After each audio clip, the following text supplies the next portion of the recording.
check. Hello. Hello, mic check.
Good morning, everyone.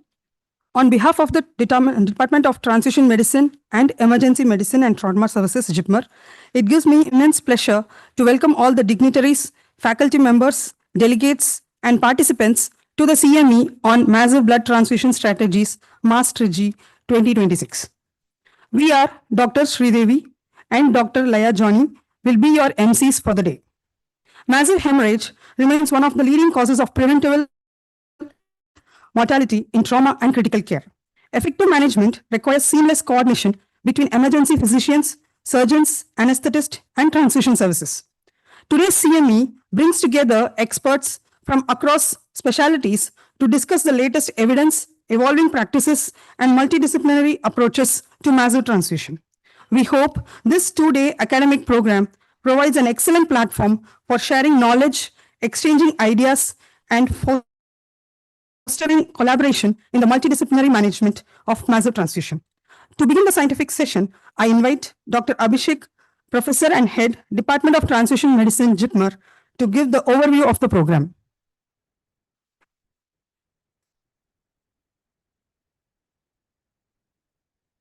Vanakkam. Good morning, everyone, and welcome to JIPMER. It gives me immense pleasure to be standing in front of all people here with a concept and an idea which is probably unique, and I would, at least to my knowledge, say that probably first of its kind that has been thought of as a entire program itself. So we all know that Government of India under Ministry of Health and Family Welfare has an initiative program called National Program for Prevention and Management of Trauma and Burn Injuries. Initially, these two were different programs and they were merged in the 12th program. And the intention of this program is to strengthen the centers and facilities and infrastructure across the country with regard to management and prevention of trauma and burns. And in this direction, with the major goals of strengthening the infrastructure and training is the main component. And in that view, today we have with the departments of emergency medicine and also we have the Center of Excellence of Trauma, JIPMER is one of that. And under that, we have thought of conceptualized and designed a program which will give a multidisciplinary view on how to run massive transfusion programs or protocols in your centers. So the program encompasses CME, where the scientific knowledge will be shared and discussed out today, and also the participants will get a hands-on experience on the initiation or management of the trauma protocols in their respective hospitals. That will be the workshop tomorrow. So it's a multidisciplinary program where all those who are related with trauma and the lead specialists, the laboratory, the physicians and everyone come at one place to bring out changes and improvisation in their protocols that they are running. So this program is designed starting from the pathophysiology of trauma to understand the nuances of its natural progression and history if left so, and what are the resuscitation measures, and coming to the most important thing, that is blood transfusion, because we all know that even right from the prehistoric times, people linked blood with trauma.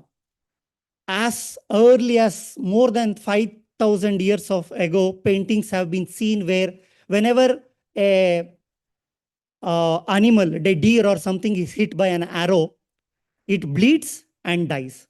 So that is how they linked that, okay, some organism is hit or injured, bleeds and leads to death. So blood is life, no blood, no life. That is how they got the concept. And of course, in the resuscitation, transfusion has a major role.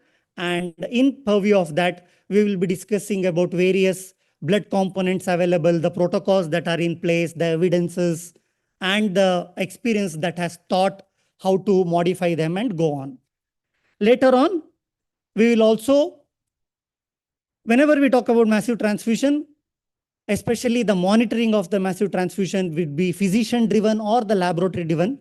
So we also cover into aspects of laboratory aspects of how the initiation, monitoring and deactivation of the massive transfusion protocol is said to be done. And we end up the day with a little introduction on damage control surgery and various other hemostatic therapeutics available as of today for the management of the trauma. So it's a holistic approach on how to combat trauma. We also have a free paper session on the theme of trauma and transfusion at the end of the day. So again, taking an opportunity to thank you all for coming here. I welcome you to JIPMER and hope to have a fulfilling academic program.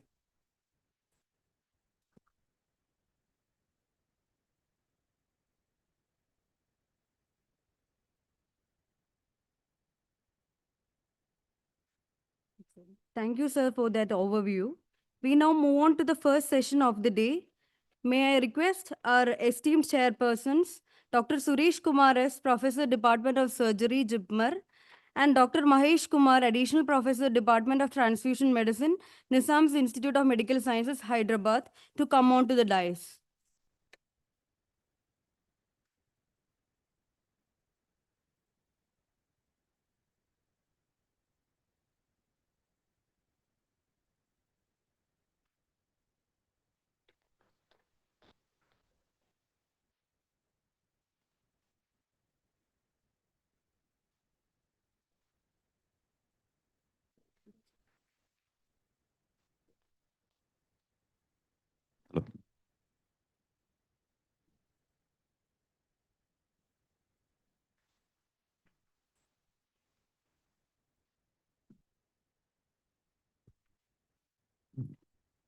Dr. Suresh Kumar S. is the professor of Department of Surgery, JIPMER, and his areas of interest include colorectal surgery, abdominal wall hernia, and reconstruction.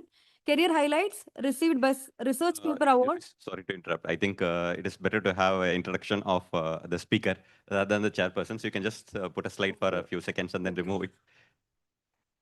So these are Dr. Suresh Kumar S, Professor, Department of Surgery, JIPMER, and Dr. K. Mahesh Kumar, Additional Professor, Department of IHBT, Nizam's Institute of Medical Sciences, Hyderabad.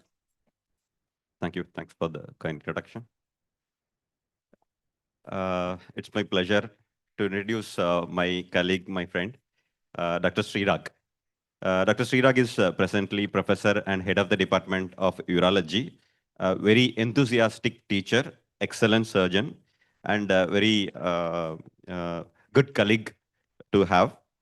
He has alumnus of JIPMER. He has done spent most of his life in JIPMER, both MBBS, MS, and also he has done MCH in urology in Government Medical College, Kozhikode. He has more than 10 years of experience in urology, and he is a faculty of ATLS course in the National Academic Program. And he is a very enthusiastic teacher in teaching both the traumatic principles and also the urological principles. And he is also a member of European Association of Urology, Urological Society of India, and other professional bodies. And he is a recipient of multiple travel fellowships and the best video awards and urological conferences. And this topic is about pathophysiology and traumatic blood loss, and he is the best person to have this lecture. And I welcome Dr. Srirag. Over to you. Thank you, Dr. Suresh. Thank you, Dr. Abhishek, for inviting me for the talk. Actually, I was very pleased when Dr. Abhishek told. I thought I'll get a chance and brush up my knowledge also. And since I was a part of ATLS faculty of JIPMER, I also was a little bit enthusiastic. I had a little of enthusiasm to do this topic. And many times I get this blood loss in urology also, especially one or two surgeries. Abhishek keeps blaming us. Once in a while, we throw a bomb at the Department of Transfusion Medicine when we do a procedure and we have a lot of blood loss. Then he will come and ask, what, man, what are you doing? How much blood loss you are creating? You are going to drain our... But this happens once in a year. He doesn't realize that throughout the years, how many procedures which you do, it doesn't have any blood loss. But most of them, that's the story of a goalkeeper. Most of them, I'm a goalkeeper. 10 saves you make also, doesn't matter. That one goal which goes inside, everybody remembers that. So the essence of this talk is that pathophysiology of traumatic blood loss, but thing is that we need to find out whether there is blood loss, and we need to find out where is the blood loss, and we need to treat it. Okay, that is the main reason, main thing of, I think, main theme of this topic. Okay, my topic here is pathophysiology. So I will talk to you about what happens when blood is lost.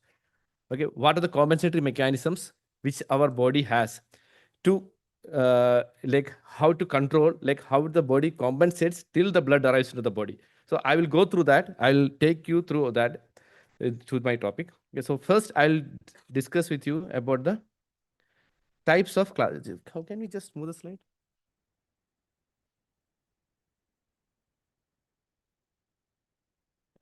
Okay. So I'll just classify the shock.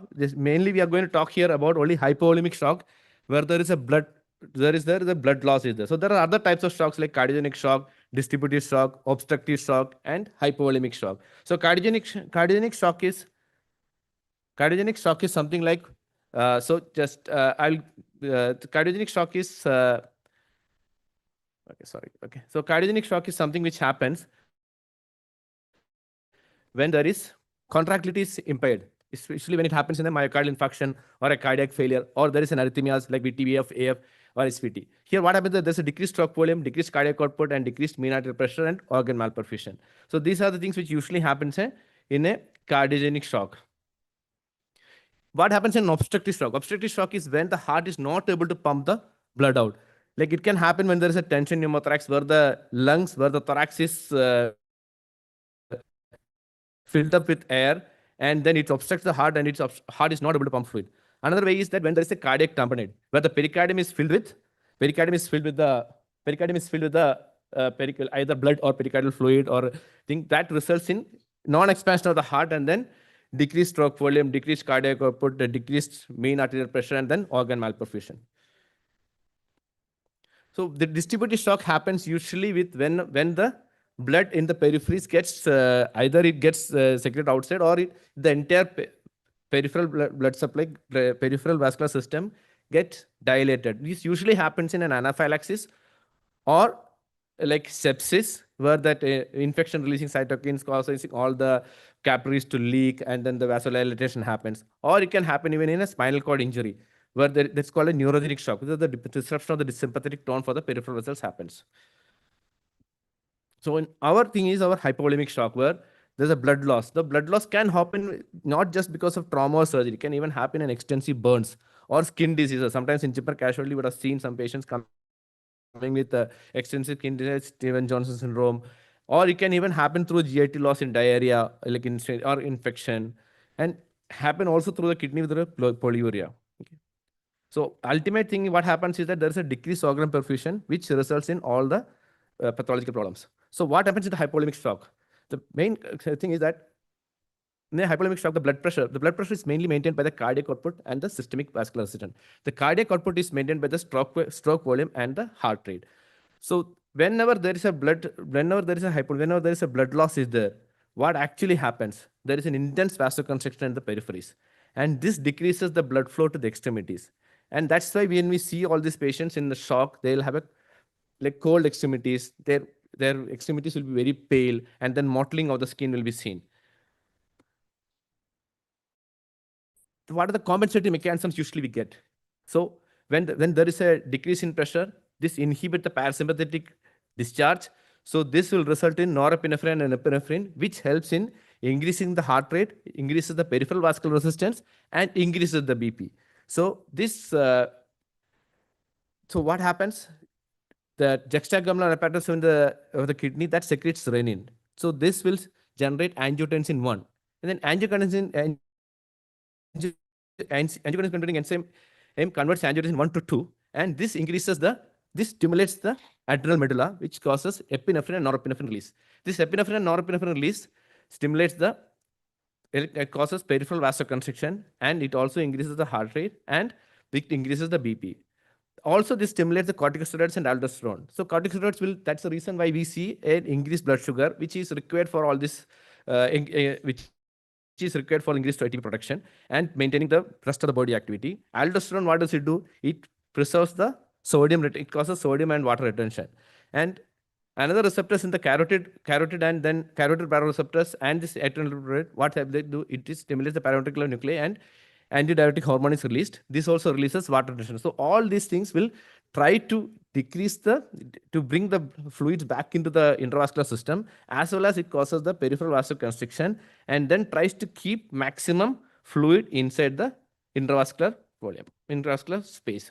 So heart rate, what happens to maintain the blood pressure? Since the cardiac output and blood pressure equals cardiac output into systemic vascular resistance, and cardiac output equals heart rate into stroke volume. So we need to increase the heart rate. So in a shock, there is an increase in heart rate. There are few exceptions. Suppose a person is taking like double dose or triple dose of beta blocker for hypertension or for arrhythmias, or a person who is having any atrioventricular block. So these, we have to take history from the patient release, or because the patient may be conscious. So these are the places where may not be a heart rate increase. Okay, tachycardia. So basically what happens, there is a reflex tachycardia whenever there is a blood loss. So how do you differentiate between a distributed shock and hypovolemic shock? So distributed shock is usually seen when there is adequate blood is there in the body, but it is distributed in the different part because of peripheral vasodilatation. So they will have a dilated peripheral vessels, they'll have warm peripheries, and they'll have pink or red peripheries. So I always correlate this with my residents. Usually when you do like, I'll just distract myself and you to my specialty. So we have stones in the kidney. The stones are laden with a lot of bacteria. So whenever we enter the kidney, we can either, when we enter the kidney, we can perforate a vessel in the kidney and cause bleeding, or we can break the stone and then disseminate the bacteria. So if a patient who has undergone a percutaneous nephrolithotomy in the post-op part patient is having shock, there are two reasons of shock. One is because of sepsis, another is because of hypovolemia. So when you make a hole in the kidney, it can bleed and blood loss can be there. So I always ask them, how do you differentiate them?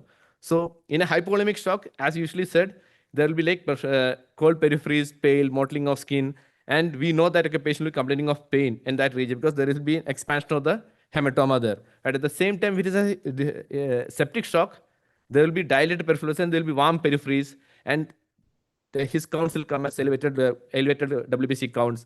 And most of the time, the treatment of distributed shock is with antibiotics with vasoconstrictors. At the same time, for bleeding is with resuscitation with blood and blood products. So what is the end scenario for all these things? It's a multi-organ failure. So the basic baseline is there is a decreased tissue perfusion, lactic acidosis, pH decreases. That's called a triad of death. It is lactic acidosis, then as a increased lactate level, then there is hypothermia, and these are called the triad of the lethal triad is called as that, acidosis and the hypothermia and the pH decrease. Okay. So early circulatory response to blood loss usually is the peripheral vasoconstriction, as I told, because of the norepinephrine and epinephrine release.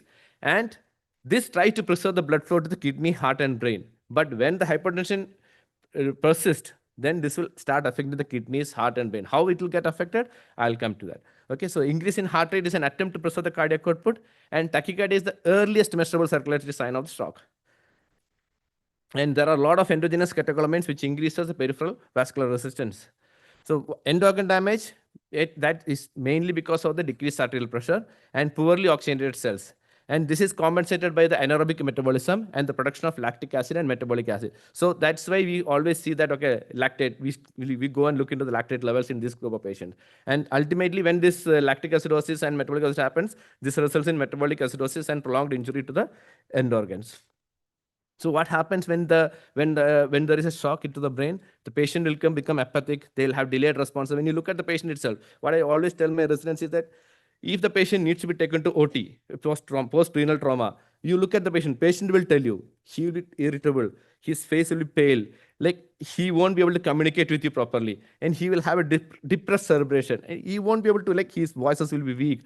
So, and sunken eyeballs. These are typical things which usually we see. Most of the time, the patient himself will tell you, okay, I need to be taken to the OT. And heart, when the perfusion is decreased to the heart, there can be non-ST elevation MI, ECG changes can be there. Patient may not complain of chest pain because patient is already in an altered sensation, and troponins may be elevated.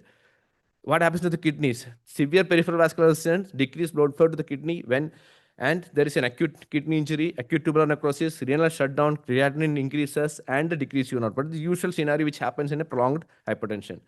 To the gastrointestinal tract, decreased perfusion releases acute mesenteric ischemia and acute abdominal pain. So many times we see that when these patients are taken, that complain of severe abdominal pain, that is because of the mesenteric ischemia. And what happens to the liver? Ischemic hepatitis, increased liver function test. So how do we diagnose? Clinical scenario, most thing is a clinical scenario. Either it is due to the trauma or it is a blood loss during the surgery. First sign is always tachycardia. It's not, there are exceptions where tachycardia won't happen. That is if a person is taking any drugs or patient is having any arrhythmias or anything, or like any bundle branch block or anything. And next is hypertension. So usually we do not have to wait for hypertension to resuscitate because tachycardia is one of the first signs. And there is an index called shock index. Basically, this shock index is done to see for heart rate divided by the systolic BP. So they said that when only systolic BP is measured, we won't get the appropriate one. So they tried to incorporate the mean arterial blood pressure to see the diastolic BP also. And we can measure lactate if more than 2 supports. If the lactate levels are more than 2 levels, it supports shock. So this I've taken up from the Sabiston and ATLS manual. So we have divided basically into class 1, class 2, class 3, class 4 shock. Class 1 is when there is less than 15% of the blood loss is there. Class 2 is when 15 to 30% of blood loss is there. And class 3 is 31. So this accordingly, usually the heart rate usually doesn't affect in the class 1. But when it goes to the class 2, class 3, class 4, the heart rate drastically increases. Blood pressure also most of the time is maintained in the class 1 and class 2. So that is a place where we need to pick it up. Things are going wrong and then blood loss is there. We need to start our resuscitation procedure. Usually most of the time we start resuscitation with the either ringer lactate or normal saline, and then we go ahead with the blood products. So same way pulse pressure decreases when the class of the shock is very high, when the class of the shock is severe. Same way with urine output also. So the lethal triad, as said, that is hypothermia, acidosis, and coagulopathy. So how does this hypothermia occurs? So that is one of the key key component in the management of our ATLS also. So acidosis, which we always say, like what happens in because of acidosis, because of loss of blood, there is a decreased perfusion, anaerobic metabolism, production of lactate. This results in acidosis. Hypothermia, this ATP is required for the maintenance of temperature. So hypothermia results in excess of calorie requirement. So what happens when there's what happens when hypothermia happens? The body tries to increase the temperature by utilizing more ATP. So this will result in more oxygen requirement for the body. So that's why in the ATLS principle we usually always say A, B, C, D, E. The E part where we try to cover the body as much as possible and examine and then again cover back the patient so that the hypothermia is prevented. Because with each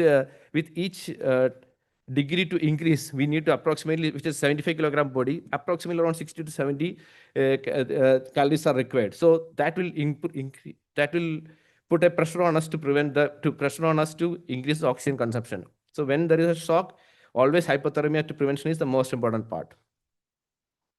So these are various ways of like this. This I lifted from Campbell. Lifted from Sabiston. I also found that it's a very useful one. Many times in our management we underestimate this warming because especially in our OT as well as in our ICUs. So we can warm up the patient with the airway from the vent or an overhead radiant warmer or a heating blanket. Usually in our ICUs and our OT we use heating blankets. We use the under the patient warmer, that like the warmer which we use to increase, and also we can use warm fluids also to increase temperature. So coagulopathy is another important aspect of the massive blood loss. What happens is when there is massive blood loss, there is a decreased coagulation factors. Also, when we start resuscitating the patient, they will have dilution coagulopathy. And when the body tries to stop the bleeding, there will be consumption of all the coagulants. So I think most of the trials, I think all of you will be knowing this role of tranexamic acid has been explained, and now it has become a protocol to give tranexamic acid.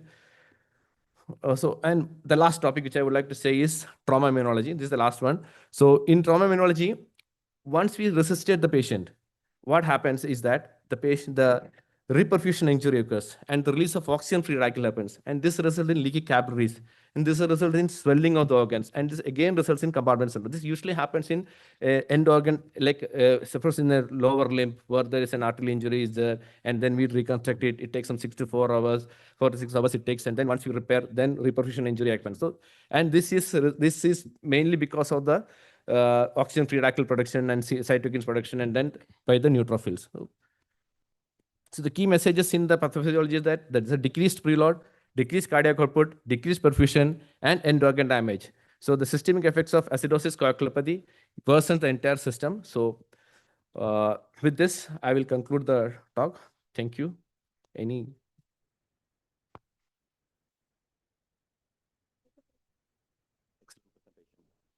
It's actually a very difficult topic because telling about the symptom signs and the management is much easier.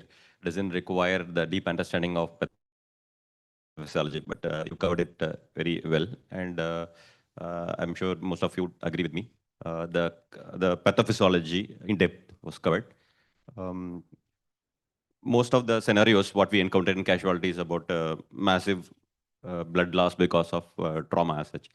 And in cases where the arterial blood gas is not available or resource limited settings, like how with the clinical examination alone, so how we can recognize this acidosis. I think the most important thing is the clinical finding which we need to look for, because patient will have that acidotic breathing, patient will not be able to respond, and they will have that altered mentation. So that we need to look into it. Good presentation, sir. You have simplified the complex cascade of physiological events which occur during the massive traumatic injury. So it is not just blood loss, but a series of events which occur during trauma, which has to be addressed, and so that the patient gets the appropriate treatment. Thank you, sir. If there are any questions from the participants. Thank you very much. Thank you so much, sir.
So we will move on to the next session.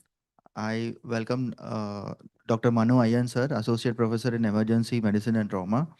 Sir has done MD in Emergency Medicine in 2015 from Periyaram Medical College. Sir is also a member of Board of Studies of Emergency Medicine Department at All India Institute of Medical Sciences, Rishikesh. Fellowship in Academic College of Emergency Experts in India. He has received Presidential Officer of Emergency Medicine Association of India.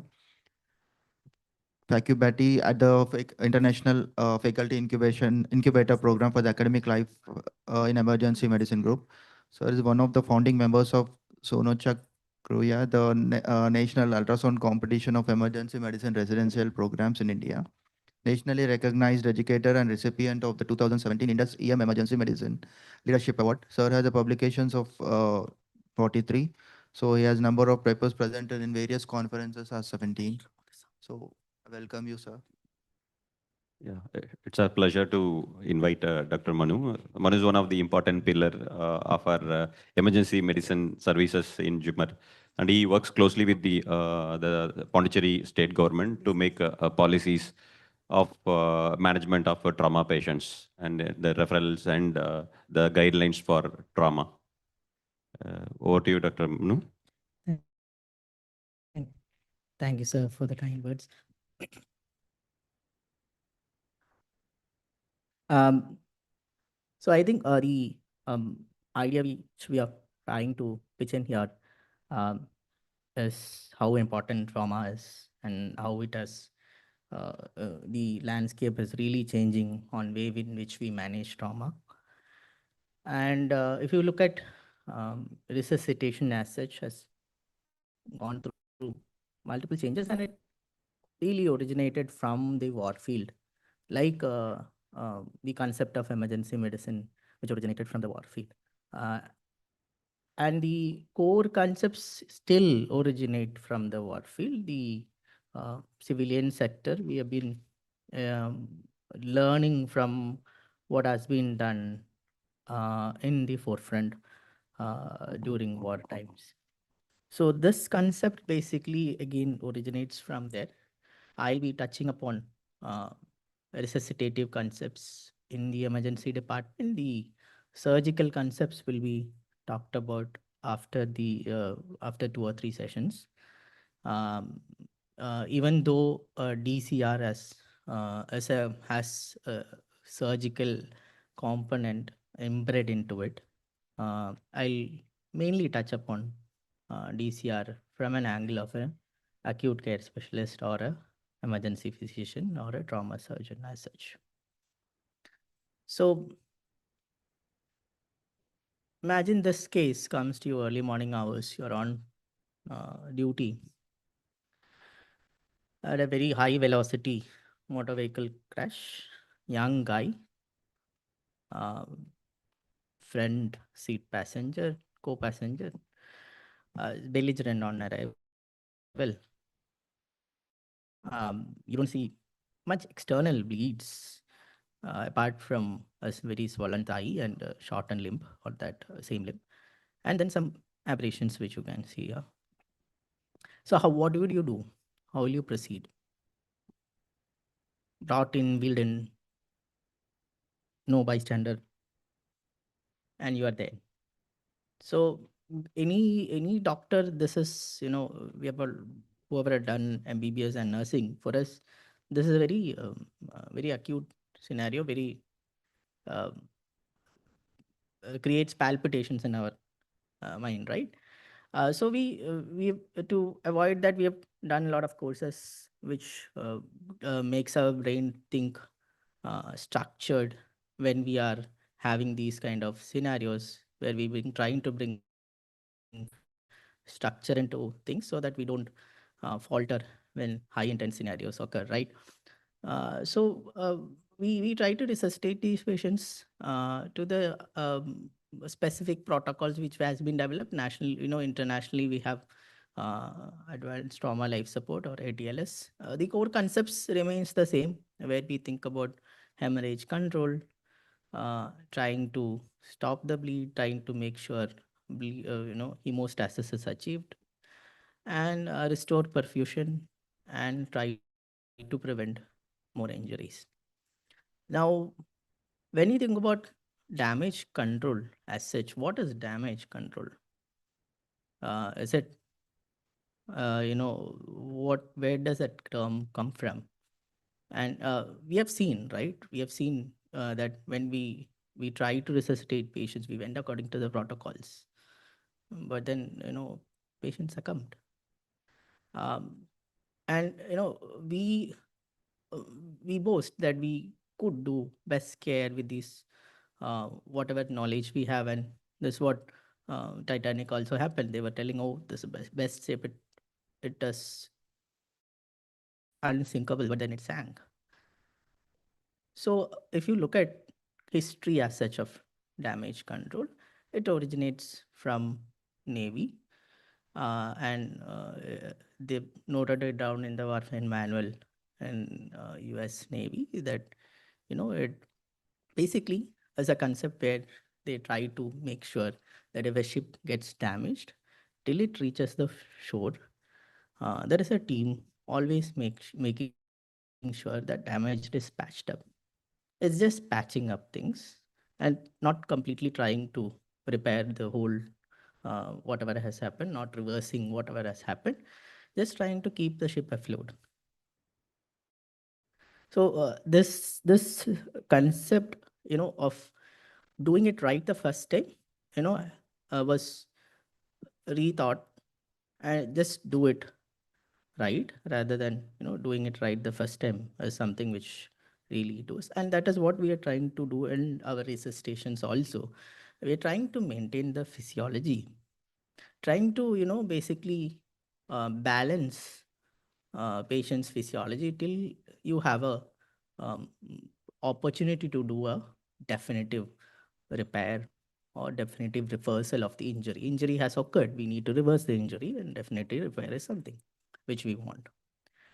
Now, philosophy-wise, this originated actually in 80s, 1980s rough, when they found that when they looked at patients who were undergoing laparotomy, they found that if they found that for some patients, when they actually patched up, opened up, just tagged, and did not do a definitive repair and because of coagulopathy, they could actually, those patients had a good survival. They stopped because coagulopathy was there, and then they found that, oh, these patients were having survival. And if you look at the term as such, came later on in 1993, started propagating. We cannot bolster it down to 1%, but during that time, there were multiple articles started popping up using the concept of damage control, which was derived from Navy. Now, if you look at, there are different phases of DCR.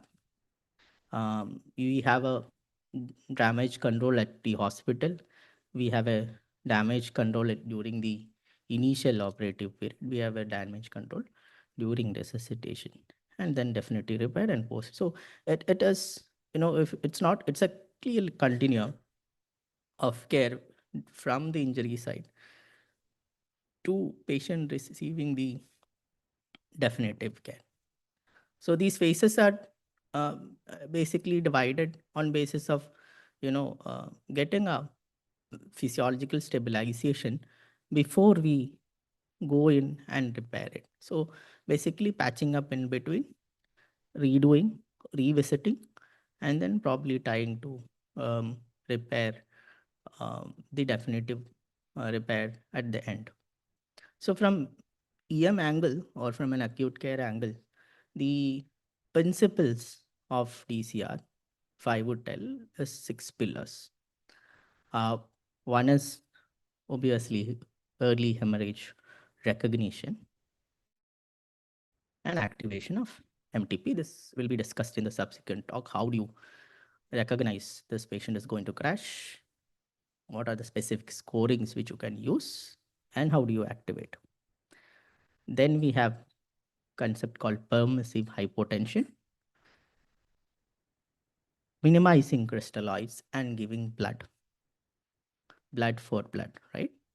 And then ensuring hemostasis is achieved by using hemostatic agents like tranexamic acid and supplementing fibrinogen, calcium, and maintaining temperature. And then trying to reassess and guide your resuscitation with your labs. So these are 6 core pillars. If something you have to take out of this lecture, this is the 6 pillars which you need to think whenever you are managing any shocky trauma patient. Now in pre-hospital care, our country mainly it is scoop and run. The Western world, few of the countries in the Western world have stay and play as an option, where they have physicians going on the field with blood, with all the resuscitative equipments, doing everything on the field and taking the patient along. They have these capabilities of transfusing, they have these capabilities of even doing surgeries along the field. So it's a very nice article in NAGM which actually um, clearly marked down how DCR occurs in the field and in the hospital. So you can see the sequence of events and so you can see the points that they have marked. So decreasing the time from injury to onset of some care, the best care. If you can give it on the field, that is the best. Now, this has been again echoed over times that we need to take, these resuscitative efforts to the field. And this again was shown that if you resuscitate with blood as early as possible, um, is an article which came out in 2024 in JAMA, which clearly showed mortality benefits at 24 hours and at 30 days. Very large data set, which clearly told that if you give blood as soon as possible, most of them received within 30 minutes of arrival in the emergency department, very nice benefits. And then there's been real push towards this concept of blood deserts. A lot of lives have saved, and American College of Surgeons uh, has been trying to push avoiding these zones, especially urban zones where patients get in a trauma and they are not able to get blood or transfuse blood for these patients because facilities are much away. And that's where use of blood during pre-hospital care becomes really important. There have been methods to do this. There have been certain components which could do some help. So, lyophilized freeze-dried plasma is something which they've been using in, non-civilian sector. I'm not very sure in US and UK if they've started using in pre-hospital care, but there's a lot of role for actually shifting the paradigm from the emergency department to a pre-hospital care, so that time of onset of your hemorrhage control and resuscitation starts as soon as possible. Now, coming to the facilities, we have been trying to upgrade the best facilities, but then, are we rethinking how we resuscitate them?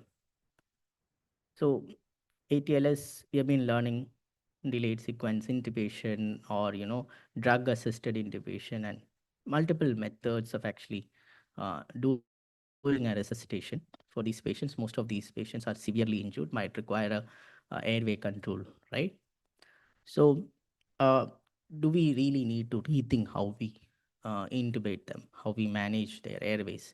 Yes, now we have X or hemorrhage control as one of the top priorities even before starting your airway this thing.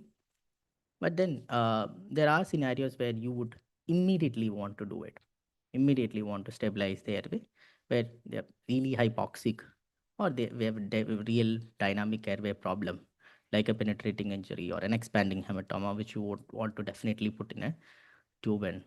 But if not, for these patients, probably resuscitating them and then intubating them would be a possible way to prevent more mortality or post-intubation hypotensions.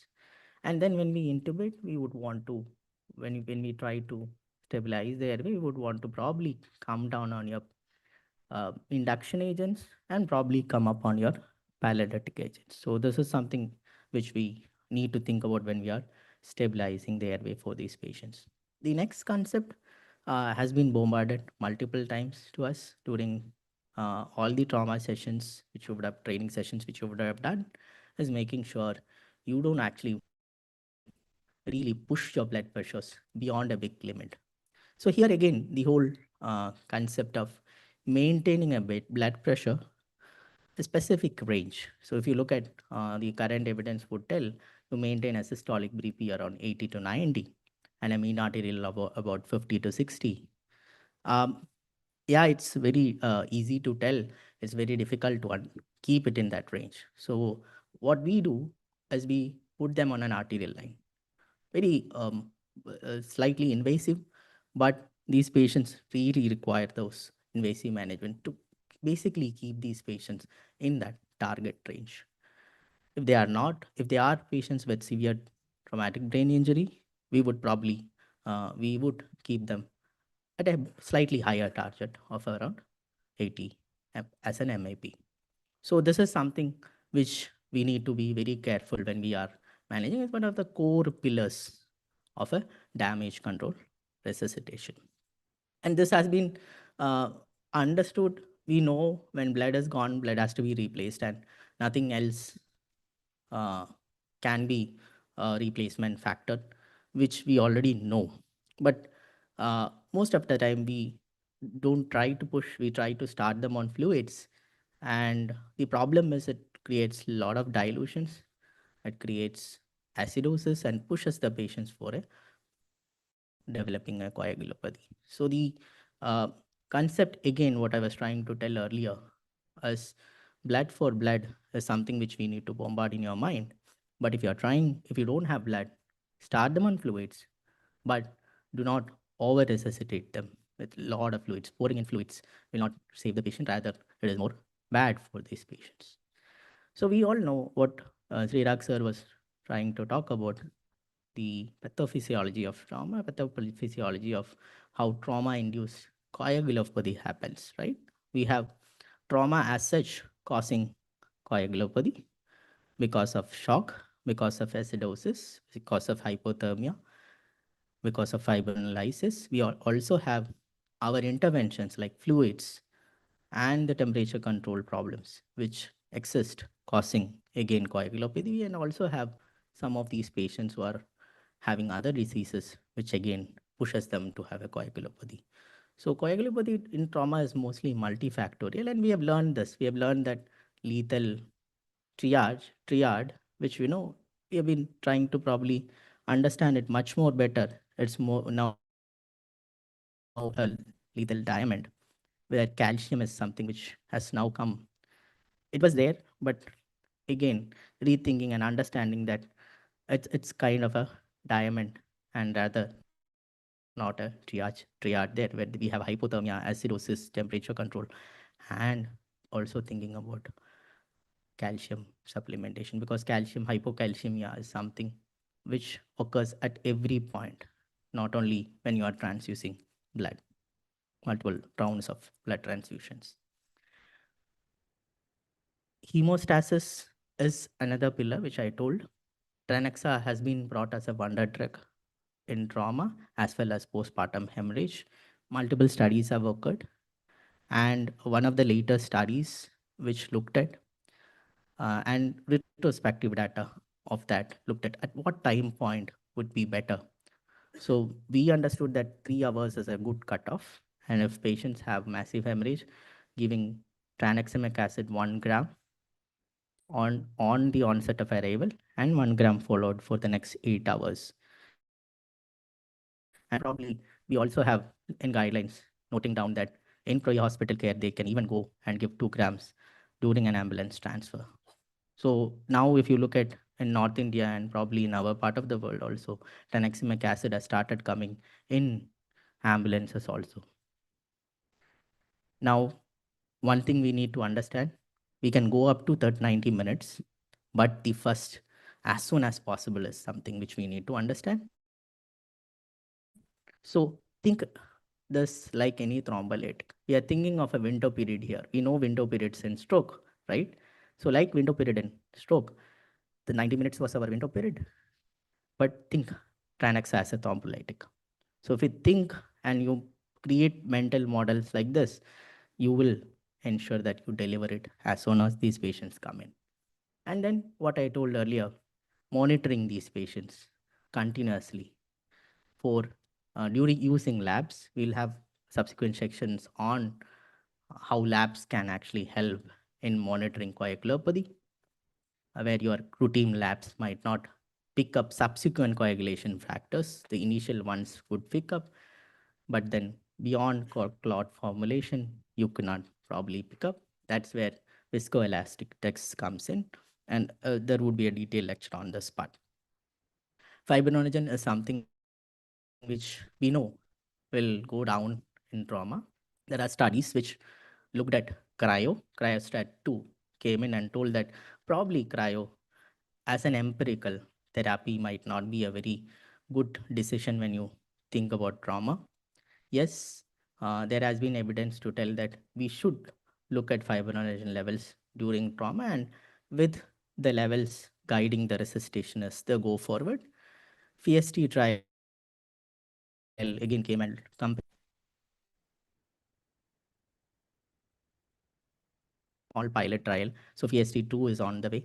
Probably we'll have much more understanding on how whether we could give fibrinogen concentrates as soon as these patients come in. Now, there are other damage control methods we could use apart from the surgery that are when they come in.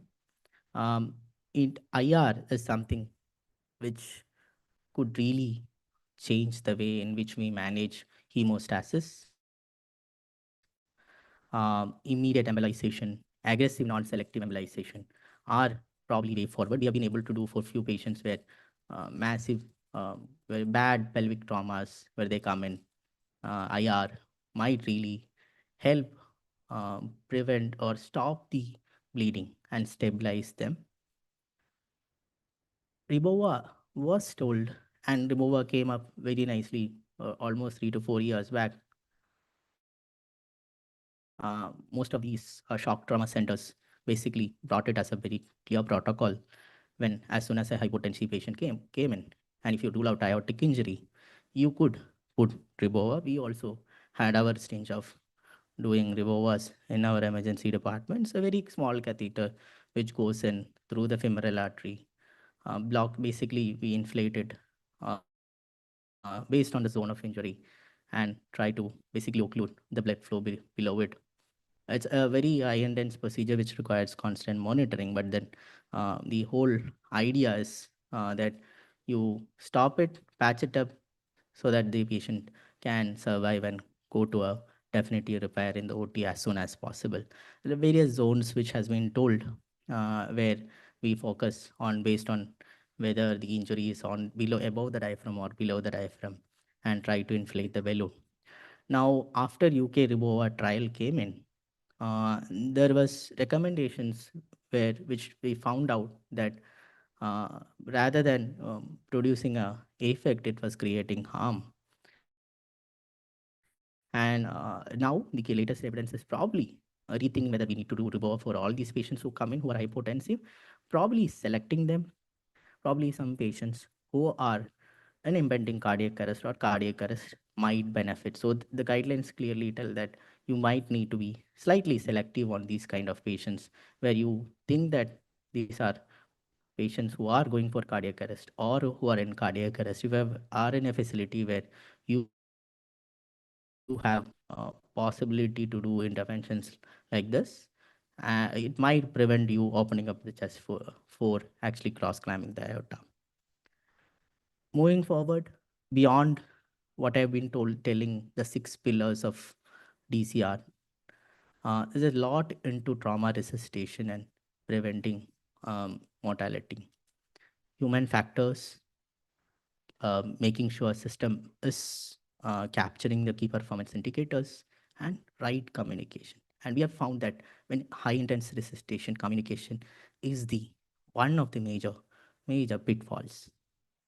And making sure your system is designed, your team is actually practicing on these communication skills is one of the core treatment modalities, I would tell, beyond our regular treatment which we are trying to give. For this, we need to train them on non-technical skills, how they behave, how they talk, what is their situational awareness, whether they are trying to understand who is around, who is doing what. It needs to be really doctored. And when we do that, we need to understand that DCR is one component, one link in the chain of survival of trauma. The whole concept, again, is to make sure that you keep a balance. So physiologically, you're trying to stabilize till a definitive repair is done, till you could definitely patch up the injury which has occurred. So that's a core concept of damage control resuscitation, so that you can save these young chaps who comes with trauma. Thank you.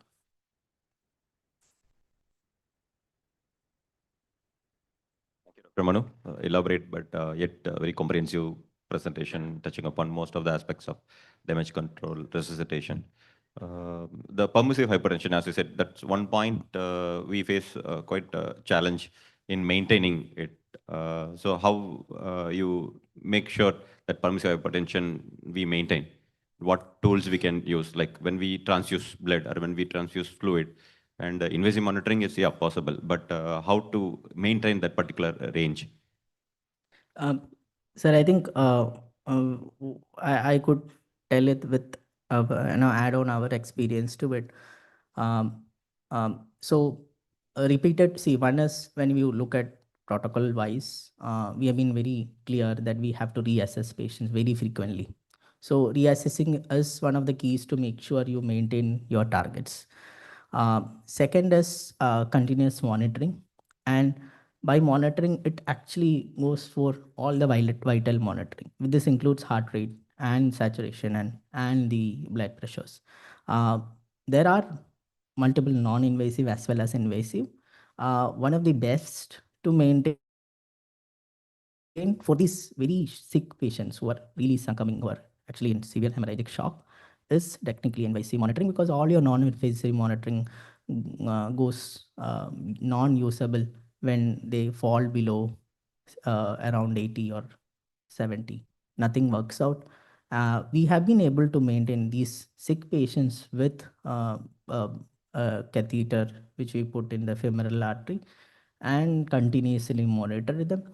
Benefit is that when you are trying to resuscitate with blood, you're trying to rush in blood, you really see the increase and decrease coming down.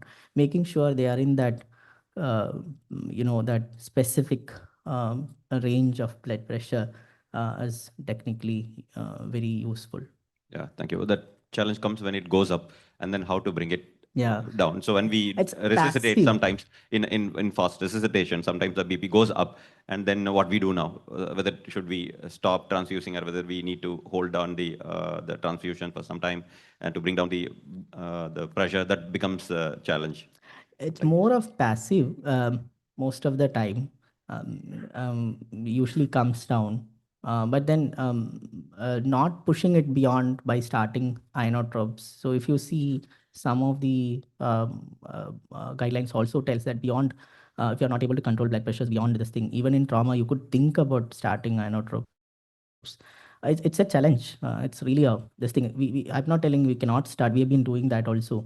But then making sure you don't skip beyond the limits of pushing them beyond systolic of 90, which again he starts bleeding. Then you try to control it again, pouring in. That creates the Vicious whole- cycle. Yeah, true. Correct. And you spoke about damage control IR. So about damage control surgery.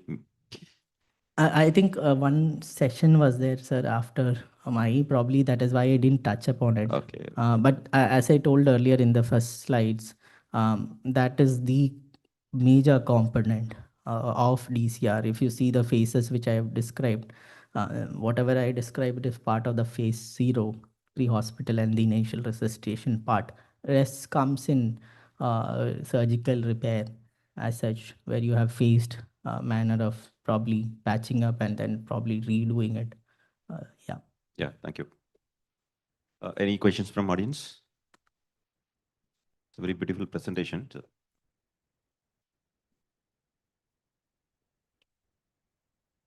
No, it is used. So it's a very clear evidence for trauma hemorrhagic shocks. It has clear evidence for woman trial, clear evidence for PPH. And it has been used even if you look at, that's why I was telling, even if you look at NHM's guidelines for drugs inside an ambulance, NHM has specific guidelines for drugs inside an ambulance. They've actually put it in. And this is a drug which has been used. We regularly use it for these patients. Sir, and it's told that it should be used within 3 hours. Yeah. And it's either given 2 gram IP upfront or in 2 doses. Okay. So, like, what is the use of within 3 hours, sir? Like, why is it like?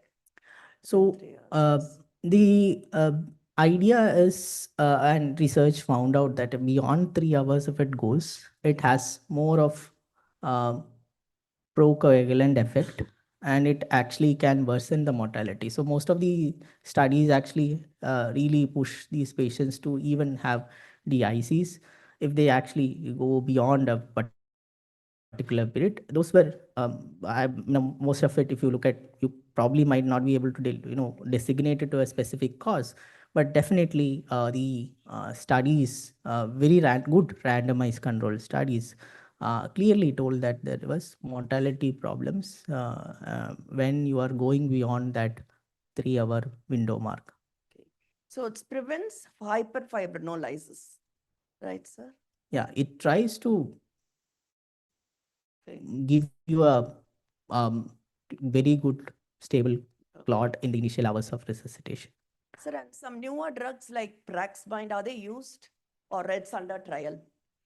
I'm not aware of that. Okay, thank you.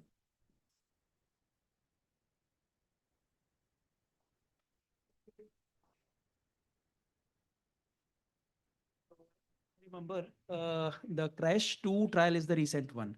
So CRASH 2 trials has included most of the traumatic cases. So is tranexamic acid is equally effective for surgical bleeding and traumatic bleeding equally, or is there some difference?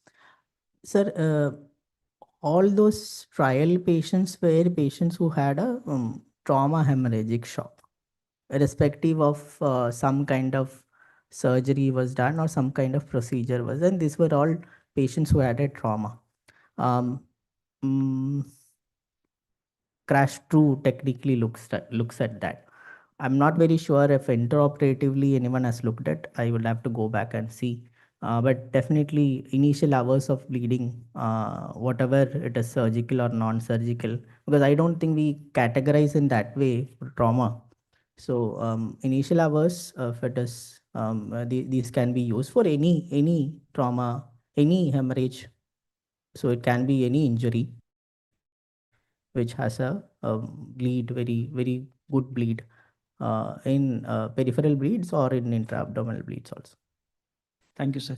One more question, sir. Like you discussed about the team dynamics in damage control resuscitation. So can you share your experience in brief, how easy it is to make a team and how easy it is to implement team dynamics in your emergency room?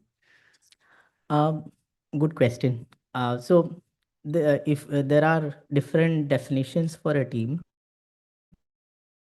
if you look at team as such, it's a team on the floor in that time period. It can be a multidisciplinary team, where that's another team. If you would look at where you have nurses, paramedics, and the emergency physician there. But if you look at in trauma, it is always a multidisciplinary team where you have trauma surgeon, you have an emergency physician, you have a person who controls the airway, you have a nurse.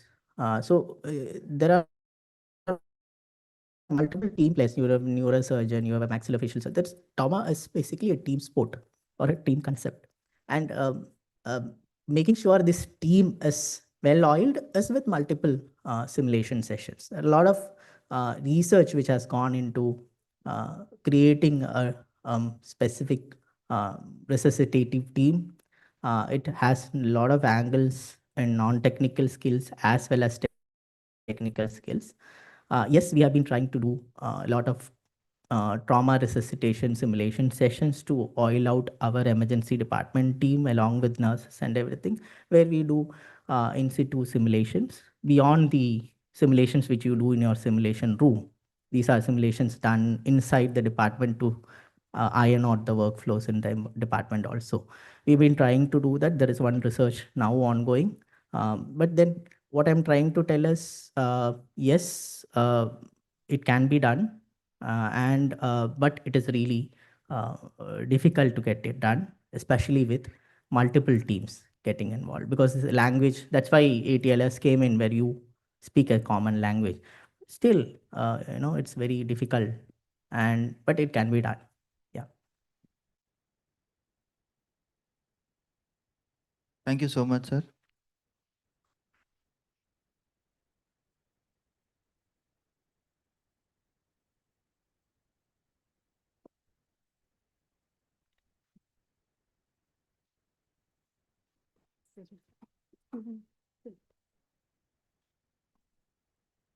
Now, I would like to invite our chairpersons, Dr. Suresh Kumar and Dr. Mahesh Kumar, to hand over the token of gratitude to Dr. Manu Iyen.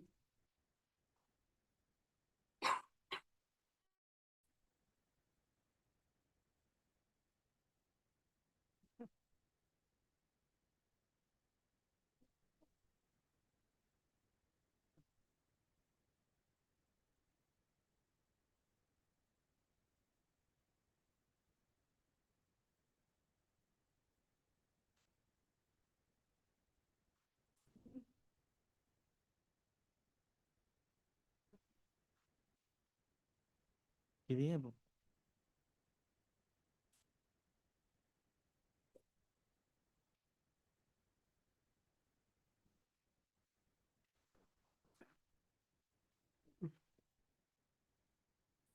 would like to invite Dr. Jagdish Menon, Professor, Department of Orthopedics, JIPMER, to present a token of gratitude to our chairpersons, Dr. Suresh Kumar, sir, Professor, Department of Surgery, JIPMER, and Dr. Mahesh Kumar, sir,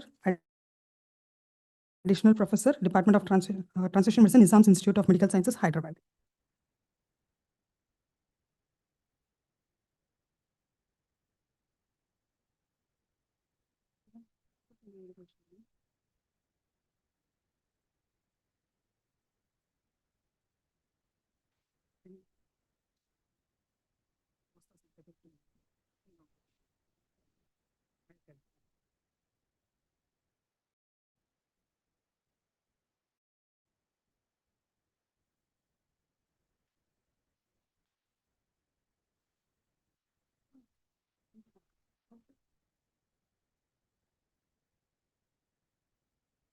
We will now pause the scientific proceedings for the formal inauguration of the CME.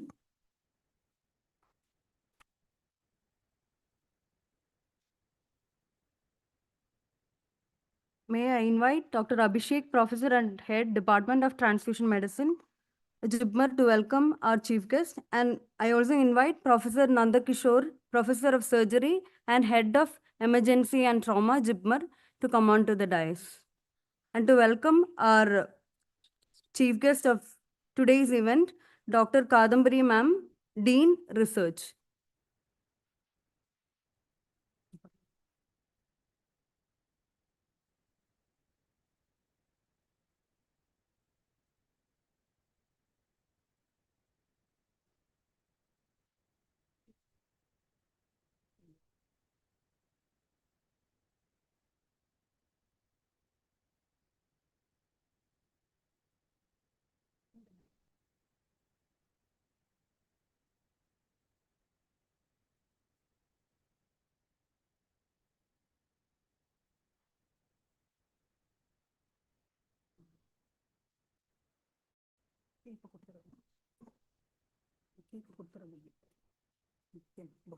We request Dr. Abhishek B., Professor and Head, Department of Transfusion Medicine, JIPMER, to kindly welcome our chief guest with a bouquet.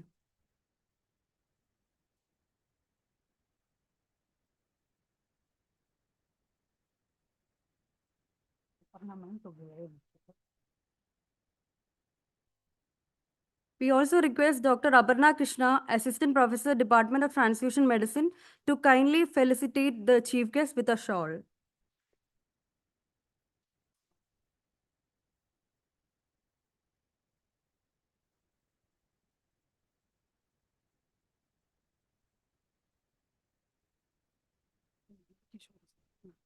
I invite Dr. Aparna Krishna, Assistant Professor, Department of Transfusion Medicine, to kindly welcome Dr.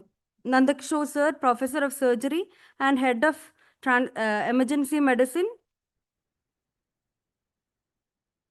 to give away the bouquet.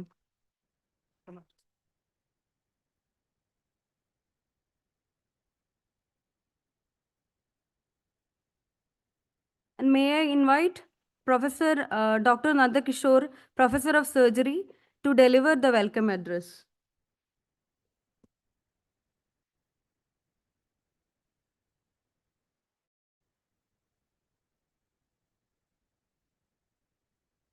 Good morning. I have a great pleasure on behalf of the Center of Excellence for Trauma and Burns at JIPMER to welcome the chief guest of today's inaugural function, our Dean Research, Professor Kadambari. She is before she became the Dean Research, she's Professor of Surgery, and she continues to be a Professor of Surgery. And she's no stranger to trauma, its management, the intricacies involved in the same. And surely she is the right person to be here to inaugurate this program.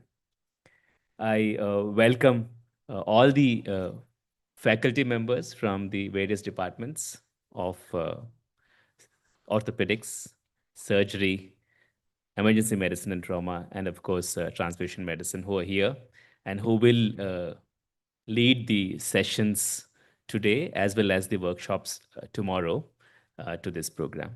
Your involvement means a lot and will definitely add to building capacity in the area of managing trauma. Last but not the least, I welcome all the delegates and participants who have signed up for this program, for the first workshop on massive blood transfusion strategies. And I think I'll just take a minute to expand on the importance of this session. There are two generalizations that I can make. One is that trauma is very common in our country, in our region. Two is that most people who are affected by trauma tend to be in the most productive ages of their lives. So when you save a trauma victim, you're not just saving one life, you're saving a family. Because these are, in more cases than not, the breadwinners of their families in the best time of their lives. And because most of them tend to be otherwise healthy individuals, the efforts that you take in restoring normalization of their physiology, anatomy, at the earliest, will work towards making their lives as normal as possible. Now, for 50 years, that the ATLS, which is counted as the cornerstone for trauma management, has tried to make trauma management as simple as possible, as protocolized as possible, to the extent that when you are faced with a trauma patient, what you have to do is pretty straightforward in 90% of the cases. Only 10% tend to be complex, and therefore, most of us, doctors and trained nurses, can manage trauma effectively. Now, for the last 50 years, we've always followed the ABC mantra, that is airway, breathing, circulation, in that order as being the most important areas to address. But from this year, the newer version, we talk about it as XABC, which means exsanguinating hemorrhage comes even ahead of A. And it is in that context that this workshop becomes all the more important, because we recognize exsanguinating hemorrhage as a faster killer, or maybe as fast as airway. And therefore, the workshop and the lectures that are worked around this program will try to bring out what we can do in the current age as to provide the best possible care for our patients. So I welcome you all once again to this program, and I hope all of us will learn a little bit more than what we knew yesterday. Thank you.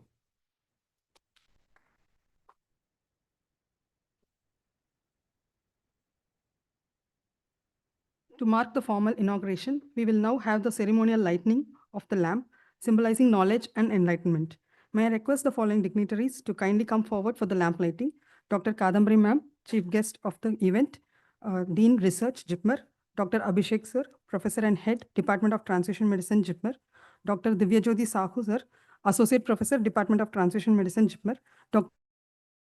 Nandakishore Sir, Professor of Surgery, JIPMER; and Dr. Aparna Krishna Ma'am, Assistant Professor, Department of Transfusion Medicine, JIPMER.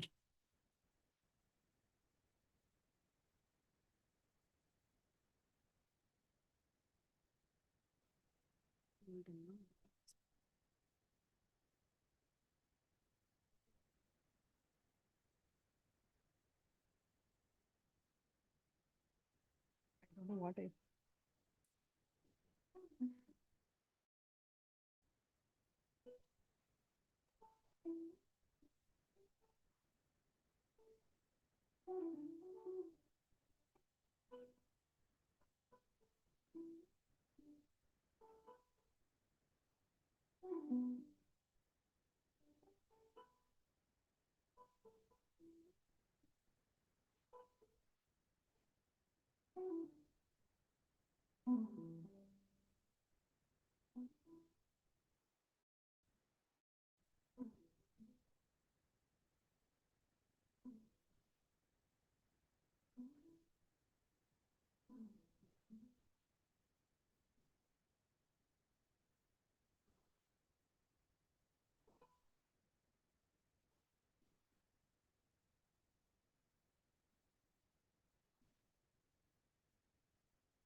Thank you, dignitaries.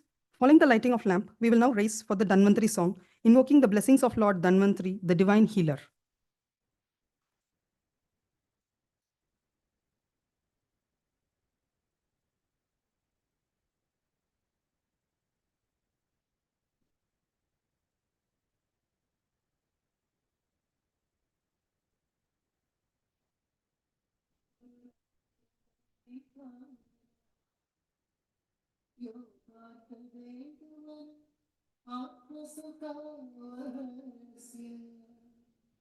नैरोग्यतस्य निदरां चन्द्रान्तिकस्य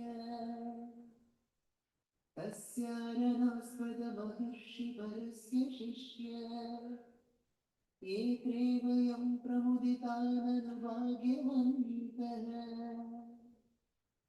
देवप्रतीकृतचर सुचिराशुभायुः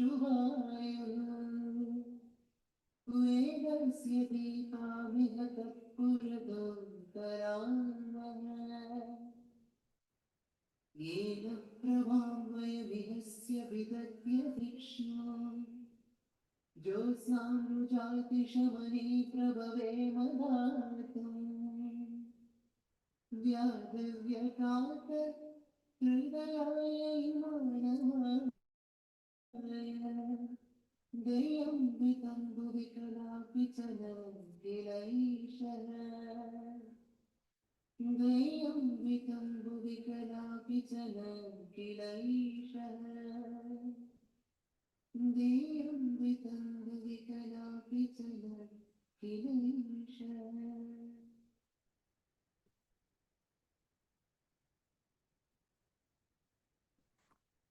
Thank you. You may be seated. It is now my privilege to invite our chief guest, Dr. Kadambari ma'am, to deliver the inaugural address. Ma'am, we request you to kindly address the gathering.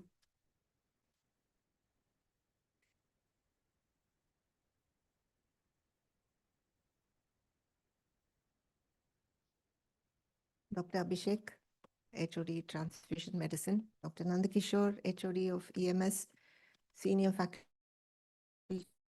Dr. Jagdish Menon, my colleague from Department of Surgery, Dr. Suresh, and all the delegates and the visiting faculty for the CME and workshop. I see Dr. Friji also. Good morning, Dr. Friji. So it's my pleasant duty to deliver the inaugural address for this CME, and it's extremely, I'm extremely happy to see that there is such a program being conducted by the Department of Transfusion Medicine. It's a long overdue program because, as Dr. Nandakishore already mentioned, I've been involved in my own little way in trauma care for as a general surgeon in this institute. And I recollect 2 or 3 instances where we had to literally watch a patient die right in front of us because we could not control the bleeding. And of course, they were, road traffic accidents, young people, and one of them was a very young college-going student. And it was heartbreaking to see that we lost that patient without being able to do anything. So I think JIPMER is positioned in, very strongly to bring about some change in the management of such kind of, so that we are able to salvage these patients and give them a new lease of life after they go through such a catastrophic incident in their lives. And I'm really happy to see that you have such a long list of very interesting topics in your CME and the workshops. And I'm told that there are people who are logged in online to participate in this. And I hope the message goes out that there is a potential to, we have to work towards saving these people in whatever way we can.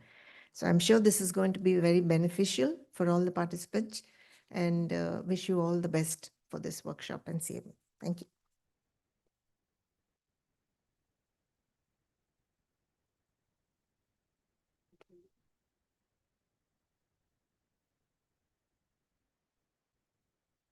Thank you, ma'am. Now let's all disperse for a quick tea break and kindly assemble back promptly in 15 minutes. Enjoy your tea, and tea is served in multi-purpose hall. And everyone please note, we have a few announcements. We have e-poster presentation during lunchtime, and participants are requested to be ready with their e-posters. Thank you.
Let us continue our scientific program.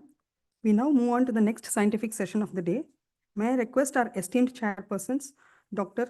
Jagdish Menon, Professor, Department of Orthopedics, JIPMER, Dr. Abhishek, sir, Professor and Head, Department of Transfusion Medicine, JIPMER, to come onto the dais.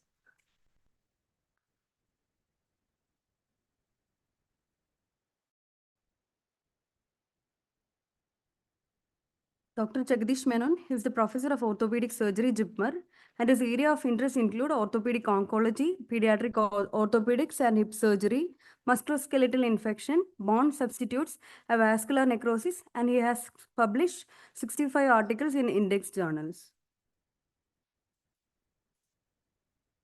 And we have Chairperson Dr. B. Abhishek, Professor and Head Department of Transfusion Medicine, JIPMER, and his area of interest include clinical transfusion, apheresis, and his career highlights include Young Scientist Award, ISTM 2019, H.T. Shourie Award, ISBTI 2021, Harold Gunson Fellowship, ISBT 2020, and he has more than 20 publications and books published.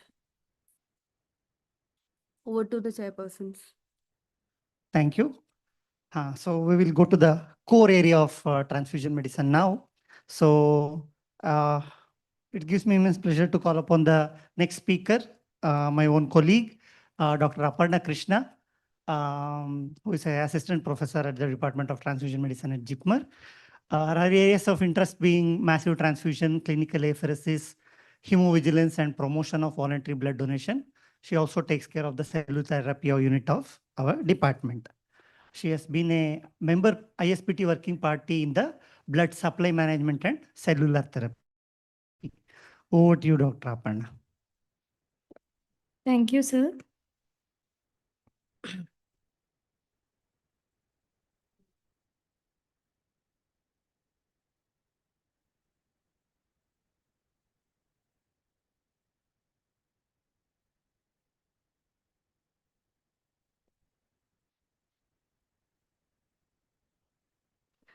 A very good morning to all of you. Actually, this is the core topic, like which we are starting with an introduction in blood components for massive transfusion. And here I'll be just confining to the role of blood components and the rationale of the blood components in massive transfusion. As the massive transfusion protocol, the packs, etc., will be described in detail in the subsequent sessions.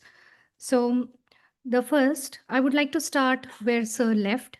Like in the damage control resuscitation, I would like to say that this hemostatic resuscitation that comprises of the early and rapid restoration of the intravascular volume with hemostatically competent combination of blood products is just a part of this damage control resuscitation, among other damage control surgery, permissive hypotension, and minimization of the crystalloids. So in addition to, like the previous speaker had told about the administration of tranexamic acid immediately as soon as the patient presents to trauma, and optimizing the levels of calcium, base deficit, and temperature. Along with that, we have to rapidly restore the intravascular volume with the blood components. So this is what we are going to target for the talk today. So the available blood components, like in our blood center, are packed red blood cells, fresh frozen plasma, platelets, cryoprecipitate, and low titer O whole blood. So low titer O whole blood, we have the next session dedicated entirely on LTOWB, and I will be dealing with the rest of the components. First, we'll be going to the packed red blood cells. So this is the most transfused blood product. So the one working in the ED and one working in transfusion medicine, this is the most issued or the most transfused blood product. And we all know that 1 unit of PRBC will raise the hemoglobin by 1 gram per deciliter. And the RBCs, they can be stored up to 42 days as there is SAGM. We are using mostly SAGM bags at 4 to 5 degrees Celsius. And the indication is acute hemorrhage and anemia to improve the oxygen delivery to the tissues. And the transfusion threshold that we follow is 7 gram per deciliter. But in acute trauma settings, we cannot keep a threshold of 7 gram per deciliter and wait till the HP falls to 7, because most of the in day-to-day ED settings, we see patients presenting with a higher HB level and they receive transfusions, because HB is not an exact measure of what they are going through. So the active hemorrhage, whenever it is suspected, based on the clinical findings like tachycardia, tachypnea, hypotension, pale mucosa, we have to take a decision to transfuse the hemoglobin. So like my thesis was on massive transfusion and transfusion practices in severely injured trauma patients. So I had collected data of about 968 patients, and in all of them, what I could see is that the hemoglobin was not less than 7, and still they have received transfusion and also massive transfusion with PRBCs because they were having active hemorrhage. So the next one was about the fresh frozen plasma. We know that it contains more than 70% of the coagulation factors, fibrinolytic proteins, albumin, immunoglobulins, and many other proteins. And FFP is usually given INR at more than 1.6, and it has arisen as an independent predictor for massive transfusion in our studies also.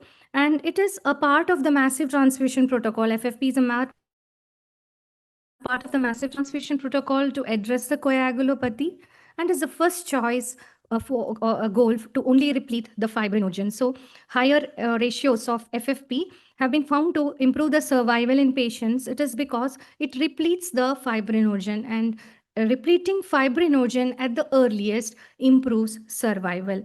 But it has that low fibrinogen concentration when compared to cryoprecipitate, that is the other product which is available at our blood center. We will require large volume of FFP to adequately replete the fibrinogen that has been lost in the earlier hours. So we'll be discussing about the other the advantages of using cryoprecipitate, but FFP is still the high ratios of FFP has an impact in this way that it repletes the lost fibrinogen. And the transfusion of FFP has some perils, like it is associated with certain adverse reaction, commonly seen very severe allergic reactions, trally, taco, etc. And another issue with FFP is that it needs a lot of time to thaw the FFP. So making available for immediately in times of acute trauma, when the number of patients are more in times of massive transfusion, it's time taking. Most of the times the blood centers adopt the policy of thawing the FFP and keeping in our blood center refrigerators. But still, maintaining an adequate inventory of FFP is little challenging. So that leads to the consideration of pathogen inactivated plasma.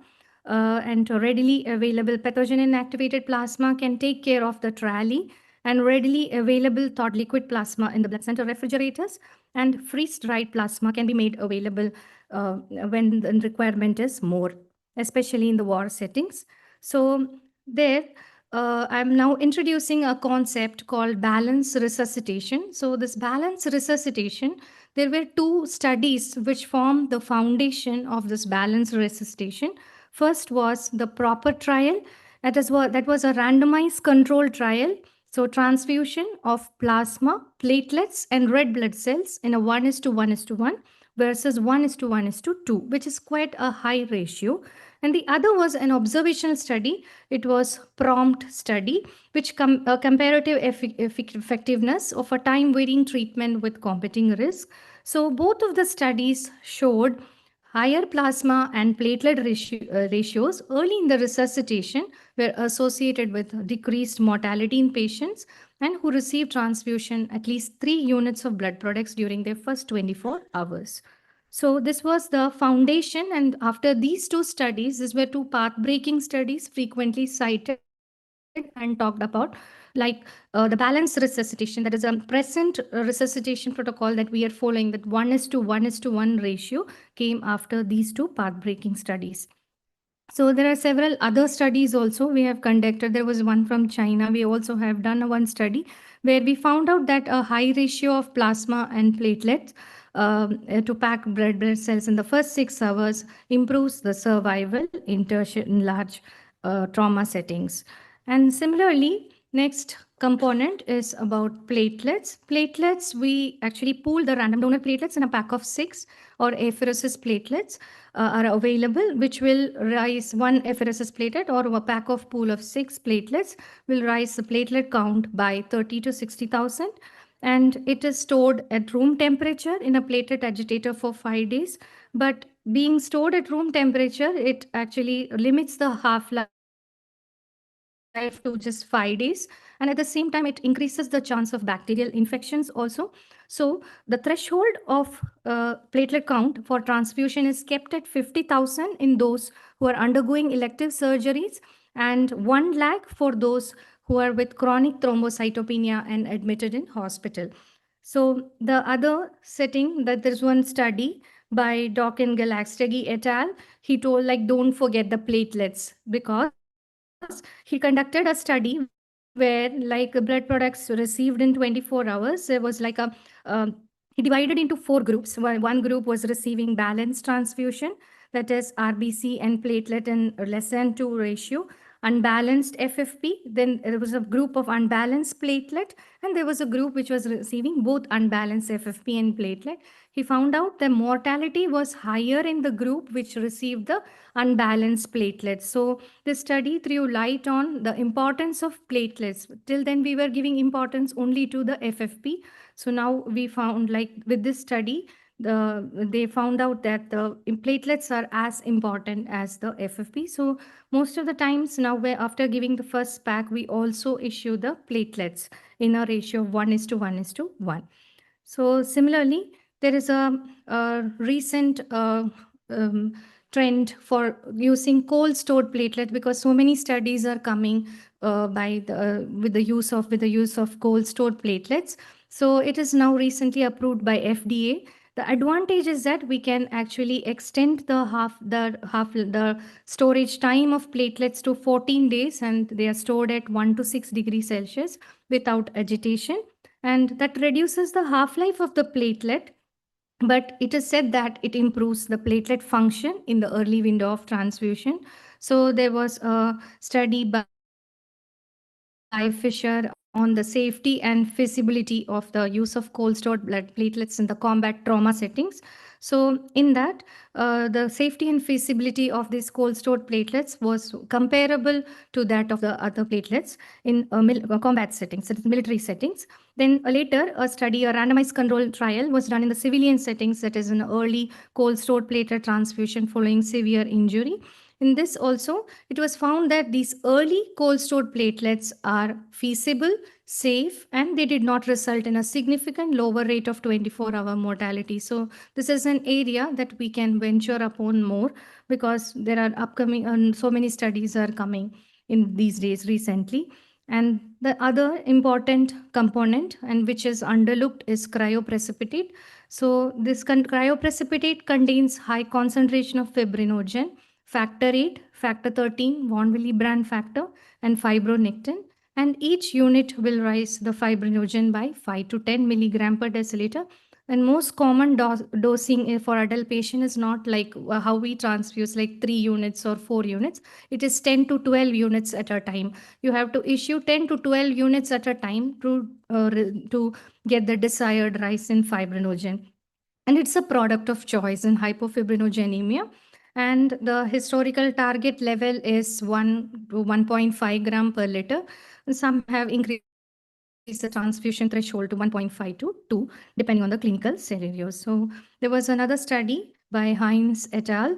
Don't forget the cryoprecipitate, the impact of 2019 DCR guidelines. So they increased the ratios of cryoprecipitate, and they studied the mortality. The group which received the higher ratios of cryoprecipitate showed decreased mortality, and it was more commonly applying to the penetrating injuries.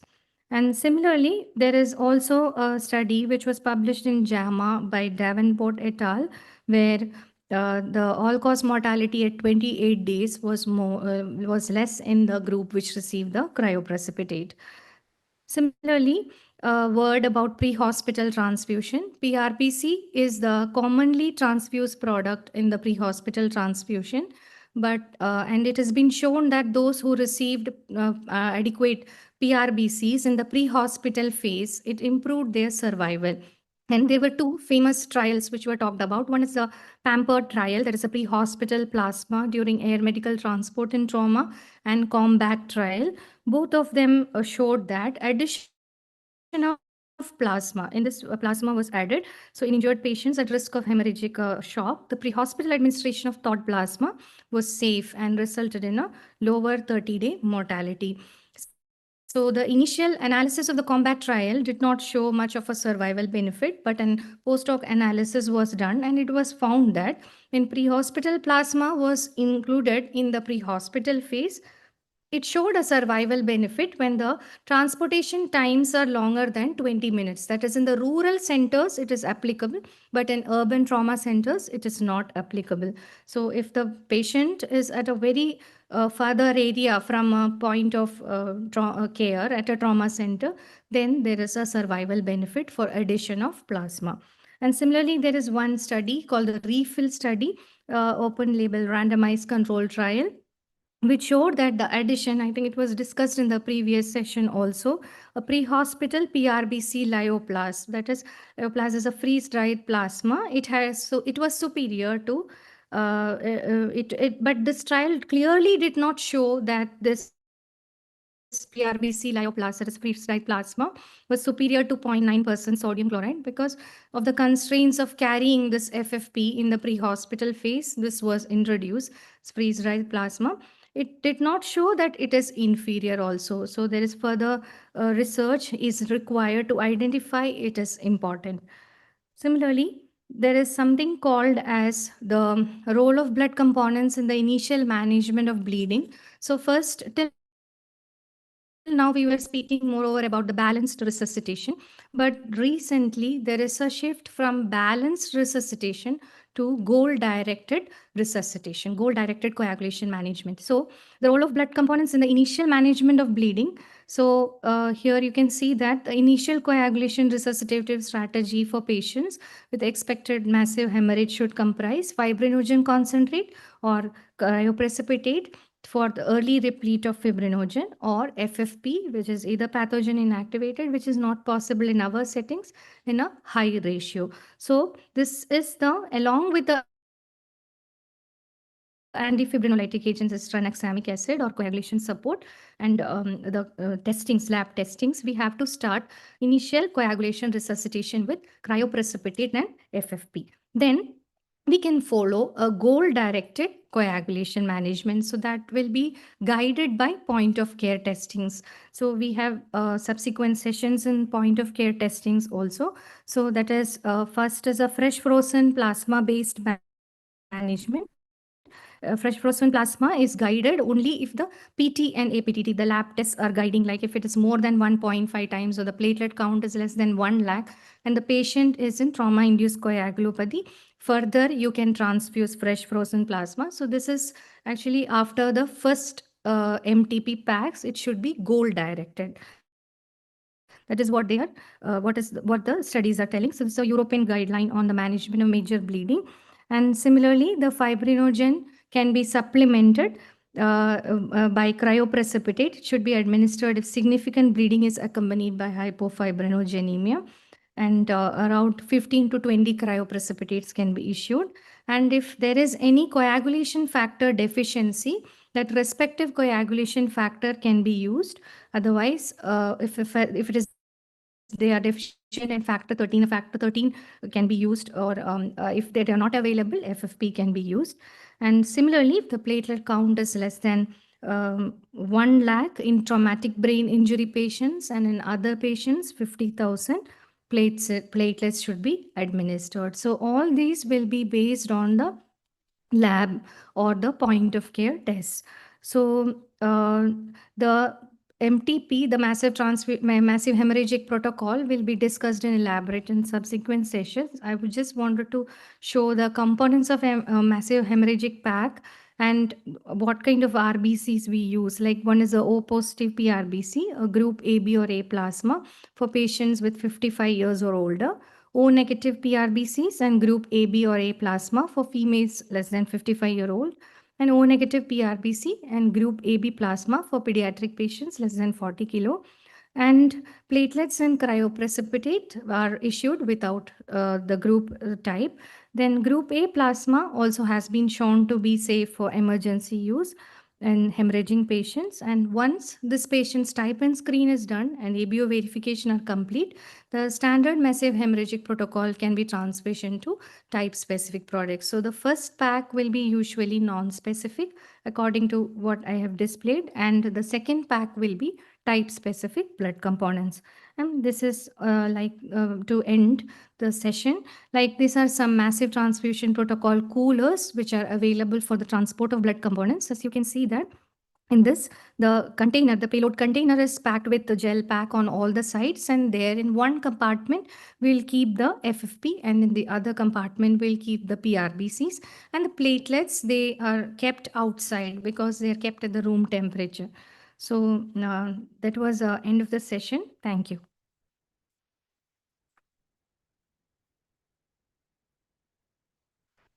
Thank you, Dr. Aparna. That was a very sumptuous presentation of the blood products. So, so we have to understand that when we talk about trauma resuscitation through blood, one is the ideal where we have the componentized blood products, but we should also understand that when we talk about the masses or the entire like Dr. Manu had shown something called as blood deserts. So these are areas where they are basically desert with respect to blood availability. So componentization really needs a bit of infrastructure, I would call, and technicalities are involved in doing that. So we all know that in out of the 3,500 odd blood banks that are present in throughout India, not even 1/3 would be having a component. So it is, we know that. So we have to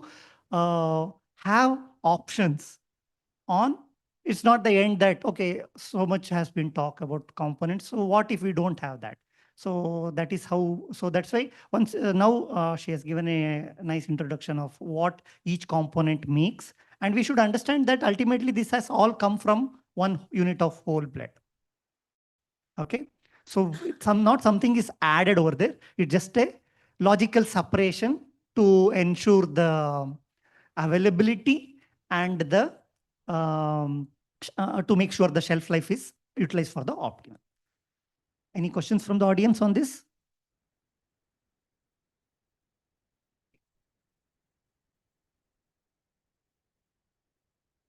Blood in ambulance? What is your take? Yes, please, you want to take on this? So if the temperature is maintained, we can actually start that. Like we can take blood in the ambulance, and there are associated risks with that. We should be able to bear it, and there should be, like, the human resources also should be increased at the same time. But I think if we follow a proper MTP cooler and a better infrastructure, if we have, I think definitely we can take blood in the ambulance, because number of studies are showing the benefit of pre-hospital transfusion. So I think we should go for it. Coming with the, I know why you asked that question. So in India, transfusion of blood outside the hospital is a very gray or shady area as of now. But people have done it, and basically, see, the licensing authority allows us to carry the blood products from one place to another. So think in that sense that these blood products, and also when we have blood mobile donation vans, we have the refrigerators inbuilt in those, and sometimes the campsite can be as far as 4 to 6 hours away from the area of component separation. So if we use that logic, as long as the blood products are maintained in their respective ambient temperatures at which they are supposed to be stored, I think it is something that definitely will this one, and the regulatory thing and all, we should probably we have to work, and it's a time process. It will take time, and we hopefully will achieve. But as she said, most of the countries, especially the Australia and other things, where air ambulance is a very easily available thing, they are doing it. Thank you.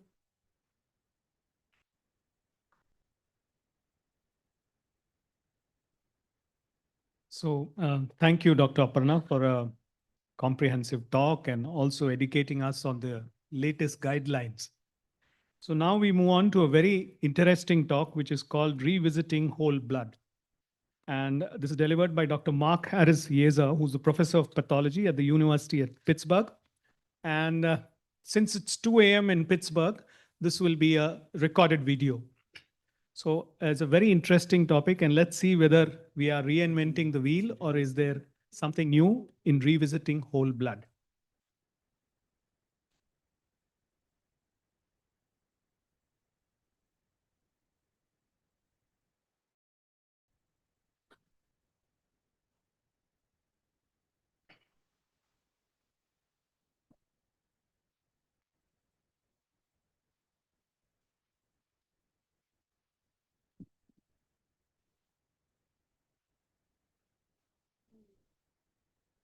Good morning, colleagues.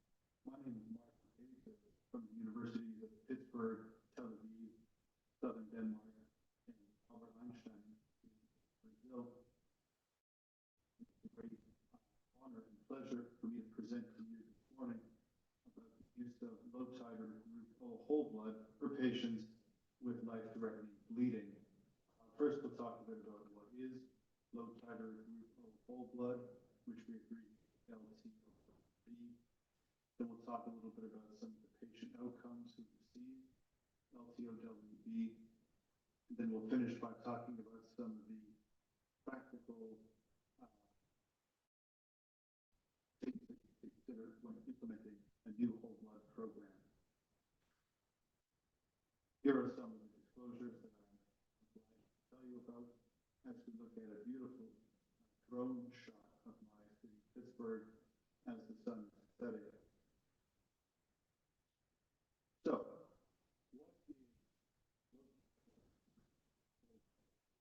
is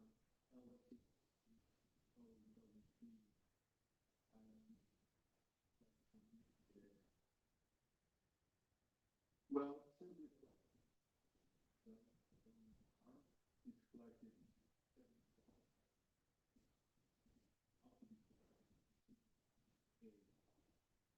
and then it's transfused as it is to any patient who's having life-threatening hemorrhage from trauma, GI bleeding, postpartum hemorrhage, anything like that. We use it in Pittsburgh for all patients who require a massive transfusion.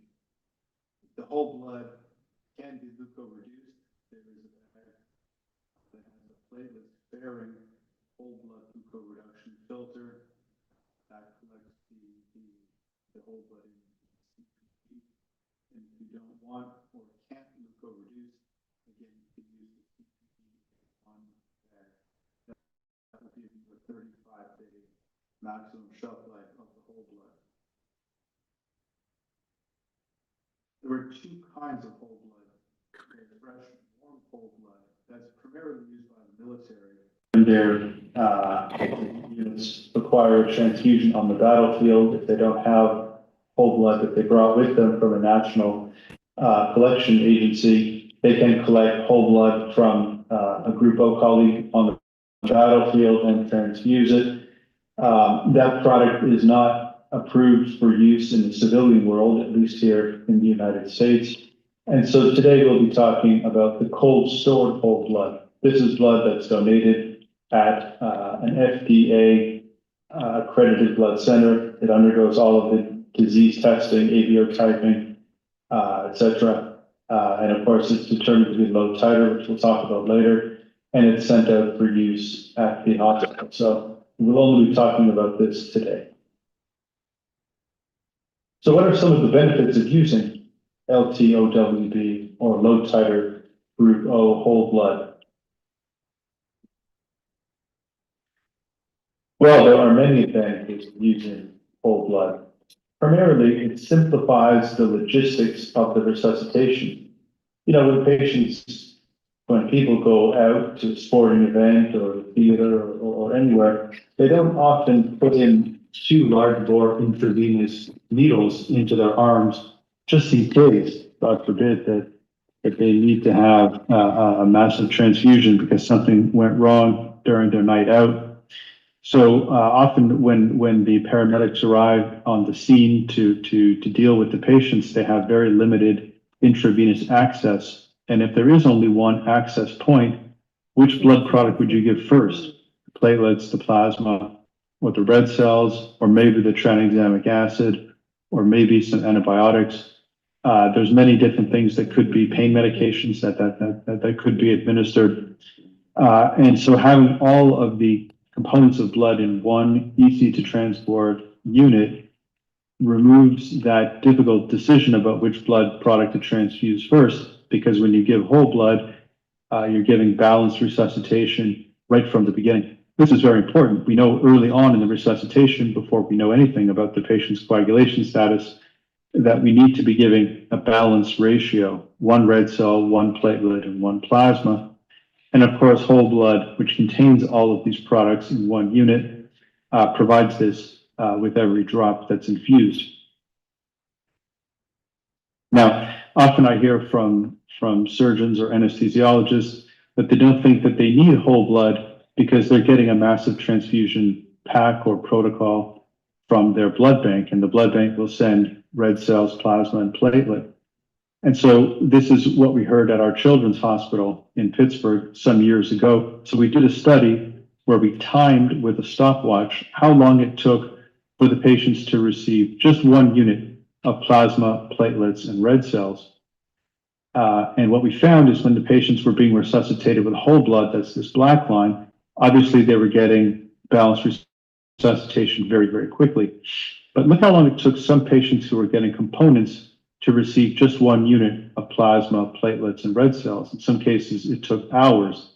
So these patients might have received 5 red cells, 3 plasma, but until they received a platelet, we kept the stopwatch going. And so despite the fact that at this children's hospital, we are providing plasma, platelets, and red cells in the massive transfusion pack, it took a long time for the surgeons and anesthesiologists to actually administer 1 unit of each of those products. And so these data very clearly show that using whole blood permits a very quick administration of balanced resuscitation. It'd be interesting to see what's happening in your hospital, how quickly patients are getting balanced resuscitation with components.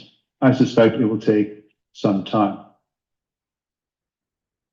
Some more benefits of whole blood as we look out over the Pittsburgh Riverhounds football stadium, or soccer as we call it.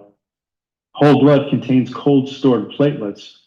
And in every single laboratory test that we've done where we compared cold stored platelets to conventional room temperature platelets, the cold stored platelets have performed better than the room temperature platelets. And that's nice. But we don't know which of these in vitro tests correlates to in vivo hemostasis. And now we have several studies that are underway. And in fact, the CHIPS trial in pediatric patients undergoing cardiac surgery has just finished. And we'll get the results of that soon. That was a study where patients were randomized to receive cold stored platelets or room temperature platelets. And so the studies that are looking at cold stored platelets will soon be available. But in the meantime, like I say, every time we've looked at cold stored platelets in the laboratory, they've done better than conventional platelets.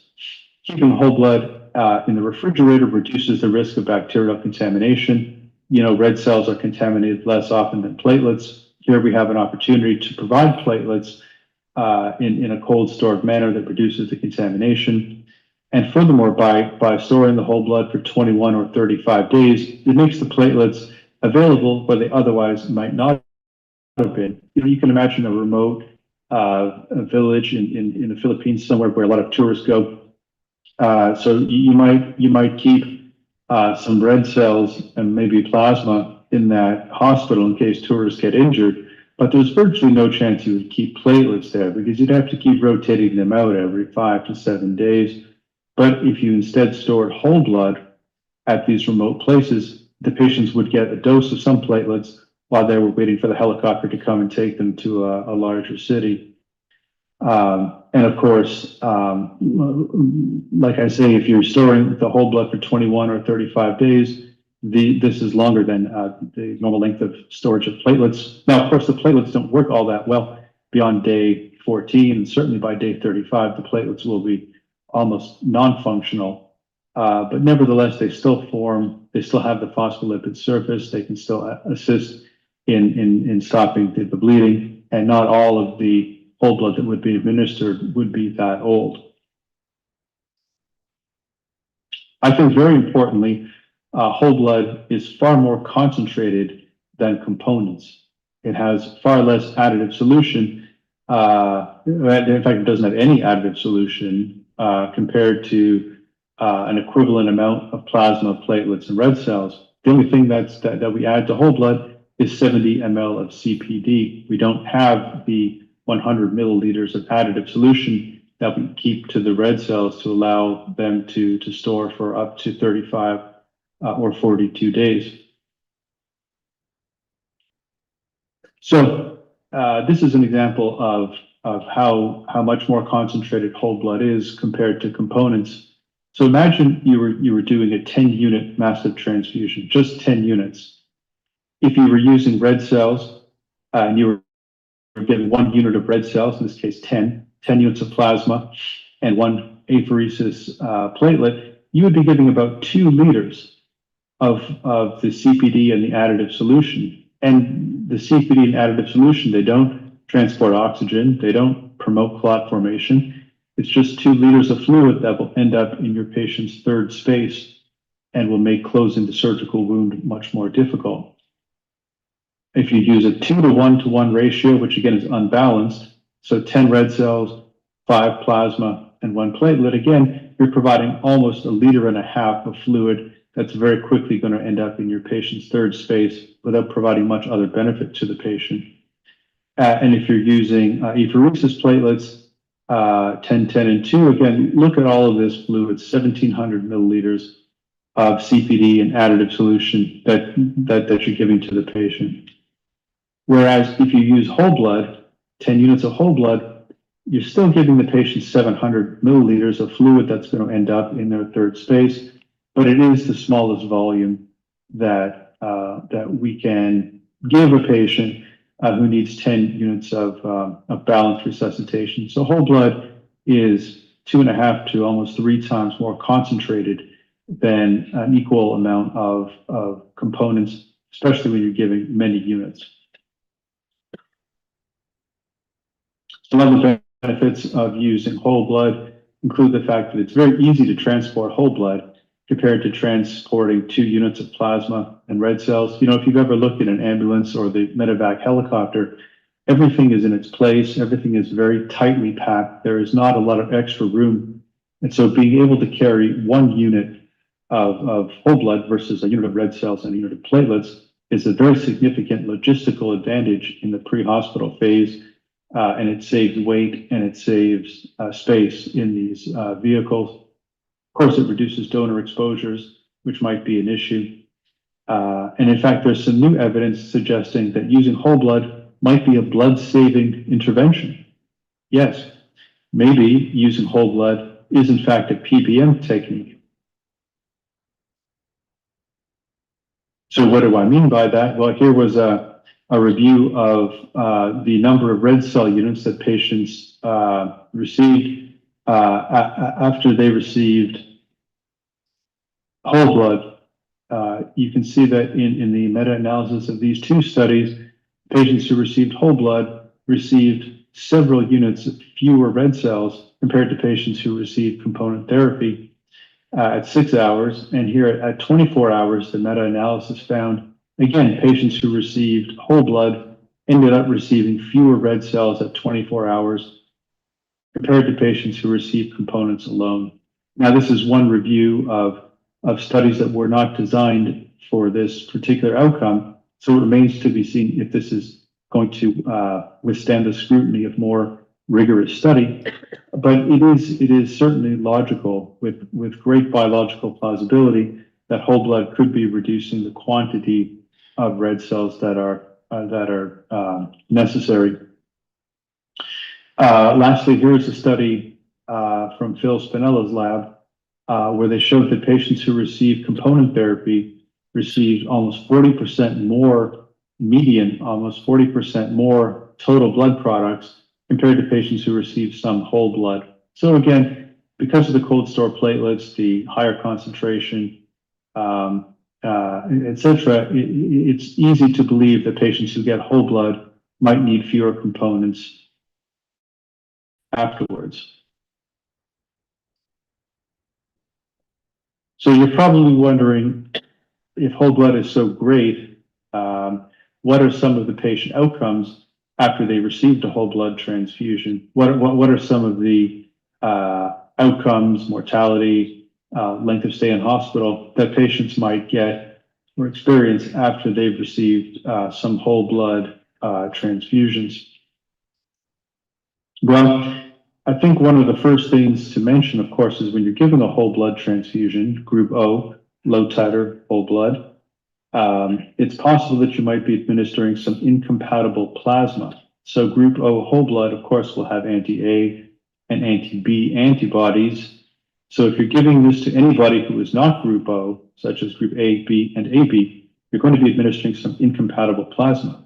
So one thing that we used to worry about was, might we be inducing some hemolysis of the red cells after we administer the whole blood? And so what we did was we looked in here at about 80 adult patients who were either group O, that's the black line, or non-group O, that's the dashed line here. And we asked the question, were there any differences in these biochemical markers of hemolysis? And you can see that the total bilirubin was a little bit higher amongst the non-group O patients, but it was still within the reference range of the laboratory. And by day 3 after the infusion, there wasn't any difference. And again, looking at the haptoglobin and the LDH, there was no difference between the group O and the non-group O recipients when the whole blood had a titer of less than 100. So this was very reassuring to us that that whole blood was not causing hemolysis, even in patients who received at least 6 units of whole blood. That's about 2.5 liters of plasma or so. And that's obviously quite a lot. So in adults, no evidence of hemolysis caused by the whole blood. We then looked at very small pediatric patients who received whole blood. The weight was 12 kilos. The age was about 3 years. They were getting about 30 milliliters per kilo of whole blood, which if you turn that into an adult weight, that turns out to be about 4 units, or about 1,500 mils of incompatible plasma. That's the equivalent of 1,500 mils of incompatible plasma for an adult. And again, looking at all of these values, reticulocyte, bilirubin, haptoglobin, and LDH, there is no difference in these outcomes. So we've seen now in adults, we've seen now in even the smallest pediatric patients who receive whole blood that it appears to be serologically safe without inducing hemolysis. Here's a very nice meta-analysis of many of the available studies on patient outcomes. These are civilian patient outcomes at 24 hours. And you can see that this meta-analysis found that receipt of whole blood improves patient outcomes in a statistically significant way. So at the relevant time point of 24 hours, you can see that in these studies, which again, were not randomized, they weren't powered necessarily to show a difference, but when you put them all together, you can see that whole blood looks like it improves outcomes, in particular 24-hour survival. And the meta-analysis also looked at the long-term outcomes, such as in-hospital survival or survival to discharge, that sort of thing. And again, you can see that whole blood does provide a statistically significant improvement compared to patients who receive components alone. I think the most important outcome or the most important mortality point is the 24 hours, because that's the point where the patient is bleeding. That's the point where the whole blood will make the most difference. Beyond 24 hours, patients start to die of other things like brain injury, multi-organ failure, and sepsis, which would not be expected to be affected by whole blood. So I would think that the 24-hour outcome was the most important. And again, there was clearly an improvement in survival for injured patients who received whole blood. In a study that was recently published, where we looked at multi-center study of patients who received at least some whole blood versus components alone. And these were some of the most severely injured patients who received the median of 2 units of whole blood. And what we found was this: as the pre-hospital probability of dying increased, so as you move along the axis here, the rate of dying is predicted to increase. In fact, the patients who received whole blood had a lower rate of actual mortality compared to patients who received components alone. So in very severely injured patients who frankly are only receiving a small quantity of whole blood, you can see that there was a very nice improvement in mortality at both 4 hours, which is an extremely relevant time point, and 24-hour mortality, which is also relevant. So again, even patients who were very severely predicted to die here, 50% prediction of death, the mortality was much lower after getting even a little bit of whole blood. One aspect that we looked at was, does getting more whole blood lead to even better survival? So we used the National Trauma Quality Improvement Database. This is a large database that all of the level 1 American trauma centers are required to contribute data. We looked for adult recipients who received at least 10 red cells of whole blood in the first 4 hours of admission, and we calculated the proportion of whole blood that they received to the total transfusion volume. So for example, if they received 3 units of whole blood and 7 units of red cells, then that would be a 30% proportion of whole blood. And so we looked at the different proportions of whole blood here between 10 to 50%. And we did not find that the proportion of whole blood led to improved mortality at 4 hours. But interestingly here at 24 hours, you can see that the patients who had more whole blood very clearly had more, like an odds ratio of survival to 24 hours. That was better than patients who received less whole blood. Getting any whole blood, even 10%, provided some benefit, but getting more whole blood at 50% gave the most survival advantage. So if you're going to use whole blood, make sure you get a lot of it. This was another study that was published around the same time as ours using the same database. They looked at adult patients again who received a smaller initial volume of transfusion in the first 4 hours.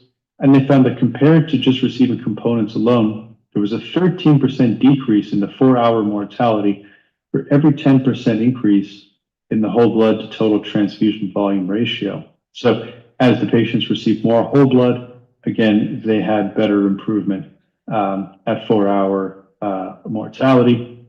And what they actually found was that about 30% was the highest discrimination for improving 4-hour survival. So if you're going to give whole blood, you want to make sure you're giving at least 30% of the total volume of whole blood or more, because that's what the data is showing, that more whole blood improves survival here at 4 hours.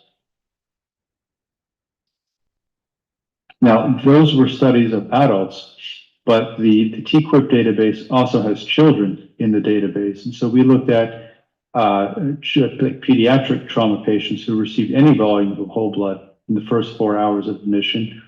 And we again calculated the ratio of whole blood to the total transfusion volume. And just as we saw in that adult study, the proportion of whole blood that led to improved 6-hour, 12-hour, and 24-hour mortality was 30%.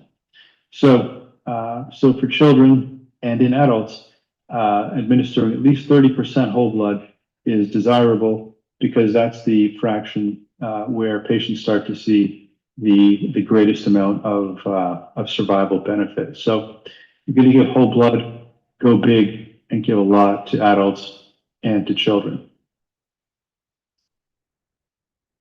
So who is using whole blood? What are the different sites and countries where whole blood has become a routine thing to do? And here you can see a nice picture of the Northern Lights, Aurora Borealis over Pittsburgh, which unfortunately is not a routine thing to see in Pittsburgh. And so when they do appear, and frankly so bright and with magnificent colors, all the photographers go as far north as we can on a weekday to take their pictures. So spectacular night in Pittsburgh. Whole blood is very common at American Level 1 trauma centers. Again, Level 1 trauma centers are those that deal with the highest severity injury. They provide the most comprehensive care to trauma patients. And you can see that prior to 2018, where the Thor group encouraged the AABB to change their standard and allow low titer group O whole blood to be used for any patient, even those patients for whom we don't know their ABO type. You can see we started here with the whole blood. This is the black bar in 2014. And really, it wasn't until 2018 or 2019 that the use started to increase very significantly. These white bars here are centers that use group A plasma instead of group AB. You know, we never have enough AB plasma. And so many of the centers, including my own, use group A plasma because about 85% of people who come in the door will be either group A or group O. Therefore, the plasma will be compatible.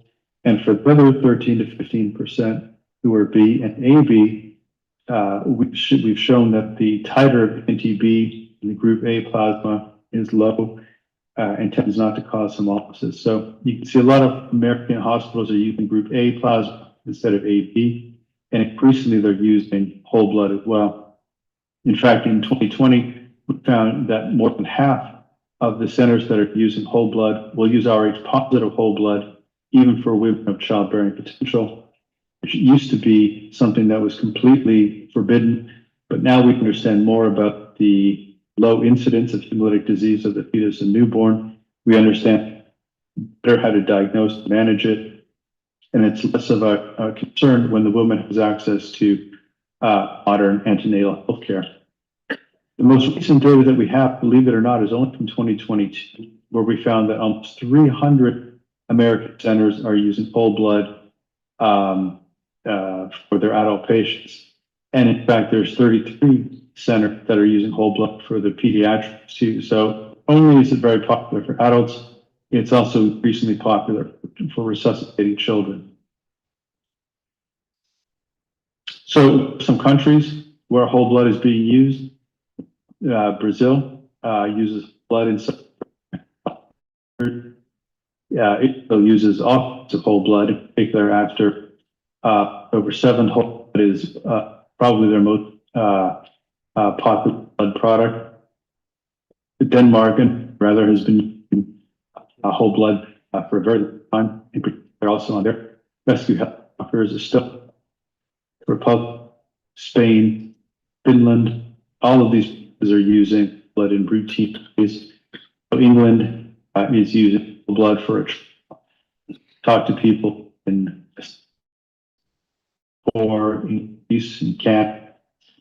Many are starting to use blood routine basis civilians because they understand benefits, particularly in the hospital, because of the resuscitation. So sometimes ask me, why is whole better saving patients than your opponents alone? And all the reasons that are about I valid. Also think if you're at a center it's using whole. This is a very advanced trauma. One reading the literature, one that wants the cutting edge of new evidence-based resuscitation techniques. And so you're getting hold of one of these, they're probably practicing new technique, resuscitation, coagulation. You know, we used to off the trauma patient, everybody would come in. Do now know that pressure ventilation is actually been hypercirculate and productive to maintaining circulation. So ventilation on the way out, resuscitate early blood is very important. Rapid use of tranexamic acid, not everyone needs it. Of course, crystalloids with sepsis, and that might not be so more or other types, but centers in whole blood are not using fluid hemorrhagic shock or these centers are also very much getting medical service to transfusion field even when the patient gets to the hospital. So whole blood is really a safe lives, but I think the traumas that's incorporated whole blood probably also everything else and based on literature improve patients as well. So what the practical aspects, the hurdle obstacles that overcome implementing a whole blood program are a few, and all of conquered one way or other. So let me do some of these obstacles. We talked about concern theoretical of use is that you providing any plasma fusion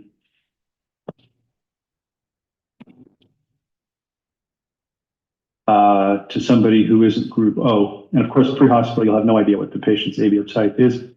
That was viewed from England. They looked at 10 clinical data, found 6 cases that were through transfusion, these apheresis.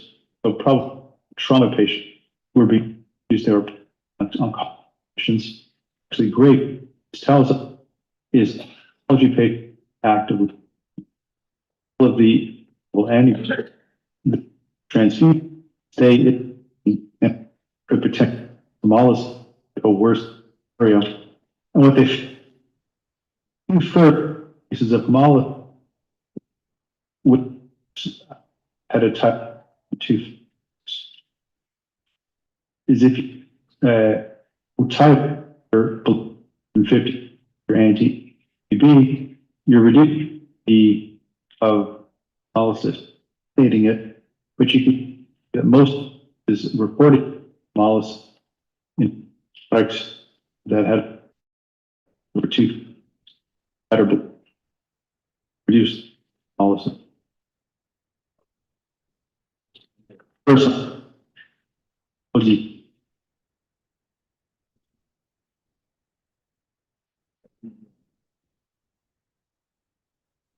good morning, colleagues. My name is Mark Yeazer, that had a titer greater than 256.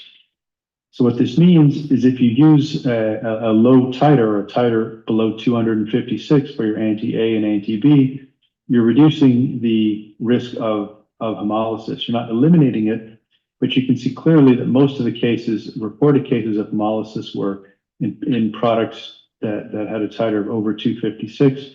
You use a titer below that and reduce the risk of hemolysis. Here are some common titer thresholds. You can see probably the most common is a titer of less than 200, which is what we use in Pittsburgh for our adults. These, by the way, are IgM titers or immediate spin titers. In Pittsburgh, we don't titer the IgG. In Norway, they do. This is the other here. They titer the IgM and the IgG. I personally don't think that's necessary because the IgM antibody is the one that can bind to complement and cause intravascular hemolysis. the IgG antibody would lead to extravascular hemolysis, and that's less of a concern than intravascular. So we titer the IgM, which is what basically everyone else except Norway does. I think Finland also might titer their IgG as well, but most places don't do that. When you're thinking about picking a titer, you need to consider a couple of options. I mean, obviously, if you don't titer anyone, if you don't titer any of your group O donors, then they will all be acceptable donors. 100% of your donors will pass if you don't titer them. But in Pittsburgh, what we found is when we picked a titer of 50, when we started the program, we wanted to be very conservative. We picked a titer of less than 50. We found that 80% of our male group O donors qualified with a titer of less than 50. But the problem was that we were missing 20% of our donors. We really needed more whole blood, so we needed to increase the titer threshold. So we increased it to a titer less than 100. And what we found with a titer of less than 100 was that 93% of our donors qualified. And when we increased the titer to 200, 98% of our donors qualified. So in Pittsburgh, we can get basically everybody that we can to donate whole blood with a titer of less than 200. But these titers are very different. You know, in Israel, when they tried their titer less than 50, they only had about 15, or 20% of their donors who qualified. And when they increased it to 150, they had about 75% of the donors who qualified. So around the world, the titers are different. You'll have to understand what it's like in your population. But this is the calculus. The higher the titer, the threshold, the higher the potential risk of hemolysis, but the more patients you'll be able, or more donors you'll be able to include. So if you ask me, below what titer will hemolysis definitely, absolutely, for sure not occur? My answer would be, I don't know. And I don't think anyone knows, because I don't think that there's any titer threshold that is guaranteed to be absolutely safe. Even a titer of 50, as we saw in the British meta-analysis, had some patients hemolyzing. And so I don't think this is the right question to ask. I think the better question to ask is, below what titer threshold does hemolysis become unlikely? Because there's always a risk of hemolysis, but we can reduce it by performing titers. We can minimize it by performing a titer. And so doing any titer is probably better than doing nothing. And I think the literature supports that a titer of less than 256 is safe. And again, the higher the titer threshold, you'll probably have fewer deferrals of donors, but possibly an increased risk of hemolysis, although I think it's a theoretical risk of hemolysis only. But regardless of the titer threshold that you pick, which again, I would argue should be anything less than 256, 200, perfectly fine. How often should we test the donors? How often should we test a donor to make sure that they are a low titer donor? With the colleagues in Denmark, we measured the anti-A and anti-B titers in 56 healthy Danish people every 3 months. We found 56 people, mostly lab employees, who were willing to come and have their titers tested every 3 months. And we obviously told them to live their life, get pregnant, get their vaccines, eat whatever they want, just live normally. And let's see if the titers change every 3 months. And so we used a solid phase technique for doing the titers. And instead of expressing the titer as the inverse of the highest dilution, they just converted it to like the log 2. So 5 titer steps would be titer of 32. And so here's what you can see here. These numbers here represent the median titer. So the median anti-A IgM antibody titer in group O people was 4.7. That's not very interesting. The most interesting part is what's in the brackets. The bracket represents the average change, or the average deviation from one test to the next, or from one time period to the next. What you can see here is that the average change in the titer was like 0.45. So let's say that's half a titer step. That would be like somebody going from a titer of 2 to a titer of 3. Very, very small change. And in fact, the person with the largest titer step was somebody who was group O and had the IgG anti-A titer step increased by 1.5.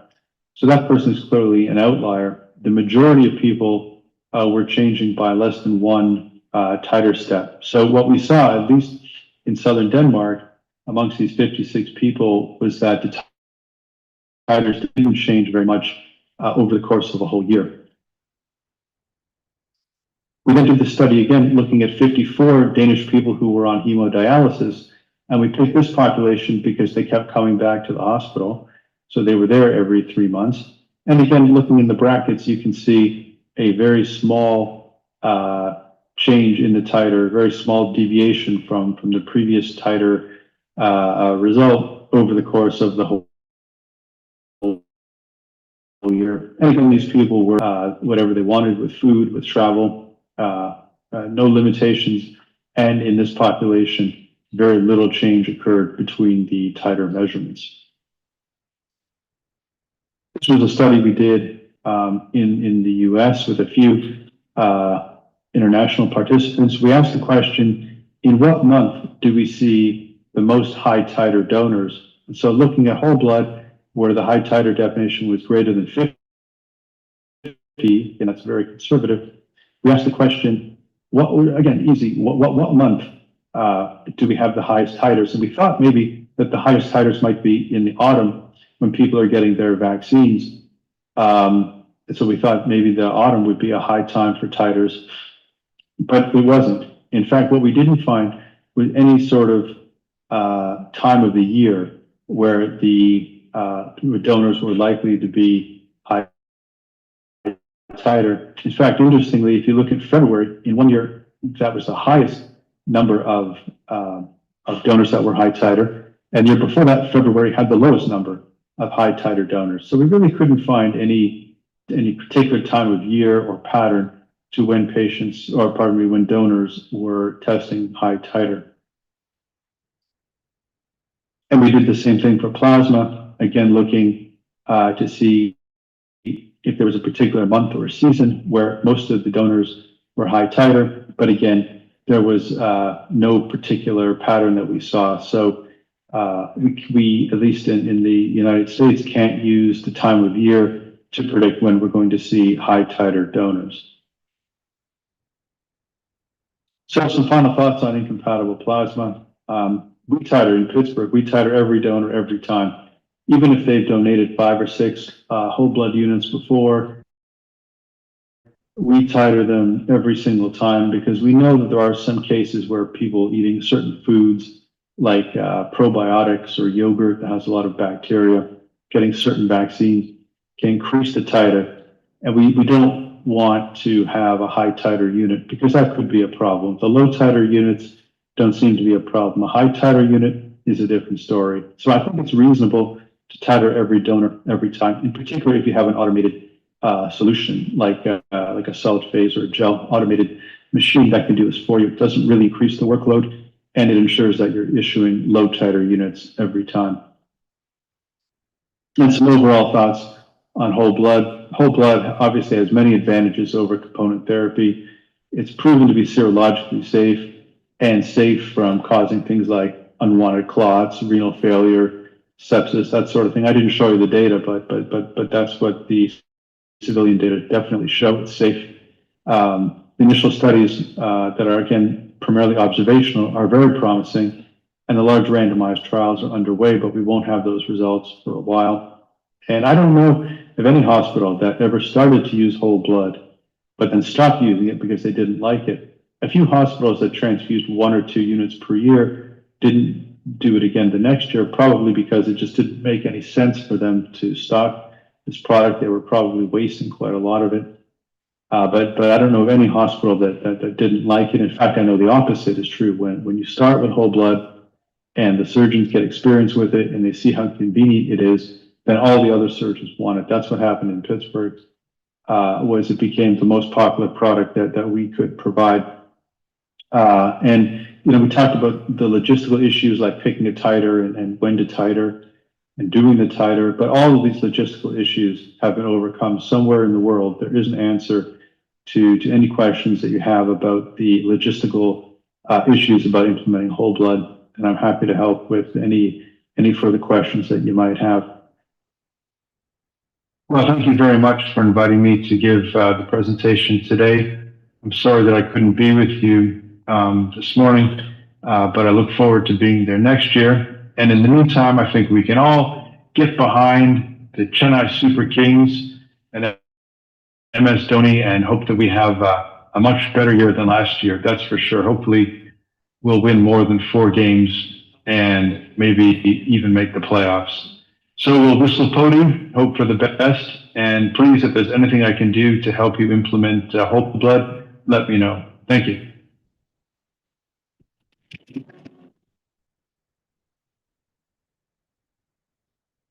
So that was a very interesting talk. And since we don't have Professor Yesa online, I think we can throw this question into the in-house experts. What is the status of whole blood today? And I think we can start with Abhishek from.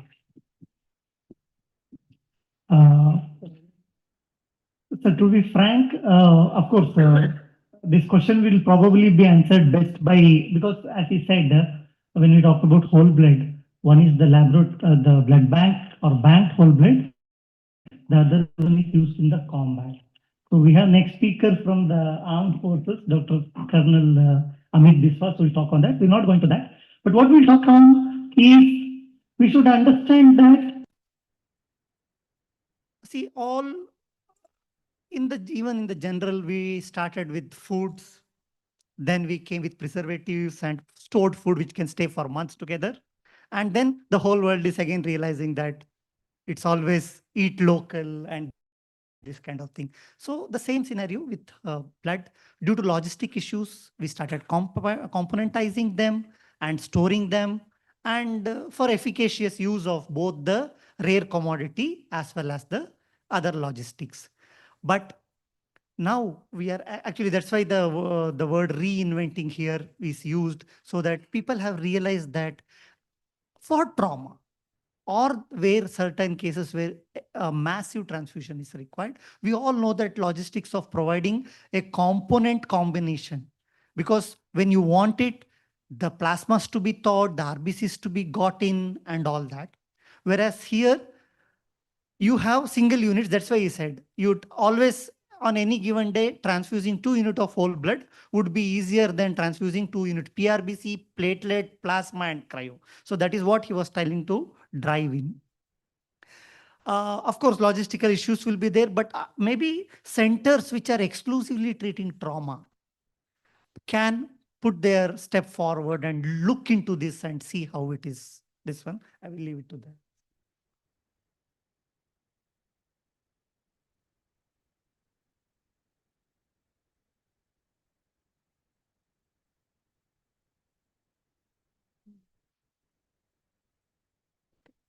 So in high volume centers in the emergency, there's a concept of a fridge in the ER where you keep a pack of blood. And this low titer, whole blood is what would be ideal, because then there is no, door to cooler. There's no time loss at all. You could just get that blood and use while you can get further support. So keeping probably at least one in every high volume trauma center ED would be a very practical thing, but I think it'll need system change, because acceptance has to come from the blood bank, and transfusion medicine would probably need to begin this change. That's just my request, because we don't have it still. We all know that few of our professors would love it if you say, I will go back to whole blood. Yeah. So what is the exact reason? So it is because of a country being so populous, it doesn't practically make sense to keep low titer whole blood, whereas with one donor, we may be serving many if we do it component. Is that the real reason? Answer is both. See, one thing is, as he said, the titers are highly variable. You can't designate a donor as low titer donor.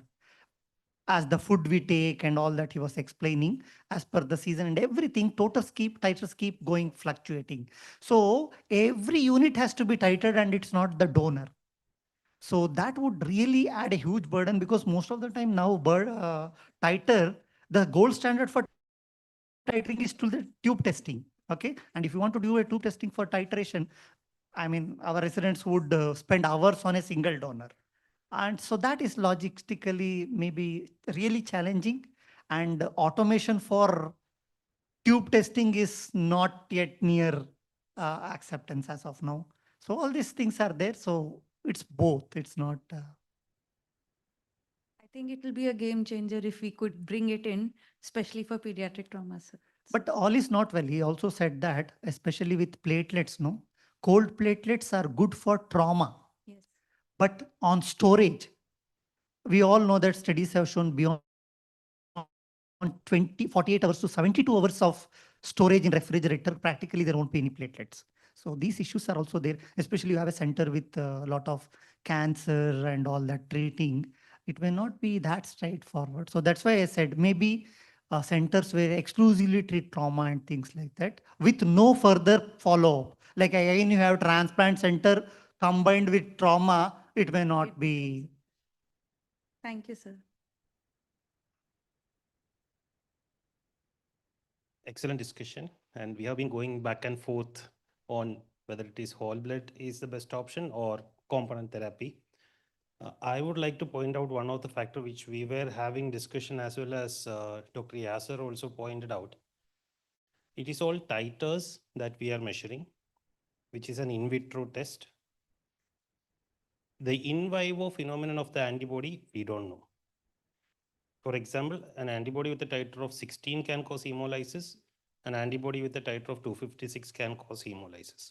So which blood is going to cause hemolysis, we do not know.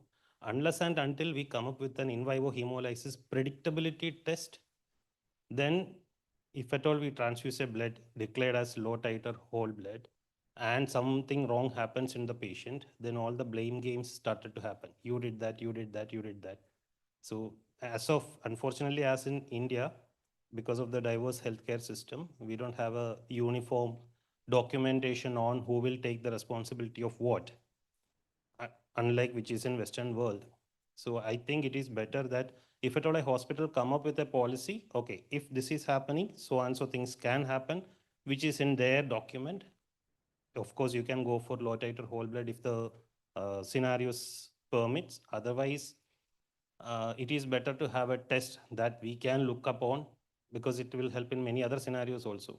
So if the in vivo predictability we can do, then it is good to have a whole blood which is there, and the platelets, activated platelets will definitely help in trauma resuscitation along with red cells. So that is one more point that I would like to add.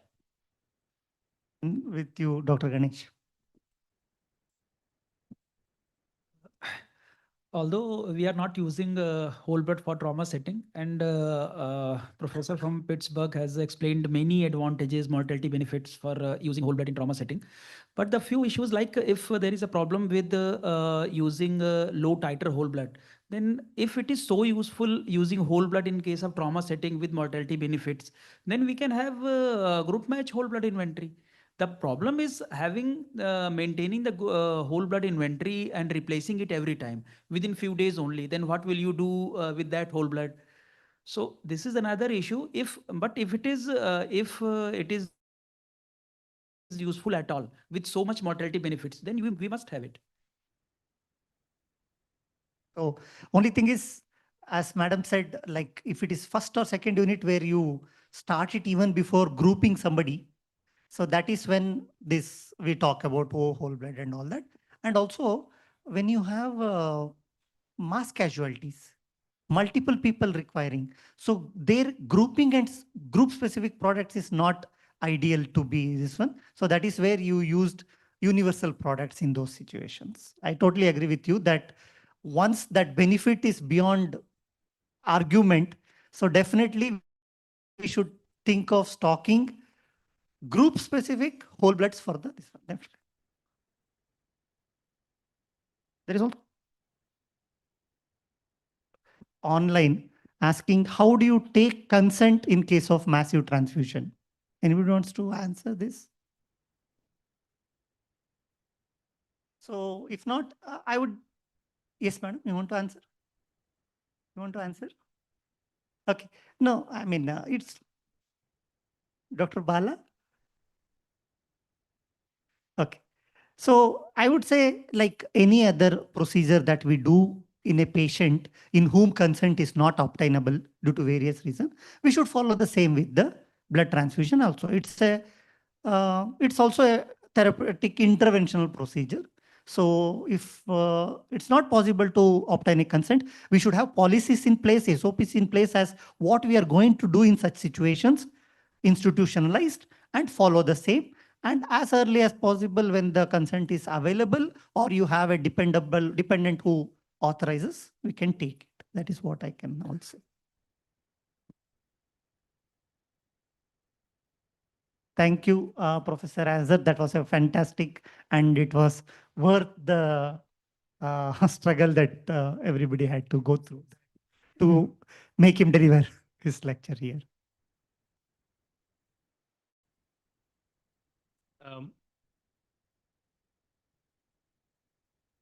Announcing? Go. My pleasure to welcome Lieutenant Colonel Amit Kumar Biswas, who's a professor of laboratory sciences and molecular diagnostic at the Command Hospital, Lucknow. And he shall be speaking on the massive transfusion protocols evidence. Thank you so much.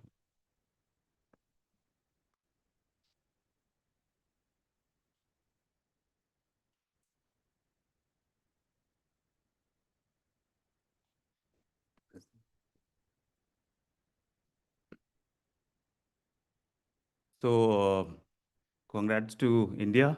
Just continuation of the Dr. Mark that after the massive win, will come into massive transfusion practices, evidence and practices. So, respected chairpersons, senior colleagues, distinguished faculty, and dear friends, good morning. Let me begin with a statement that is both true but uncomfortable, that most hemorrhages are preventable. And not because we lack blood, not because we lack knowledge, but because we sometimes lack timing, coordination, and preparedness. So fewer than, as you know, there are studies have found out that fewer than 10% of trauma victims require transfusion. And within that transfusion, 70% require massive transfusion. So they eat up the whole, your inventories of the blood center. So today, I will not merely speak about massive transfusion. I will speak about its evolutions, its evidences, the realities, and the lessons learned from battlefield medicine to tertiary care hospitals.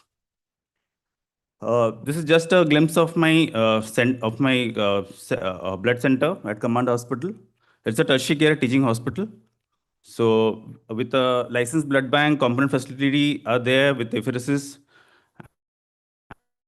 and stem cell harvest procedures being carried out regularly.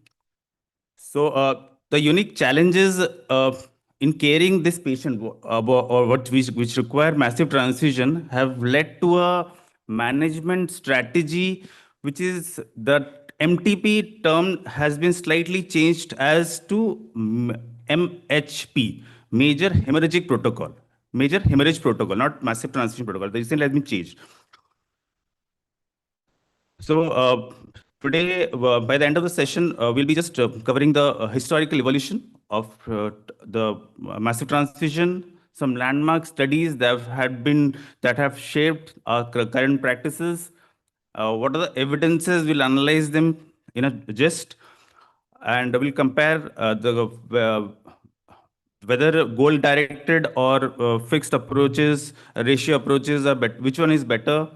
Some regulatory aspects as per our Indian scenario, and we'll reflect on practical lessons from military and teaching tertiary hospitals.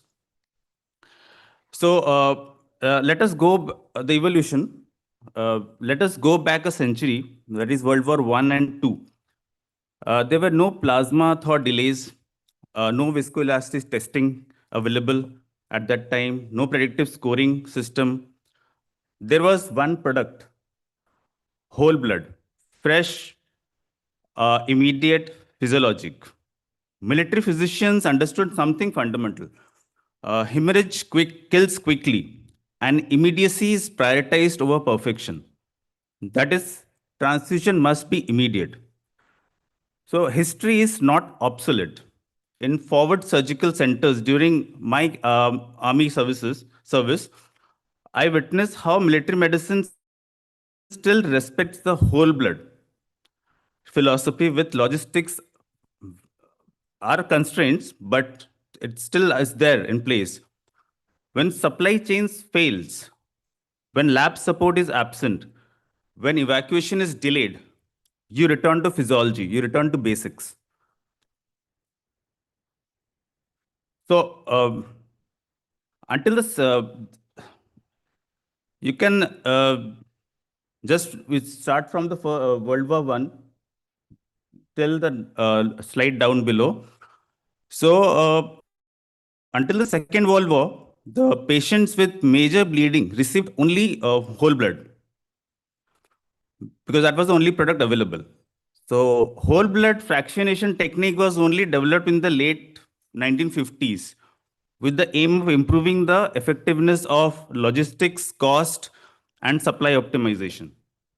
In this way, between the late 1950s and mid 1980s or 90s, whole blood and blood components coexisted throughout transfusion services.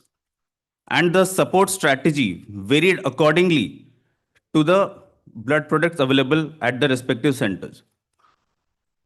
By 2020, military data demonstrated that failures and delays in the management of coagulopathic bleeding had become the leading cause of trauma preventable deaths. Additionally, complications became frequent, more than 80% mortality in patients requiring massive transfusion. So in 2025, an international conference reviewed early massive transfusion in trauma and discussed blood products options for resuscitation. Despite the best choice for maintaining hemostatic and oxygen transport functions, even if it is completely been replaced by patient's blood volume. The obvious solution to the insufficient availability of whole blood was the combination of packed cells, FFPs, and platelet concentrate to reconstitute whole blood, maintaining a relatively fixed proportion between the components and organizing the resuscitation efforts in blocks repeated. Sorry. In the blocks, it is supplied in blocks repeated cyclically until stabilization or death. So this topic has already been comprehensively covered by Dr. Mark in the earlier session. So I will just come to the next slide. With fractionation, now comes the component era, science with a cost. With fractionation came progress, RBCs, FFPs, platelets, cryoprecipitate. So inventory improved, shelf life extended, and distribution was optimized. But something subtle changed. We began transfusing red cells first. We waited for INR to rise. We waited for fibrinogen to drop. We waited for lab. And in that waiting, coagulopathy worsened.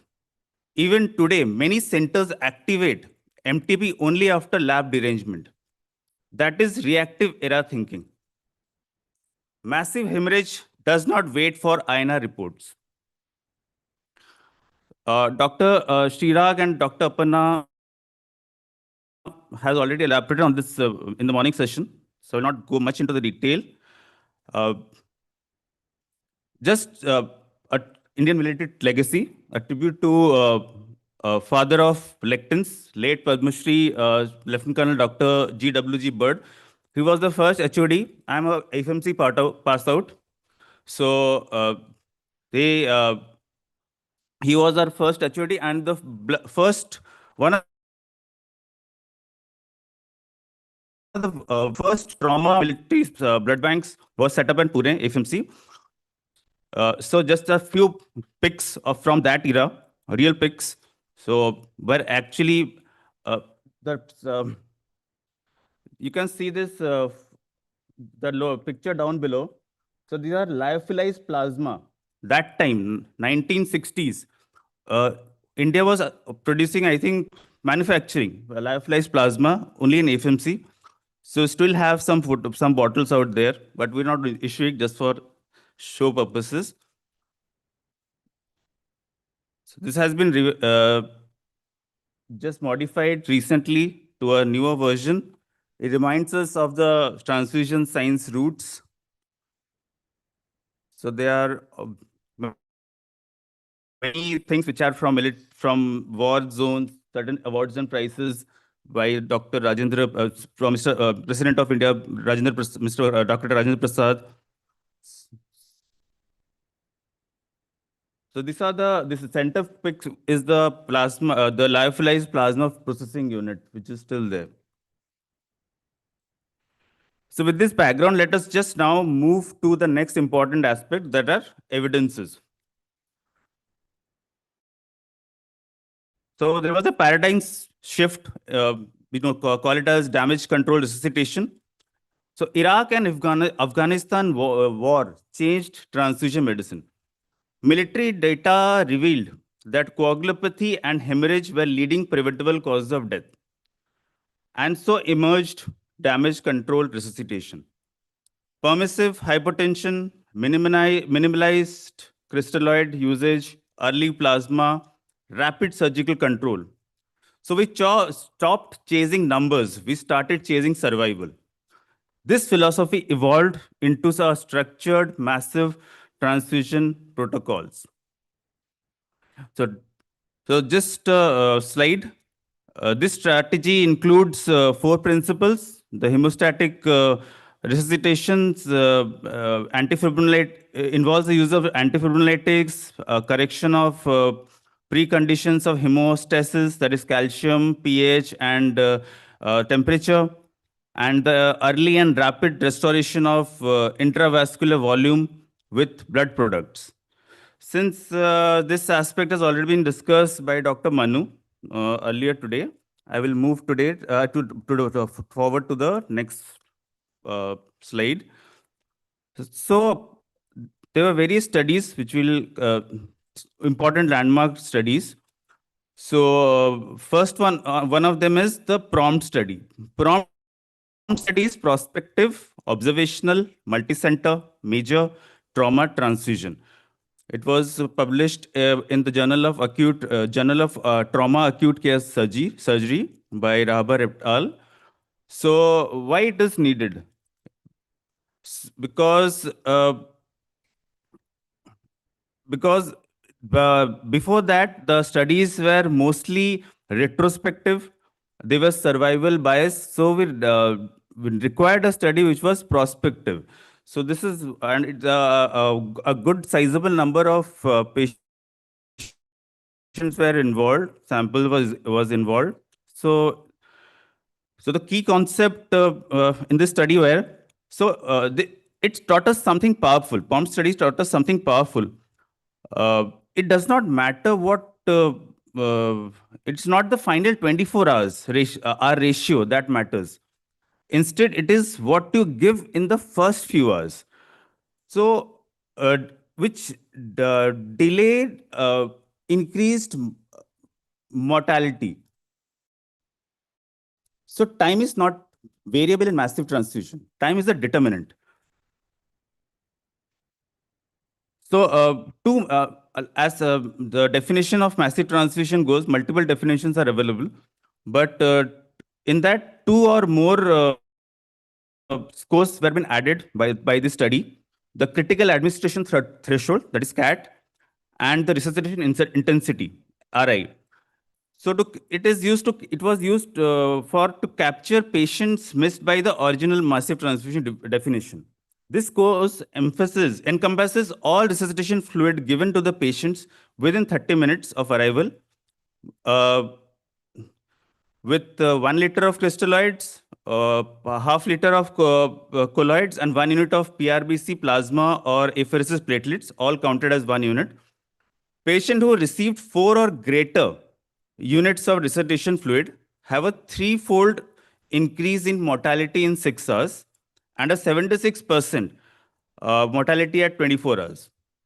And the other score, the CAT score defines a patient as CAT positive if they receive 3 or more units of PRBC within any 1 hour time frame during the first 24 hours after the injury. So CAT positive patient had a 4-fold increase in overall mortality. So both RI and CAT have improved sensitivity and specificity for mortality compared to the classic massive transfusion definition of 10 units in 24 hours. That was the advantage of this. So the interpretation of prompt study where the balanced resuscitation was beneficial, early plasma delivery is crucial to correct for the coagulation factors. Ratio effect is time dependent. It provides a rationale for the next study, which I'll be discussing, is the proper trial. So prompt trial was the hypothesis generating, and proper trial is testing the hypothesis. So the practical takeaways were, as told, there was a need for rapid plasma availability should be there, pre-thought plasma inventory, which is a bottleneck in the blood center. So and to avoid unnecessary PRBC transfusion, only initially it is of importance, not importance, it is beneficial. But later on, you have to, by second or third pack, plasma platelet has to be there, and the clinician should know when to start MTP early. And there is a logistics coordination between trauma bay and blood center has to be there. And in tertiary care hospitals, as I told, there is a delay. First due to the thawed plasma, another is due to cross match and cross matching. And it supports the emergency release of O blood group group A plasma strategy. In India, we can go with B also, but A, as per literature, group A is preferred. And massive transfusion packs has to be in place. Now coming to the next important landmark study, that is proper trial. Proper is pragmatic, randomized, optimal platelet and plasma ratio. So balance saves lives. So this study compared 1:1:1, that is PRBC, FFP and platelet concentrates versus 1:1:2. So overall mortality differences was statistically found to be neutral, but deaths from exsanguination was reduced. So we can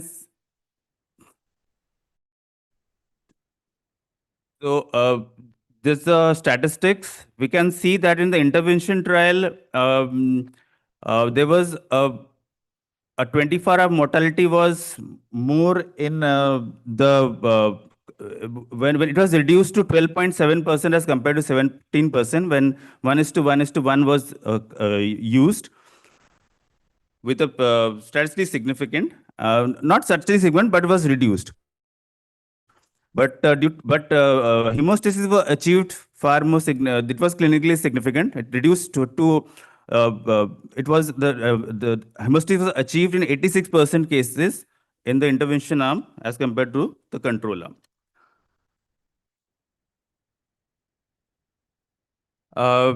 So the takeaways from this trial was as in the PROM trial, there should be pre-thawed plasma inventory.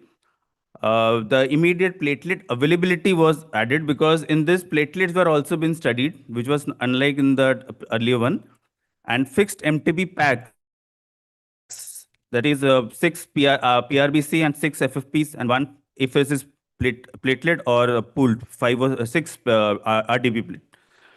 And there should be early MTP activation, avoid unnecessary PRBC transfusion, initial transfusion, and one should integrate tranexamic acid, preferably within 3 hours. I will discuss it in the next study. So this study supports the same as emergency release of PRBC, group A plasma strategy, and consideration of whole blood program wherever possible. On the similar lines, various studies have been done. So the latest data are from studies done by Thao et al. And Lammers et al., which also were similar to the findings as the proper trial. The next, which is in the line, is CRASH trial. So CRASH trial is clinical randomization of an antifibrinolytic in significant hemorrhage. So there were 3 studies, 1, 2, and 3. So first study is not actually related to transfusion. The steroids were been assessed whether they are helpful in trauma cases or not, but were found to be harmful in the finally. Then came the CRASH-2 study in 2010, which studied tranexamic acid for bleeding trauma. And later came the CRASH-3 trial in 2019, which refined tranexamic used, but it was for traumatic brain injury patients. But we will focus on the CRASH-2 trial. So a CRASH-2 trial is another landmark study, 2010, which was the first large trial conducted studying the use of tranexamic acid in trauma patients. Tranexamic acid, while the delay in giving it, arshiolit is found to be harmful, which was found in this study, in this trial. So CRASH-2 trial revolutionized trauma care. So if tranexamic acid is given within 3 hours, it has surely to reduce bleeding mortality. So in this 274 hospitals and from 40 countries, over 20,000 patients have been enrolled. And the procedure was 1 gram of tranexamic acid was infused over 10 minutes, and then the maintenance dose was given over 8 hours. So we can see there was a statistic. The findings were that they can see a significant, clinically significant reduction in the bleeding in the tranexamic acid group. Almost it causes 4.9% decrease in all-cause mortality and 14.5% decrease in the risk of bleeding and risk of death due to bleeding. So finally, the tranexamic acid did not significantly reduce the need for blood transfusion. Tranexamic did not increase risk of vascular or occlusive events, and reduces death from hemorrhage and reduces overall mortality. These are the final. Even though there were certain limitations were there in the CRASH-2 trial, but the bottom line is that tranexamic acid can be safely can safely reduce the risk of death in bleeding trauma patients and should be considered. Just a small thing about CRASH-3 trial, even though it focused mainly on traumatic brain injury patients. So, but it also showed that there is you can see the 28-day mortality on traumatic patients. There is a decrease if you use tranexamic acid. So it should be considered. The next is the MATTER study. So it was published in Journal of Archives of Surgery in 2012. So it was a retrospective study from Camp Bastion, Afghanistan during the Afghanistan war. So 296 patients were involved in which tranexamic acid was given. So the primary outcome of the study was in hospital mortality. So in the battlefield setting, it is being regularly being used. Means we use it before the patient reaches the trauma center or the tertiary care or wherever. In the peripheries, we transfuse tranexamic acid. So studies have shown that this study showed that there was a mortality benefit. So there was a increase in there was a decrease in mortality of around 14.4 as compared to when it was not being used, 28%. But however, there was an increase in thromboembolic events. So matters actually complement a crash 2 study in high severity trauma patients. So why matters study is highly relevant? Because this focused mainly on high severity trauma patient, polytrauma, and massive transfusion. Pre-hospital utility was there, found to be there. Next comes the women trial. Women trial is World Maternal Antifibrinolytic Trial. So this was in 2017. So it actually transformed, this trial transformed postpartum hemorrhage care altogether. Because as we know, PPH is one of the most common causes of is one of the reasons why massive transfusion is initiated in obstetric cases. And in this study, the primary outcome was either death or hysterectomy. So no significant difference was found to be overall. There was no significant difference, but due to bleeding, death due to bleeding was significantly reduced. So it was 1.5% in the tranexamic group and the placebo. In placebo, they used normal saline. So that was 1.9%. So the relative risk ratio was 0.81%, which was significant, clinically significant. So across trauma, traumatic brain injury, and obstructives, one message remained constant, that is within 3 hours. So beyond that window, benefits disappear. Time again dictates survival. So after this woman trial, WHO recommended that early IV tranexamic acid within 3 years for PPH patients has to be there. They included this in the recommendation. So it was incorporated into the National Obstetric Guidelines, Emergency Obstetric Protocols, and Massive Transfusion algorithms. So practical impacts in blood centers, it reduced need for massive transfusion, early hemostatic stabilization, decreased FFP, the component usage, and better maternal survival in resource limited settings. And in particularly in armed force setting, tranexamic can be given even before blood products arrive, which we do.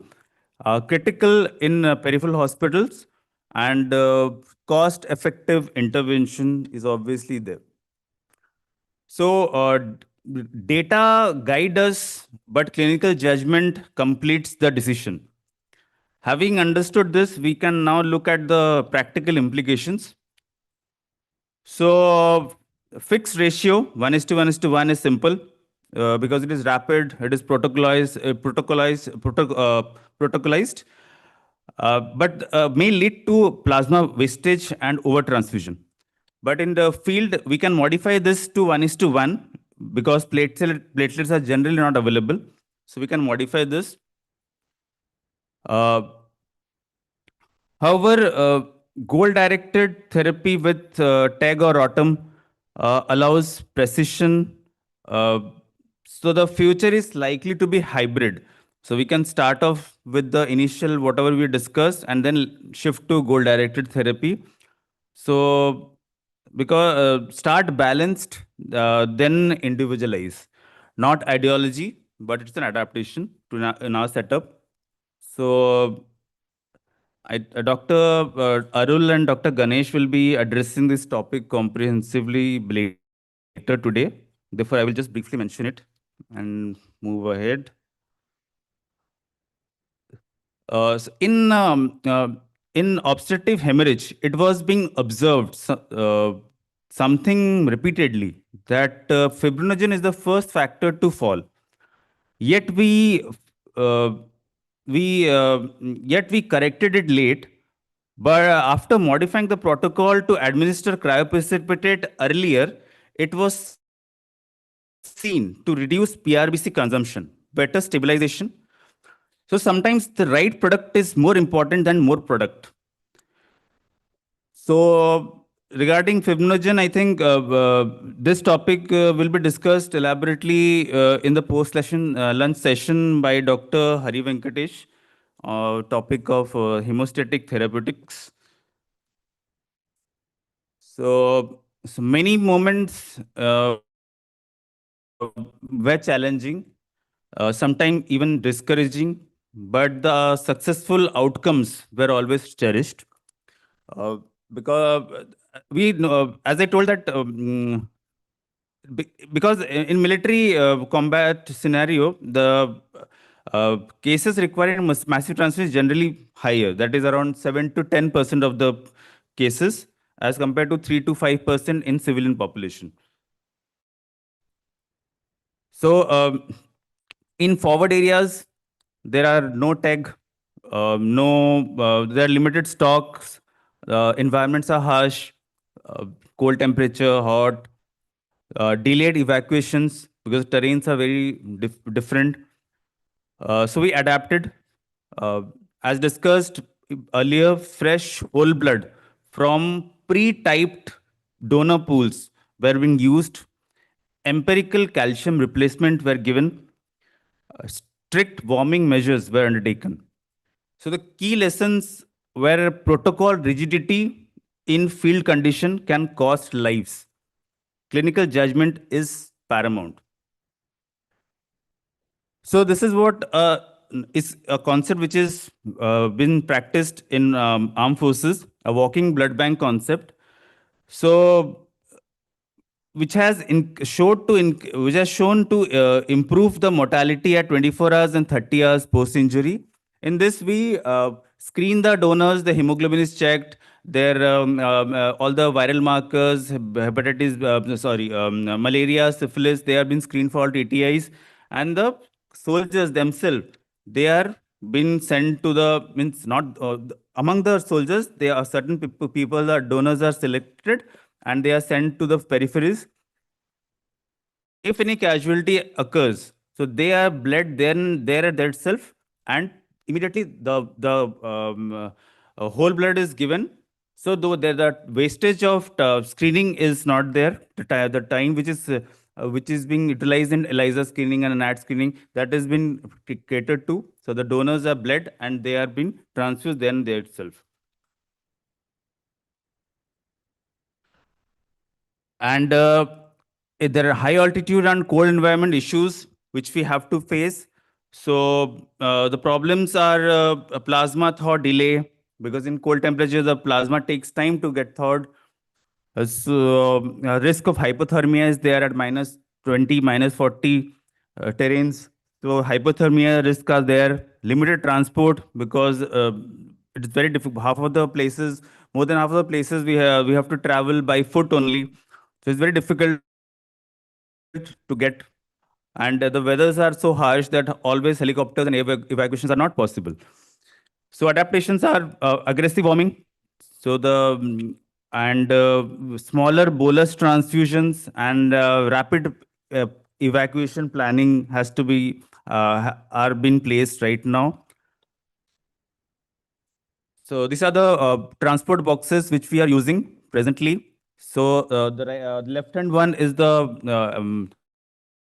±20°C transport boxes, which can cater to the PRBC as well as FFP. These are battery operated. We can charge it. It can sustain till 8 to 10 hours.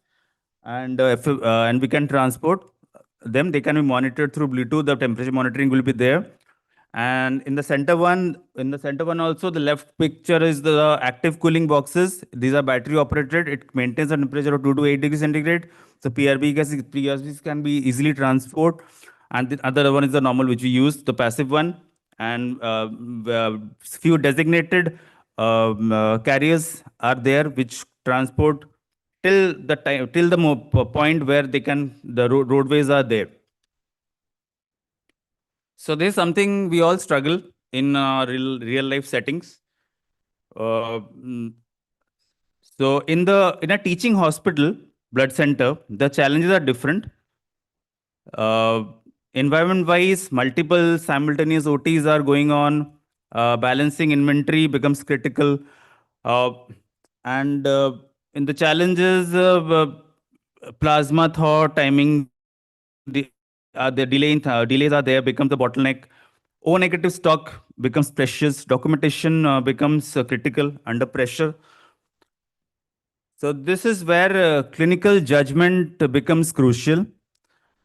So we implemented pre-thawed plasma during high-risk CAS, calcium replacement protocols integrated into MTP, mock drills are being carried out quarterly, mass casualty blood allocation policies are there.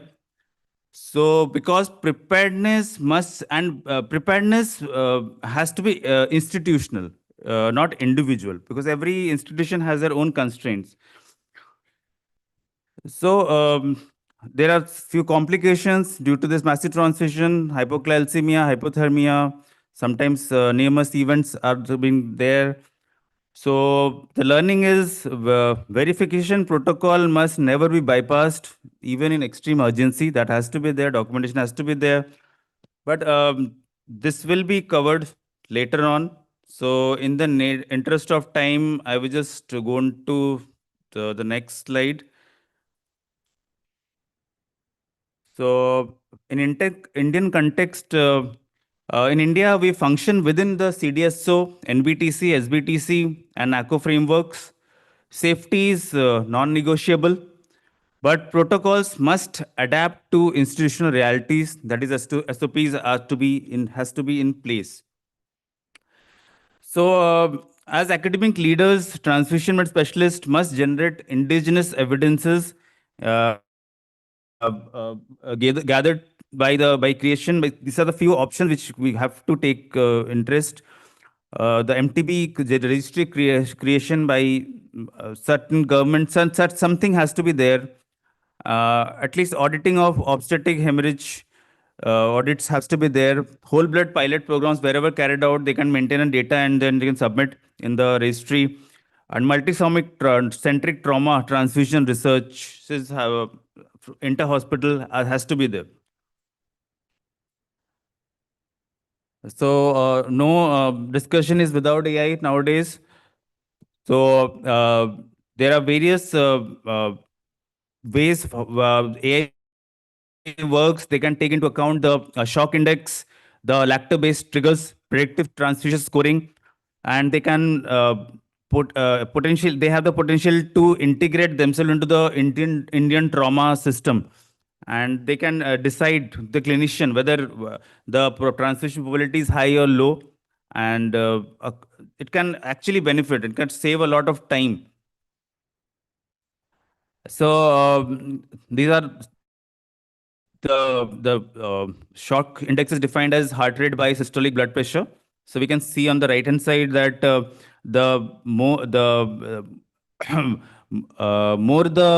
generally it is point below, anything below 0.8 is okay, but the mortality increases the moment it rises to more than 1.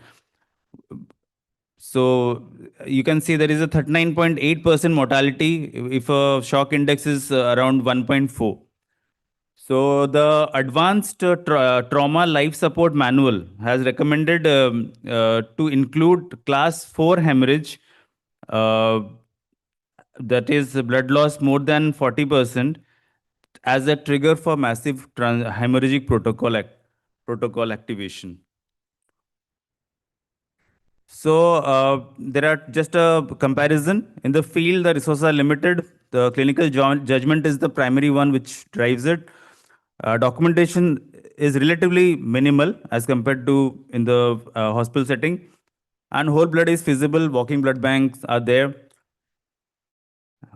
As compared to in a hospital, the resources are variable depending on whether the component facility is there or not. Lab guided possible if TEG and ROTEM are there, viscolysis testing are there. Documentation has to be robust, and component therapy is predominant.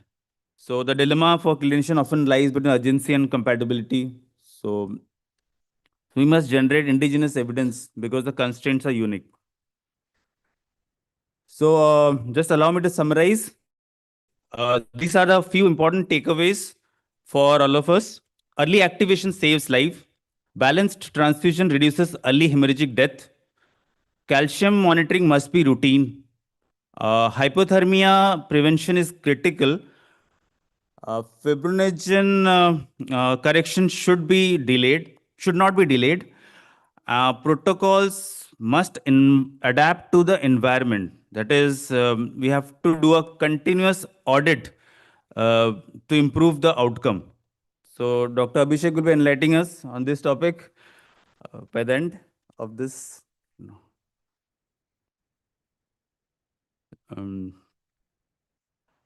So there are few, just one or two or three clinical case discussion, just scenarios. So first of one is a polytrauma with massive hemorrhage. A 20-year-old male, RTA, road traffic accident, arrives 45 minutes post-injury. The vitals are as shown. BP 180 by 50, heart rate 132, respiratory rate 28, and GCS is 12. And focused assessment with sonography for trauma is positive. So initial lab the stat sample which has been taken, the hemoglobin is 8.2, platelet is 140, INR 1.6, and lactate 6.8. And 4 units of RBC has already been transfused in the first hour. So these are the questions which will come to your mind. Whether we should activate the MTP or not, and why. And what should be your next blood component which will issue. More of RBC or both FP and PRBC or all the three, or wait for the repeat lab test results. So, and whether you should give tranexamic acid or no. And would you request for TEG at this stage? So in this case, MTP activation is justified because the patient is clinically unstable, and rapid transfusion requirement is there. And a balanced transfusion is preferable in the early phase. And if the patient is within 3 hours, if he reaches within 3 hours, tranexamic acid should be given. TEG is useful, but it should not delay the transfusion. And early warming and calcium protocol, as discussed before, has to be there. So in a similar case, in a similar trauma or a field in a field scenario, waiting for repeat coagulation profile will surely delay plasma transfusion. Patient, it will actually worsen the coagulopathy. So in our setup, clinical shock index is a better trigger than lab values. So an early balanced MTP reduces FFP wastage when later guided by TEG. This is what we should follow. This is next case, now an obstructive case. So 32-year-old female post LSCS with uterine atony. Estimated blood loss is around 2200 ml. The vitals as shown. The initial lab findings are this. And 2 units of PRBC were being transferred in the first hour. So is the fibrinogen critically low? The values is 110. And what should we prioritize? PRBC, FFP, cryo, or platelets? What would you continue to the fixed or goal-directed therapy? And what should be your target fibrinogen level in this kind of patient? So fibrinogen level, the target should be because in this case, the fibrinogen is 110, which is critically low. So anything below 150 is considered to be significant. So our target should be around more than 200 milligram per deciliter. And for this, early cryoprecipitate transfusion has to be there. Tranexamic acid within 3 hours, yes. And obstructive, it has been found that obstructive MTP deteriorates faster than trauma. So it is slightly different in case of obstructive cases. So earlier reliance on FF plasma alone failed to correct fibrinogen timely. So after protocol modification, FFP was changed into cryoprecipitate administration. So it has shown to reduce the total PRBC consumption altogether. So this is the third last case. Simultaneous polytrauma arrivals at around evening 7:30. Look, the patient the case presents to the tertiary care hospital. There is a road traffic pileup on the highway. So these are the 6 patients which arrives within 20 minutes. 2 hypotensive with active bleeding, 1 head injury, and 1 pregnant female, and 2 moderate trauma. These are all the studies which I have discussed. It is combining into one. So in mass casualty, transfusion medicine becomes something else. You cannot activate MTP for all. You must prioritize salvageable patients. You must conserve O negative for female of childbearing age. You must shift to group specific blood early. You must balance ethics, logistics, and survival. In those moments, transfusion medicine becomes leadership. There should be priority. We have to prioritize the active. These are the 2 things more we have to act. The active hemorrhage if patient is there, and if TBI patients are there, platelet allocation has to be prioritized. So this is just a photograph showing tertiary care setup. The patients arriving, mass casualty, coordination has to be there. Resuscitation, surgery, everything going on simultaneously. So OTs are activated. So in forward areas, I had witnessed how military medicine still respects whole blood philosophy when logistics are constrained. So final message is that massive transfusion is not merely about issuing components. It is about systems, issuing, it is about preparedness, it is about timing, it is about leadership before the first unit is transfused. So from battlefield tents to tertiary hospitals, one truth remains constant. Preparedness determines survival. And in mass casualty, transfusion medicine becomes logistics, ethics, and leadership, not just component therapy, just to reiterate. So I conclude this aspect. Thank you. Jai Hind.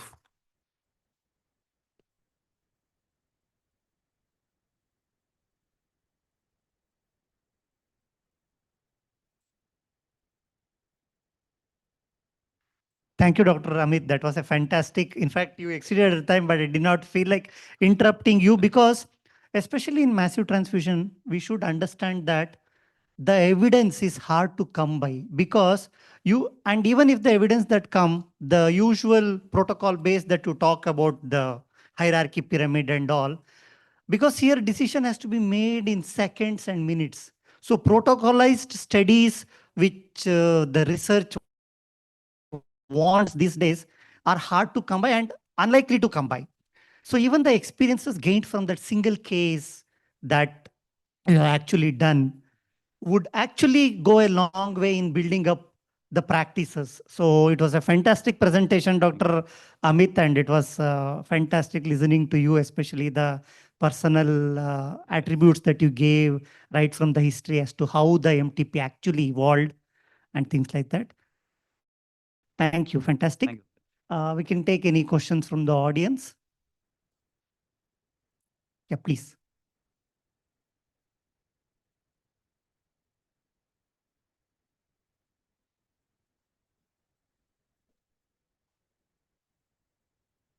You mentioned about the availability, the bottleneck caused by lack of availability of Thought. fresh, Thought. Yes. FP.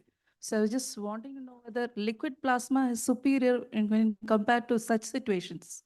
In case of mass casualty, or is liquid plasma How many of the anywhere? blood centers are I do having not know. it? I'm just asking you. So at your center, do you have anything like No, that? no. Because we have learned a lot of new things today from you. Just want to know whether you have. No, we have not used. We are already, keep generally 3 to 4 bags thawed plasma every day. Yes, sir. It is anyway being used in my setup. It's because the tertiary care hospital, the requirement is will always be there, because it is not group restricted. Yes. So it can be given to anybody. So it is never goes wastage. But liquid plasma, I think there will be a wastage if I keep it regularly. But do you think there is an advantage of using that in Not a high? no. It is only if you have there is a problem if of inventory management, the machines and all. If there is a problem in that part, then liquid plasma is okay. But if you are having a proper, if one deep freezer is there below minus 20 degree, I don't think it will be an issue. Thanks. Thank you, sir.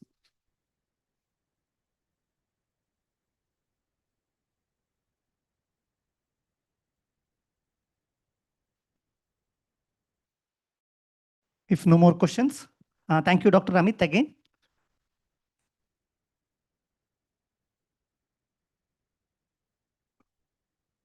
Thank you, sir, for the enlightening discussion. And I would like to invite our chairperson, Abhishek sir, to hand over the memento to our speakers. I would like to invite Dr. Aparna, Assistant Professor, Department of Transfusion Medicine, JIPMER, to come over to the dais.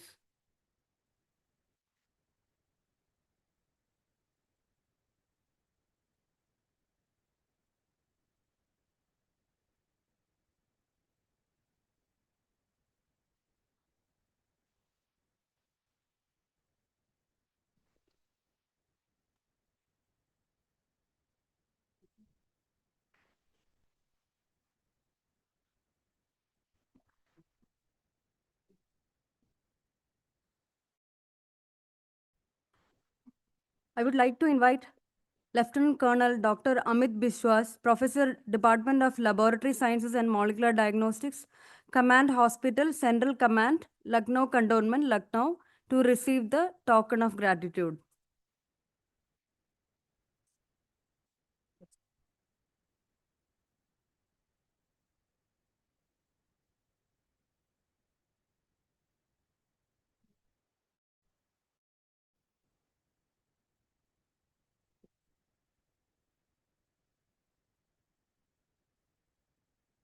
I would like to invite Dr. Arul Selvi ma'am, Professor and Head, Division of Laboratory Medicine, JPNATC, AIMS, New Delhi, to present our token of gratitude to our chairperson, Dr. Abhishek sir, Professor and Head, Department of Transfusion Medicine, JIPMER.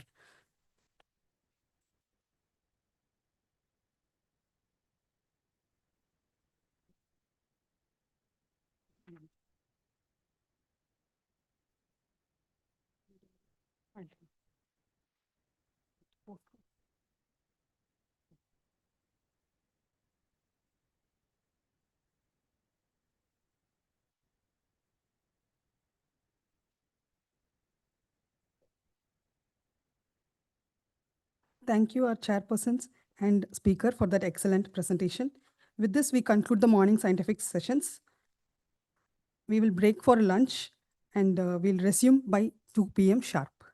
Kindly reassemble in the auditorium on time. The lunch will be served in the first floor.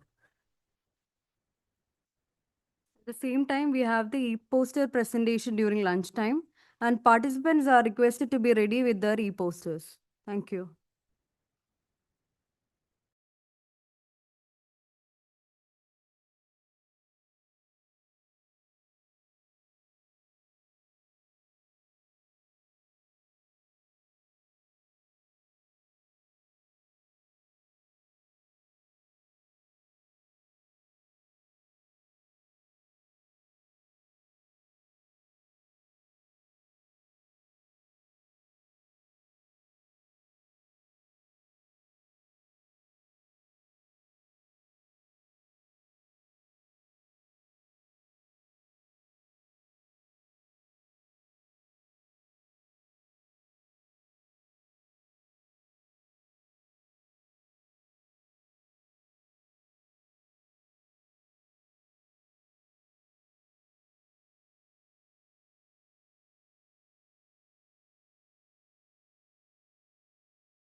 Where you have copied it?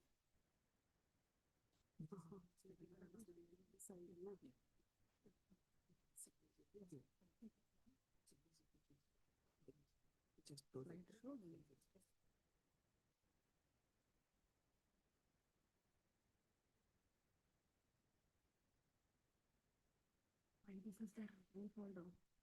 One, two, three, five,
and the band is it's working.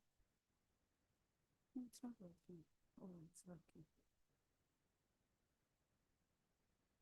Who's talking next? Me and Desire. Nice, ma'am. First yours, ma'am. Like we'll go accordingly. Like whatever we wait from that, we'll be starting. Okay, madam will be first. The first time. Okay. Start to go. No problem.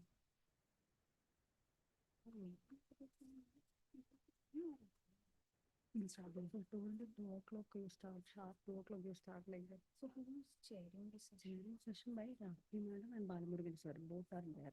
You can show them this.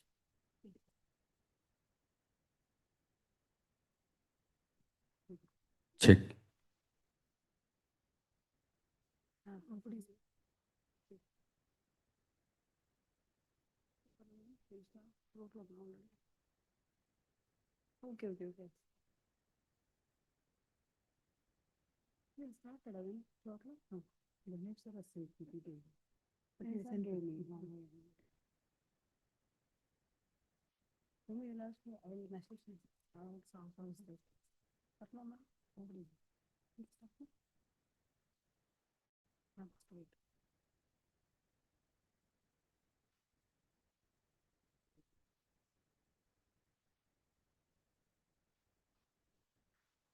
If you announce, we'll be able to hear.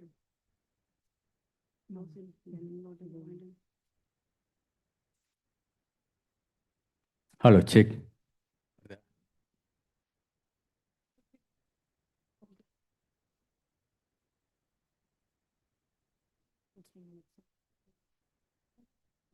You'll have to tell both, huh?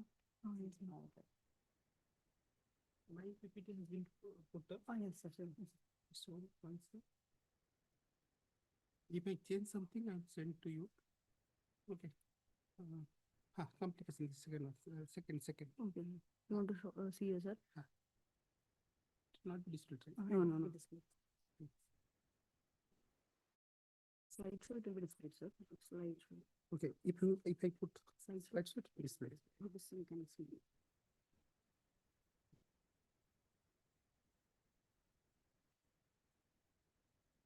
If I put slideshow, it will be displayed. Okay, notes also coming.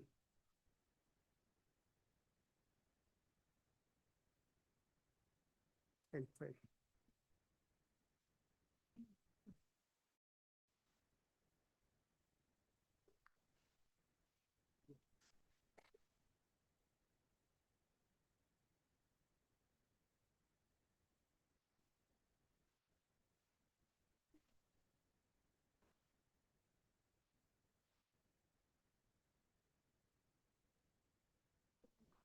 This is not moving.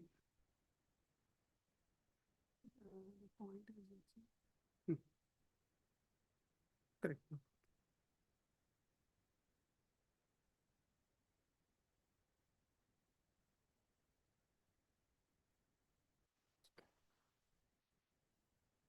close it, sir. That's what I was thought.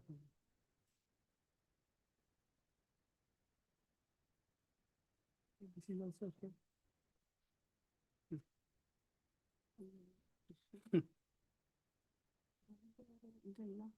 I think what they are that is being displayed. Project பண்ணிருக்காங்க. வேற laptop project.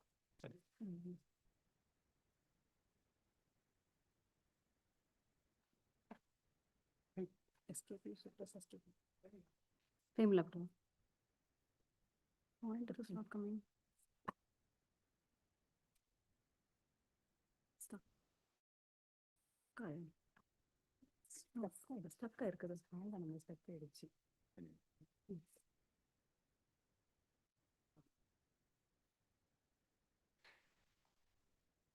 Do extend let sir. Extend mode, not duplicate mark.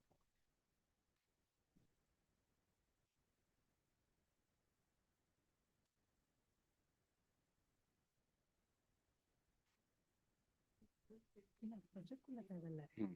Mouse வேலை செய்யுது. Mouse வேலை செய்யுது. அதுக்காக அது project பண்ண தேவையில்லை. ஓகேவா? Okay.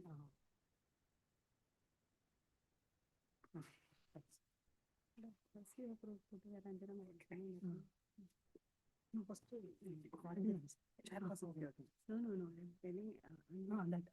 is.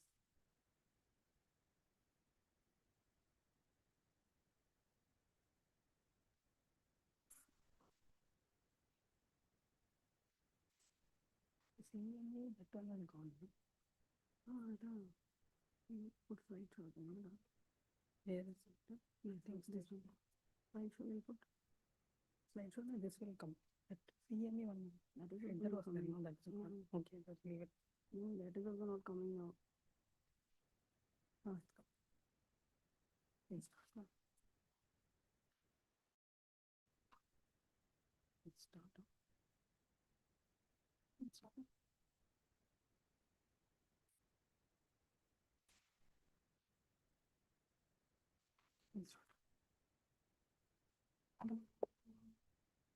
Good afternoon and welcome back, everyone. Hope you all had a delightful lunch now. Let us proceed with our afternoon session. May I request the chairperson for the next session, Dr. Rakhi Kar, Madam, Professor, Department of Pathology, JIPMER, and Dr. Balamurugan, Sir, Additional Professor, Department of Emergency Medicine, JIPMER, to come over to the dais. Dr. Rakhi Kar, Professor, Department of Pathology, JIPMER. She has more than 20 years of experience in academics and research. Her areas of interest include hematolymphoid biopsies, hemostasis, flow cytometry, and hemoglobinopathies. And she has 159 publications in peer-reviewed journals, 19 book chapters, 2 guidelines, and 1 consensus document. And she is the editor-in-chief of Indian Journal of Hematology and Blood Transfusion. And she served as associate editor of IJHBT and vice president of Indian Society of Hematology and Blood Transfusion. And she is the founder secretary of Puducherry chapter of ISHBT.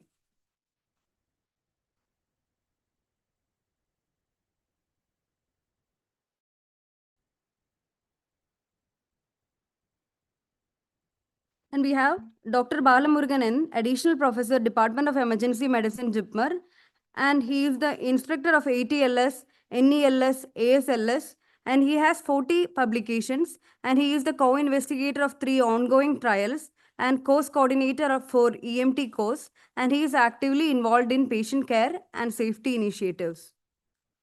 Over to the chairpersons.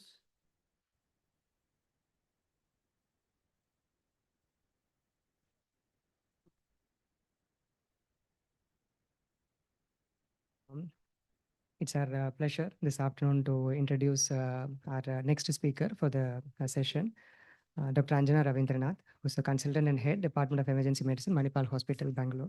We welcome you, madam. Yeah. So she has 12 years of experience in the field of emergency medicine.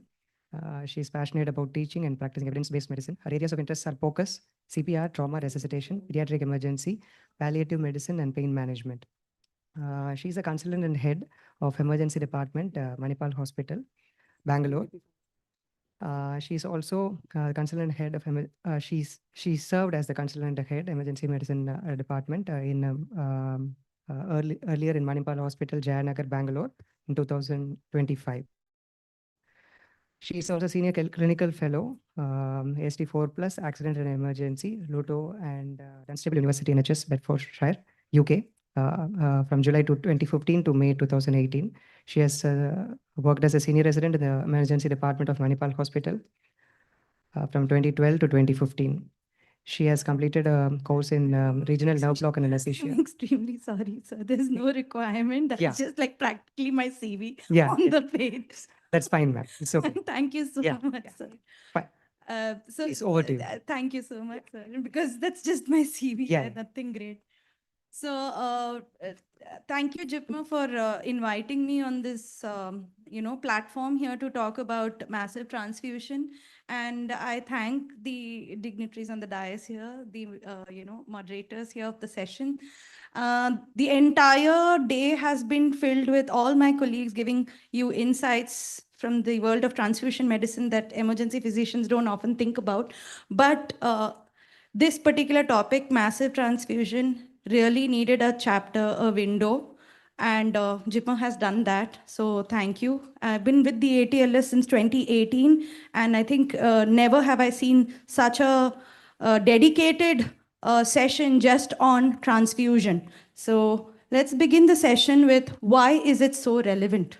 So you've done everything, but why is there a need? The need is, despite this knowledge being in existence for nearly a decade and all of us having that knowledge, we are still not aptly utilizing it, and there's still a lot of deaths that's happening. Every hour you have someone dying of an RTA. So I came here, I saw was that no one even wears a helmet. So, we are not even doing to prevent what is preventable yet. We have not reached there. So once the trauma occurs, we are already a bit late. Now what happens next is hemorrhage pursues. Yeah, we got the history that when an arrow hits a deer, what out is blood. And the moment bleeding starts, the process of hemorrhage begins. The clock's already ticking. And in the first 24 hours, it's exsanguinating blood loss, which could become one of the most preventable causes of death. And that's why Sir very nicely put it, time is tissue. So what goes in should not be salt water, it should be blood. And you already did summarize the physiology of it, that you have something called traumatic-induced coagulopathy. Now, it's not just the fluid done wrong or the blood given wrong which will induce it. The clock's already started. Because of trauma, it's already started. And with 20 to 30 minutes post-trauma, when the patient comes to you in the emergency, your clock's already ticking. So you're fighting against the clock, and you're also fighting against coagulopathy, which might have started pre-hospitally. So there is something we all need to say, that if a process has to work, the process has to be a part of a chain. It has to have links connected. Only then will it lead to ultimate outcome and patient survival. So there is something called trauma chain of survival. Like you have cardiac arrest world over, everybody knows there is a cardiac arrest chain of survival, because everyone does their work. The link is intact, patient gets the best result. Unfortunately, our trauma chain of survival begins with pre-hospital care, where they can make all the differences to prevent the lethal triad. That is a big gap we still have to address. Now, once they come to the hospital, every person who receives this patient of a trauma should be ATLS trained, so that they know the appropriate approaches of primary survey, secondary survey, and how important it is. And if that link is broken, again, there will be a delay. They should know that where are the sites of the blood loss that you need to look for, because if you keep filling up an emptying tank, but do not switch off the tap, that's not going to be helpful. So ATLS training should become mandatory so that the trauma chain of survival can begin appropriately. And then the question comes, when do you initiate MTP? It is when we are dealing with a traumatic, hemodynamic, unstable patient. And if you realize that link is just a bridge, it is a bridge to allow you to do all the damage control, resuscitation, and surgery that's possible in order to achieve hemostasis. And only then do you get the end point of your resuscitation. So it's a big chain, and every step matters.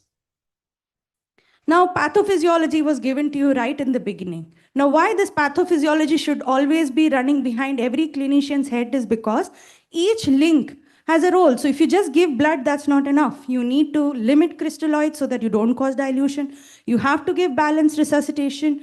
You have to warm and make sure that patient's not becoming hypothermic. You have to tranexamic acid under 3 hours because you can stabilize that fibrin clot. And hemostatic control cannot be undermined or cannot be overlooked. You need to make every attempt to stop the bleed, find the source of bleed. When all of this is done, only then do you get the outcome. Hence, massive transfusion protocol, which everyone is talking here, is not just the knowledge of blood. It is a collective process of the physiology and how every chain is important and every bit is important. Now, a few people may think, okay, blood loss, where all do you have these blood loss? So blood loss is not always evident. If it is visible, it's outside, it's external. But there can be hidden spaces. So what we say is blood on the floor, search for 4 more.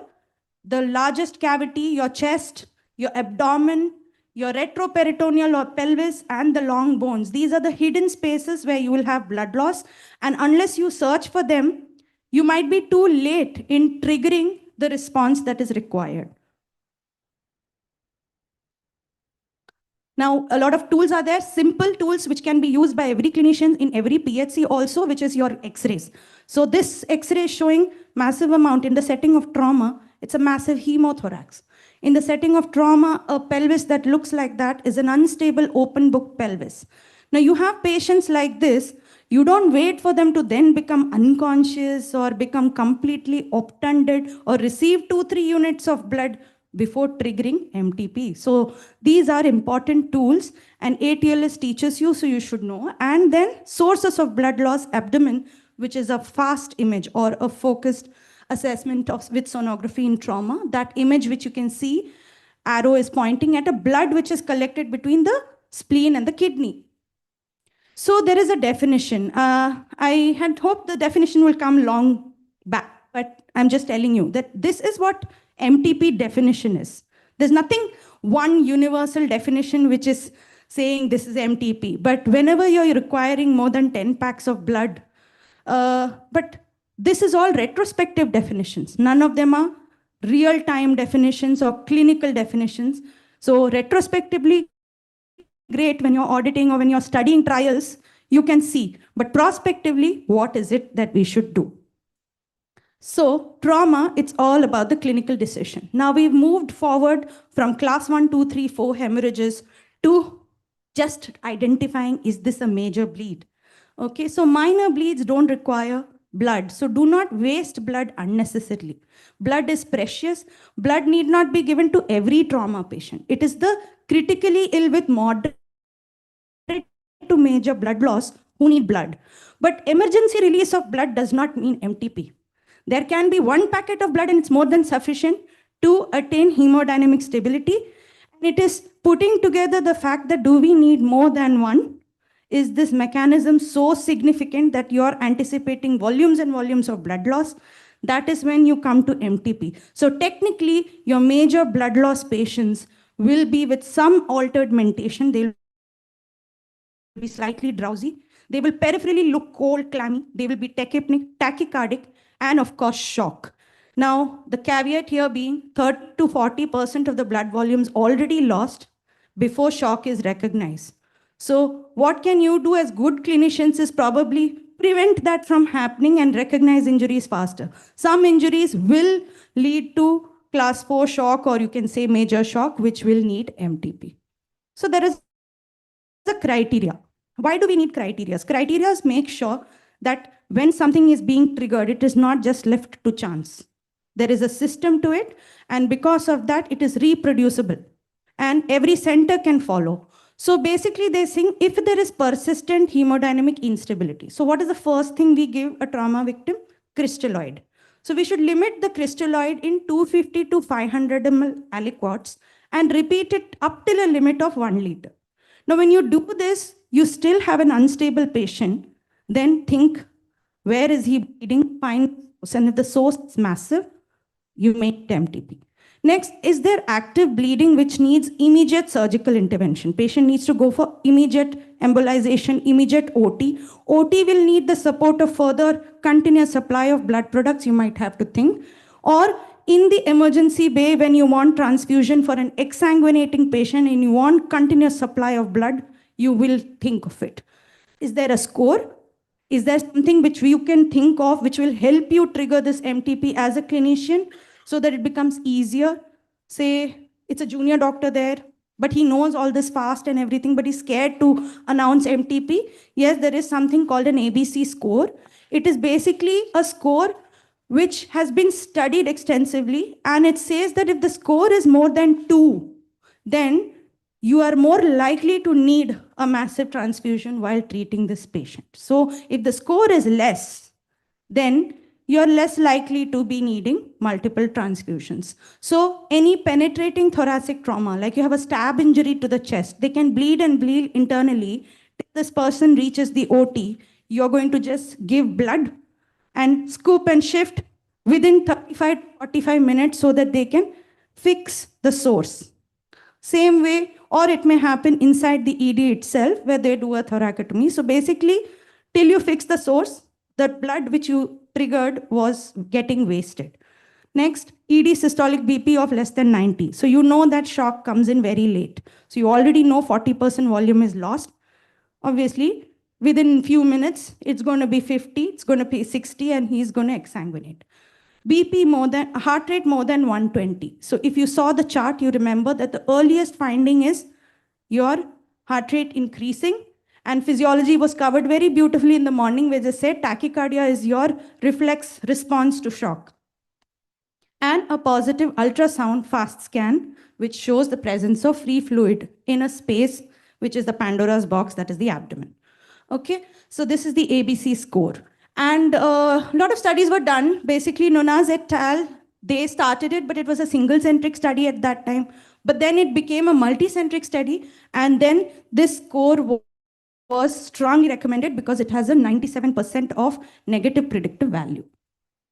Now, other methods are there. There are this TASH score, and TASH score can be more extensive, but it requires lab reports. Lab reports in the form of at least a basic blood gas, and it requires X-ray findings of an unstable pelvis.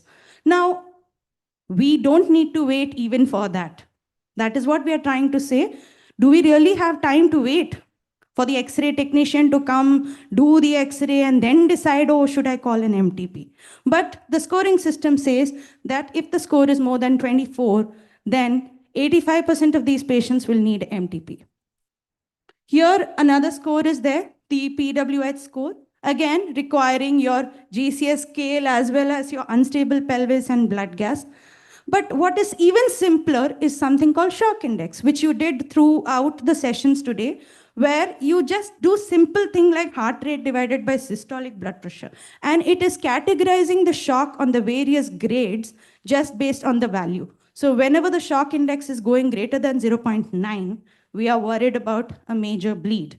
And if it's going higher than 1.4, then you know it's catastrophic. And if it's more than 2, it's exsanguinating. So it's like basically there is a grading of blood loss based on just shock index. But what's beautiful is you don't even need the knowledge of fast scan. This can be a beautiful tool for pre-hospital alert. So imagine a paramedic who calls you up ahead and tells you there is a trauma patient who's just fallen for hit by a two-wheeler and he is tachycardic and his shock index is 1 or 1.2. You can prepare ahead of time. So your preparation step would involve preparing your blood bank and keeping them tentatively ready to receive a unstable patient who may require a transfusion. Now, what about clinical gestalt? Should everything require a scoring system? So there were some studies which showed that having scoring systems were probably better and safer than only depending on clinical gestalt because wastages might be less. But you need to combine the two. So you might have a scenario where you're working in the ED and you step out and there's a victim who's just being pulled out of the ambulance. By just looking at that face, you know. You can see stab wound on the chest. You can see the sweat all across his face and a pale face.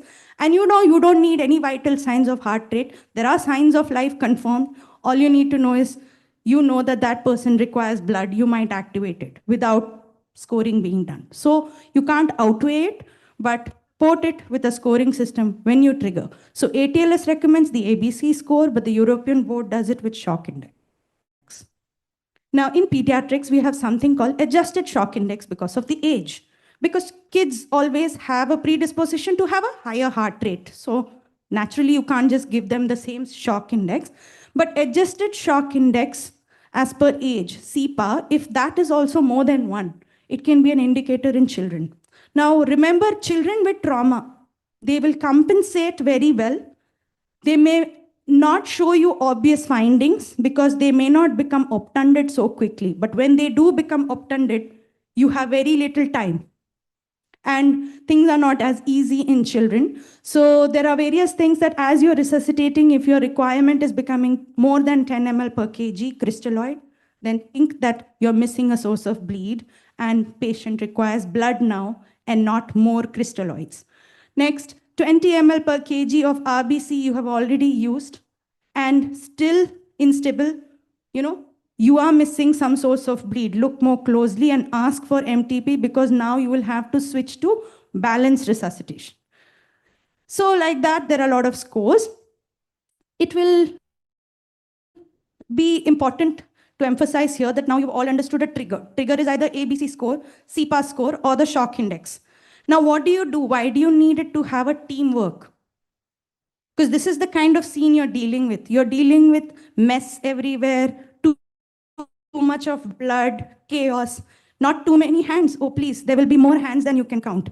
And having more number of people run into the scene is never helpful. It just increases the chaos. So there should be a structure to the chaos because only then it becomes a practice of emergency medicine. And you have a timeline. Your timeline is that under 10 minutes, under 10 minutes at all costs, blood should reach the patient. Why? Because every minute delay will increase the mortality by 5% more. So there should not be any delay for the blood to be started on a bleeding victim when it's the question of saving a life. So I met Dr. Cliff Reed. He is an emergency physician and a resuscitationist in Sydney, and he had a very important concept called the perfect resus. So he'd find there's nothing like a perfect resus because these patients are the most dreaded patients. Like I can have 5 code blue cardiac arrest. Okay, fine, simple, structured ACLS, you follow, there is an easy answer. But when you have a massive transfusion, exsanguinating patient, you need so many things to go right. You need your frame of thought to be in the right place. What if it's the end of your shift and you're too tired and suddenly that patient comes in? Then you need an optimal team. What if you're stuck with the lowest or the junior most doctor there with you who doesn't know how to put an IV line? Or you have 2 staff nurses who know nothing. So you need to train your team and get the team to be optimal even before that patient reaches you. You need an ideal environment. That means you need to set up the entire department of emergency medicine with all the equipments that you may require to stabilize and receive this patient. You need expert resuscitation happening. That means your knowledge should be there to do what. You need to know how, when, what, and you should have a reversible cause. Now, in trauma, hemorrhage, reversible cause is there. You just need to find the source. And you need to get that team to take them to the OT and fix it, or cath lab or angio, to embolize and stop the bleed. So this was a very important concept. When everything comes together, only then you have an optimal resuscitation. So this is the concept which we call cherry on the cake concept. You need your personal foundation to be right. You need a professional foundation of knowledge, skills, and attitude. Not just for yourself, but for all your team members, nurses, junior doctors, everybody. Then you need to have a workplace environment which will facilitate this. That means your work culture, the senior most people in your organization should support you, should be able to say, yes, we need this massive transfusion happening in our hospital. We need drills. But if your senior members don't support you, it's not going to happen. So culture should be there. And when everything comes together, you will have optimal effect. So that is teamwork, right? From the topmost people, managerial people, you'll have to include. And you have the main key stakeholders here would be the treating team who takes the decision, your blood products, which is constantly being supplied by your transfusion team, and your lab services, which need to give you updated reports. So you have a team leader. Team leader usually is the anesthetist in the OT or the trauma surgeon. And in the ER, mostly it's the emergency doctor.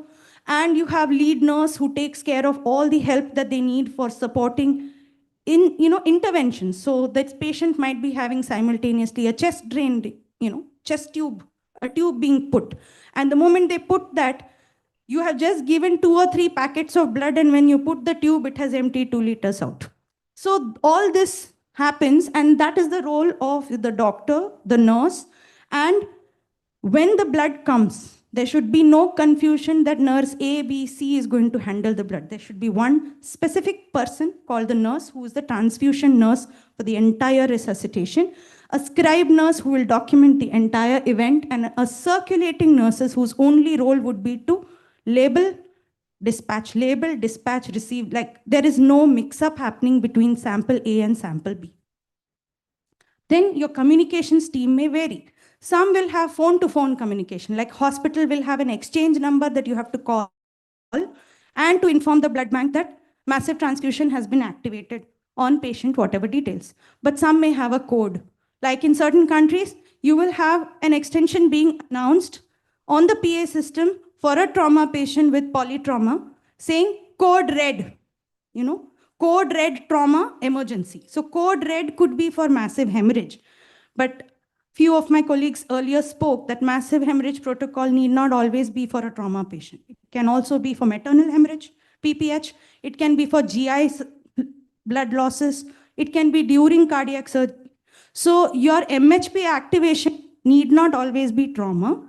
But if it is trauma, it could be code red trauma emergency. And then you know that it is a polytrauma. So your trauma team comes And at the same time, your blood services get activated that there is a requirement of massive hemorrhage protocol. Now, transfusion medicine team keeps the necessary packs ready and dispatch, and hematologists can become important, especially for special circumstances that I'll tell you later. So treating team does this. Now, if I tell one thing, what is the best way to give blood products to your patient? It is through the large bore cannula, 16 gauge or 14 gauge. That's the best thing to use for resuscitation. But now certain centers also have something called RIC catheter. These are also wide bore cannulas. You don't prefer someone getting these transfusion happening through central lines because you cannot give, the lumen is very narrow and the chances of hemolysis is more. The speed is not better. You can give up to 300 ml within a minute in your 14 gauge, 16 cannulas. Next, your trauma team. Everybody has a designated position. So you notice that this cannot happen overnight. So your trauma they need drills. They need drills that when you call that trauma team, they all come and go to their designated position, left, right, head end, foot end, so that they all don't bump into each other when the call comes and they all come. Okay, so people should know prior who all are there in the trauma team. What are their roles? So this can be done before. But apart from the regular trauma team, your radiographer also will come. Your surgeons, should be standing in the periphery. The team leader should always stand outside. So we have a concept called getting pulled into the quicksand. So if the team leader starts stepping in and doing the job of everybody other, he will lose the situational awareness. So my colleague spoke, right? Situational awareness is important. That will only happen if they do a step back system and then try to run the show. Then you have the circulating nurses. Very, very important, because in that system, you can overlook the importance of that first blood sample. Like you put the cannula, you take that first blood sample. How important it is, because it has happened where people have received continuously O positive group of blood, and we are not able to ascertain what is their entire blood group or cross match because that first sample was missed. That should not happen because there is a scarcity of blood. So the sooner you can switch to a type specific blood, the better. So that first sample, one EDTA, one plane, which you label and you send to your lab team or your blood bank team is very crucial. Do not miss. Plus what other tests we need to do, I'll tell you later. Transfusion nurse. So we use something called a rapid transfuser. This is level 1 rapid transfuser. What it can do is within a minute, it can push the blood into the patient while simultaneously rewarming. So this is helpful in exsanguinating blood loss. Say you have a torn aorta, ruptured aorta, that person will give you no time. There also you will trigger an MTP, right? You may not even have that 1 hour for the 4 PRBCs to go in. So it will be like back-to-back blood, FFP. They will just keep putting. Pack 1, pack 2, pack 3 will keep coming till the patient can reach the OT. So this happens, and these rapid transfusers can have pressurized chambers through which you can give the blood product. This is how it looks like. And in these pressurized chambers, you clamp it, but what happens? They need to be primed and kept. You cannot just use it on the blood. You need to prime it with saline. You need to push out all the air bubbles. You need to keep the machine on, and it needs to be checked on an everyday basis. Who does this? There is a transfusion nurse, role allotted. So there's no confusion. You can't say, oh, I didn't check the machine that day. My crash cart is missing equipment. So that is why a checklist is mandatory, that every day they are doing the check of these equipments and making sure they work. Now, transfusion medicine team, which is all you, like you guys are very important. Why? Because it's in your hands when you give the blood. So there is something called emergency release of blood, which should happen immediately upon the call of request, and it should reach us quickly, the treating team. You manage the blood inventory, which is what we said, that if there are multiple victims, how do you juggle with the blood? Which blood comes in first? Which blood goes out first? Do you give the stored old blood? Do you give the fresh blood? All that is in your hand. So a lot of articles are there, store blood concept. You resuscitate massively with old stored blood, you might have a problem. But it is basically what comes in first, goes out first, that practiced in our institute, where we don't necessarily use old stored blood for massive hemorrhage resuscitation, but we mix it up. And I think that's the practice in certain other institutes too. You are the one who's going to maintain that optimal ratios are being made in the pack and you're sending it. And you control the runner system. So basically that runner who's running between the point A to point B. So there has to be a dedicated ward boy, housekeeping, someone whose only job is to take this carriage of blood from point A to point B and return it back with the empty packets and take the fresh packet. So this person will be always talking to you because you will be telling when the next pack is ready. He will collect the next pack and come to the scene even before the first pack completely empties. Like the first pack has got 1 or 2 products left. The clinician will then tell, I need it ongoing. The runner will come to the transfusion team, take the second pack and go. So then you have the VHA reports, your viscoelastic reports. These reports are also helping you guide your ongoing therapy, and the transfusion medicine team is usually there to support in many centers now, right from time one, like, right from the first pack that comes. They are part of the team doing analysis simultaneously in certain centers where it's already available. Unfortunately, in our center, we don't use the emergency. It's usually after the 1 hour window when everything is addressed and the patients continue to be treated in the P or ICU, they use there. Now, another important step they have is auditing. So transfusion medicine will audit everything and make sure that there was no product wastage and there was no poor utilization of all the blood products and was not uncalled for the MTP. So have a proper trigger and train your team early. Everybody knows their roles and responsibility so that your team can have a most optimal resuscitation in such scenarios. Now, please remember, a lot of people did say 4 units of blood back to back I have asked for emergency release. That is not the same as MTP.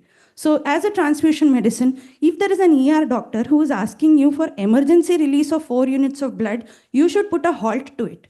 You should immediately say that you are going beyond 2 units of PRBC. Is there a reason you're not thinking of balanced resuscitation? So you make a difference there where you're putting a stop to the practice of what is the thought process. You've still not triggered your MTP and you have asked for emergency release of 4 units of PRBC. So you can put a stop to unwanted release because MTP will come with fixed packs. It will not change and it will force your entire team to think balanced resuscitation. Now, what is the turnaround time? Everything works with a TAT time. So there's something called door to cooler time. And this was studied that when you did multiple drills of MTP, the door to cooler time was reduced drastically. And when the door to cooler time was less than 8%, you had great mortality benefits. So aim door to cooler time should be less than 10 minutes. So that can only happen if you have clinical indicators which will trigger an MTP before your X-rays, before all your other lab findings. Now, once the MTP has been triggered, usually FFPs will come within 20 to 30 minutes. But some centers which have high volume of trauma should keep thawed FFP to go with the first pack. Group-specific blood should reach usually within 20 minutes and full cross-match within 45 to 1 hour. Switch to group-specific within 20 minutes to 30 minutes. So your second pack should come with group-specific blood and cross-match sample from thereafter. So lab reporting should not take more than 20 minutes. And that is where you start looking for electrolyte disturbances, your serial drops in HB, because your initial HB is of no value, because when you get that blood gas, the first blood gas which you do, you might not see a low hemoglobin. You may only see acidosis. And first chart, severity of hemorrhage, the base excess, whenever the base excess in your blood gas is more than -6, be worried the patient is in moderate to severe shock. So what are the components? First pack.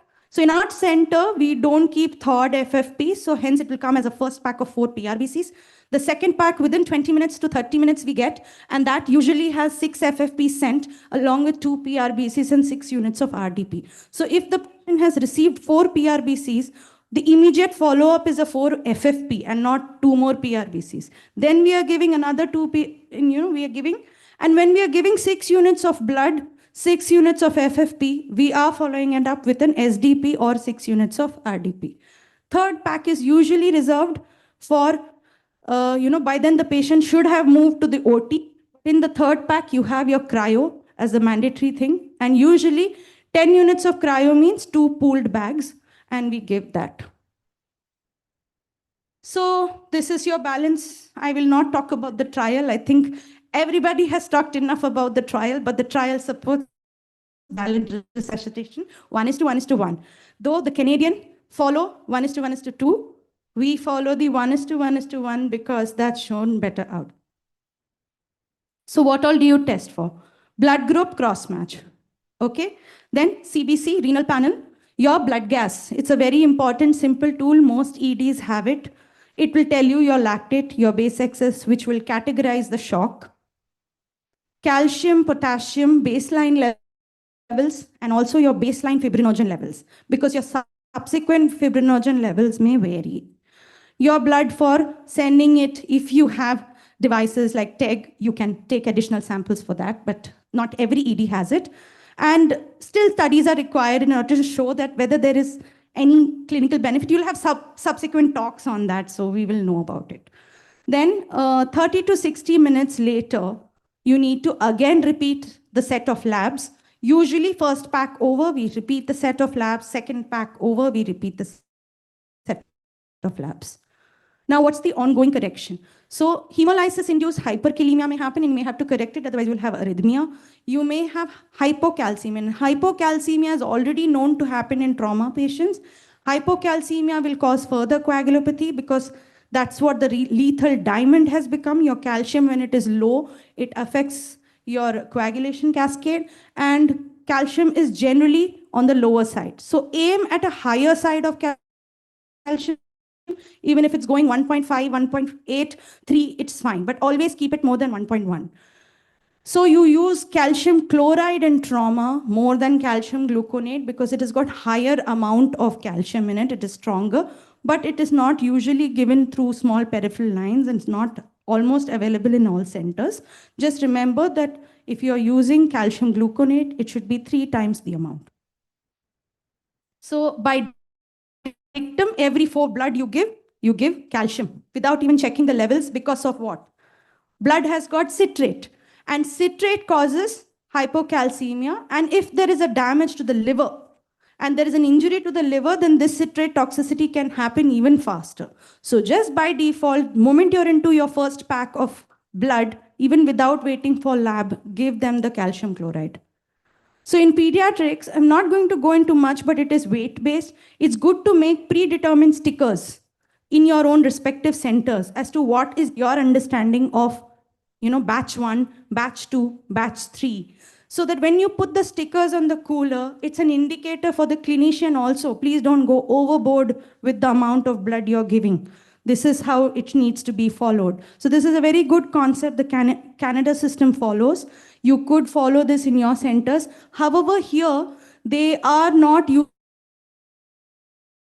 using too much of FFP. It's not the 1:1 principle they're following because this is from Canada.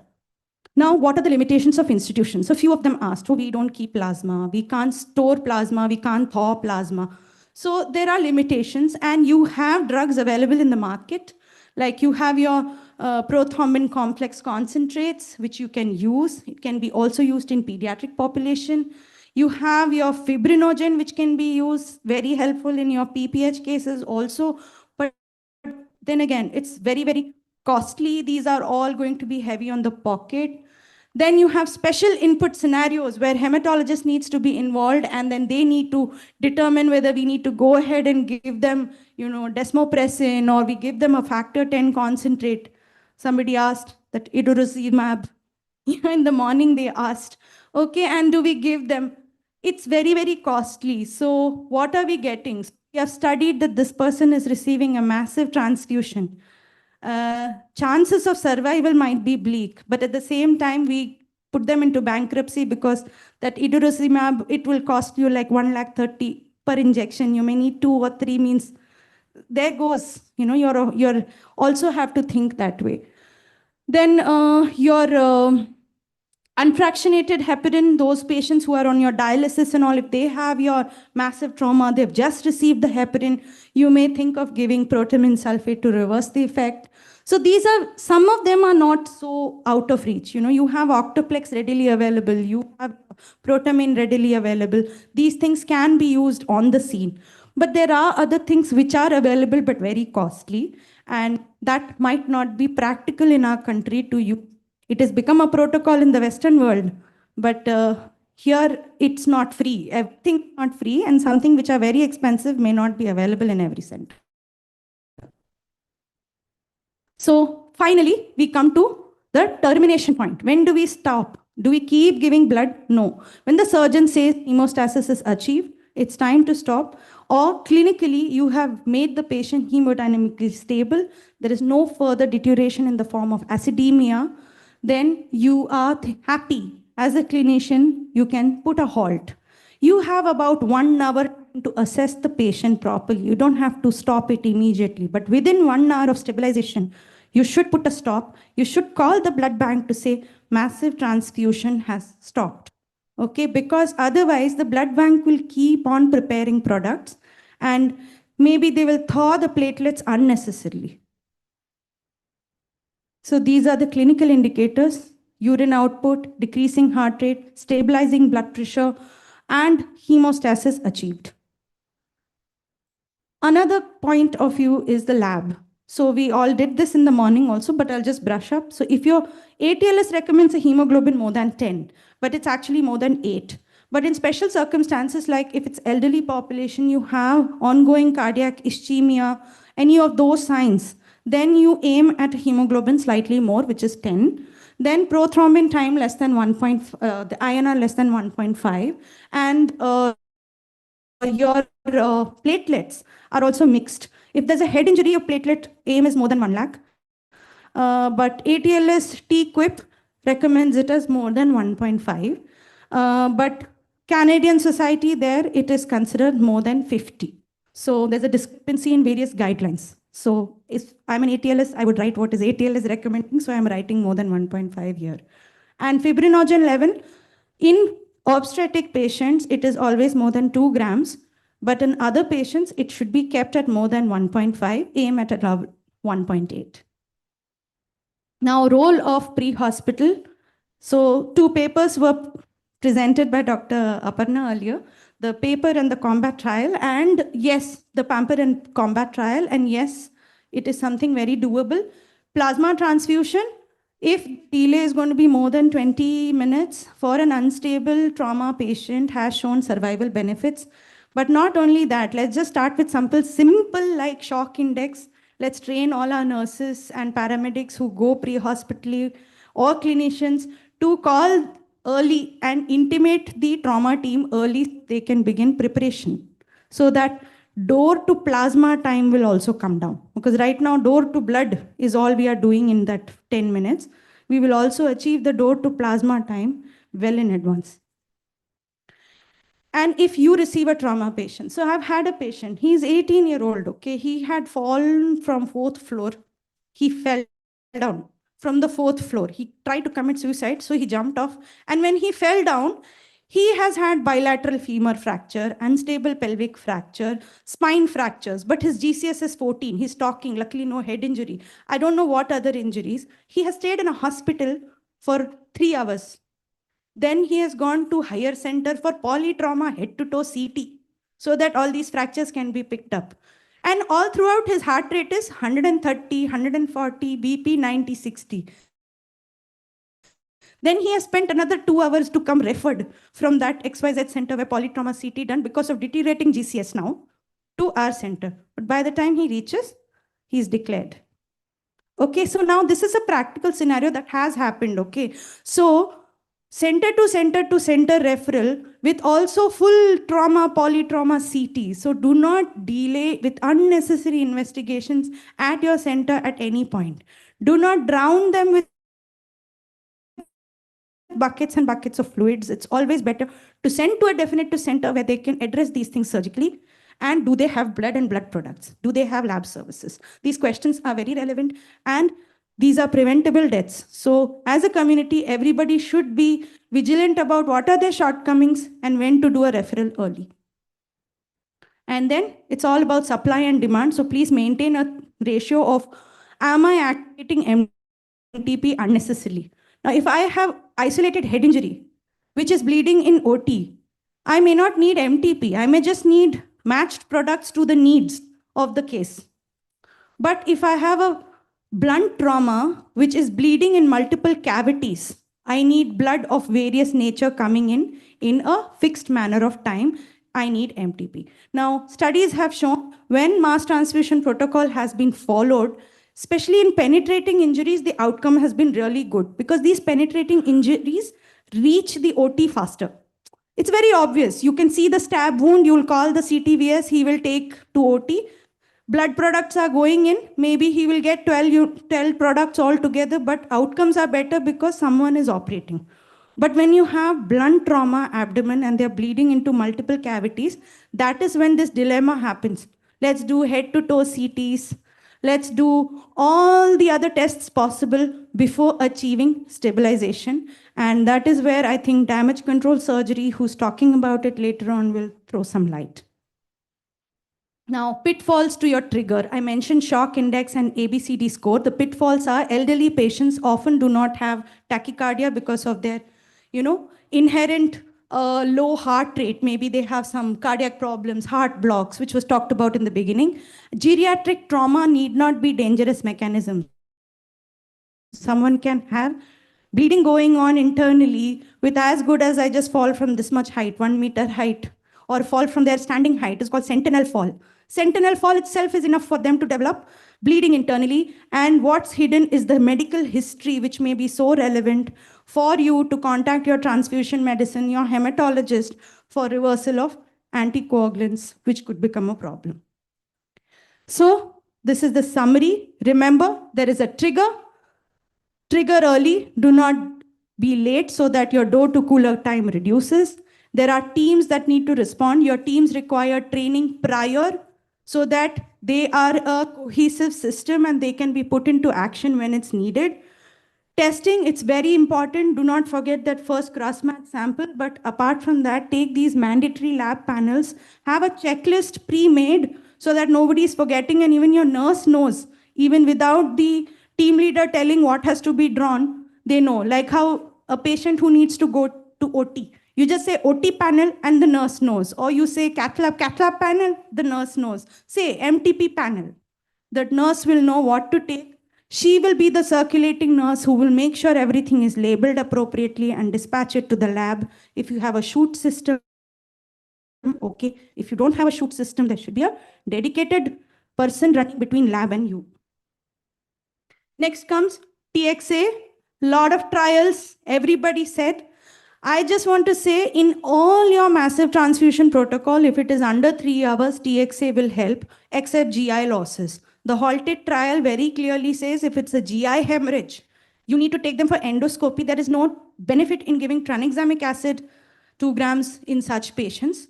So traumatic patients under 3 hours, please give them 1 gram, stat followed by 1 gram infusion.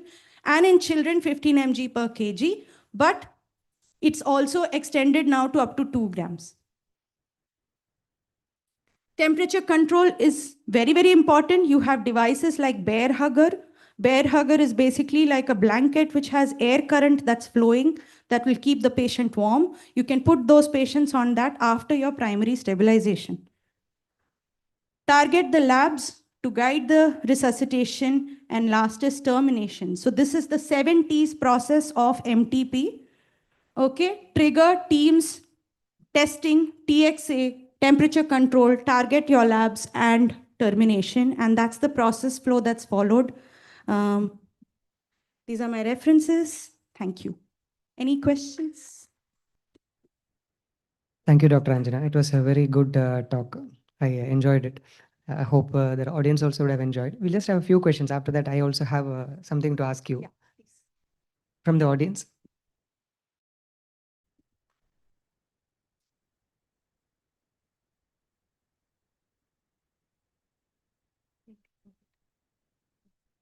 Okay, I just have a small question. This you are just, talking about the various scores. Practically, what do you follow in your institute? So in our institute, this is what we don't have a concept called code red. We have a concept called code trauma. Trauma is when polytrauma patients come, so that the trauma team can assemble and we have a ultrasound machine within our institute. So everybody is trained with fast scan. There is no, and everyone is ATLS trained. So when we see fast, it's blunt trauma, patient has ABC score more than 2, we trigger MTP to So the lab. basically, you start with the ABC score. Yeah, ABC score is what we follow. So there was a recent article in the Critical Care Journal which said that shock index alone should not be used. However, European teams are following that because they are pre-hospitally led. The pre-hospital guy might find it difficult to follow the ABC score. We follow ABC. Yeah, recently we also did a study on the scores. We also found that ABC is Very as reliable as the TASH and other Yes, scores. yes. Okay. That's why I shared that, Yeah, yeah. comparability, Yeah. sensitivity is decent. Yeah, it's decent. So yeah, good that we start using ABC. We have it's very difficult because many times you tell the residents to do that, but ultimately it is not translated into clinical practice. If I ask what was the indication for MTP, we don't have a clear idea. Reason. Okay, ideally ABC or some scores have to be calculated and then you start. Yes. I'll just summarize a few things which you have told. Good point that was stressed was beyond 1 liter, there is no need for fluids as such in trauma resuscitation. That was very well highlighted upon. We also understood what was why you really need a warmer because there is a triad of hypothermia, acidosis, and coagulopathy is worsening. You need a warmer. You need to keep the patient in warm. Yeah, you stressed upon that. One thing was about the shock index, especially in the pre-hospital care. You highlighted the point that shock index is a better or a very easy score to use for the pre-hospital personnel. One more thing which you stressed also, this calcium chloride. We also find it very difficult to use because it's not available routinely. So what we use is also calcium gluconate 3 times the dose. That's what we use. Yeah. Thank you. It was a very good talk. Thank you. Thank you. Thank you, Dr. Anjana. Again, to reiterate, it was a very informative and nicely presented talk. I have just one query. You said about some correction of the lab parameters, which would be like for stoppage of the MTP this thing. So would you wait for correction of all, or like you take a call depending on the clinical improvement? So, ma'am, our lab tap times are 20 minutes. Plus, we have iStat machines for blood gas, so that's hardly 5 minutes. So if you have an ABG pH which is more than 7.2, the lactates are downtrending to less than 2, then that itself can be an indicator for you saying that I'm happy stopping the MTP. You need not wait for all the lab parameters.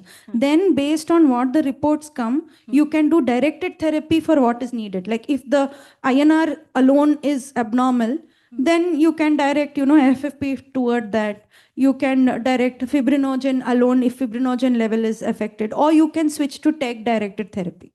So blood gas and clinical stability, these two things become enough for us to decide. Just one more query, like have you you have told about situations where a patient already has a bleeding disorder or is on anticoagulation. Have you encountered any scenario where a polytrauma patient also has a DIC? Yes, if trauma patient comes to us late, say it has been already 30 to 40 minutes downtime and they have come to us, they might already been in DIC.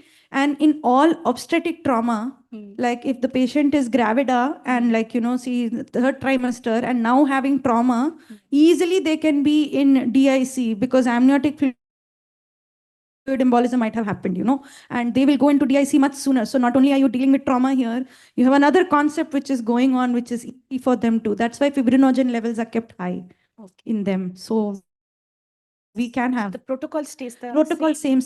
But So the thing is, ma'am, what happens in most clinician is they get taken aback by the type of patient that's coming. Now, a pregnant patient in front of you also, our goals remain the same. So approach all shocked patient of trauma as hemorrhage unless proven otherwise. And that is when I think if you put all clinical scores into picture, you are going to do better. However, we do search for other causes like distributive, obstructive, and all of that, but we make measures ready for dealing with hemorrhagic trauma early. So yes, ma'am, we follow for obstetric patients especially. So any questions?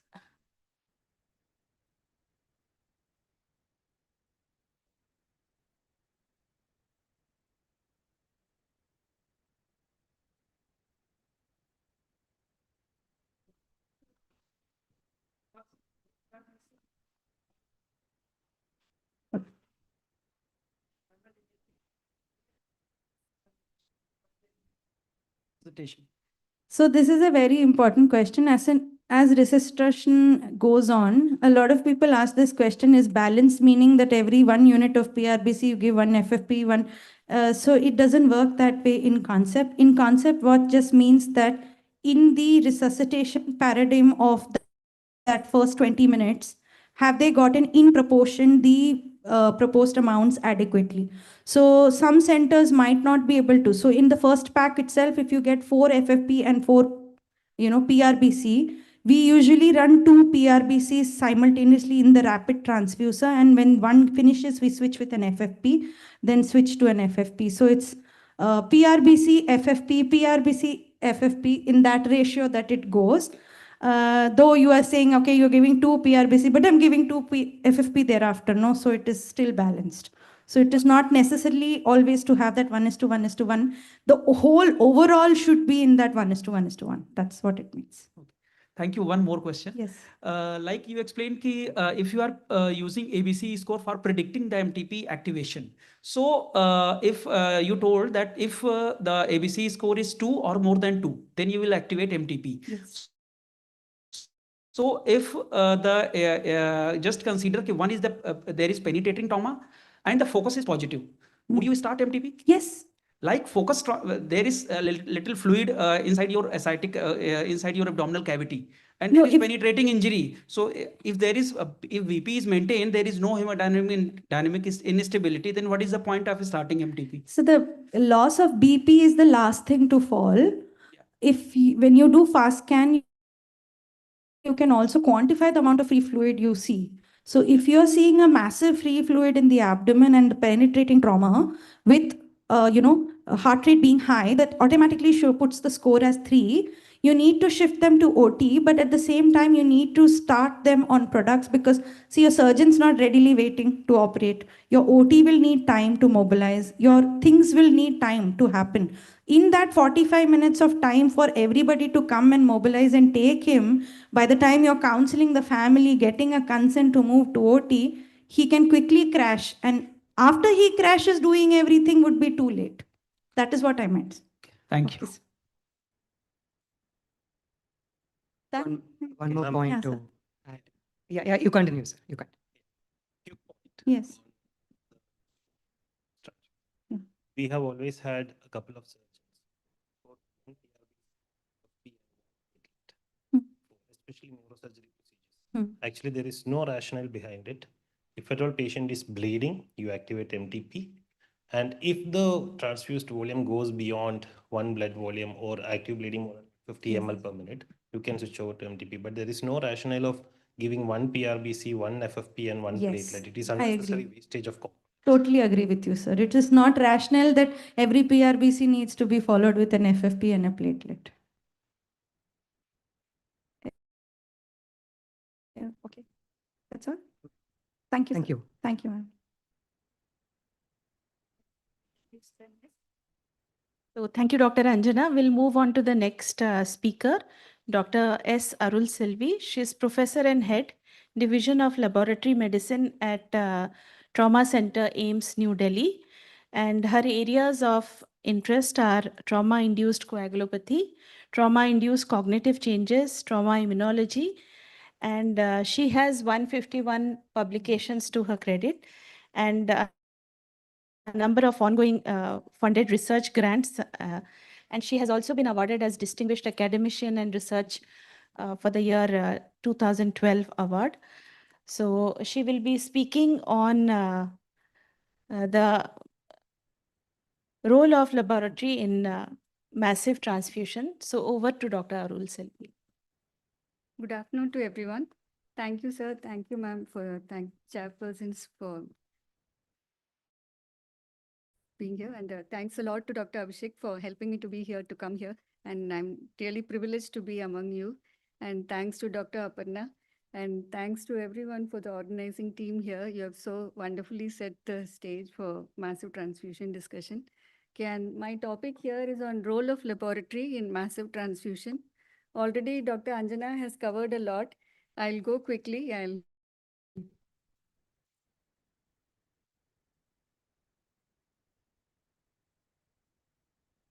Okay, and this we have already seen. Massive transfusion, massive hemorrhage requires massive transfusion. And optimal management of massive bleeding patients requires, usually the causes are trauma, obstetric causes, or the surgical causes. And there should be an effective preparation and communication between the transfusion team, the lab team, and the clinical team. Okay, and a well-defined massive transfusion protocol will give details about all this, how a product has to be ordered, prepared, and delivered, and what is the laboratory algorithms to be followed, and what is the duty of different individuals. All these will be displayed. And these are the common definitions, and this has already been covered. And if we see the causes, the trauma, obstetric trauma is the major cause for massive hemorrhage, massive transfusion. And if you see the inappropriate transfusion is more in the trauma cases compared to the other causes. Okay, so there is a necessity for massive transfusion protocol and guidelines for massive transfusion.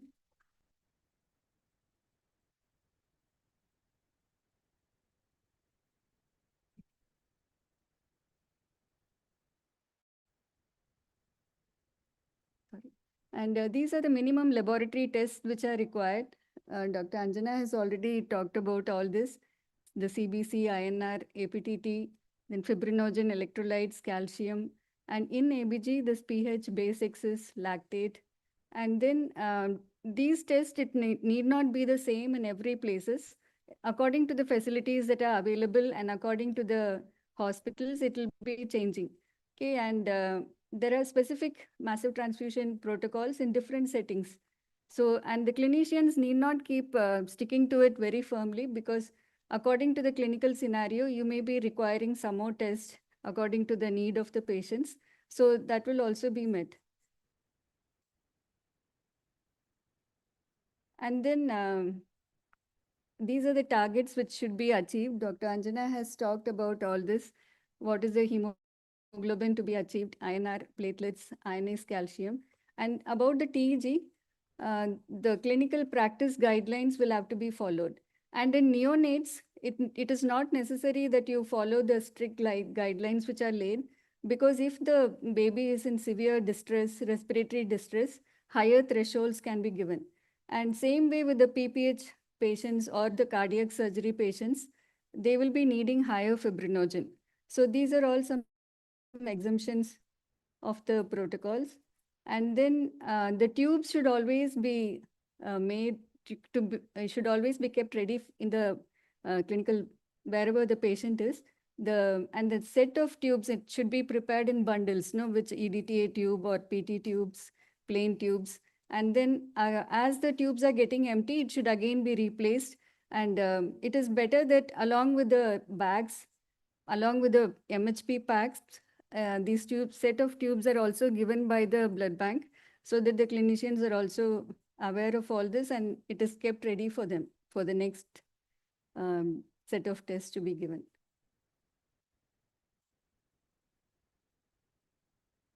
Sorry.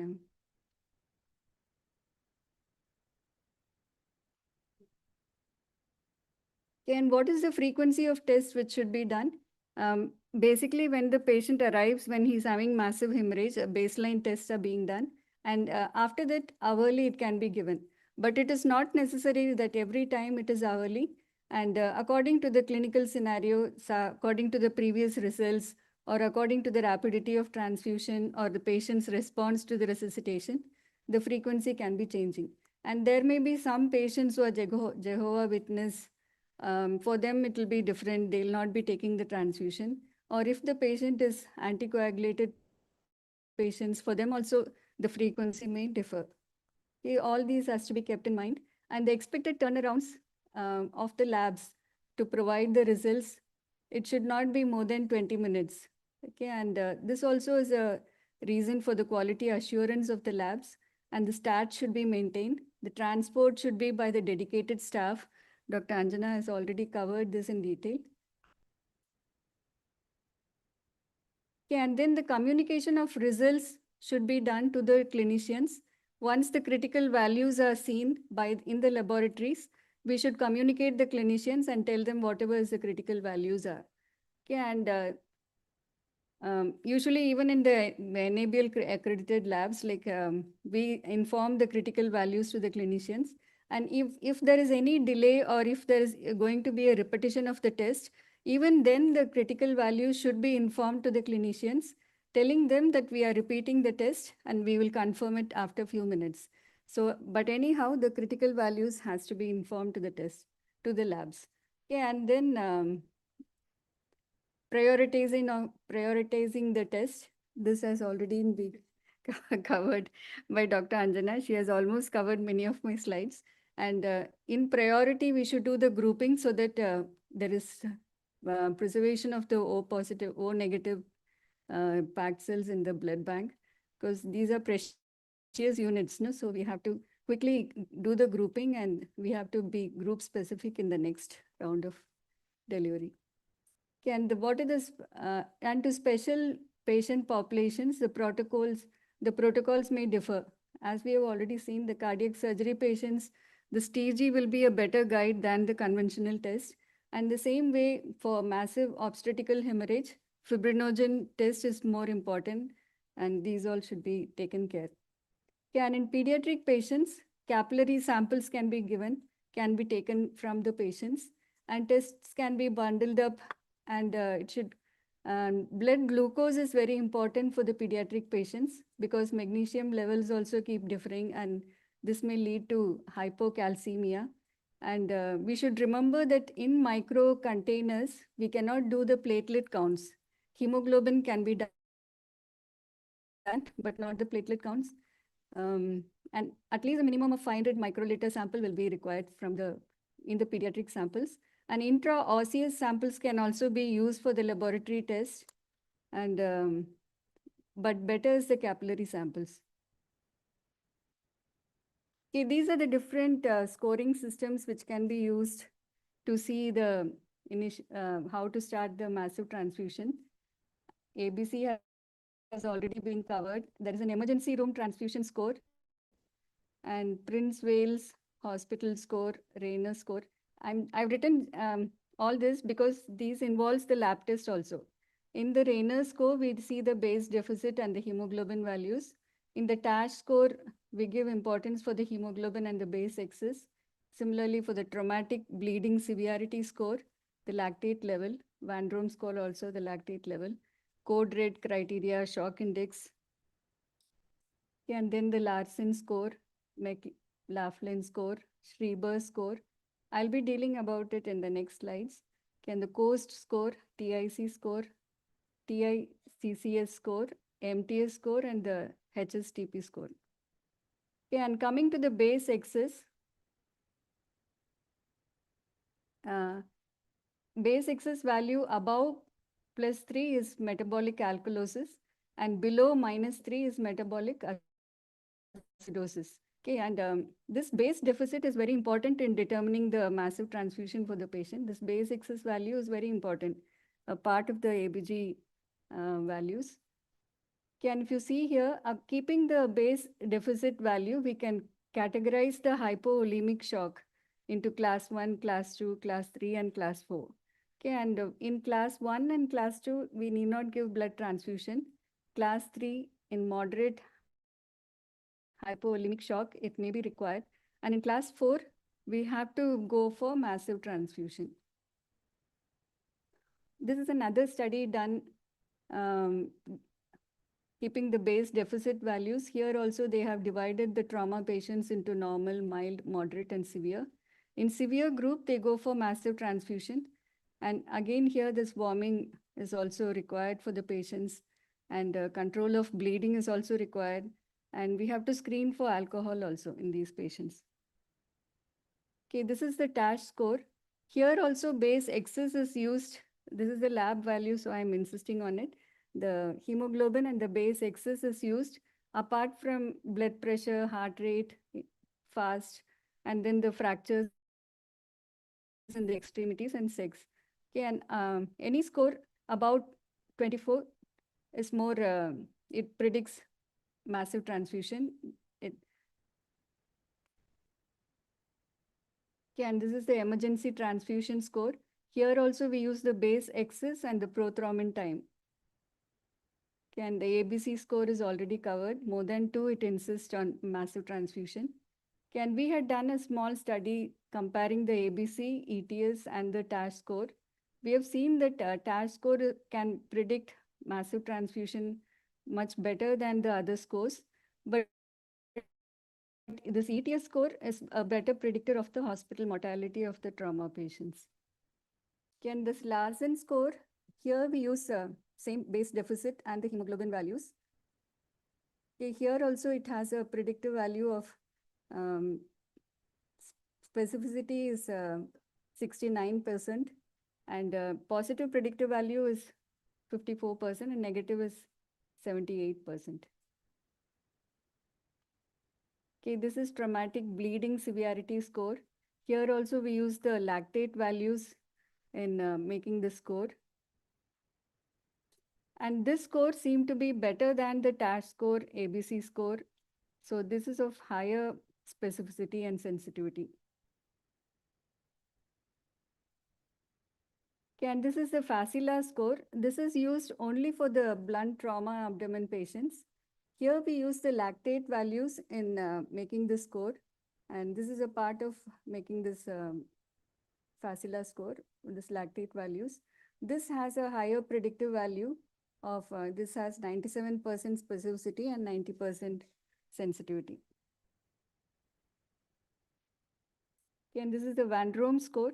This also we use blood lactate values and the hemoglobin values apart from the heart rate, INR, and systolic blood pressure. More than 3 is, if it is positive, it is a highly predictive for the massive blood transfusion. And apart from all this, this is just a hematocrit value. This can be used as a predictor for massive transfusion. Okay, this does not have any extra cost or anything. And a study shows that any value below 35% is a predictor for massive transfusion in pediatric blunt trauma patients. And this McLaughlin score, here they use hematocrit and pH. Okay, and since scores were already dealt with, I'll go a little fast. Okay, and this Wade and Moore score, Moore model, here they use pH and hematocrit to develop these scores. And this is a Schreiber score. Here they use hemoglobin and INR values. And using these 3 variables, the hemoglobin, INR, and the penetrating injury, this is a much of predicting, this also predicts the massive transfusion. And this is the Milano score. Here also they use pH, coagulopathy. These are the lab values apart from the GCS, treatment with tranexamic acid, hypotension, tachycardia, all this. And probability of massive transfusion prediction is 85.4%. And if the value is more than 4, that time the probability is 85.4. If it is more than 6, there is 100% prediction probability for massive transfusion. Okay, and in all this, we have to remember that we can have false values also because of the changes that are taking place in the body, because of hypovolemia, because of hypothermia. Okay, and usually the coagulation tests are done in a warm temperature. At least the temperature of 37 degrees has to be maintained. And because they are having hypothermia, they may be giving a false low value of coagulation test. So we have to keep this in mind. So we have to correct it before giving it to the patient, or even the clinician should be aware of it. And then because of excessive fluids that are being given, such as hydroxyethyl starch or dextran, here also the fibrinogen will be coming in a higher value. So clinicians has to remember that because of these fluids, the values are coming higher, and we have to really check upon this. And I just read a paper about this, laws or dilution. Actually, they are using this formula to correct the dilution factors in the body. Okay, actually, none of us use it in our labs, but I thought I'll just mention about this. Since there is too much of dilution in the body fluids, the lab values will be differing, and these values can be used. And coming to the point of care test, sir will be dealing with it after me. So I'll just tell about this Afsari et al. He just compared the TG test and the conventional test. He said that TG can only reduce the amount of bleeding, but it has no benefit on the mortality. But Gonzalez in 2016, he said that the amount of plasma and the platelets which are being transfused is less in TEG guided transfusion, but it improved the 28-day survival. So more studies are required in this TEG guided transfusion. These are the targets which has to be achieved in TEG, and what are all the components which has to be given according to the values. And this is one interesting parameter in TEG, lysis 13. And according to the values, we can divide it into shutdown fibrinolysis, physiological, and hyperfibrinolysis. Actually, in trauma patients also, we have seen few patients with hyperfibrinolysis. I just wanted to mention this because in the in conventional parameters, you can't find this out. This hyperfibrinolysis, you cannot find this out in the conventional parameters. Only in TEG parameters, you can pick out this hyperfibrinolysis and then treat the patients. We did a study on whether TEG will be able to predict the acute trauma-induced coagulopathy. And we saw that diagnostic accuracy was 55.6%, sensitivity was 81%, but specificity was just 14%. So we have to, anyhow, this TEG values has to be compared or correlated with the conventional before a final decision has to be made. Sorry. Okay, and these are some of the factors among the massively transfused trauma patients which affects the mortality of the patients.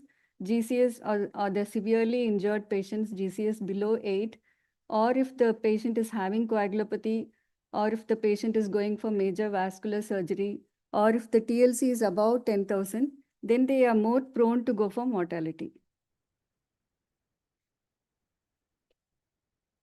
And this is the ATLS protocol. I thought I'll just mention, even here, INR, platelet count, fibrinogen level, these are all very important in deciding the massive transfusion according to the ATLS resuscitation protocol.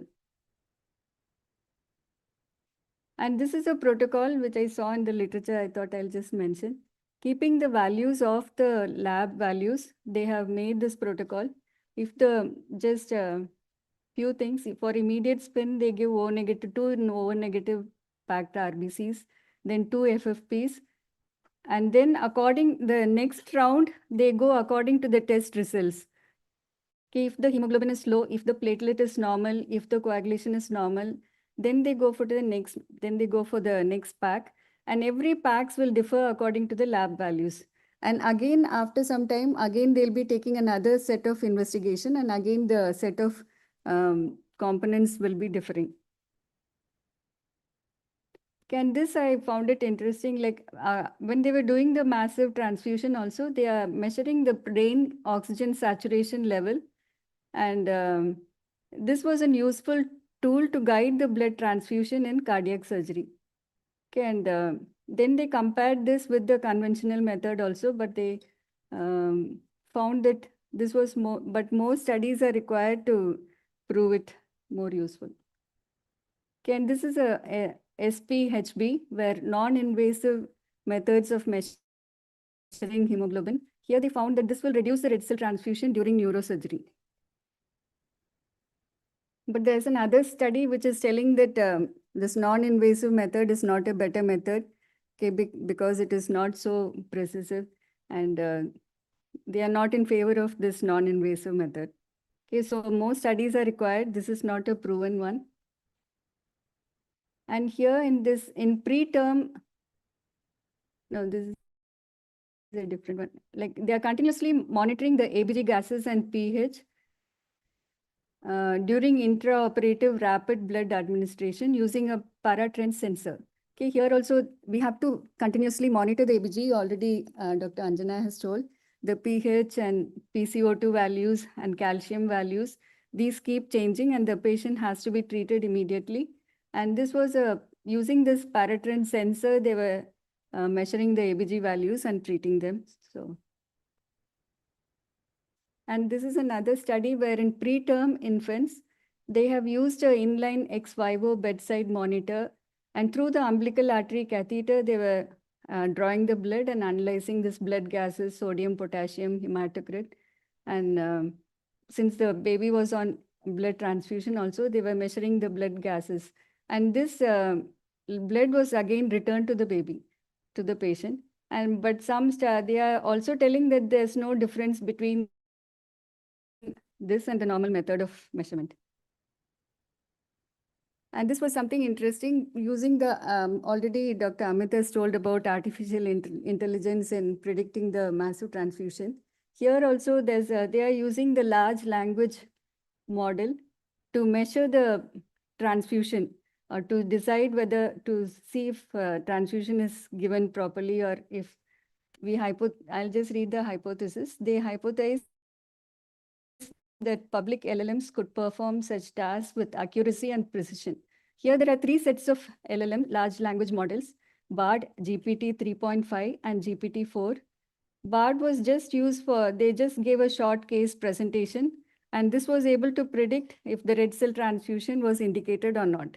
Okay, and there was a GPT 3.5 which could answer the consultation questions common in clinical transfusion practices. Same way GPT 4, this could just take multiple choice questions, experimentally validated to assess the internal medicine postgraduate knowledge of transfusion products. Okay, and then they compared between all these 3 language models, and they found that GPT-4 was much better than the previous ones. So nowadays, people are going for this also. Artificial intelligence is also used to decide whether transfusion can be given or not, and all these. And they found that the area under curve for GPT-4 was much higher and it was more predicting than the other scores. GPT-4 consistently scored very well in all the tasks. Okay, and these are the laboratory values which change during the massive transfusion. Anemia, thrombocytopenia occurs due to a hemodilution, and this arterial blood gas has to be closely monitored because it gives rise to acidosis, and oxygen saturation also reduces. And same way, acute renal failure can also occur during the oliguric phase. So we have to see the blood urea, nitrogen, creatinine, and the urine specific gravity, osmolality, all this has to be measured. And similarly, there is increase, if there is coagulopathy, there is increase in PT, APTT, and we have to closely monitor the fibrinogen level also. And same way in TG, whether we have to see whether it is hypocoagulable or hypercoagulable, and we have to treat the patient accordingly. And electrolyte and metabolic disturbances are also seen, like in calcium level, in potassium levels, there is hyperkalemia, there is hypocalcemia. And in neonates, there are transient hyperglycemia, which is usually followed by a rebound hypoglycemia during massive transfusion. So all these has to be taken care. And this is my last slide. Optimal management of massive transfusion requires coordination between clinical, laboratory, and hematology teams. Early resuscitation using evidence-based massive transfusion protocols gives a better outcome. And close monitoring of metabolic and coagulation function is essential to prevent the lethal triad of hypothermia, acidosis, and coagulopathy in massively bleeding patients. Thank you. Thanks.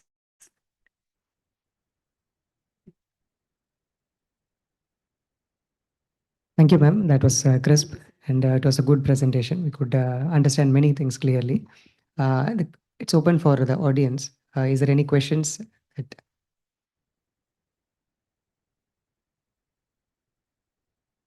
Actually, Dr.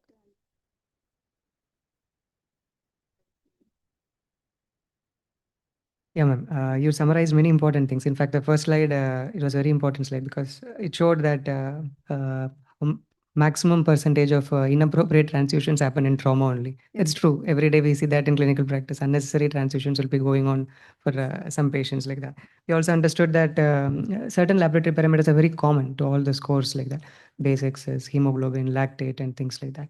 And I think it gave a overview that how AI can be used in this also, in the studies also. I think some of our residents would have taken the clue to think about studies in the future like that. It's a good thing. Also, we also stressed on that point that should be aware that laboratory parameters also can be falsely low in such conditions because we treat patients with a lot of things, HAS or maybe other things also. But we should also be aware that there are fallacies also on the other side. Yeah. Okay, ma'am. If there are no questions from the audience, yeah, thank you. I just like to add here, maybe it's not a question, but I was also thinking about there are certain situations where you would have center would want to decide whether POCT is fine or to have a lab result. Like, in your center, probably the lab would be there in the trauma center, but in some places, like getting the coagulation testing versus doing TEG in-house, maybe we can discuss it after the next talk. TEG is also required, ma'am, because certain parameters are picked up only by TEG, like hyperfibrinolysis and even the hypocoagulability and hyper. All these are picked up only by the TEG. And platelet function also is sometimes disturbed in the massively transfused patients. That requires flow cytometer parameters or by other methods. But that a little high, that a hematology lab will be able to help them by doing the platelet function test. So these are also required. Because for some test point of care devices are available. Yes, ma'am. But some of the tests you will need a lab, Conventional. conventional lab. Thank you very Thank you, much. ma'am. Next. Yeah.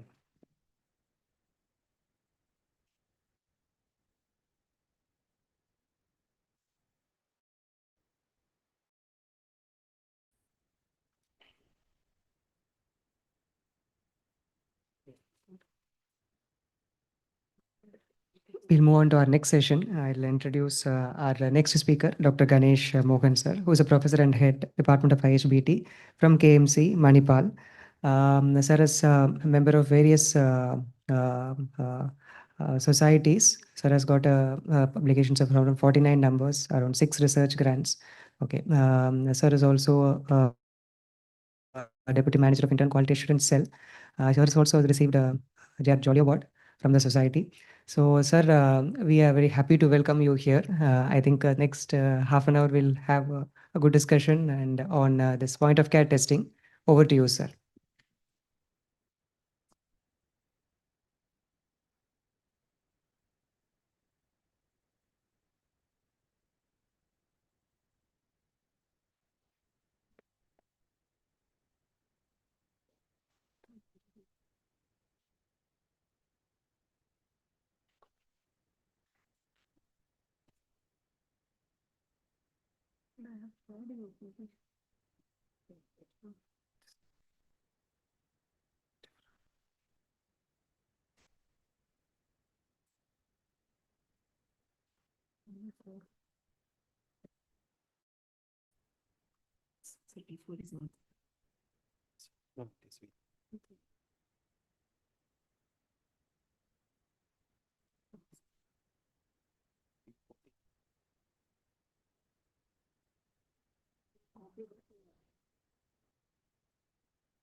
Thank you, sir and ma'am, and thank you, Abhishek sir, for having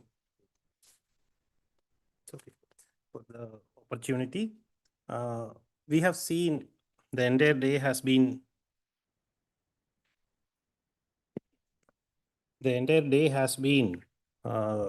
discussions happening over massive transfusion, major hemorrhage in trauma as well as non-traumatic bleed, and massive transfusion protocols, both in combat setting and in civilian settings. And Dr. Anjana has described very beautifully what to do on the floor when a patient arrives with hemorrhagic shock and shock index. And Madam has also briefly, very well explained what are the laboratory parameters to guide massive transfusion protocols. And unfortunately, my job is to take you away from massive transfusion to goal-directed bleeding management. So I hope I can do some justice in that. Please bear with me. So we will be moving away from 1:1:1 ratio to goal-directed bleeding management in this presentation. And one of the main tools that we can use in such scenario is viscoelastic testing. There are two common platforms that are available, which is called TEG as well as ROTEM. Whichever you use doesn't matter. Both the principles are same. Your interpretation remains the same and your management remains the same based on the results. I have nothing to disclose. So some of the slides I will be rushing through because they will be repetition from the previous discussions and talk. So we all know that there are three phases of coagulation: primary, secondary, and fibrinolytic part. And one point that I would like to highlight is a coagulation system is a perfect biological orchestra when coordinated in time, space, and amount. So all three aspects are very important in relation to coagulation cascade. And this is very important because all the conditions that we are going to see, we can put them in a common bracket called acquired coagulopathies, but we will see how they affect the coagulation pathways. Basically, covering cell-based model of coagulation, why cells are important and why cells should be monitored during managing a hemorrhagic shock, sorry. And these are the steps which basically involved in hemostasis. So there is clot initiation. There are clotting factors like prothrombin, factor 8, factor 9, factor 10, which plays a role. They are commonly called as enzymatic part. And then all of them put together to create enough thrombin so that the body can form a clot. So that is the end point of clotting system activation. Then once the clots are formed, the fibrin cross-linking with the platelets to form a hard clot. And this later will be taken down by the fibrinolytic pathway. So these are the viscoelastic testing platform, and when they are used in the bedside during patient management, they are called as point of care testing. If at all they are used on the lab side, they are called viscoelastic testing. And this is a comparison chart or a diagram which shows a graph of viscoelastic testing to the traditional or conventional coagulation testing. So we have PT, PTT, fibrinogen platelet count, and fibrinolysis. Unfortunately, there is no direct measurement of fibrinolysis in the traditional pathway. We have, but it is very cumbersome. Whereas viscoelastic testing gives you an overall picture of your coagulation cascade in one go. It is not a static test. The concept was first formulated by Hartlet, a German scientist, in 1948, and it was widely practiced during Vietnam War. So one has to remember that the concept predates the concept of APTT. But now even then, if you look at it, PT APTTs are widely available, but viscoelastic testings are not that widely available in most of the countries, not only in India, most of the countries. Functional description, it is monitors the dynamics, which is a key term, which dynamics of coagulation property of the blood as it induced by a low shear stress. The patterns of change in shear elasticity enable the determination of kinetics of clot formation, clot growth, and clot resolution. So it assesses clot formation, clot growth, and clot resolution. The strength and the stability of the clot provide information about the ability of the clot to perform the work of hemostasis. So basically, a viscoelastic assay captures details about clot formation, clot dynamics, clot strength and stability, and clot resolution. So this is an example of a viscoelastic test tracing, and the picture shows parameters mentioned as R or CT. The first parameter stands derived from TEG, and the second parameter is derived from ROTAM. So R and CT measures the same thing, but since they are from two different manufacturers, they are named in two names. So R measures the reaction time or clotting time. It measures from the initiation to a amplitude of 2 millimeters in clot strength. That is what is called as R time or a clotting time. Then you have your K or clot formation time, which measures 2 millimeter to 20 millimeter amplitude, how much time it takes for that particular sample to form a clot. Then you have your angle. This angle is a tangent that is drawn from K till 20 millimeter amplitude has been achieved. So that is given by the angle. Then you have your maximum amplitude and maximum clot firmness, which is nothing but the platelet strength or the platelet, the role of platelets which is played by the incorporated into the clot.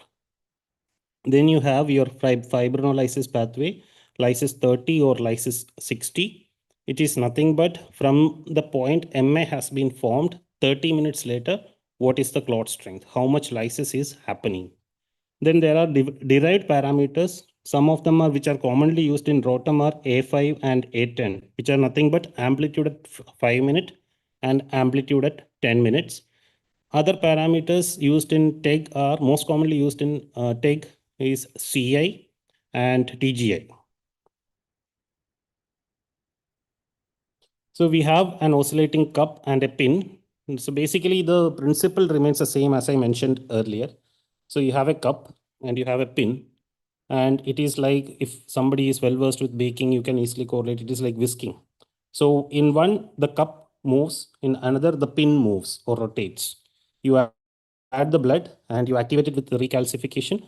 And once the resistance increases because of the fibrin cross-linking, it is transferred as an electromechanical conductance into a waveform. So this is the cup where you add the blood, and this is the pin. So as I said, in one, the cup rotates, and in another one, the pin rotates. The angle it rotates is 4 degree 11 minutes. And as the blood starts to clot, the initial time it will be plain, or which means there is no resistance to the wire or the transducer. Once the resistance starts to develop, the graph splits, which shows that there is some resistance to begin with. And as resistance increases, and the amount of resistance increases or the rate at which the resistance increases, it captures the dynamic nature of the clot till it reaches the maximum strength. So this is a ROTAM platform. Again, it has the basic thing remains the same. So this is an example of ROTAM graph, where it is CT, CFT, angle, maximum clot firmness, A5, A10, and lysis index. So this is how it represents. First you add blood, it rotates 4 degree 11 minutes, and there won't be any resistance imparted because the blood is smooth and it is not viscous or thick or fibrous. But once it becomes thick or fibrous strands are formed, it imparts a resistance to the wire. And that resistance is captured in the form of a graph pattern, depending upon the rate and strength of the resistance. So this is how it plots. So this principle, in general, it will give you the complete nature of clot formation. So these are the parameters that are assessed from TEG as well as ROTAM. Sorry, not the parameters, type of assays that are available in TEG and ROTAM. So you have your citrated kaolin TEG, which is the most commonly performed TEG parameter or assay. Corresponding to that, you have INTEM in ROTAM. You have tissue factor activated in extem in rotum. You have tissue factor and contact factor pathway activation, which is rapid TEG, which is most commonly used in bleeding patients. Then we have something called as heparinase TEG or HEPTEM, which neutralizes the heparin in the sample. Especially it will be useful for patients who are just finished dialysis or they have been on heparin or cardiac surgery. If we get the history, we can perform that. So it is a neutralization of the heparin in the sample. Then we have functional fibrinogen assay, which or FIPTEM in both the parameters, and platelet mapping. So these are the commonly available modes of testing that is available in TEG and ROTEM. And these are the parameters that are assessed. As we have seen, there are RCT, KCFT, angle, MA or MCF, lysis. The reaction time measures the clotting factors which is present in the plasma. Basically, is like your prothrombinase and tinase complexes. So if they are deficient, you will get a prolonged R time. Imagine like a hemophilia patient. So if they are deficient, you will get a prolonged R time. So you have to give your clotting factors replacement in the form of fresh frozen plasma or PCC, which we have already seen that factor concentrates are coming up in the market, and trials have been already proven that in trauma or in any hemorrhagic shock related to trauma, PCC can be given, not in TBI. So we have K time. K time measures your fibrin cross-linking rate of fibrin cross-linking, because it is a time from 2 to 20 minutes. And if it is prolonged, it means that there is something wrong with the fibrinogen aspect. So you have to give your cryoprecipitate or fibrinogen concentrate. Similar to K time, angle also represents the fibrin platelet cross-linking. So if both are affected, it is clearly indicating a fibrinogen cross-linking deficiency. It can be a function or as well as quantity. Then you have your MA or maximum amplitude, which contributed by platelets, 80%. Platelet function, not the count, platelet function. So you can have, once the MA is reduced, it means that platelet function or platelet count has been affected. So think of transfusing platelets. And increased lysis gives you details about ongoing fibrinolysis. So decision on Tranexa can be also made, because there are incidences where Tranexa has been given as stat when the patients are brought in. But still, if you suspect that patients need Tranexa, more Tranexa, you can run a TEG or ROTEM and identify ongoing lysis present or not. If yes, you can choose to give Tranexa. But always think that Tranexa is not always indicated in all types of fibrinolysis activity documented in TEG or ROTEM. Secondary fibrinolysis, or in other terms, compensatory fibrinolytic activity typically seen with sepsis, Tranexa is not indicated, even though fibrinolysis activity is present in the graph. So coming to what is goal-based massive transfusion. So we have seen viscoelastic testing. How are we going to incorporate this into your day-to-day life? So how is it changing from your 1:1:1 ratio to your day-to-day life? Goal-directed bleeding practices. So this is nothing but each patient is unique. Each patient's status is different compared to a patient you managed 1 hour or 3 hours before. So one size doesn't fit all. Perfectly matches our current latest precision medicine motto. So once you decide that, okay, that patient is different from this patient, how can you modify the existing protocol? Because protocol gives you an umbrella cover. Whoever the patient is, whatever their need is, it keeps on delivering your blood products at fixed ratio. Trust me, it works well. If you don't have protocol, it is high time that you develop a protocol. It works really well. But how can you improve that is how you can develop or evolve into a goal-directed bleeding management or goal-directed massive transfusion practices. So these are the comparison between these two. Here you have the individual component therapy and you have rational use of components. It is a whole blood based global assay which you incorporate, and it has complete phases of coagulation and it requires expertise. Whereas fixed ratio, it is very easy, hassle-free. You activate, you get your components on the go at fixed time interval until the treating physician deactivate it.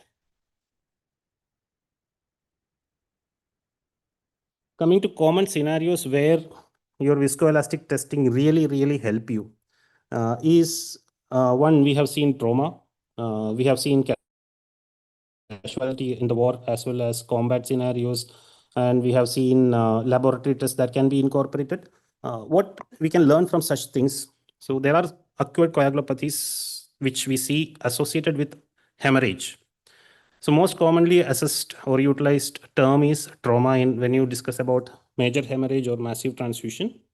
So there is something called trauma-induced coagulopathy or early trauma-induced coagulopathy. There is something very specific about postpartum hemorrhage, which we have already seen, that you have to keep a fibrinogen target of 200. Unlike other scenarios where you seen or resuscitate major hemorrhage, you have seen or you have managed chronic liver disease or DCLD patients who are on direct acting oral anticoagulant because of portal hypertension or portal venous thrombosis with DCLD coming with a bleed, how to manage them. And then you have your intraoperative bleeding or liver transplantation, organ transplantation. So this is the what you call everything together, put it into one diagram. If somebody wants to make you confused, this is it, hemorrhagic shock pathophysiology. It is not easy to read and understand from this diagram, but I have to put it here because it captures the essence of hemorrhagic shock. You have your tissue perfusion, one of the key player of hemorrhagic shock, which determines the prognosis. Then you have your coagulation aspect.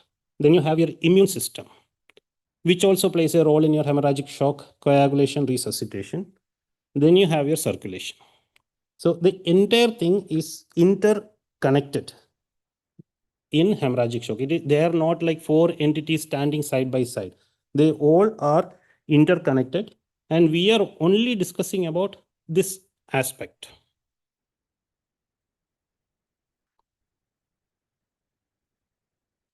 Coming to trauma-induced coagulopathy, which is this two entities, at least if you can concentrate, that there is a hyperfibrinolysis. Sorry for that. I think flies are not liking my talk. So there is hyperfibrinolysis and there is overdrive of tissue plasminogen activator and suppression of plasminogen activator inhibitor, which is again driving your hyperfibrinolysis activity in TIC. And this is TBI, which is going to be separated from TIC very soon, traumatic brain injury induced coagulopathy. The platelet functions and role of platelets in such cases, and madam also mentioned that platelet function can be measured. So this is called ballooning of platelets, H4 receptor, CD62P using flow cytometry. So this is going to be separate from TIC.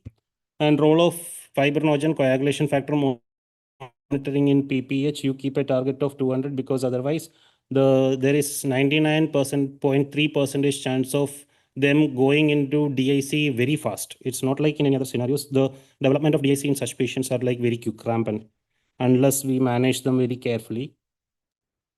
And coagulopathy of chronic liver disease, there is imbalance to both procoagulant and anticoagulant aspect in chronic liver disease.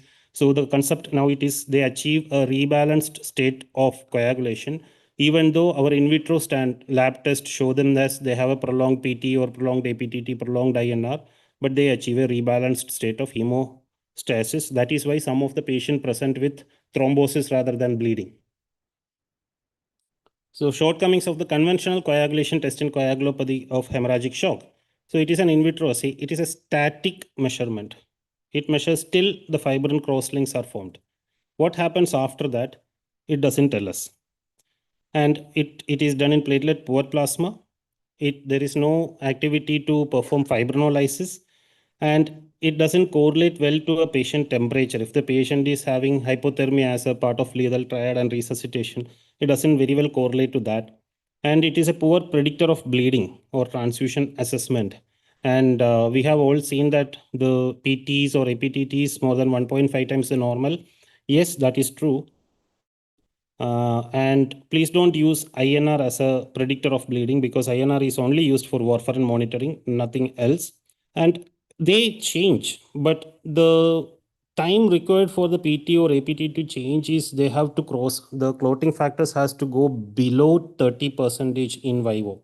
Only then you can see a change in PT or APTT. Until then, what is there happening, we will not know. And it is not able to correct the effect of heparin. So we have to do another test called activated coagulation time to monitor heparin, which again adds on to the battery of tests that we need to do. So these are the things which are disadvantages of conventional coagulation test. Yes, I agree, but they are beautiful tests. Even though they don't guide us in deciding transfusion management, but they are very brilliant in helping us reaching or arriving at a diagnosis. So they are very valid and very important test. So these are evidences that shows how TEG can be incorporated into management of hemorrhagic shock. So this is Copenhagen concept. So you have your prolonged R time. So it is because of reduced or decreased coagulation factors, you infuse FFP. You have your ankle functional fibrinogen TEG MA, lysis 30, these are all discussed. And this is based on rapid TEG in traumatic hemorrhagic shock. And this is one example I have put, like how TEG can be incorporated into managing patients with major hemorrhage. So you run all the investigations, you assess the severity, you investigate for your pH, acidosis, temperature, hematocrit. And if the criteria are all met, treating physician will activate massive transfusion protocol or major hemorrhage protocol, and then send for the investigations with viscoelastic testing again. If you want to repeat every 30 minutes or 60 minutes, depending upon your institutional policy, or as per the guidelines, it is defined as 30 to 60 minutes, you can send them again. And I was quite happy to see that one of my article was shown here, this addressing this. And R time, K time, transfuse FFP. Sorry, this is R and CT time I mentioned. K time prolonged, transfuse cryoprecipitate, MA reduced, transfuse platelets, lysis 30, tranexamic acid. And if you remember what Anjana ma'am has shown, this is only a part of massive transfusion protocol. So massive transfusion protocol is something which has your treating physician, your patient, your lab, your transfusion medicine specialist, your clinician, and as fellow clinicians, we all involve in the management of patient, staff nurse, your runners. So this only becomes one part of your massive transfusion protocol. And this is an example of your ROTEM guided algorithms. And there are plenty of articles available on it. You can refer to, and I have given that references at the end where you can read, where they have given ROTEM based algorithm for individual scenarios like PPH, cardiac surgeries, etc. So that is PPH, and this is traumatic hemorrhage, which you can read and understand yourself. And this is something which we practice in KMC Manipal, which is called the hybrid. We can say if that is a hybrid concept, we can call it that way, because it starts from a ratio of 1:1:1 products. So when the treating physician activates massive transfusion, we release the first pack. Now we have reduced it to 1 PRBC and 1 FFP because of the inappropriateness that we see in massive transfusion activation. Previously, it was 2 units PRBC and 2 units FFP. And then we get the TEG sample, which is run in our department. And based on all the other investigations together, we advise what product to be transfused. So this is how we practice in our center. This is the systematic review, which shows the utility of incorporating VHAs into massive transfusion. So this first picture, or C, depicts in favor of PRBC requirements. D represents FFP requirements, and E represents platelet transfusion requirements. And it clearly shows that using a viscoelastic testing has a profound impact on the blood utilization. It reduces your component that are transfused onto the patient without affecting their survival rate. That is the key part. So we had our Manipal experiences on goal-directed massive transfusion. So this was one of the first study that we have done to assess how we can incorporate this into the massive transfusion practice. So the green represents our goal-directed management, and the blue represents our fixed ratio massive transfusion. And if you can see that in across all the components transfused, there is a decrease in component utilization when viscoelastic testing was incorporated into massive transfusion. So overall, there was a reduction in 17.7% component utilization. And these were the clinical outcomes of the patient. Their mortality was comparable, survival rate was comparable, and but the main or interesting factor was viscoelastic testing used to correct or helped us to correct the coagulopathy associated with hemorrhagic shock much more efficiently than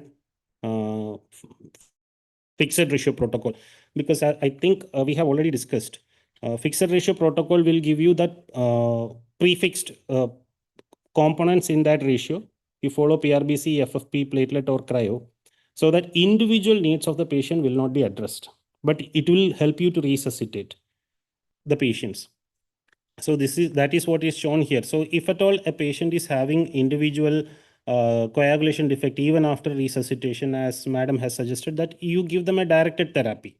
If the fibrinogen is less, you give them cryoprecipitate or fibrinogen concentrate after deactivating MTP. But the patient is resuscitated, patient is well in his senses. So that is what directed therapy after MTP means. Goal-directed therapy helped us to achieve that even without directed therapies. And this is postpartum hemorrhage, a single case experience. So patient arrived at 6:05 around 6 p.m. We did the first take. We followed up with the transfusion support following all the investigations.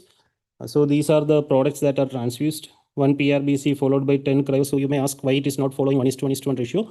This is not the one typical fixed ratio approach. The patient started with TEG with all the laboratory assessment, issued 1 PRBC, 10 cryo, then 1 PRBC, 2 FFP, then 7 cryo. Patient was taken up for induction, and then second TEG was done. Fibrinogen monitored at 1:48 a.m., which was 198. Target is to keep 200, and then followed up with further transfusion.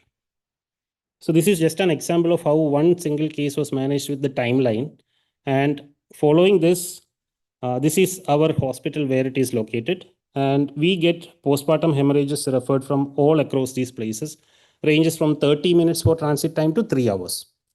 And you can imagine how crucial it is when a mother with active PPH is being transported in an ambulance for a span of 2 hours. So we get most of our patients with exsanguinating hemorrhage and coagulopathy, frank DIC. And these were the only addressing the fibrinogen. I am keeping it to address only the fibrinogen using viscoelastic testing. So these were the fibrinogen levels before transfusion, and these were the fibrinogen levels after transfusion based on fixed ratio and goal based. So the fibrinogen increase or rate of increase in the fibrinogen or the satisfactory level achieved with viscoelastic testing was much quicker and higher. And the turnaround time to cryoprecipitate transfusion was noted that there is a 43.8% reduction in the issue time of cryoprecipitate if we have incorporated viscoelastic testing. So these are the two experiences that I wanted to share after incorporating TEG into major hemorrhage protocol. And this is what we do as of now here, because most of the time we follow goal-directed management now. We have completely stopped fixed ratio management. And these are some of the examples. And as madam, you have said, time is of essence. And sometimes patient come after trauma and maybe 1 hour, 2 hours after the incident patient comes, they will be going into frank DIC. This is a typical example of early trauma-induced coagulopathy. So at the correct time, if you can do, you will get a TEG like this, where you can clearly see the fibrinolysis activity is very much elevated. And this is what you typically see in early phases of sepsis-induced coagulopathy, where a compensatory fibrinolytic activity is present, whereas the graph itself is a hypercoagulable nature. And these are in CLD patients. And this patient was on dabigatran following thrombotic events, but patient was CLD, presented with bleeding. And this is another CLD presented with bleeding. So we can clearly differentiate between whether the coagulopathy and bleeding are associated or not. And these are examples of rotum. Commonly, we do extum and fiptum in rotum. And courtesy of the slides, one of my friend has shared with me. So this is what you see in extum, and this is what you see in fiptum. And this is how we see prolonged R time in intum, because this is due to heparin effect. And when you do heptum, that deficiency has been reduced or nullified. And this is fibrinolysis, where you can do something called aptum in rotum, where you add your fibrinolysis inhibitor and see whether it is getting corrected. And then you can decide whether Tranexa can be given or not. And these are the utilization for viscoelastic testing over the years. And there is a clear jump from 2000 onwards, the utility of viscoelastic testing. So advantages, it is a bedside analysis if you want to use, and it is not necessarily a central lab based test, so lesser turnaround time. It is whole blood based, so you get all your cellular components also into the assay. And interaction with platelets and RBCs are also analyzed and gives information on areas which is usually difficult to study, and real-time clot dynamics which are graphically displayed, analysis at patient temperature, and cost effective because you get your transfusion down. The number of components that are transfused comes down. Disadvantages, it is difficult to standardize and to validate for a normal value, and patient to patient variability may be present, cannot replace traditional test, and difficulty in quality assurance. There is no national quality assurance as per my knowledge in viscoelastic testing, but one program runs in UK and limited EQUAS data on that.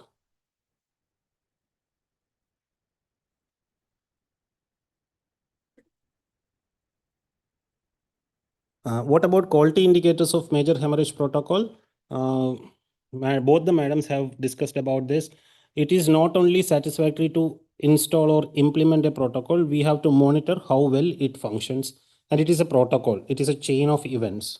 So each part of the arm or each arm of the protocol we have to study and assess. So this again, we have audited the massive transfusion in our center, major hemorrhage protocol in our center. And one of the parameters as a quality indicator we identified was adherence to viscoelastic testing, because we have moved on to viscoelastic testing, and only 66.3% of the times where massive transfusion was activated, a TEG was ordered. And interestingly, it was appropriate. It was very high usage. 85% of the time, a TEG was ordered when the activation was appropriate as per the definition. So that means whenever the patient genuinely needed massive transfusion, a TEG was ordered. But when the massive transfusion was used as a method to procure early blood, it was not ordered. I think the clinical judgment also suggested that there is no need to monitor with any sophisticated test. Sorry. And these are the references that you can read. There are guidelines on how to incorporate viscoelastic testing into major hemorrhage protocol. And there you can see the rotum-based algorithm for different clinical scenarios. Individual clinical scenarios, they have provided algorithms. So how do I manage goal-directed massive transfusion or major hemorrhage? Always ask the quintessential questions. First of all, patient, not lab results, not anything. Is the patient still bleeding? There is a common misconception that viscoelastic testing or goal-directed bleeding management, you transfuse what the TEG or the rotum result says and nothing else. It is not like that. Patient is still bleeding. You still have to support them with red cells and plasma if the bleeding goes on. And if you notice cryoprecipitate to be given, that is additional, or platelets to be given, that is additional. So is the patient bleeding? Is there evidence of fibrinolysis? If yes, switch over to Tranexa, manage that aspect, continue supportive transfusion support. Then, should I replace fibrinogen? If yes, you have to give cryoprecipitate or fibrinogen concentrate.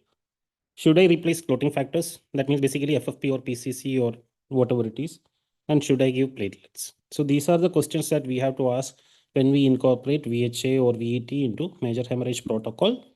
Because as I said, patient is still bleeding, we have to give them transfusion support. In hemorrhagic shock, there is no question about withholding the transfusion support.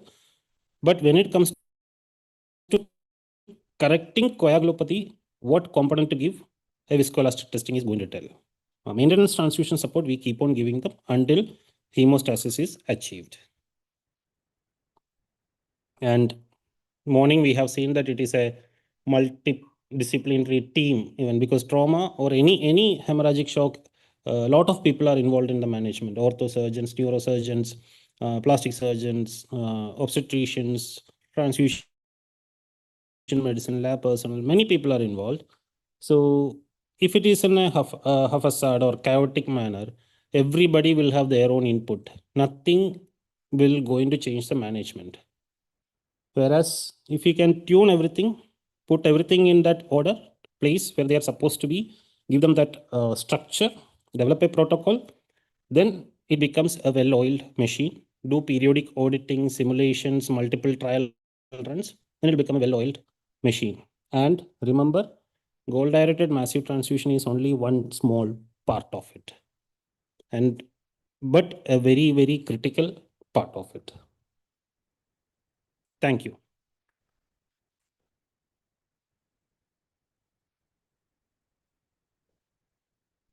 Thank you, sir. I think your experience in that field has made it quite easy. Concepts are very clear, and we could understand things clearly. I think hopefully tomorrow we'll look forward to the practical stations where some of you would have registered for the workshop also. Sir has got practical scenarios to show there in that. So I just open this time for discussion from audience.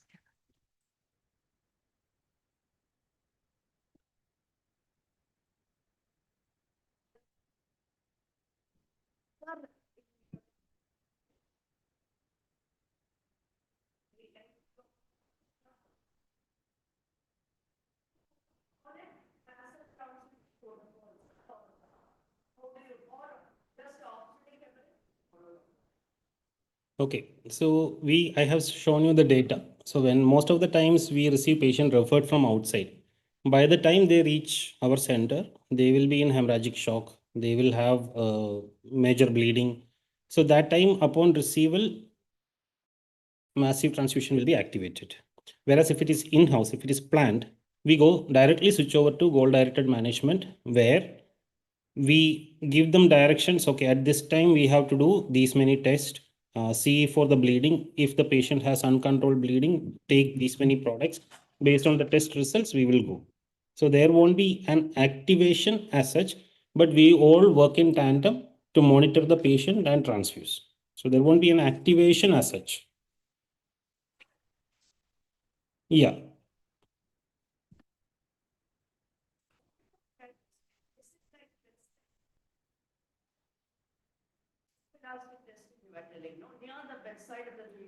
Exactly. So viscoelastic testing is having the ability to be taken to the patient side, and you can run it there, bedside.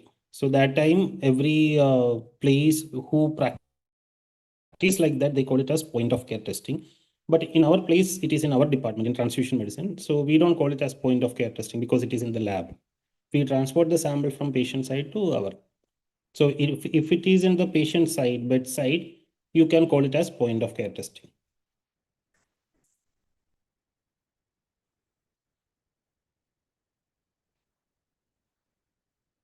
Yes, graph will give us parameters. Like I mentioned, R time, K time, they will give you the values. R time is the time required till 2 millimeter of amplitude is achieved. So it is in minutes, like 6 minutes, 5 minutes. So when you say R time is prolonged, they have a normal range like 2 to 8 minutes or 1 to 7 minutes, something like that. So if it is more than 8 minutes, it means R time is prolonged. So like that, they have normal ranges, values. Based on the values, you can interpret.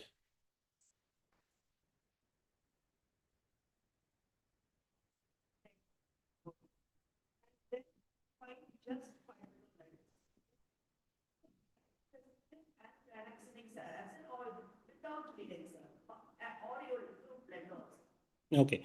So first of all, if the patient is not bleeding, the golden approach is to reassess.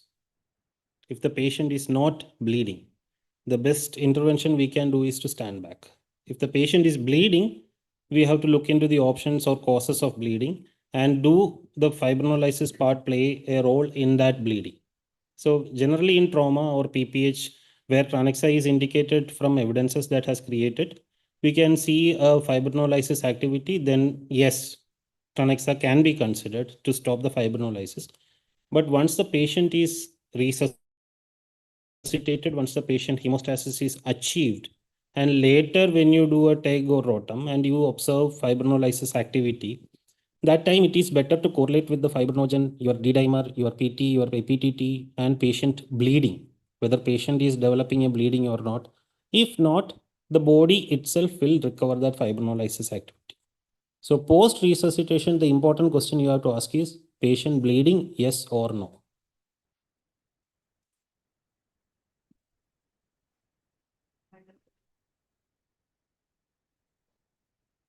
Yes. That's what I clearly told. It is not a diagnostic tool. So diagnostic applications of TEG or ROTAM is very limited or not studied. So for diagnosis, always go with the traditional way, where your PT, your INR, your APTT, FDPs, D-dimers are used.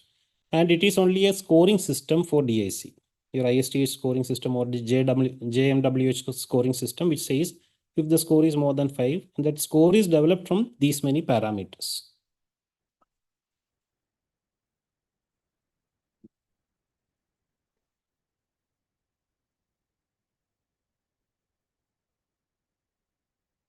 Ma'am, once again, the golden rule, activating massive transfusion is purely based on patient condition. As madam has rightly said, you can use your ABC score or shock index or see the patient, how much blood the patient is losing actively, and hemorrhagic shock sets in. Immediately you can activate massive transfusion. You don't need to wait for lab results. So that is purely a patient who is telling the doctor that I need blood transfusion. Once we activate that, further monitoring can be done using whatever tools we have. So if you don't have viscoelastic testing, you can still monitor with your traditional coagulation assay, which will also help you in managing such cases. But only thing is the turnaround time you have to see. Okay, I send this sample at this time and 30 minutes later we got the result. Something like that you have to correlate. Or if you have a coagulation lab near to your center, that itself very well works really well. Okay. Okay, thank you so much for the wonderful question answer session. And if there are more doubts, it can be taken up in the workshop. So we come to the last talk of the session. That will be by Dr. Thank you so much, Dr. Ganesh. So the last talk is by Dr. Dibyajyoti Sahu. He is an associate professor in the Department of Transfusion Medicine at JIPMER. His areas of interest are immunohematology, stem cell transplant, apheresis science, cellular therapy, and regenerative medicine. He has a total of 60 publications and is an associate editor of IJHPT and a reviewer in more than 20 reputed journals and a lifetime member of many reputed societies. So over to Dr. Dibyajyoti Sahu, and he will be talking on the management of complications of massive blood transfusion.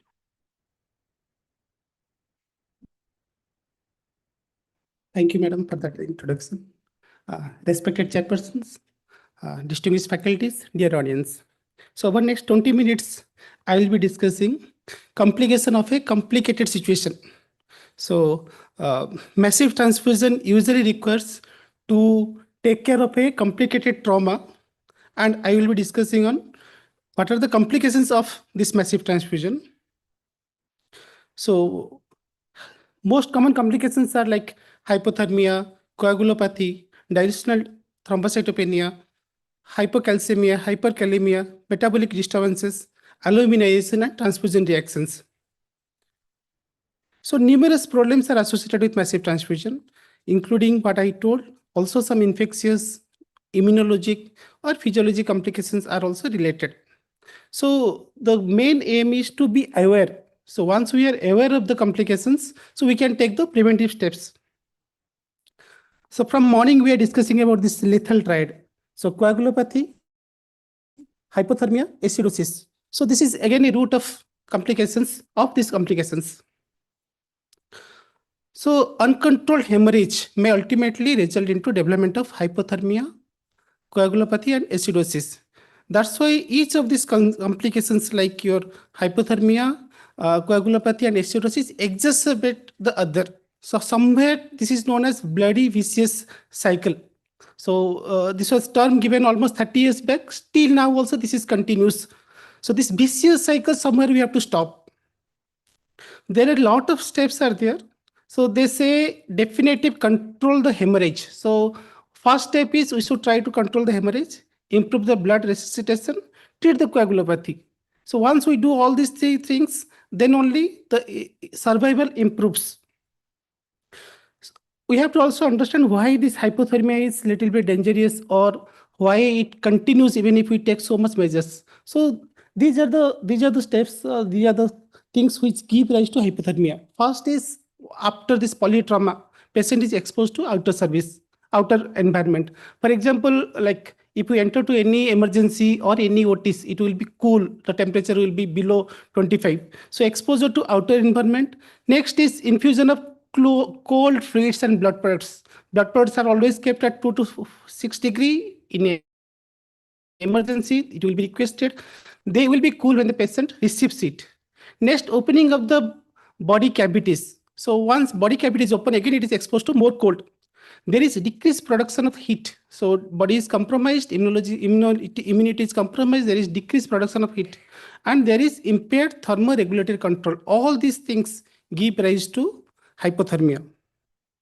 So following this hypothermia, inadequately warm IV fluid or blood products due to rapid transfusion accelerates hypothermia. Consequence of hypothermia, it increases the peripheral vasoconstriction. Metabolic acidosis, it will give rise to metabolic acidosis, coagulopathy, further infection, and various cardiac or other morbidities also are the consequences of hypothermia. So the vicious cycles become cycling, and hypothermia continues. So hypothermia is associated with number of serious complications like decreases citrate metabolism, decreases hepatic metabolism, decreases drug clearance, decreases synthesis of acute phase protein, and decreases production of clotting factors. So all this again accelerates the hypothermia, giving rise to that cycle. Therefore, we have to somewhere stop this hypothermia. So not only the blood products, first thing we have to see the room temperature, elevate the room temperature, surface warming, patient with heating blankets or heating lamps. Using heated and humidified inspired gas for ventilators also is recommended by lot of studies. And finally, all of us know that blood should be given by the blood warmers. It is a dual-edged sword when you are discussing about giving the blood with blood warmers. That is because once the temperature rises, blood will be, or red cells will be hemolyzed. So we have to maintain the warmers in a temperature which should be around 37 degrees. If it goes beyond 42 degrees, there will be hemolysis due to lysis of the blood cells. So next in that triad was coagulopathy. So coagulopathy can be due to massive transfusion. So that is this massive transfusion with PRBC alone causes dilutional coagulopathy, and we have to understand that massive hemorrhage causes conjunctive coagulopathy. So both are different. So transfusion with PRBC only will cause dilution coagulopathy, while massive hemorrhage will cause conjunctive coagulopathy. And along with that, thrombocytopenia also will be present in most of the cases. So again, further things which complicate this cycle are liver diseases, warfarin, antiplatelet drug, and DIC. Most of the cases will be polytrauma. So tissue cross injury or a septic focus itself will cause DIC. When the patient arrives in emergency, DIC will be set in before also. So impaired hemostasis caused by combination of dilutional and consumption of clotting factors and fibrinolysis. In this setting, The coagulation defects are related to total blood of volume transfused, pre-existing hemostatic abnormalities, and therapeutic maneuvers for cessation of hemorrhage. So screening test, what we are discussing in the previous lecture also, like includes PT, APTT, TT, platelet count, fibrinogen, and serum heptoglobin, which will tell you how much is the hemolysis going on at that present. Some fact checks. So 25 to 30% of severely injured patients are coagulopathic on arrival of emergency department. And early coagulopathy increases the mortality in trauma. So 1/3 of the patient will be having some coagulopathy when they reach into the emergency department. So studies have confirmed that 75% of patients who had received more than 20 RBC had dilutional thrombocytopenia. So we can remember the number as 20 if they have receiving only RBC products without the 1:1 ratio. So they will have dilutional thrombocytopenia. So to work in a tertiary care, it looks like 20 without 1:1 is impossible. But remember, like in India, there are around 4,000 blood banks are there. Out of them, hardly maybe 3,500 don't have component preparation facility. So maybe 70% of all the blood banks have only whole blood, and we don't know how they are preserved. So to be very frank, when patients of these 70% cases, 70% across India, they receive only RBC. They never get platelet. Maybe some plasma will be there which are lacking of clotting factors. So after transfusion of 12 units, relatively plasma-free red cells, the PT prolonged by 1.5 times. So transfusion of PRBC alone develops thrombocytopenia and coagulopathy and required coagulation factor and platelet replacement if the transfusion is only with PRBC. So this is I think most of the previous speakers have discussed on this. So this is like trauma giving rise to hemorrhage, hemorrhage giving rise to shock. Shock is giving rise to again coagulopathy. Again coagulopathy giving rise to hemorrhage, hemorrhage you are resuscitating. Again dilutional coagulopathy is there, hypothermia, again coagulopathy. So this vicious cycle continues. Okay. So next abnormalities, electrolyte abnormalities. So most common in them is hyperkalemia. So reason is RBC stored in 2 to 6 degree intracellular potassium gradually leak into the supernatant plasma or through the additive solution. So in a product which is around 30 days old, the potassium level is around 5 to 7 milliequivalent per milliequivalent. So transfusion of 7 units of RBC was independently associated with hyperkalemia. So if you see, no clinical sequel of hyperkalemia has been reported a lot of studies. Even if hyperkalemia is there, the patient may not be reaching to a stage where you need immediate intervention. Hyperkalemia can be exaggerated in a patient with renal failure, children, neonate, cardiac surgery, or exchange transfusion. If this is the situation, please take care of hyperkalemia. Similarly, next is hypokalemia. So pathophysiology is hypokalemia observed more frequently than hyperkalemia upon transfusion. So potassium is depleted in donor red cell, reaccumulates iron intracellularly. Again, citrate metabolism causes movement of potassium into the cell. So co-infusion of potassium poor solutions including crystalloids enhances hypokalemia. So the solution for that is plasma potassium concentration should be carefully monitored. Patient who requires massive transfusion, no treatment and prevention is required for potassium. Just slow down the infusion if it is something is going high. Washing of RBC units, there is no evidence that decreases the potassium level. Next, electrolyte imbalance, what we commonly face is hypocalcemia or hypomagnesemia. So stored blood is anticoagulant with citrate, which binds calcium. So each unit of PRBC, approximately they contain 3 grams of citrate, and a healthy liver can metabolize 3 grams of citrate every 5 minutes. Suppose you are transfusing less than 5 minutes, more than 2 units, so definitely citrate is going to be accumulated. So monitor the arterial blood ionized calcium concentrate. So more important is here, the serum calcium concentrate is not useful for patients requiring massive transfusion. So ionized calcium is more important, and whether you have to infuse calcium or not, you have to decide depending upon the ionized calcium level. In like prolonged QT interval during massive transfusion may also related to hypomagnesemia. So most of us, those are in transfusion medicine, they aware of when you do plasma exchange, so hypercalcemia is a feature. Lot of time we manage the hypercalcemia, but symptoms does not improve. So most of the time we think of magnesium. Similarly, here also, after taking care of calcium, take care of magnesium. See the magnesium level and go for magnesium maybe a added infusion. Next complication is acidosis and alkalosis.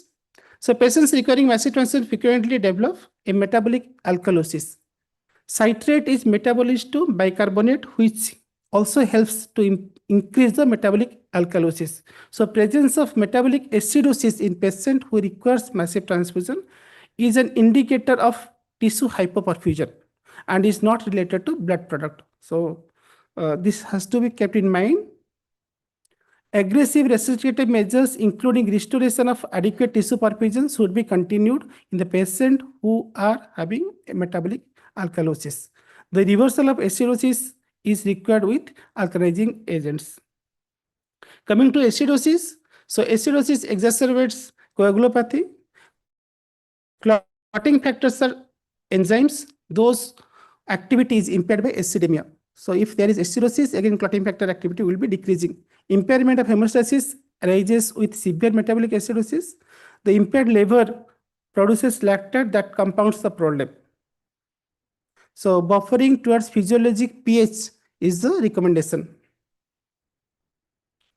Okay, coming to some other complications, there has been some studies which shows blood transfusion and post-injury multiple organ failure. So this is shown that blood transfusion is an independent risk factor for multiple organ failures. Again, blood transfusion and systemic inflammatory response syndrome, there has been studies which has shows blood transfusion in trauma was associated with increased SIRS. Interestingly, there are some studies which shows like blood transfusion and mortality. So blood transfusion within 24 hours of post-injury has been associated with increased mortality. So there was a large study, maybe long back over 3 years, which took around 15,534 patients, published in Critical Care of Medicine, and they have shown blood transfusion was strong independent predictor of mortality. So whenever blood is there, transfusion reactions are a free gift. Okay, so transfusion reaction always happens whenever blood transfusion is given. So here also in massive transfusion, acute hemolytic transfusion reactions, febrile non-hemolytic transfusion reactions, sepsis, transfusion-related acute lung injury, transfusion-associated cardiac overload, allergic reactions. All acute transfusion reactions are possible whenever, even if the patient takes massive transfusion. So acute hemolytic transfusion reaction, okay, the mismatch reaction also we get almost 1 or 2 cases every year. WBIT, because whenever any patient having low hemoglobin or bleeding, so there is chance of WBIT, that is wrong blood in tube. So maybe a technical error, but that may give rise to mismatch transfusion. One case is like autoimmune hemolytic anemia.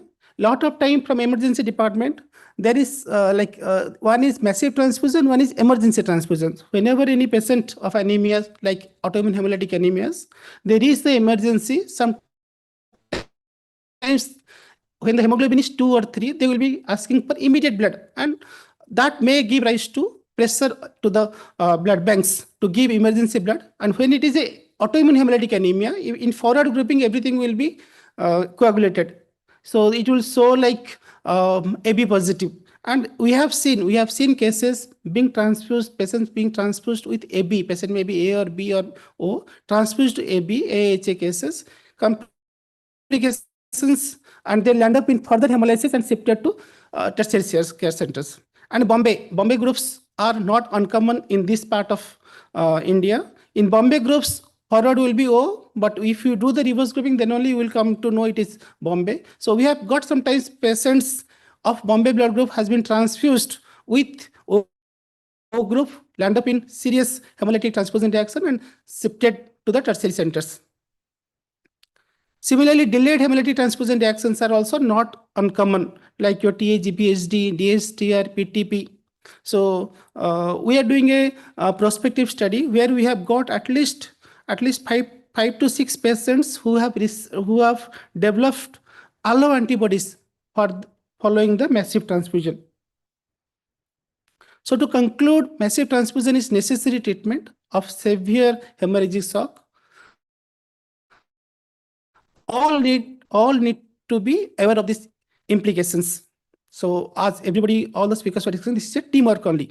So complication can be attenuated by careful attention during massive transfusion by following hemostatic resuscitation principles. Once hemorrhage is controlled, a restrictive transfusion practice should be take over. So take-home message is fourth. First, warming up the blood components, prevention and treatment of the coagulopathy and thrombocytopenia, prompt hemorrhage control. And once we have achieved, then go for restrictive transfusion practice. Thank you.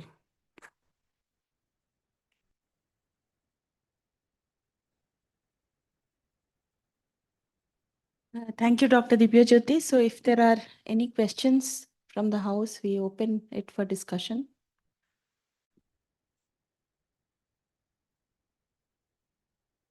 Yes, Dr. Anjana. I just wanted to say that in a traumatic patient receiving multiple transfusion, you can also develop compartment syndrome subsequently. Just wanted to add that there might be a surgical fix for such kind of situations. If they have received, because of overload, they can have abdominal or leg or limb compartment. So just wanted to add that also. Thank you. Thank you.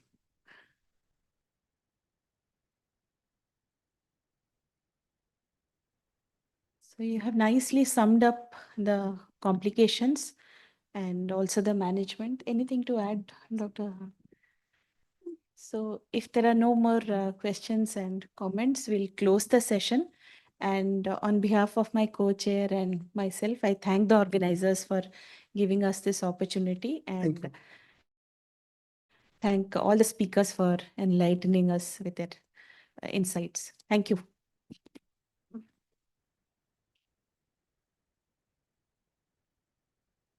I would like to invite our chairpersons, Dr. Raki Kar, ma'am, Professor, Department of Pathology, JIPMER, and Dr. Balamurugan, sir, Additional Professor, Department of Emergency Medicine, JIPMER, to present our token of gratitude to our speakers.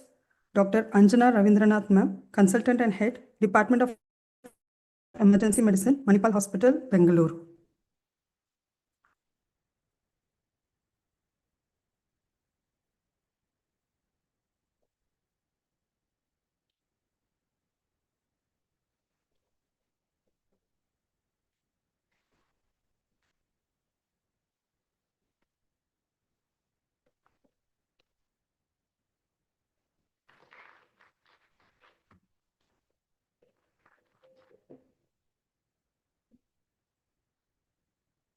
Our next speaker, Dr. S. Arul Selvi, ma'am, Professor and Head, Division of Laboratory Medicine, JP NATC, AIIMS, New Delhi.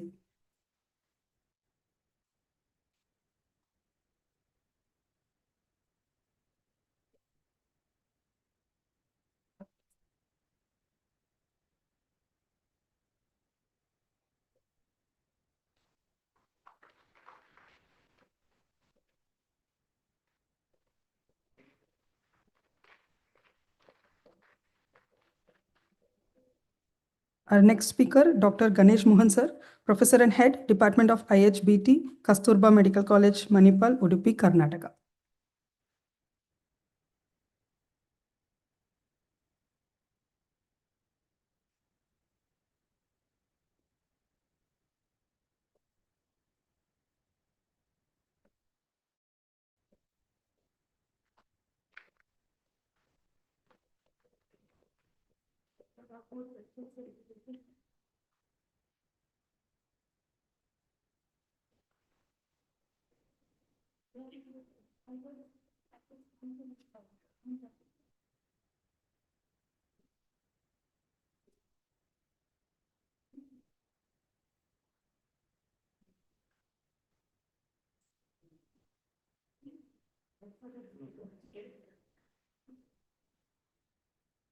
Our next speaker, Dr. Divya Jyoti Sahu, sir, Associate Professor, Department of Transfusion Medicine, JIPMER.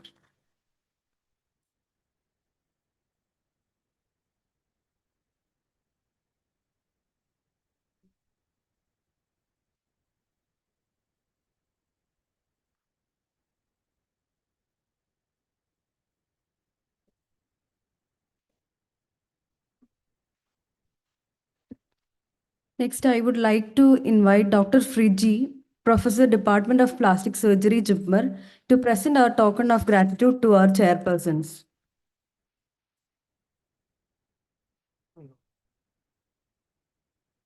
I would like to invite Dr. Rakikar ma'am, Professor, Department of Pathology, to receive our token of gratitude.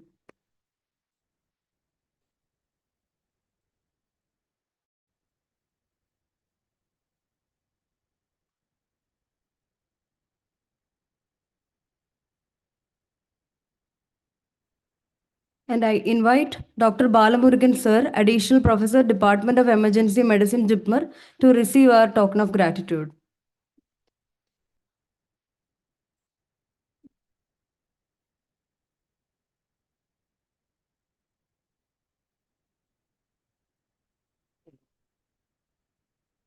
So moving on to the last session, I would like to invite Dr. Friji MT, Professor, Department of Plastic Surgery, JIPMER, to chair the next session.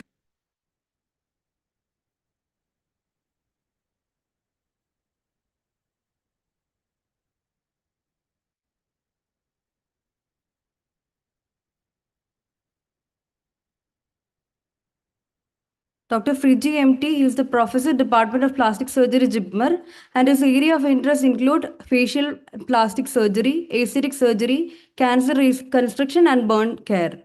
And I now request the chairperson to introduce the speakers and proceed with the session. Thank you. Good afternoon. As we enter the final session of this excellent CME, we now shift from the transfusion medicine to the surgical perspective, which is a critical interface in managing extranguation trauma patient.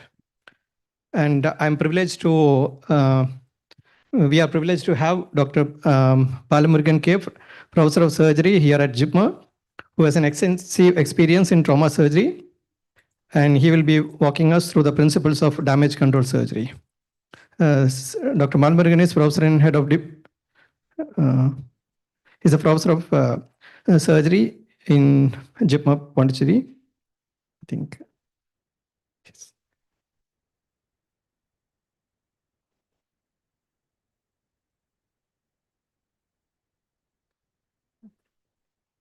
Yeah. Yes, thank you, Dr. Friji, for your nice introduction. I'm sure you have been overdosed with the massive transfusion, and also little bit will shift the gear from your transfusion to something about surgery. I'm sure that many of you are not surgeons. So I hope it will be something just informative one. Maybe I'll try to make it more simple and more interesting. So whenever you have a patient of having this massive transfusion trigger, okay? So everybody says, okay, control the hemorrhage, then go into restrictive mode. But how do you control hemorrhage? What are the things we do to control hemorrhage? And is there anything precautions we need to take? So that's what I'm going to talk about. Probably I'll try to keep as simple and quickly I'll try to go through that. Yeah.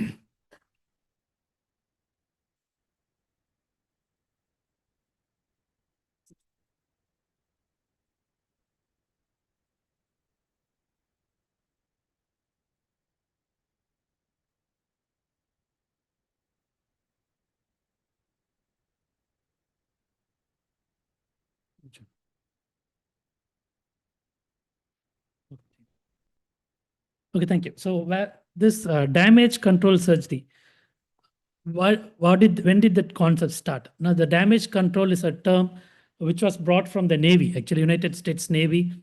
Now with this Iraq war is going on, Iran, United States, and probably you may see the picture like that.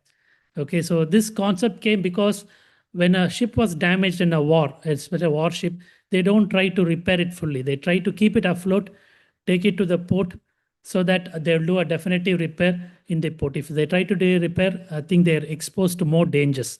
So that's what this damage control came. So that was taken into this aspect of surgery also as damage control surgery. So what do we do basically? So where you have this massive bleeding going on as a result of trauma, which is a life-threatening conditions.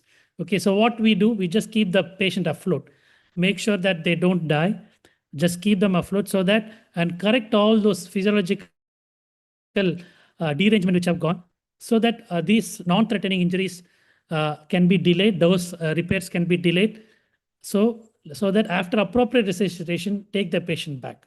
So that's what damage control surgery, same to that same concept. So in any trauma, any severe cases, this damage control surgery comes into part. I'm sure that you would have heard this statement sometime back, maybe people who are 20, 30 years back, they always have this joke, no, surgery is successful, but patient did not survive, patient died. So that was a concept previously, okay? So when the surgery was at its infancy, but now with a lot of advancements, one of the advancement, I won't call advancement, it's just we change the way how we do things.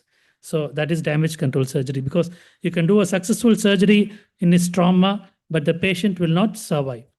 So yeah, so what is this, the principle of a damage control surgery?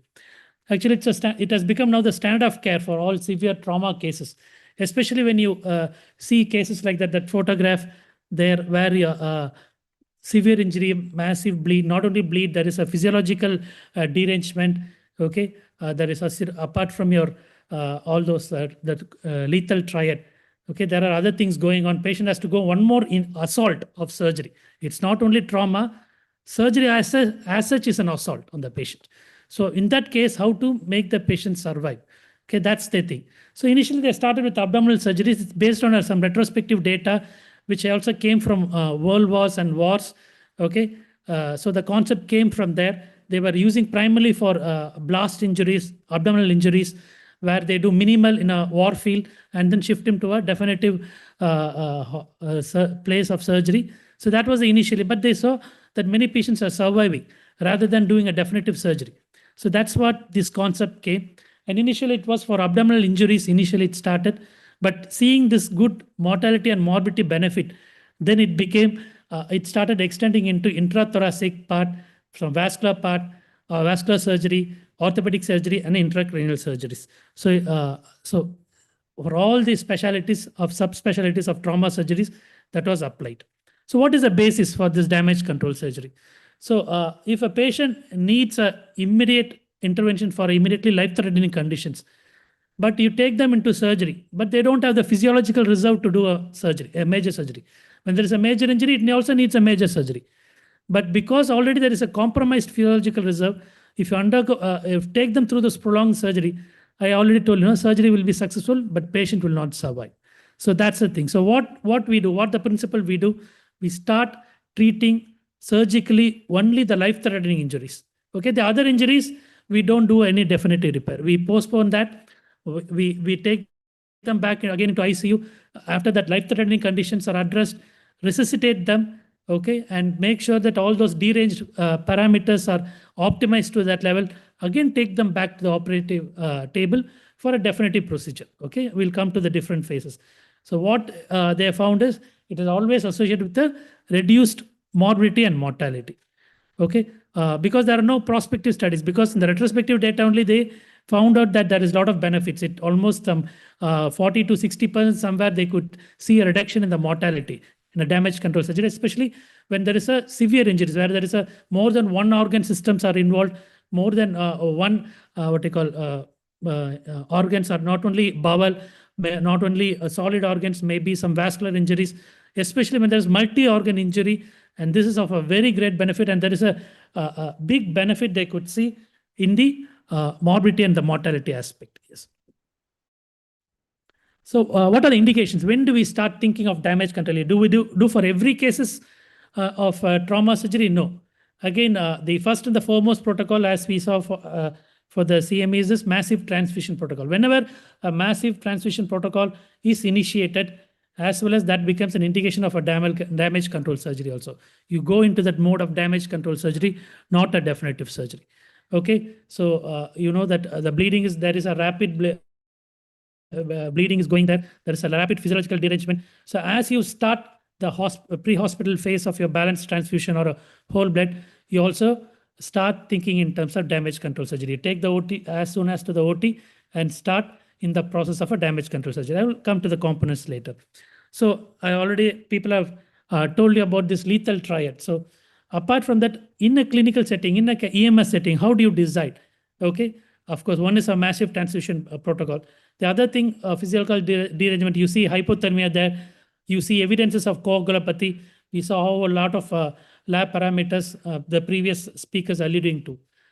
So you see that abnormal, that is a coagulopathy. You see signs of severe shock in terms of acidosis where pH is less or base deficit more than 6 or the lactate is more.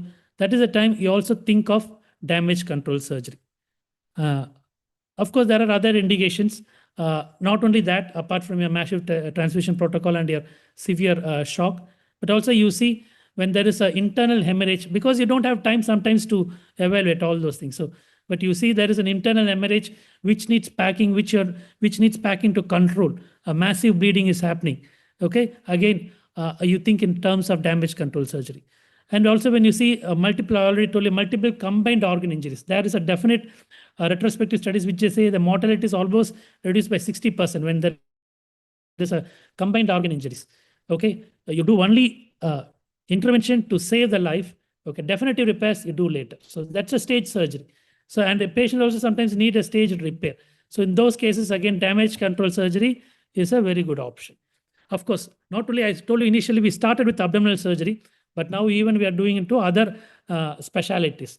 So now, especially when there is a traumatic brain injury, which is a very common, about 30% of trauma have traumatic brain injury. So when you have a severe traumatic brain injury, and that needs an operative intervention, as well as you need other injury, for example, blunt trauma abdomen or blunt trauma chest, which also needs an operative intervention. That's a time you really think that damage control surgery, because you do one surgery, you lose a patient in the other organ. Okay, you take prolonged time in controlling GA bleed or doing the GA repair, but patient will go into more and more into brain injury. Okay, because of decreased cerebral perfusion. You go to spend too much time in your brain injury surgery, then patient will continue to bleed inside the abdomen, or the physiological derangement is going to be much more. So there you think of again damage control surgery, and you take steps when to do what, which to do first and which to do later. Okay, and other thing is vascular injuries. Vascular injuries, again, I know arterial injuries are a bit easy to manage. Okay, you go inside, put a clamp, or probably do a bypass or a shunt and come out. Whereas if it is a major venous injury, especially in the retroperitoneum, difficult to access regions, like it's intrahepatic or retrohepatic, it's in the retroperitoneal region, or it's an IVC, sometimes the pelvic region, it's very difficult to access region, because you open that area, it's like opening a Pandora's box. You'll have bleed, you'll have a diffuse ooze, you may not know where exactly it's bleeding, very difficult. By the time you control, you spend a lot of time wasting there. So again, you think of damage control surgery there, just sometimes do packing and come out. Okay, the other injuries, of course, other indications forms, major liver injury with hemodynamic instability. Again, liver injury, it's very technical, you need a specialized team of hepatic surgeons. Okay, so in that case, you cannot go a liver resection or do a definitive repair. So there, again, you do something minimal and come out. And again, pancreatic or duodenal injuries, which are a complex injuries, either one or to one extreme, they have a massive bleed because all the major vessels are near there, or sometimes it may go to because of the injury nature, no seriousness, because the pancreatic enzymes gets out and cause severe pancreatitis, which adds on to the assault on the physiological assault on the body. Okay, so again, any patients also, there is a massive rapid bleeding which needs a aortic cross clamping and an aortic occlusion. Again, you think of a damage control surgery. But of course, Any surgery, you need a stage surgery. You have to do an initial repair. Again, you plan, you again want to do a stage repair. The first stage, part of the stage repair should be a damage control surgery. Especially you want to go back again, see the bowel vascularity. Sometimes when there is a intra-abdominal vascular injuries, sometimes you have a compartment symptom, sometimes the vascularity of the extremities is affected, some mangled extremities. Again, you do a damage control surgery. Yeah, coming to, I was just telling what are the indications of damage control surgery. When you see what are the various phases of damage control surgery, we have 4 phases. And of course, phase 1 is the most important aspect of the damage control surgery. Phase 0, probably entire CME, most of your CME was on phase 1. Okay. Whereas if you took, phase 0, we were thinking. But what I'm going to tell about is phase 1. Phase 1, phase 0, a lot of speakers have spoken to you. But phase 1 is what is really the damage control surgery. What is the principles behind it is, the principle is nothing but you control the hemorrhage as quickly as possible. You limit the contamination, okay, of the hollow viscous, some either a small bowel or a large bowel injury, or there is a urogenital tract injury. You don't do a definitive repair. You just isolate that, okay, so that the further contamination doesn't happen, and then you come out, okay. So that's another important aspect. First is control hemorrhage. Second is contamination of hollow viscous. Then you go and make sure that if there is a major vessel injuries and all, okay, make sure that blood supply to the organs and to the extremities are preserved. So that is one more important component. And of course, in all these things, 1, 2, 3, the important concept here is you have to limit the operative time. Because I told you, surgery is also an assault on the body. It's not that just the trauma. The surgery adds to the trauma, okay? So you need to limit the operative time so that the physiological derangement is not affected much. And of course, while you're doing that, you also continue your resuscitation. Your transfusion resuscitation is also continued in your phase 1 as we do operative intervention. Again, coming to phase 2, once that initial stage is done, that hemorrhage is controlled, you're limiting the contamination, you again take back the patient to ICU and optimize the patient.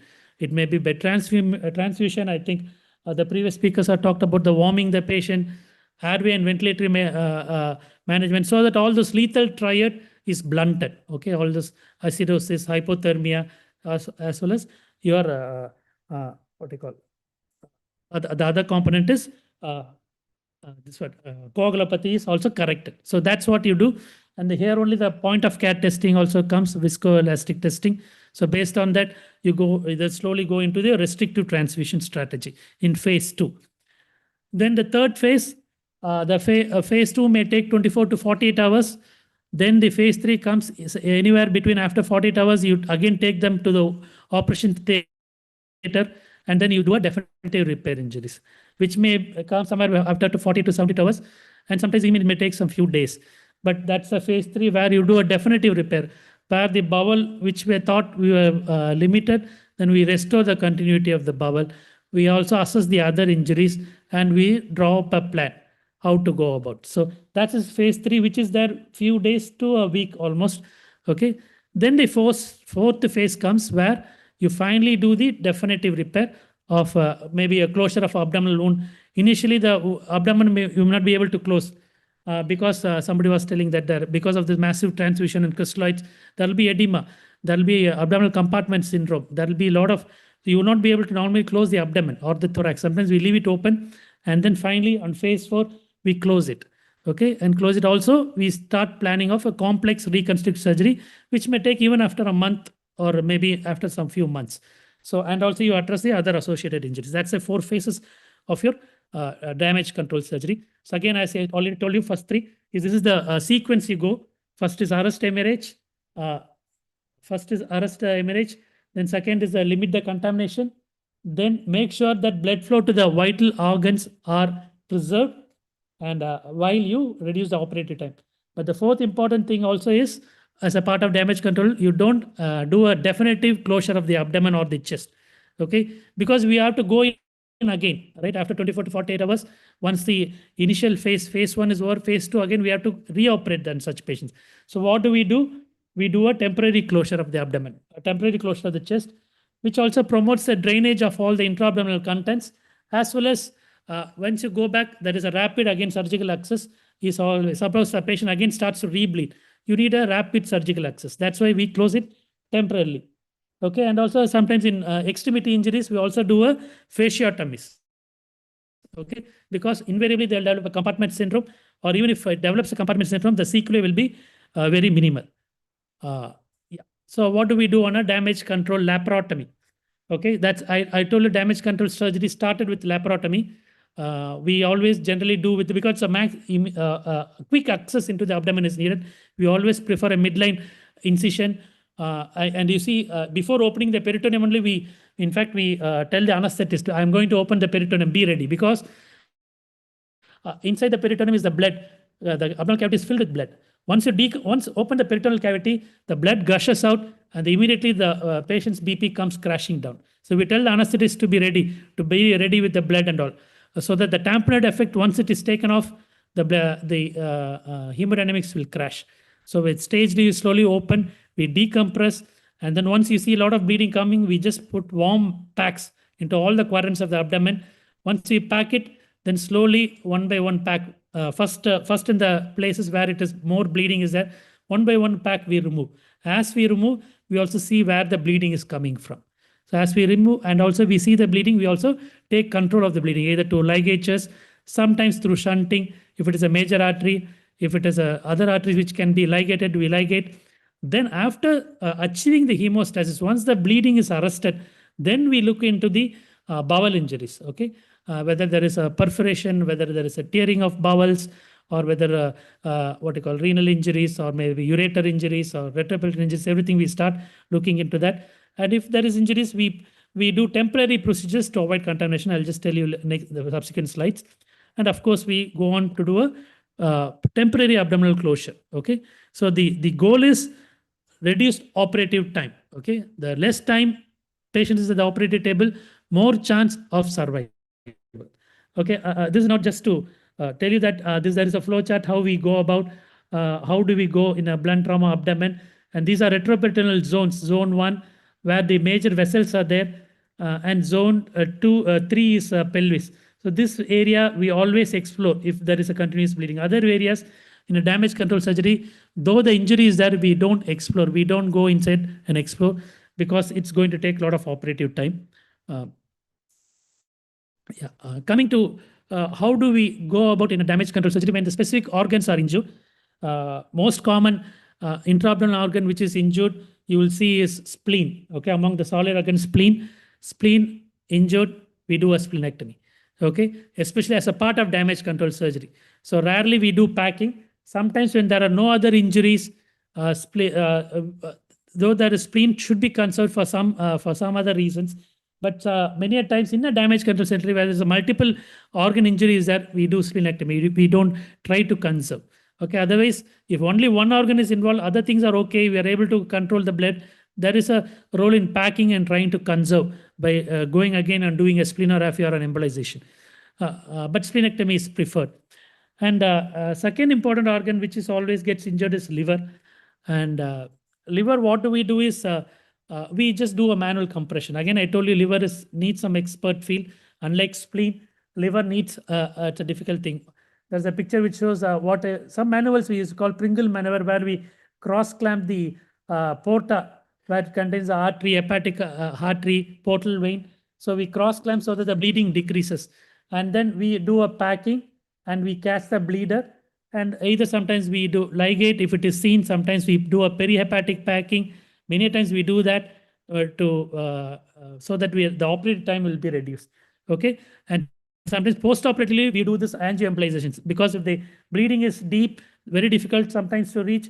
Post-operatively you do the packing, and post-operatively you do angioembolization and control again for further bleed. That may be even a definitive procedure, especially in a liver. Coming to other thing is retroperitoneum. Other common thing, I told you bowel, we exteriorize it. Okay, when come to retroperitoneum, that's one more area where there is a massive bleed can happen. And I told you zone 1, zone 2, and zone 3. Zone 1, where the major vessels are there. If it's an ongoing hemorrhage, because that's a closed cavity, the hematoma starts expanding. And you see when the hematoma is expanding during the course of surgery, we open that. And especially there is a penetrating injury, again, we explore that area. Otherwise, we don't explore. Okay. So again, it depends upon whether the aorta is involved or the vena cava is involved. If vena cava, you can again pack, and we need not do a definitive repair at that point of time. Okay, just pack and give aorta. Again, we can either primarily suture it fast or sometimes do a shunt, put a stent across and come out, interposition graft or come out, okay, fast. And then do a definitive repair later. Again, kidney many a times you can come out with an angioembolization, and definitive nephrectomy can be done even later. So all definitive repairs we always tend to delay as a part of a damage control surgery. This is just a picture to show a zone 3 injury that is in the pelvis, where this is the external iliac artery and this is the ureter. That's the ureter which is crossing there. The ureter has got injured. So what they've done as part of damage control surgery, they just ligate the ureter to put a catheter there. Okay, and this catheter comes out into the skin. Okay, we don't do a definitive repair. Either this can be sutured to the other ureter or can be reimplanted into the bladder, which is a definitive repair, but we don't do as part of damage control surgery. Just exteriorize it, that's all. That takes very little time. Here also there is an injury in the external iliac artery. That arrow shows that. Just put a shunt there and then ligate. So you don't repair, do anything there. This takes hardly a minute. Just put a shunt, put a ligature there, and then come out. So this hardly takes not many minutes. In fact, we say damage control surgery should be 1.5 to 2 hours. The less the time, the better the patient. Again, sometimes even as part of damage control procedure, sometimes if the hemorrhage is going to control is going to take time, pack it. Okay, we just put a lot of packs so that the bleeding comes down. Post-operative, take the patient to a embolization theater and do an embolization. So just a picture of embolization. There is a bleeding. Again, they embolize and the bleeding stops here. So that's also a part of damage control surgery. Again, I told you what we'll do for the first is arresting the hemorrhage. The second part is what happens to the bowel injury. Bowel injury also, we don't restore the continuity of the bowel. We just quickly oversee. Suppose stomach, you quickly oversee. Suppose if it is a small bowel or a large bowel injury, what you do, you just do a repair or take out, cut the thing, okay, close it, put it inside, or if the bowel can be taken out to the skin, bring it out to the damaged part out into the skin, and then we close the abdomen. We don't want to again suture it back. Okay, that we can do after the correction of all the parameters of the lethal triad. No, you optimize the patient, again take it for a definite repair. For duodenal pancreas injury, that's a very complex injury. Many times we just pack, we just do a minimal repair, put a drain and come out. So once as the bleeding, just packing and come out, and after 48 hours, 24 to 48 hours, then again we take the patient back to OT. Of course, ureters and the urinary bladder, ureters already I showed you, we exteriorize it, okay? Whereas bladder, intraperitoneal bladder, we close it fast. Whereas extraperitoneal bladder, we just put again a tube and come out, okay? And suprapubic cystostomy and a urinary catheter, we come out. That's how we manage ureteral injury. Just some pictures of from the damage control injury. I told you when there is a bowel injury, what we do, we keep it outside. We take it outside to the skin and keep it temporarily here. Okay, we don't suture it. Only after definitive repair, later only we go and suture it. It's called temporary stoma we keep. We close the abdomen also temporarily. How do we close? We use a lot of techniques. One technique is we'll use towel clips, okay, and put it on the skin. Okay, we don't close the fascia also. Or sometimes there is a acellular dermal matrix or some Whitman's patch we use. Sometimes it's called Bogota bag. Even the normal Euro bag, we open up and we stitch it to the fascia. Or sometimes we use over the fascia, we put a gauze and we keep it to a vacuum assisted closure, so that all this secretions or the bleeding will come out and the patient will not develop an abdominal compartment syndrome, because massive transfusion and also the fluids is going to increase the bowel wall edema. Okay, sometimes you will not be able to close. Even if you close, we close it temporarily like this. Okay. Other injuries apart from abdomen, I told you it's not only for abdomen. We also, now it has extended into other injuries, okay? Musculoskeletal injuries, vascular injuries, intracranial, intrathoracic, all those parts it has come. So what are the other injuries? We also, for a mangled extremity like that. So what do? Just put an external fixator. Orthopedician puts an external fixator or on a splint and then come out, okay? Check for the vascular injury. If vascular injury is there, just put a stent across. Don't do a definitive repair. Put a fixator fast and then come out. Okay, and wash the contamination and come out. That's what thing. No definitive repairs there. Sometimes even the external fixator may remain as a definitive repair later. Okay, in position. So again, pelvic you just you do external binders, just fix it. And again, if it is a blood vessel which is going there, again I told you, maybe the next picture I will show you. We just do only the shunting. This is an extremity vascular injury. So what they did, that the artery has gone, which has been looped. So what they just did is just they put a shunt across. You see shunt across, no definitely. This hardly will take maybe 10 or 15 minutes or so and just come out. Okay, isolate, put a shunt and come out. Here again, both vein and artery, both are injured. Okay, again they put a shunt across and then they come. So in the phase 2, okay, phase 1 damage control surgery, you only do this. Phase 2, what you do that is then you graft it. You do a definitive repair. Where here the anastomosis is possible, so they have primarily anastomosis the vein, artery they put a saphenous vein graft for an artery. This takes time. Okay, this is done at the phase 2 part of the reconstruction. So this is the main component of your damage control surgery. Yeah, coming. I also told you it's not only abdomen or extremities. Even damage control surgery is now being part of your neurosurgery management. Traumatic brain injury, complex injury. What do? Just do we do a decompressive craniectomy.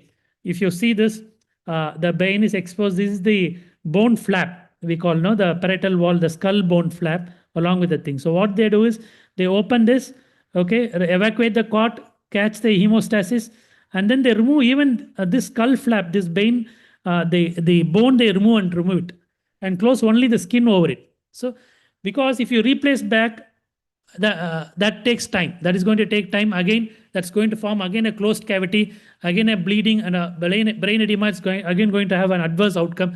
Once you take out the flap and suture only the skin, then it will accommodate the brain edema. And that the surgery time rapidly comes down and patient has got a good outcome. But later, after 2 to 3 months later, they do a definitive cranioplasty will be done. That bone will be replaced later after 2 to 3 months. What do we do after damage control surgery? It doesn't stop there. The last phase again is post-op care. So post-op care, you have to continue your resuscitation fluid, especially restrictive refusion, and continue to warm the patient. It doesn't stop there. The warming the patient is very important. The outcome also changes. Also, you now only start thinking of additional non-life-threatening injuries.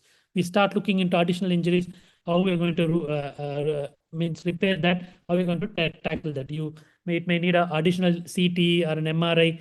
Then that time we start thinking of that and we start evaluating. So meanwhile, the patient continues on your ventilatory management, airway management, so that the hypoxia is corrected, acidosis is resolved, coagulopathy is also corrected in the meanwhile process. Okay, so and definitive repair, I said that phase 2, always the time gap is 24 to 48 hours. Okay, where you remove the pack. I told you we pack and come out. So you remove the pack and do a definitive hemostasis. Okay, and the bowel, whichever is sutured or externalized, again we suture, restore back the continuity. We suture the bowel and put it back into the abdominal cavity. And a definitive vascular repair is done. Abdominal facial closure, again if there is a wall edema, there is a bowel edema, okay, because of massive transfusion, because of fluids, you don't close, again you keep it as an open abdomen. If it is possible, you close it after 48 hours. Okay, then you also think in terms of soft tissue reconstruction, okay, and cranioplasty, of course, in the long-term setting.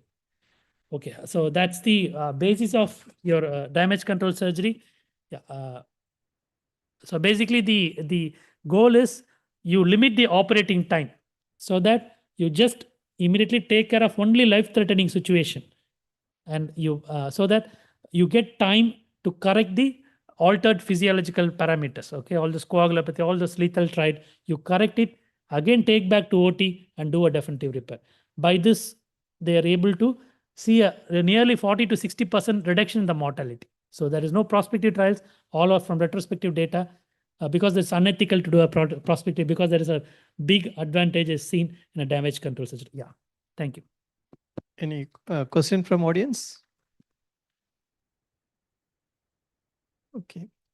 Thank you, Dr. Balamurugan, for an excellent overview of damage control surgery, which allows us to win the battle against lethal triad. Thank you. So the surgical control of hemorrhage must be complemented by the pharmacological strategy to restore the hemostasis. So next address is expanding the armamentarium of hemostatic therapeutic. Dr. Hari Venkatesh, he's a additional professor and head, Department of Pharmacology, JIPMER.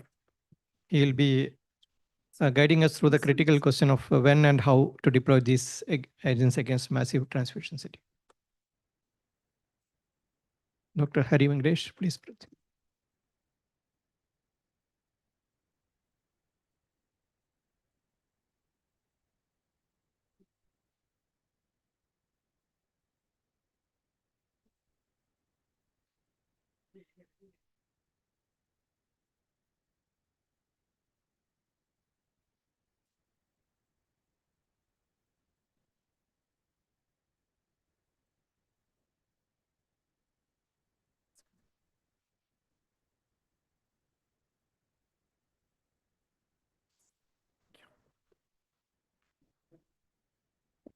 Thank you, sir.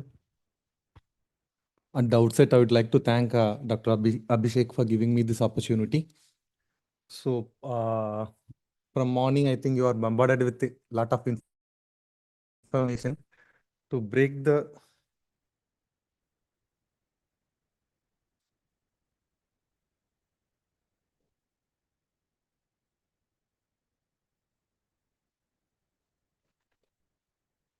Okay, so to break the monotony, let us start the session with a quiz.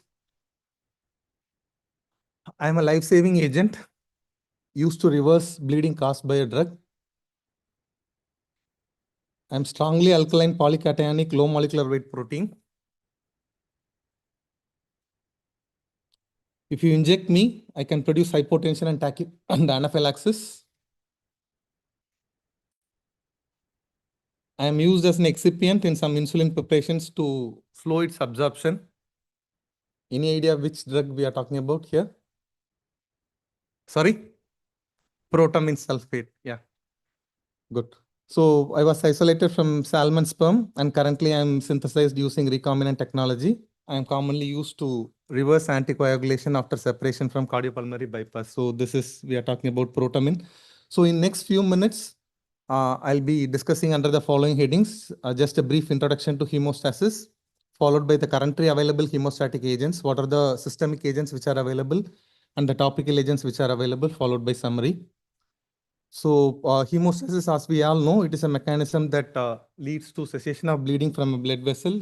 There are 4 stages. I think you all know that. Moving on to the hemostatic agents, there are 2 group of agents which are available in the market. One is the systemic agents. Second is the topical agents. So systemic agents, we have antifibrinolytic agents under which we have tranexamic acid, aminocaproic acid, and aprotinin. These are the 3 antifibrinolytic agents which are available in the market. Then we have reversal agents under which we have protamine sulfate, idaruximab, andexanate alpha, and vitamin K. These are the 4 reversal agents which are available. Then we have prothrombin complex concentrates under which we have 4-factor concentrate, 3-factor concentrate, and activated prothrombin complex concentrate, which is FIBA. Then we have recombinant factor 7A, and lastly desmopressin. So these are the systemic agents which are currently available in the market. Then we have topical hemostatic agents under which we have physical agents and biological agents. Under physical agents, we have wax-based, dry matrix-based, and external agents, which I won't be covering in the presentation. Biological active agents, we have 2 agents, which is topical fibrin and the fibrin, and the next one is the fibrin sealant. So let us see the drugs one by one. The first is the antifibrinolytic agent, tranexamic acid, which is a lysine analog and which is a drug which is very commonly used in the clinics for multiple indication. So it forms how does it work? It forms a reversible complex with plasminogen.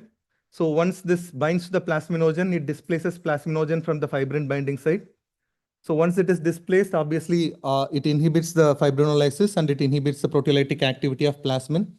So apart from this, since the proteolytic activity of plasmin is also inhibited, it also prevents the activation of complement pathway. Thereby, it also helps in hereditary angioneurotic edema as a prophylactic therapy.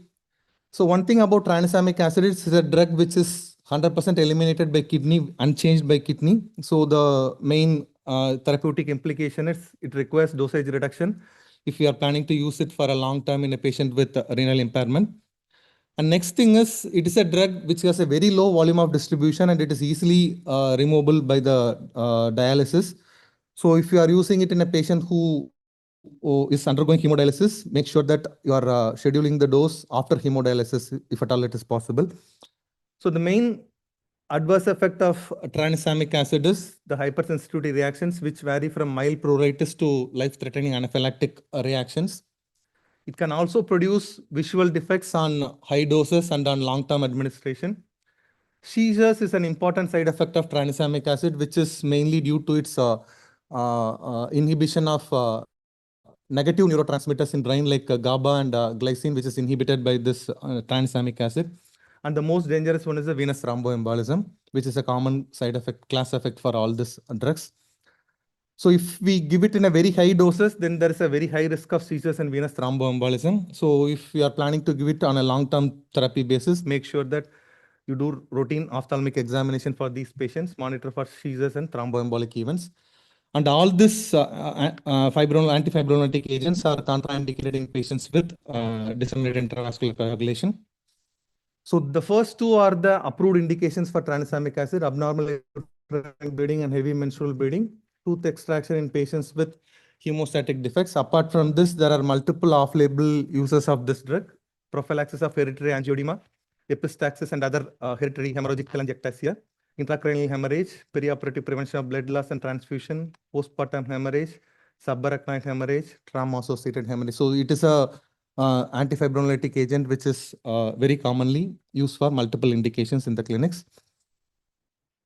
The next antifibrinolytic agent, which was the one which was initially used, was epsilon aminocaproic acid, but now the use is very restricted. It's a less potent agent when compared to tranexamic acid. The efficacy is also relatively less compared to tranexamic acid. If it is given by rapid IV injection, it produces dangerous hypotension, bradycardia, and arrhythmia. So it should never be given as an IV bolus dose. It should be given only as an infusion. The main side effect is venous thromboembolism, which is very dangerous.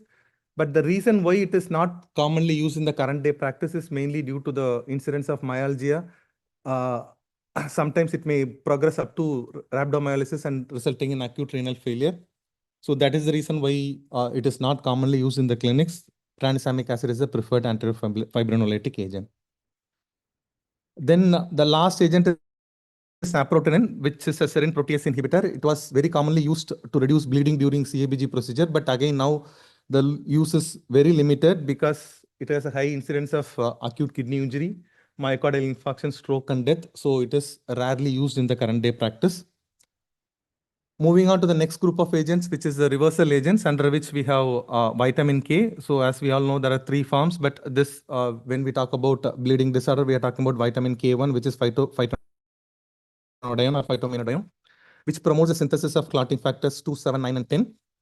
So the main problem with parenteral vitamin K is anaphylactic reactions. So it is a drug which is commonly used for reversal of anticoagulation due to warfarin, as well as for treatment of long-acting rodenticide poisoning. It is a drug which is very commonly used.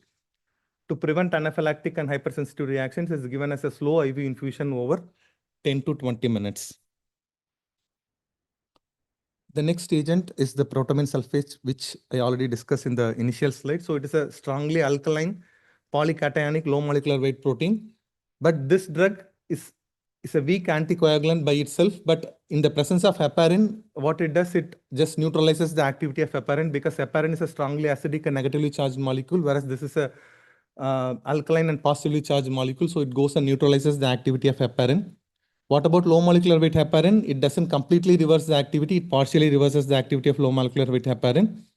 And it is a drug which is very commonly used for reversing the anticoagulation effect of heparin after separating the patient from the cardiopulmonary bypass machine.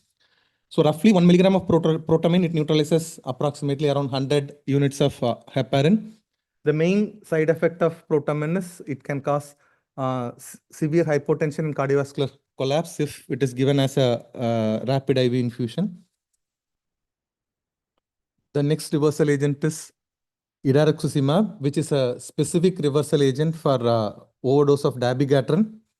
So it is a humanized monoclonal antibody fragment that binds specifically to the dabigatran. It binds specifically to the dabigatran, and it just neutralizes the effect of dabigatran within minutes. But the main disadvantage is it is extremely expensive. So it costs around 50,000 to 1 lakh rupees. That is the reason why it is not commonly used in the clinics. The main side effect is thromboembolism and hypersensitivity. The next agent is andexanet alpha, which is a reversal agent for factor 10A inhibitors like rivaroxaban, apixaban, edoxaban, and betrixaban. It inhibits the activity of TFPA, which is the tissue factor pathway inhibitor. Thereby, it increases the thrombin generation.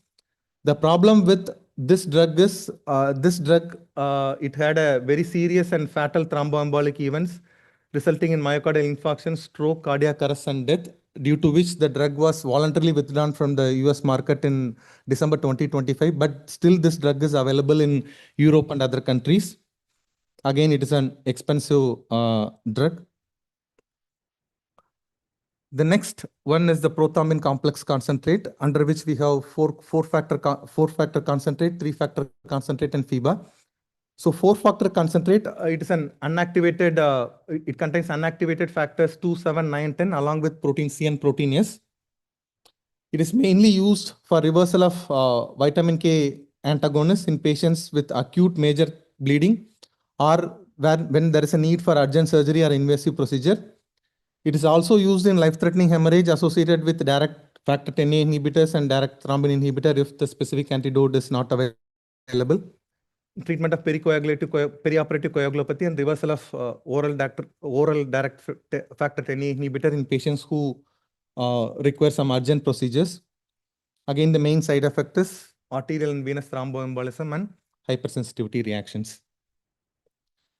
Next, we have 3-factor concentrate, where the factor 7 is missing. If at all it is present in a very low quantity. So the main indication of this 3-factor concentrate is in treatment of hemophilia B or Christmas disease. Again, the side effect is arterial and venous thromboembolism and hypersensitivity reactions. Next, we have the activated prothrombin complex concentrate, or FIBA, which is the factor 8 inhibitor bypassing activity FIBA. So here it contains factor 2, 9, and 10, which are unactivated, and it contains activated factor 7. So since it contains activated factor 7, it is very commonly used in patients with hemophilia A and B who have the presence of inhibitors. So since factor 7 is already activated, it can bypass the factor 8 and 9 activity, directly activating the thrombin. Thereby, it controls bleeding episodes in patients with hemophilia A and B where inhibitors are present. So it is not indicated in the absence of inhibitors to factor A and factor 8 or factor 9. Only in the presence of inhibitors it is indicated. And the major side effects are thromboembolic events and hypersensitivity.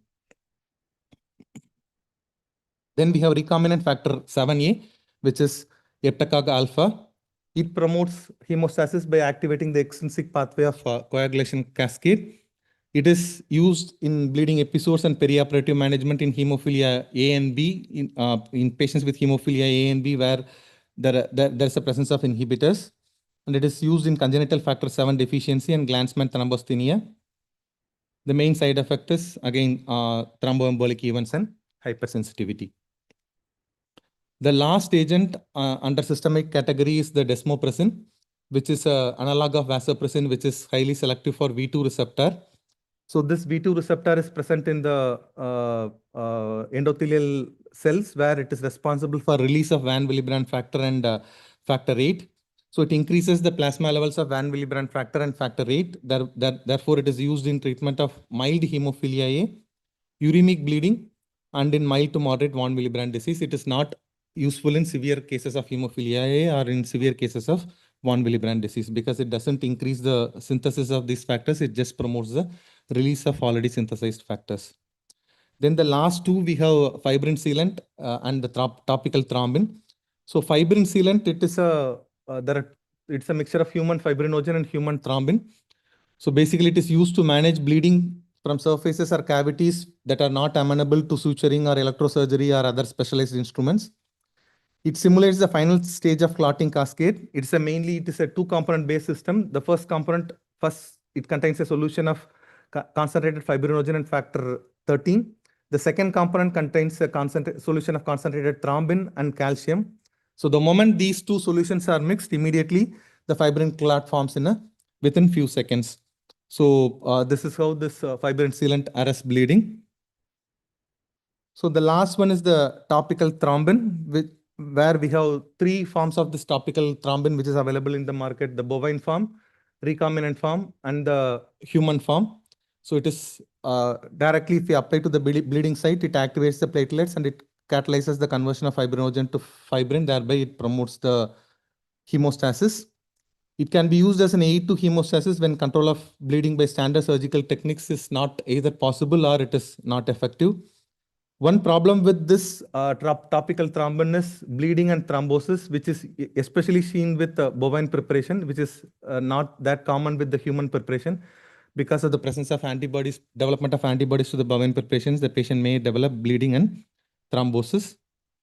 So to summarize, we have systemic hemostatic agents and topical hemostatic agents.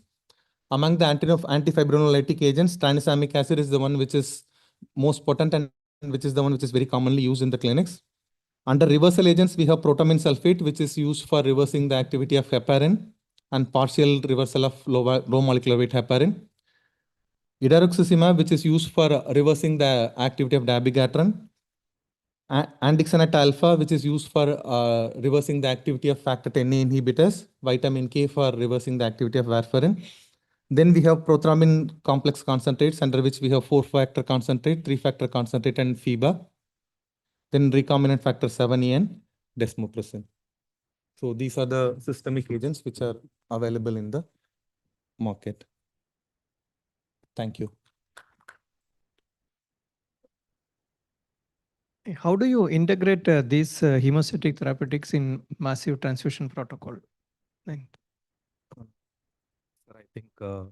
Abhishek will be the better person to answer this question rather than me. Any question from audience? Okay, thank you. So our final our final presentation is on auditing MTP. It is my pleasure to introduce the next speaker, Dr. Abhishek. He is the professor and head of transfusion medicine.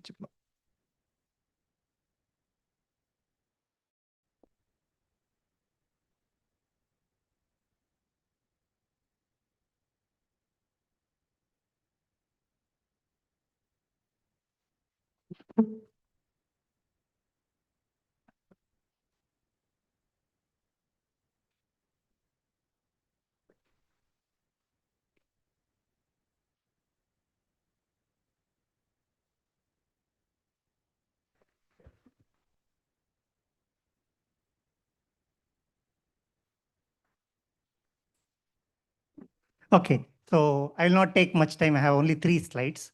I wanted to do it as a completion so that we have been talking about massive transfusion protocol from morning. So whenever we do something, we should assess how good we are doing it or what always there is a scope for improvement. So how do we know how we have clinical indicators, we have KPIs for the thing and all that. In the same way, if you are implementing a massive transfusion protocol, you have to assess what's going on, how to improvise and things like that. I also saw a slide on Dr. Anjana's presentation on that. So there are 3 ways you can classify these indicators. One is called the process indicators. That is what is known as the operation fidelity of the program. So what all do you assess in that? Appropriate activation. So how much of the MTPs that you activated are actually appropriate. Time to first transfusion. So we all know that in massive transfusion, the time is the golden this one. How fast you can do is the most important thing. So you can assess and see from the time an activation bell or call was received till the first product reach the physician for actual transfusion, we have to just measure that and find out how we can improvise on that. Where are the delays happening? Do an RCA or something to find out. There is something called as spaghetti diagram. You actually trace the path taken by the runner to the blood bank and back to it if you don't have a chute system, and see how we can improvise on that. Most of the centers, at least where I was trained, most of the centers like Trivandrum Medical College or even Calicut Medical College, blood bank was exactly above the casualty. So this was done 30 years ago. So these are strategically done so that probably, I don't know whether the concept was there at that time, but that is how it was done. And then transfusion ratio compliance. We were talking about all this 1:1, 1:1:2, or whatever it is. That's okay. Whatever protocol you have made in your institute, how much of the compliance are you seeing? Okay. Then monitoring frequency. So we all spoke about various lab parameters that can assist you in activation, monitoring, and deactivation. So if you are telling we will do every 30 minutes or 15 minutes or whatever, how much is the adherence to that? Okay. Then timely deactivation, very, very important. From the time either the outcome was worse to go or the definitive treatment was started or whatever, what is the time from there to actually deactivate the MTP? So that is also one of the indicators. Then there are something called as outcome indicators. So how successful was your MTP program? So what do you see there? You obviously look for survival rates, tracking the 24 hours or the 28. So you activated MTP, you saw everything. How did it actually translate into the well-being? Then correction of the lethal triad, like you have targets, a pH of 7.35 or a hypothermia of, that is core temperature of maintaining more than 35, that is attaining that, and coagulation. How much of your cases did you actually achieve this? So that also could be an indicator for your QC. Then also you can look into complication rates, which are truly because of the massive transfusion. Okay. Specifically due to activation of massive transfusion protocol, what were the adverse reactions that you noticed? Then of course, hemostasis control, that is time taken to achieve the definitive surgical or interventional hemorrhage control, that bleeding actually stopped. Replacing is next, but till to achieve the hemostasis, what is the time take? Okay. And of course, we are all talking about resources required for all this. The last one will be the resource or the documentation indicators. So how can we look at the resource? Blood product wastage. How many times FFPs were thawed but not used? How many times the PRBC received at the casualty or the bedside of the patient but did not use it? Okay. And these kind of things. Okay. So how many of them you actually had to discard and things like that. Okay. So I've just talking about blood product wastage. You can also talk about a lot of other wastages that can happen in the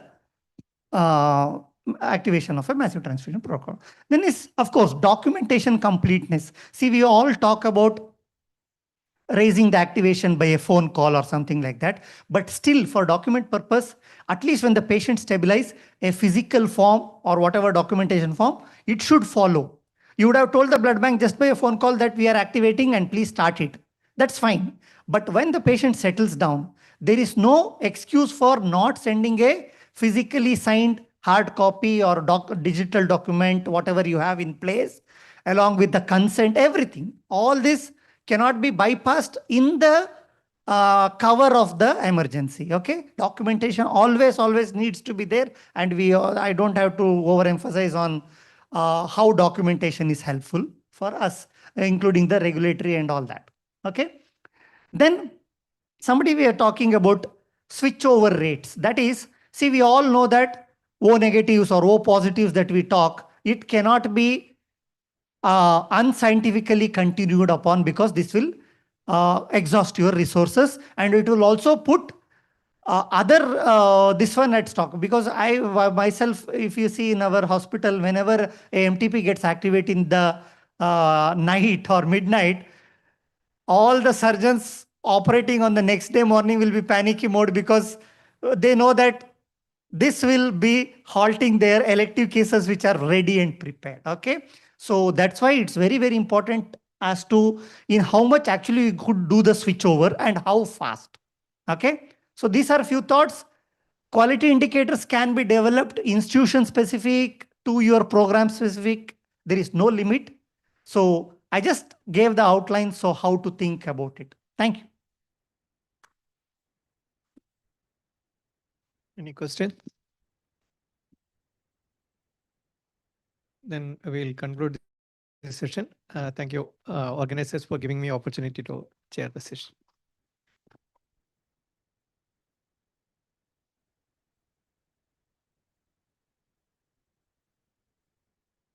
I would like to invite our chairperson, Dr. Friji, Professor, Department of Plastic Surgery, JIPMER, to present our token of gratitude to our speakers. Dr. Balamurugan sir, Professor of Surgery, JIPMER.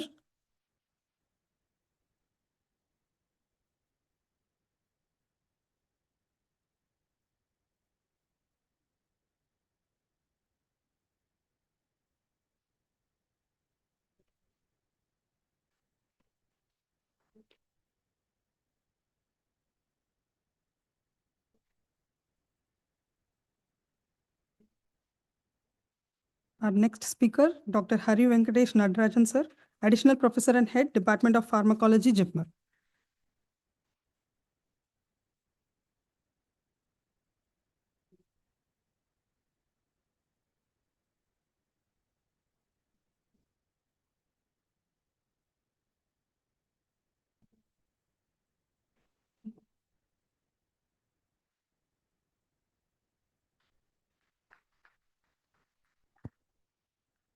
Now I would like to invite Dr. Sunil Jadhav, Chief Medical Officer, Department of Transfusion Medicine, JIPMER, to present the token of gratitude to Dr. Friji, Professor Plastic Surgery, JIPMER.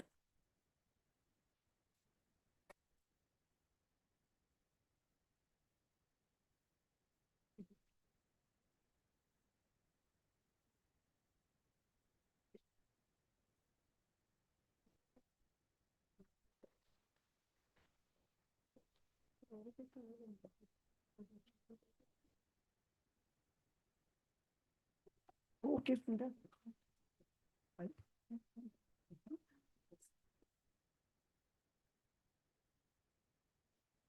Okay, so for all practical purposes, we have come to the end of the CME program. However, few announcements. There is free paper session, okay, which will start. Meanwhile, you are free to go out, collect your tea. Don't get it inside. Have your tea and come back. Okay. Important instruction for the workshop tomorrow. So we have mainly two workshops. Okay, one is the massive transfusion drill and the meet the professor kind of workshop where POCTs and lab based this one will happen. So the morning session starts at 8 a.m. in the Department of Transfusion Medicine seminar hall. Okay. Mainly it's a case-based discussion with Professor Alul Selvi ma'am. So mainly targeted for PGs of any specialty. Okay. The main hands-on workshop for the breakfast will be provided. So you don't have to worry. Please be there by 7:45 so that we can start the workshop at 8. Okay. The main workshop, that is the massive transfusion drill workshop, will start at 10 a.m. at the Simulation Center, 3rd floor, JIPMER Academic Center. Okay. So whoever have registered for the workshop, that is the main hands-on workshop. Everybody who has registered can please come to that. Okay. So that will go till afternoon. Afternoon, we have lunch at the same place. And then we again come back to the Department of Transfusion Medicine seminar hall for Dr. Ganesh Mohan's POCT case-based discussion, and the Dr. Balamurugan also will be there. Any doubts on that? Okay. So we'll start the free paper session. If you want a break of 5-10 minutes, you can go have your tea on the right side in the multipurpose hall and join as early as possible. The speakers, nobody wants to go. Okay.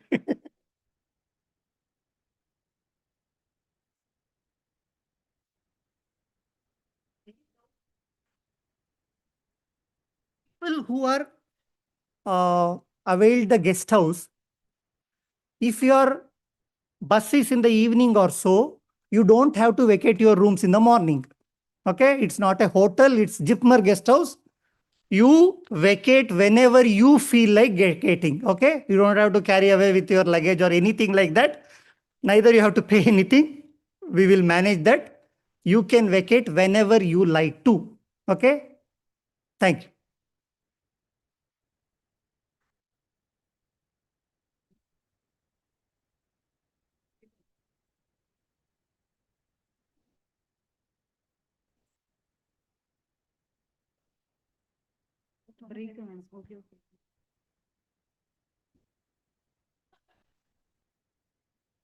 We got a final day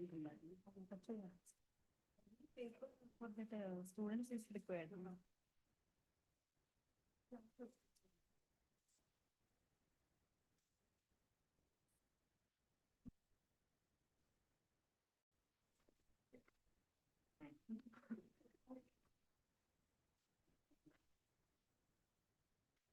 Yes, it's the first.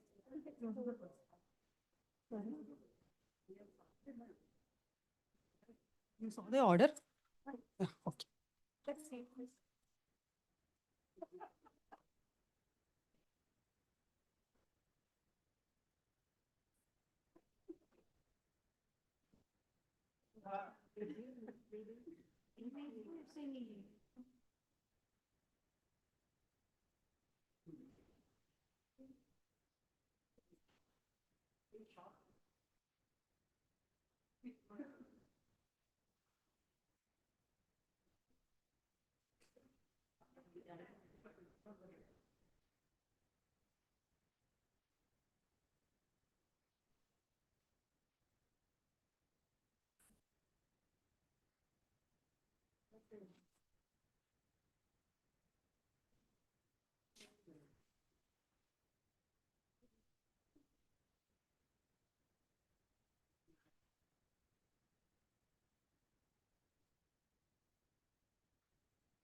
What is your name? Nitik.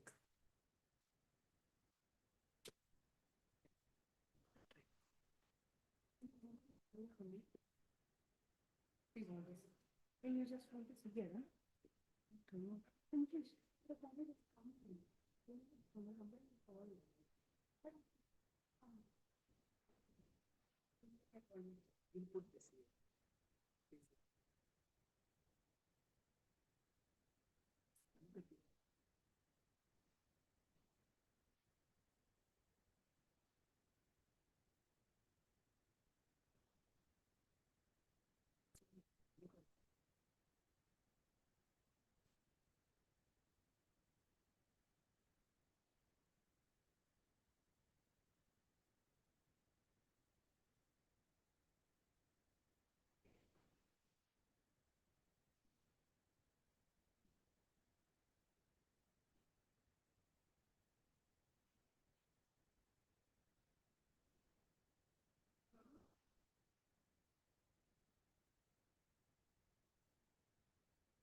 போட்டாங்களா அவங்க ஒரு scene background.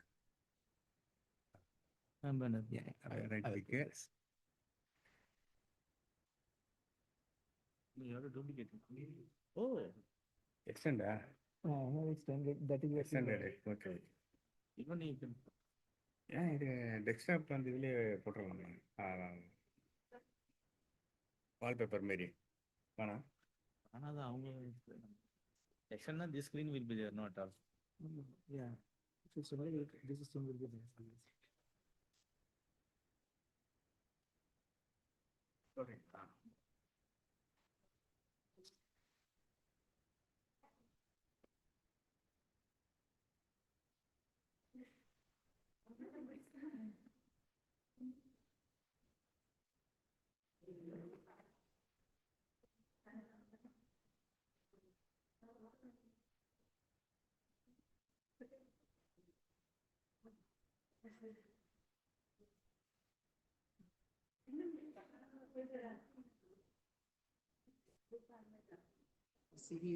Wait, just wait. Right click it.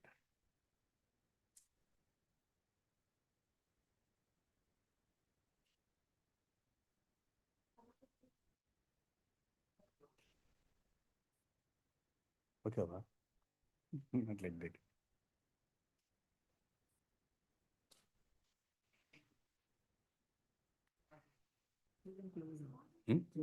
Closer.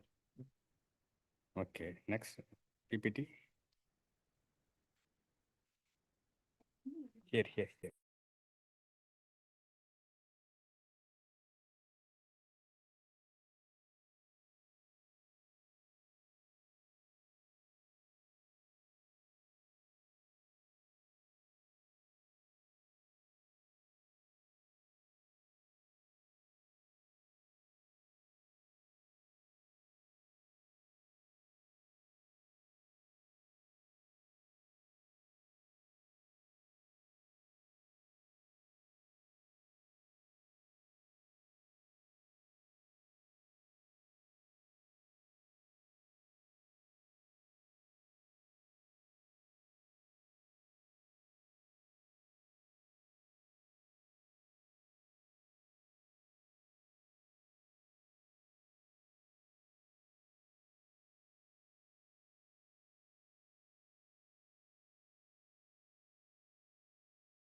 Judges are there, no? No judges are there.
We will now proceed to the free paper presentation session. I would like to invite Dr. Bharat Singh sir, Assistant Professor, SGPGI, Lucknow, and Dr. Anjana Ravindranath ma'am, Consultant, Department of Emergency Medicine, Manipal Hospital, Bengaluru, to judge the oral paper presentation.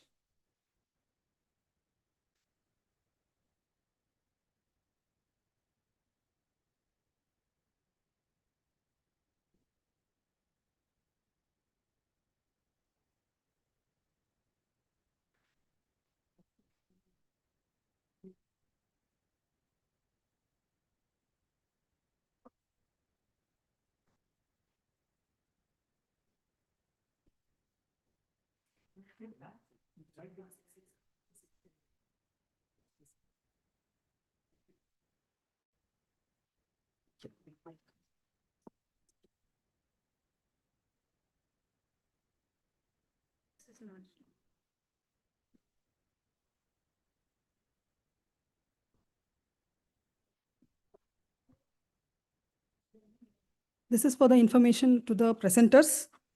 Each presentation will be 8 minutes, 6 minutes for the presentation and followed by 2 minutes for discussion. A single alarm will be rung at 5 minutes to remind your last minute.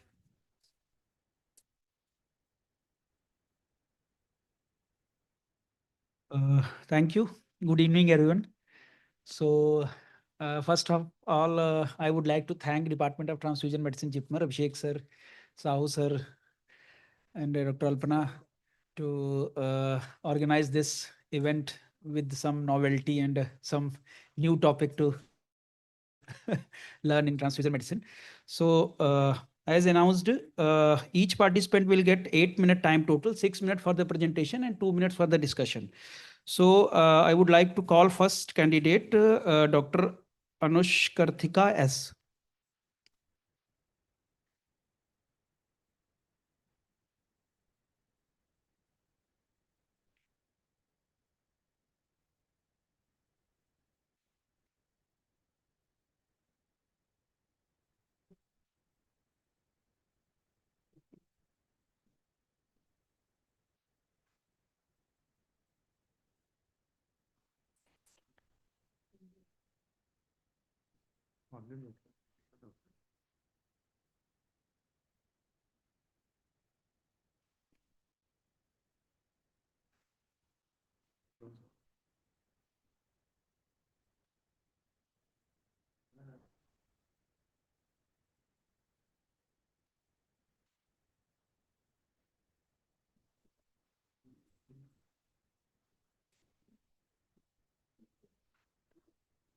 A very warm good evening to one and all and the judges. Myself, Dr. Anu Karthika, I'm Senior Resident in Department of Emergency Medicine, JIPMER. So today I'm going to talk about this, rethinking maxillofacial trauma, massive transfusion protocol as a bridge to definitive hemostasis. So as such, I'm going to take you into two case scenarios, two cases which we have managed in our ED. So this is a day in our ED, every time chaotic running here and there, each one running in one direction. So in such busy day, we received one trauma patient. So with if you see just around the trauma patient, entirely he was in the pool of blood. So there are two patients. So first is a patient A. He's a very young adult male who met with a road traffic accident, two-wheeler. Shortly after arrival, he was initially compensating with tachycardia and borderline blood pressure. Soon after that, he deteriorated. His blood pressure dropped to 50. So we managed him according to the ATLS guidelines. So airway was secured, endotracheal intubation was done, breathing, circulation, disability, ABCD was done, E-fast simultaneously. Everything was being done. Meanwhile, patient was met the criteria for activating MHP patient. ABC score was more than 2. Patient MTP was activated simultaneously. Patient was put on warm crystalloids and was started resuscitation. There was another young patient. He's also a young male who met with a two-wheeler accident who had come to our ED. He was also initially in class 4 hemorrhagic shock, hypotension and tachycardia. He was also started on resuscitation according to the ATLS principles. MTP was activated. In both the patients, like we have this rule in trauma, blood on the floor or 4 more. So, but there was no extremity trauma, no abdominal, pelvic trauma, chest trauma. But one thing, both the patients had one thing in common, which was oronasal bleeding. So continuously there was active oronasal bleed. Suctioning was done. Almost 1 liter of bleed was there. So going about how both these patients were managed, both this patient had early in trauma-induced coagulopathy. A.P.J showed HAGMA, base excess was -20, lactic acidosis was there. Both the initial labs had normal platelet count and INR. We had bedside viscoelastic testing done. So in the first patient, TEG was done, which showed prolonged R time. In the second patient, ROTEM was done. Extem, A5 in extem and FIPTEM was reduced. So both these patients had early evidence of early trauma-induced coagulopathy. So post MTP, post stabilization, patient was shifted to imaging. The first patient had an active contrast leak from the splenoperitine artery, which suggested an injury to the artery, and multiple midfacial fractures and LIFO3. In the second patient also had a midfacial fractures and LIFO3 fracture. So this was a blood components transfused in both these patients. So if you see in the patient on almost 8 units of PRBC, 6 units of FFP, 9 RDPs, and 8 units of cryos transfused. And the patient B also similarly received all these. In patient B, as I told, there was fibrinogen deficiency, so cryo was transfused. Both these patients were stabilized. The first patient, after post-stabilization, went to definitive management. Angioembolization of IMA was done in the cath lab, and surgical fixation of mandible fractures were done post the stay in the critical care unit. Patient B also was stabilized, and definitive management was done. So this was a tech tracing of the first patient, which showed prolonged R time. This is the ROTEM, extem and FIPTEM of the patient B. You can see A5 was less than 35 mm in extem, so we did FIPTEM. So there was a deficiency in the clot strength, which was attributed to the fibrinogen. Alpha angle also was less than 63, so which was corrected by giving components. So why this is important? What was the clinical challenge in this patient? A maxillofacial trauma patient receiving this much units of blood is not something which is very commonly seen. It's very rare. Even evidence in literature says less than 1% of maxillofacial trauma only will cause exsanguinating hemorrhage. But the hemorrhage is potentially catastrophic because the face is very rich in vascular supply, multiple arteries, maxillary arteries, splenopalatine artery, which source cannot be identified in the acute environment. In acute trauma setting, the initial challenge lies in differentiating the source of bleeding. But in this case, when there is a ET tube in situ and the patient is profusely bleeding, we cannot estimate where from the source of bleed is there to control it surgically.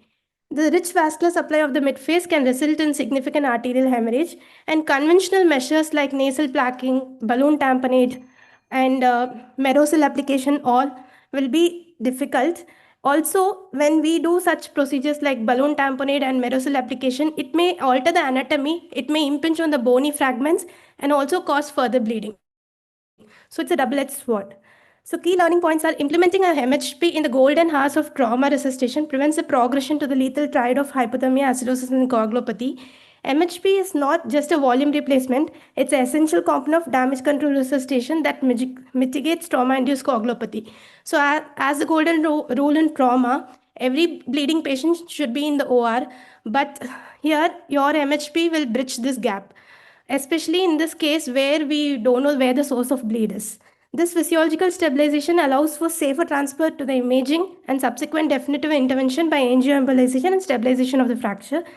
Targeted blood product administration using bedside VHAs facilitated more precise correction of the coagulopathy and minimized the unnecessary transfusion, preserving the resources and reducing the risk of transfusion-related complications. So this was the patient which was on presentation. This was on his discharge. We thank the multidisciplinary team for the collaborative efforts, and we sincerely thank for the patient for consenting to use this images. So both these patients were discharged and stabilized. So between identifying the bleeding source and definitive surgical management, the key role play is done by the MTP, which stabilizes the physiology, also corrects the TIC. So take home points, not all exsanguination is abdominal or pelvic. Sometimes the face also bleeds. Blood on the floor, look for 4 more, and don't forget the 5th one, the face. MTP time when the bleeding source cannot be yet controlled. Viscoelastic testing like ROTEM turns transfusion from empirical therapy to data-driven resuscitation within minutes. Thank you.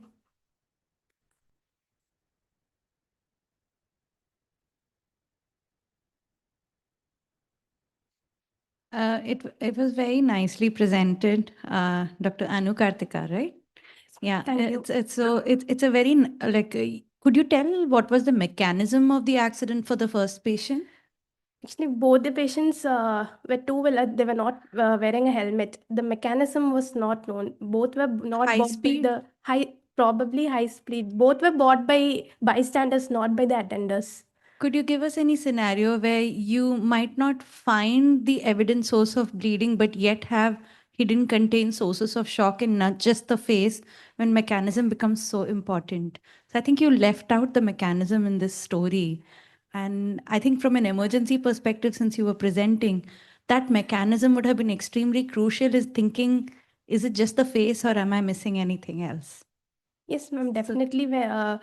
When the impact is on face, when most of these patients will not have an external bleed, like the oropharyngeal will be suctioning. Almost we'll have 500 to 1 liter of in the suction apartment.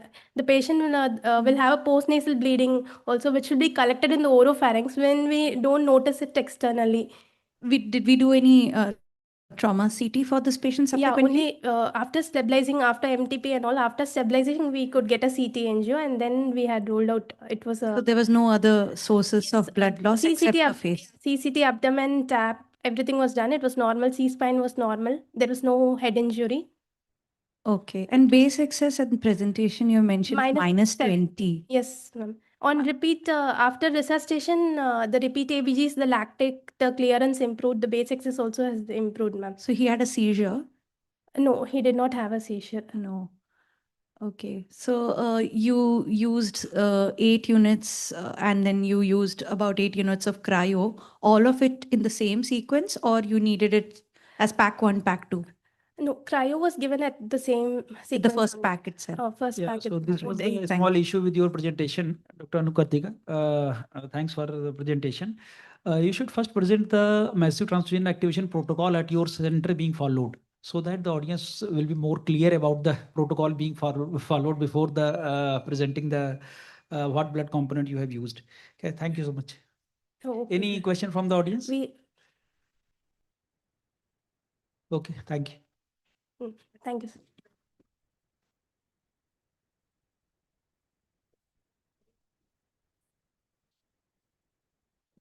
So we have the next speaker, Dr. Shivani Negi. She's talking about the comparison of various scoring systems that we have in the emergency department for massive transfusions.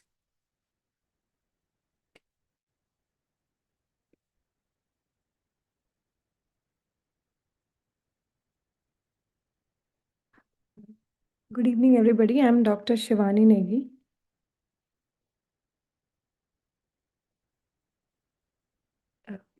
Good evening again. I'm Dr. Shivani Negi from the Department of Emergency Medicine, junior resident. This paper presentation, I'm going to present my study, which was done in my department over the past 3 years under the guidance of Dr. Balamurugan, Dr. Manoyan, and co-guide Dr. Rajendra Kulkarni, Professor, Department of Transfusion Medicine. So this study was done to predict predictive accuracy of ABC, TASH, and RABT scores in identifying massive transfusion requirements in trauma patients. So in our ED, we receive a significant amount of patients who have trauma and who have massive hemorrhage. So we need a protocol, that is massive transfusion protocol, to resuscitate those patients and to prevent the mortality which is caused by the massive hemorrhage. So if we look at literature, the literature says that trauma cases are annually more than 6 million, and it causes death worldwide at more than 6 million. And uncontrolled hemorrhage is the leading cause of preventable death that is caused by trauma. So why this MTP is needed is because it, first of all, it prevents the death. And second of all, if we have a tool which identifies that this MTP is needed, if suppose there's a patient comes, 30 minutes later we are identifying that he needs MTP. But what if we have a tool which identifies at presentation that the patient needs MTP? So if we are having that 30-minute advantage, then we can significantly decrease the mortality of the patient. So that is why I did this study, and that is what the study was about. So my aim was to compare these three scores and which score is better to predict that the patient needs MTP. So this was a cross-sectional study. It was an observational study. It was done in our ED, emergency department. The total study population was 367. And I included only those patients who were above 18 years of age and who had injury severity score, that is ISS of more than 17, because we wanted to include those patients who were significantly injured. Chronic anemia patients who had kidney diseases and patients who had coagulopathies were excluded because of the confounding factors that they would have done to the study. And the statistical analysis were done using the ROC curve, sensitivity, specificity, using the SPSS 16 version. So as I said, study population 367 patients, of which 85% were male, and of which road traffic accidents were the major chunk of the cause of the injury. That is around 86% of the population were coming to the ED with getting injured on the road traffics. Among 367 patients, 98 of the patients were activated from the MTP, and around 26.7% incidence rate. That is, 1 in 4 patients were requiring MTP. That is a significant chunk that I think it is. And that's why we should need a tool to know whether which score is the best to identify whether the patient needs an activation of MTP or not. So this was the analysis results of my study. These three scores, TASH, ABC, and RABT, they showed excellent discriminatory capacity. All three scores were having significant discriminatory capacity to identify whether a patient needs MTP or not. Being TASH had 92.6, ABC had 92.2, and RABT had 89%. But when it came to which one is significantly superior to the other, the p-value was more than 0.4. It means that all three were excellent in discriminating whether one needs an MTP or not, but none was superior to other. So all three were equally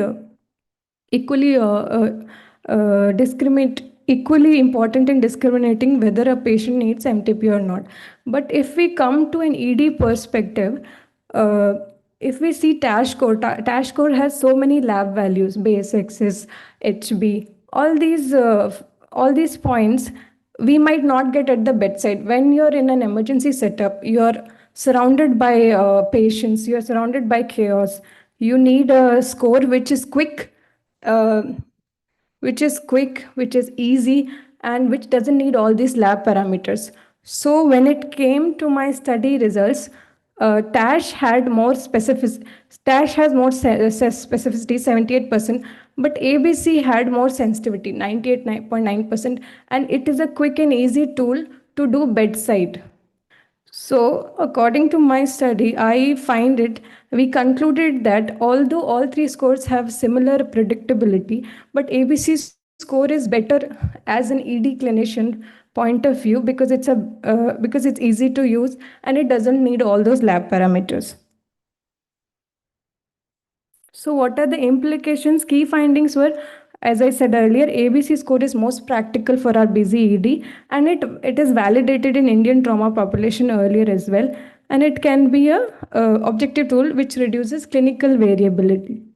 But there are certain limitations, as every study has, and it is a single center design, so it should be done in multiple centers to see whether other scores are showing the same results. So conclusion point is early recognition of hemorrhage saves life, and ABC, TASH, and RABT scores provide objective validated tools for MTP activation trauma care. Thank you. I will be happy to take some questions. Thanks, Dr. Sivani. You compared three methods for predicting the possibility of massive transfusion protocol. So which method you are using at your center for activating MTP? You have compared three methods, right? So which method you are using at your center? Sir, actually, in our center, we are not using all these scores. It is based on the clinician judgment. That's why we thought of doing this study so that it will be a step in improving our MTP activations. In our study, we are activating MTP based on clinician judgment. If the patient is having hypotension, he's in shock, base deficit is increased. So the clinician takes the call. Okay. Very nicely presented. I can see very generous use of AI in almost all the slides. I just wanted to ask you that when you were doing a study methodology, were there any biases involved in your study itself? Like, were there any, because I'm not seeing what was the negative aspects of your study or the limitations of your study mentioned here? Did you find anything? No, actually, Apart from not being multicentric and being retrospective, were there any other intrinsic bias within your study? one limitation which I had, I forgot to mention here, that we have included all the patients in these 3 years, whoever was activated. There's a group that we activate MTP there. So all patients who have been said that activated MTP, not all patients were included with that 4-4-4, 1:1:1. Not all patients had that same transfusion. Some had large transfusions, some had smaller transfusions. Were they followed up for their mortality? No, this was just a cross-sectional observation study for at arrival in ED. So then how many of them were actually true MTP deserving patients and how many of them fell through the crack and were falsely triggered or No, was there any like such 1:1:1 was target. That was the aim. We 1:1:1, like 1 PRBC, 1 FP. So if anybody received even one product in 1:1:1 for then they would be MTP, is it? So it need not be like they needed a set number of products. No, we did not define the set number of products. That was one limitations. And we did not follow that 1:1 ratio in every patient. So some people are getting more PRBC, some people are getting FFP. That was depending on clinician judgment and on availability of the product. And in your study, did you categorize any of them as to what were the types of injury for ISS? Means how many of them had unstable fractures or how many of them? Yeah, it is there. TASH has that. TASH has that. ABC doesn't have. Yeah, I have done that in my study, that some had pelvic fracture, femur fractures. I think you could have got a lot of secondary outcomes from your study, which you could have tabulated and shown. That was very beautiful graphically, but probably little study centric. You could have had some tables and you could have shown those. Since but this it was was nice. very small time limit, so I was very One more suggestion. Yeah. Whenever you are presenting any study, you should clearly mention the research question and the null hypothesis very clearly, so that audience can understand what is your basic objective. And the second thing, you should present the study plan also in one slide. So any question from the audience? Okay, thank you. And now you'll use ABCs. Yeah. Thank you. Thank you. Thank you so much. Now I would like to call Dr. Niranjana Shri. She will be talking about massive transfusion in trauma versus obstetric hemorrhage, a retrospective comparison. Dr. Niranjana.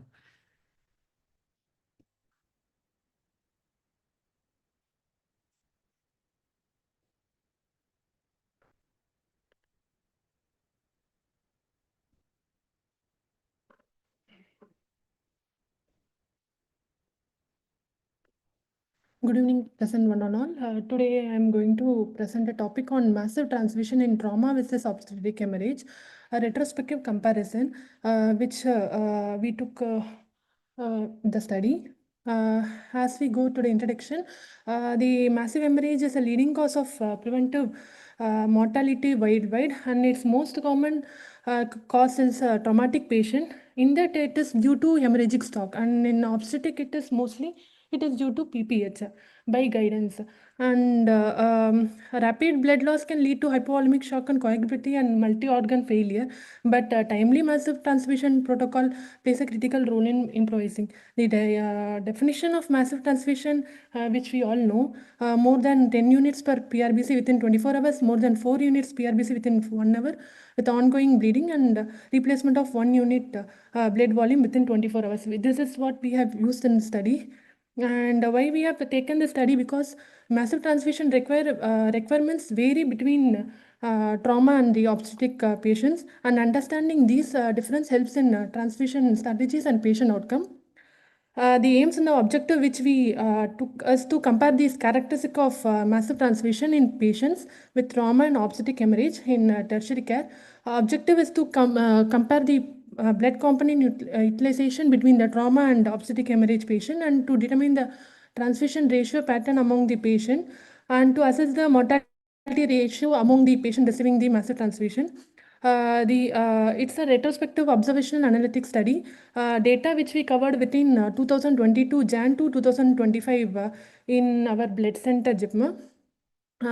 And inclusion mainly of patients who have covered the definition of massive transfusion, and trauma patient and obstetric patient who's getting PRBC, FFP, RDP, and cryo, all 4 components. And exclusion were where the records was missing and duplicate, and patients who were not receiving the other causes of bleeding like GA bleed. And statistical analysis which we have used is IBM SPSS stats. The results where we got is the age, total number of patients in trauma is 144, and in obstetric 14. The mean ages were 38.31, and for obs 28.79. But for trauma indication which we got is more in RTA, 1112 cases, about 77.8 cases, and in obstetric mostly as literature says it's 7 cases, 58.8 cases, 8%. And blood component utility where we got in OG and trauma is PRBC 8.50 units and 7.20 units, and FFP 11.64 and 7.69.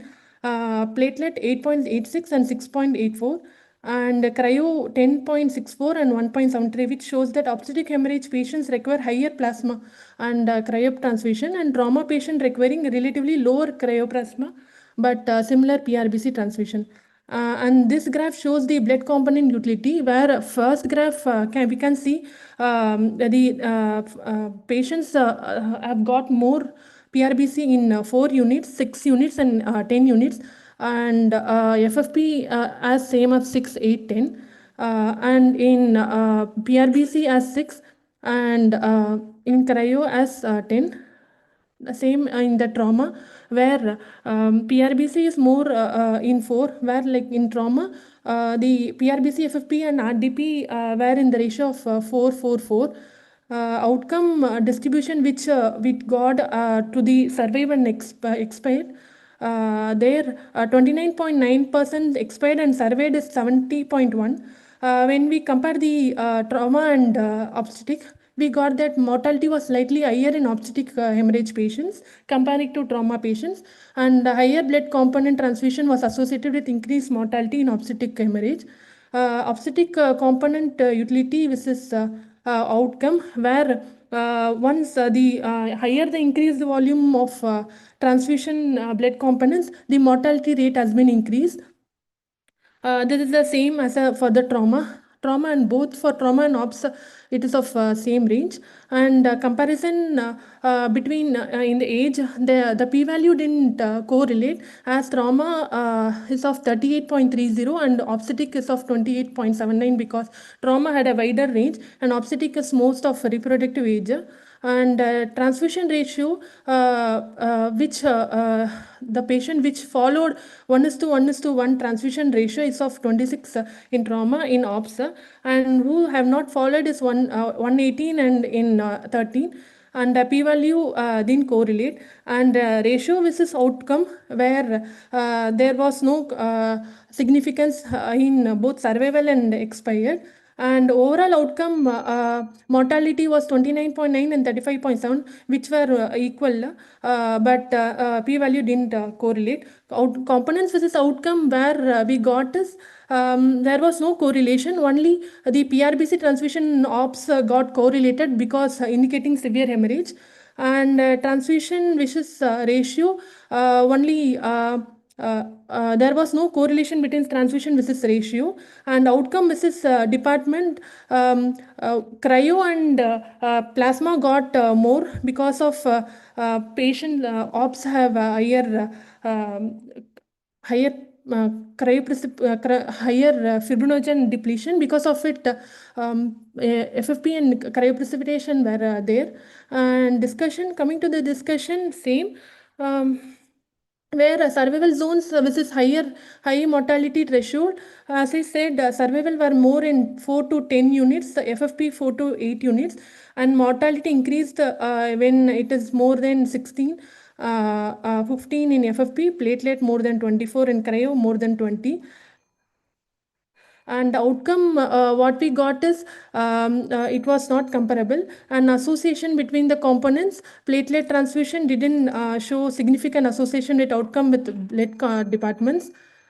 It was comparing with the previous study, and balanced transfusion were showing improvement in other study, but in our study it didn't show any comparison. Limitation is a relatively small sample size, especially obstetric, where only covered 14, and variation in clinical practices and by availability of blood components.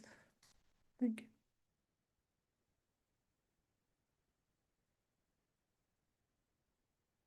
So, Dr. Niranjana, as you already mentioned, the main limitation was the less number of patients in obstetric group. The other thing was when you are comparing graphs, so for the two population, you should compare side by side in the single slide, because you are comparing ops graphs in other slide and for the trauma graphs in the other slide, then it is very difficult for the audience to compare, because once you move to the other side, you will forget everything for the previous slide. The third thing is your population you were comparing are very diverse. Like one is trauma patients and the other one is the obstetric patients. So there are many other confounding factors. There are many other biases. Sir, because trauma and ops are the most common who will be having the massive transfusion comparing to other. Like there are many other reasons of anemia, and especially for anemia in the obstetric patient. Then what may be the requirement of the blood component in obstetric patient and versus in the trauma patients? Then comparison is little difficult, because ops patients are many times already anemic. No, sir. Actually, what in our study we have covered is massive transfusion, which have covered in ops. Mostly it is of PPH. In indication where indication where I have given, it is most of PPH, secondary PPH, and problem during delivery. Other than that, there was no other indication in the study which we have covered. I think you've taken a lot of effort in doing this and preparing for the presentation, and you did a really good job. So I just wanted to know, what made you take up this study? What was your objective? Like to compare. I know, but why did you want to compare? What's the driving factor? Why did you want to compare an obstetric PPH we have learned MTP and a traumatic MTP? Are there two different MTP methods being triggered in your hospital? Actually, my main focus is to see if they are following 1:1:1 ratio in our setup, and also to see what is the comparison, why there is a variation in deviation from the 1:1:1 ratio. Why they deviate? Why they deviated and how it affected the outcome. Blood component utilization. Okay, well done.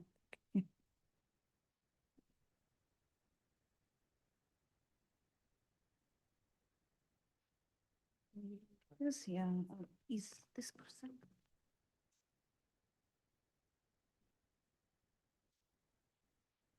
We'll call Dr. Shweta S.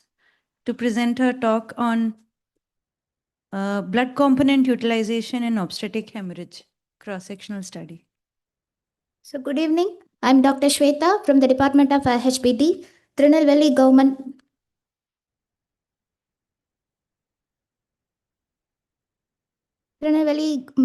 Medical College.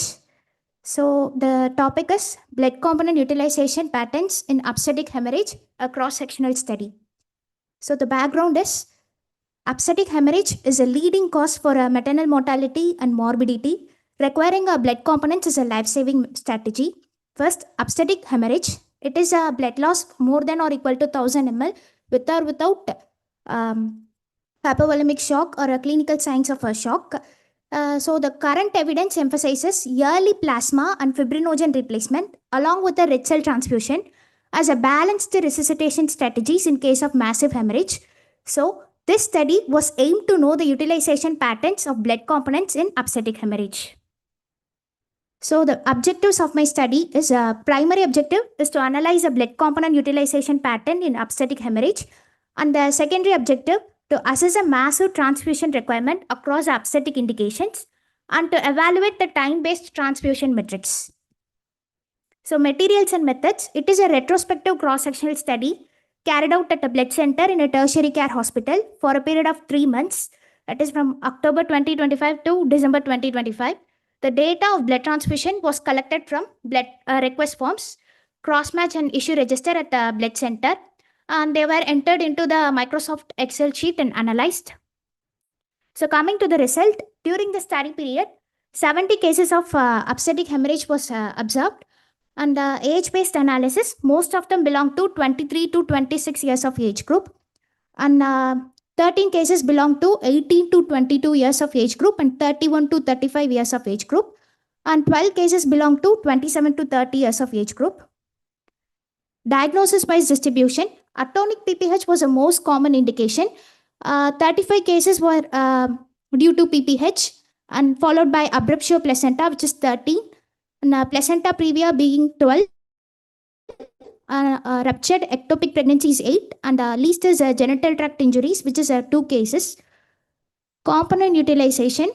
Here, PRBC was most commonly transfused blood component, with platelets being the least, which shows red cell mediated transfusion to control the hypovolemia and to control the anemia.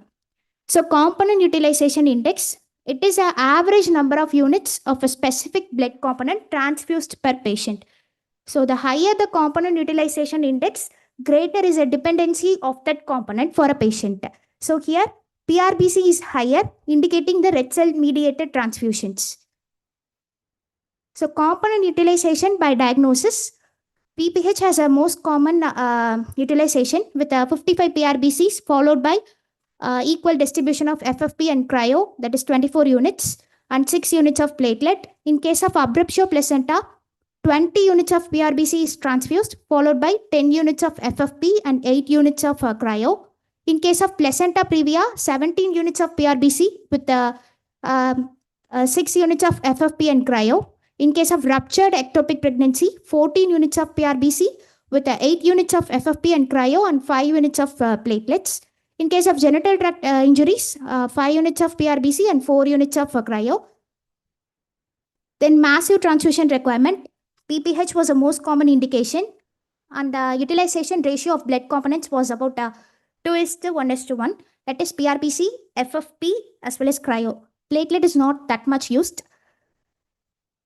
So the massive transfusion cases observed were 5. PPH 3 cases, ruptured ectopic pregnancy 1 case, and placenta previa 1 case.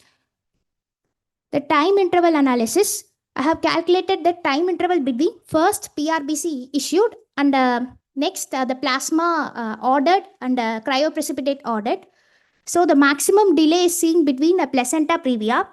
Then the cryo delay for issue of cryoprecipitate is about 30 to 120 minutes, while plasma delay is 45 to 105 minutes.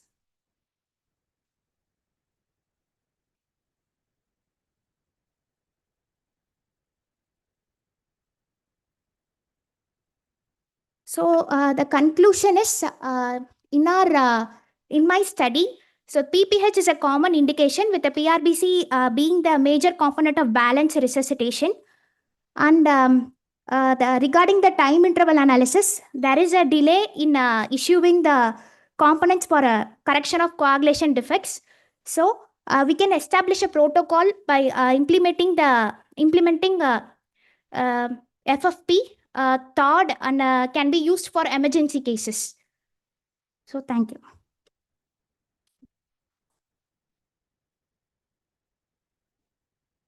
Thank you, Shweta.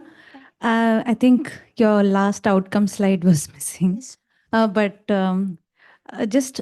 if you just see your graphs, was there an actual balance in them? Like I felt the pattern was varying between the first graph and the second graph and the third, that 1:1:1 or 1:1:2 also is not. So I'm not really able to get an understanding of why the differences in practice and differences in PRBC predominant resuscitation, and the choice is not evident with this. And your objective of the study was not very clear to me as to what were you trying to, showcase with it or highlight with it. Actually, I tried to show about the component utilization, ma'am, to show whether any massive transfusion cases and the protocol was followed or not. So what question was driving it is, was there a protocol followed or not? That was the protocol. No, there is no outcome now, no? But your title is not justifying your objective. Your title is blood component utilization pattern. Yes, sir. So that is a different thing. How many blood components you have utilized for different obstetric indication? This is your basically title is showing the objective. Okay. So I think with every study, you need to have that single question of what are you trying to identify or aim or, answer or primary objective of that study. And your sample size and your study duration and sample size should also be accordingly selected. So I feel 3 months and then this might be too rushed in. So, but it was well presented. Yeah, Thank well you. presented. And what was the one question? What was the reason of delayed component issue in case of placenta previa? Why time was almost double? Some components for some indication, the components were issued within 30 minutes, and for placenta previa 120 minutes. Why? Some specific reason? No specific reason, General sir. For thawing of FFP, there maybe it will take time, 30 to 40 minutes. No, for other indication, you have to thaw FFP, not for only placenta previa. And you transfuse without thawing FFP. No, no. I think the good thing is whenever you are doing a study, say even if you're doing it as a 3-month small data and you find a problem, no, go for a root cause analysis, find the problem, and then try to do like a plan, do, act study, something to fix that problem. So if you had gone back probably answering sir's question as what took that 120-minute delay, you might have contributed more, just saying. Okay. Any question from audience? So next speaker is Dr. Ajay, and he will be talking on false activation of massive transfusion protocol, causes and implications from a transfusion medicine perspective. Dr. Ajay.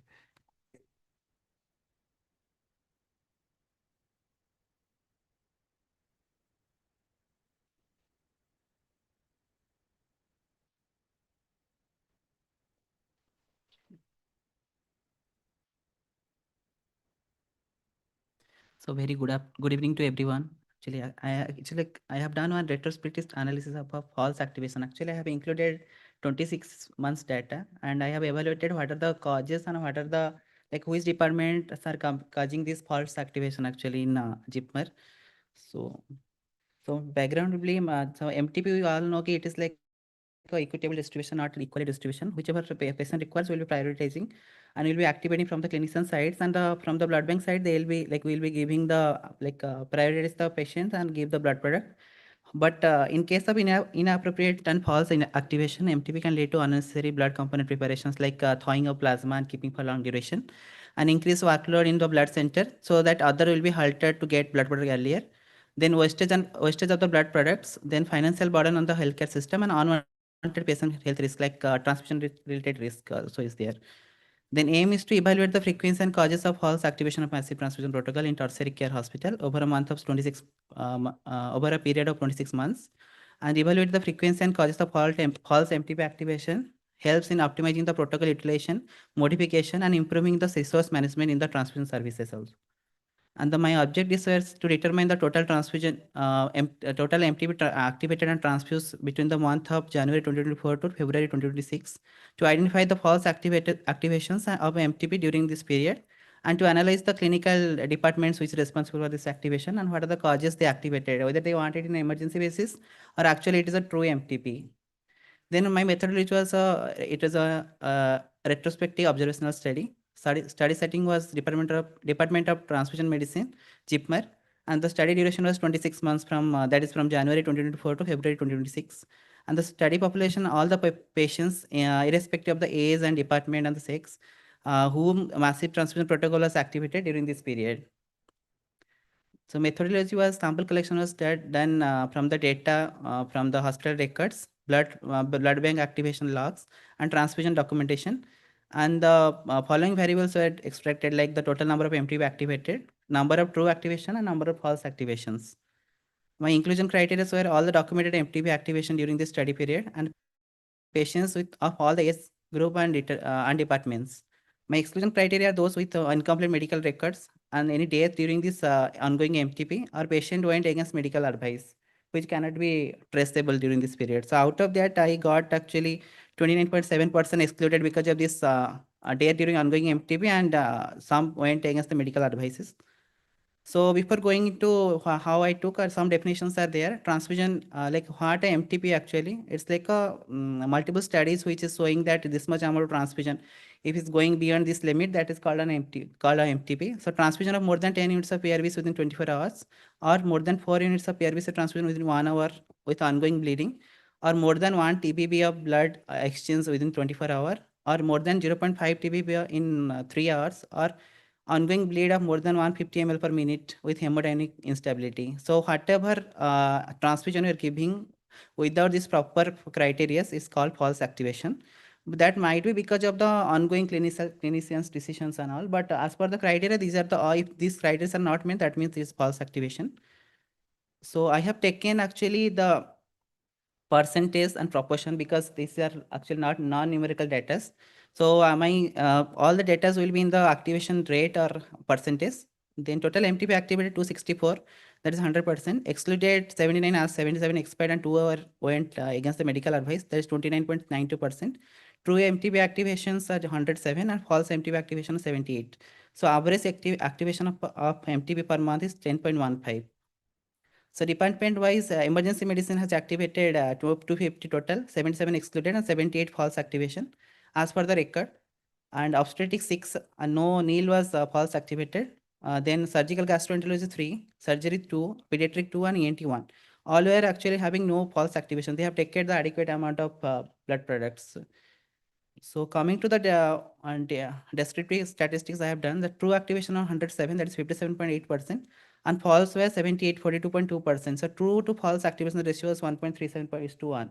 So that is showing okay, significant amount of true activations they have done. Even though there are some percentage wise more, like 42.2% percentage of false activation was there, but that implies that they wanted in emergency basis. So they activated one MTP and after transfusing 1 or 2 units, patient got stabilized. So that might be one cause. Then proportional estimation, true activation proportion, I got 0.578 and false activation proportion I got 0.422. And standard error I got 0.036. So the confidence interval I got for true activation is 50.7 to 64.9, and that is actually exact range within which I got this my true activation percentage also, that is 58%. And false activation is coming within an interval of 35.1% to 49.3, and I got actually 42% false activation confidence interval. So the odds ratio is also coming 1.37%. That is, the true activation is approximately 1.37 times more likely than the false activation. And my overall data is coming, like total activations were 185. I included those, excluded 79. I have not included here. True activations were 107 and false activations were for 78. And true ratio was 1:1.37 is to 1. Standard error was 0.036, and p-value was 0.034. That is statistical significant. My study actually showing that whatever MTBs they have activated from the clinical side, all are actually statistical significant, with more than 50% of the MTBs were true. But with a high percentage of false activation, that is 42.2%, indicates moderate overactivation. In trauma system, optimal performance often target the higher true activation ratio to reduce unnecessary mobilization of blood-centered resources. So by implementing higher, refining activation criteria, incorporating clinical prediction, we can decrease this amount of higher activation or overactivation. So among 185 massive transfusion protocol activation, 107 are true and 78% are false, resulting in a true activation of 57.8%. So however, the relative high false activation proportion suggests opportunity to optimize the activation criteria and improve the protocol efficiency. So these are my references. Thanks, Dr. Ajay. So your topic was to find out the causes and implications, but you discussed the frequency and the department involved only. You didn't mention the causes. What were the causes? Basically, when you know the causes, then only you can go for the root cause analysis.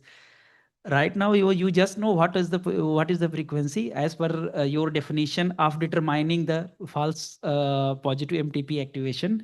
The second thing, I couldn't understand the criteria for determining false activation of MTP. So actually, sir, whatever the criteria we know, more than 4 units within 1 hour.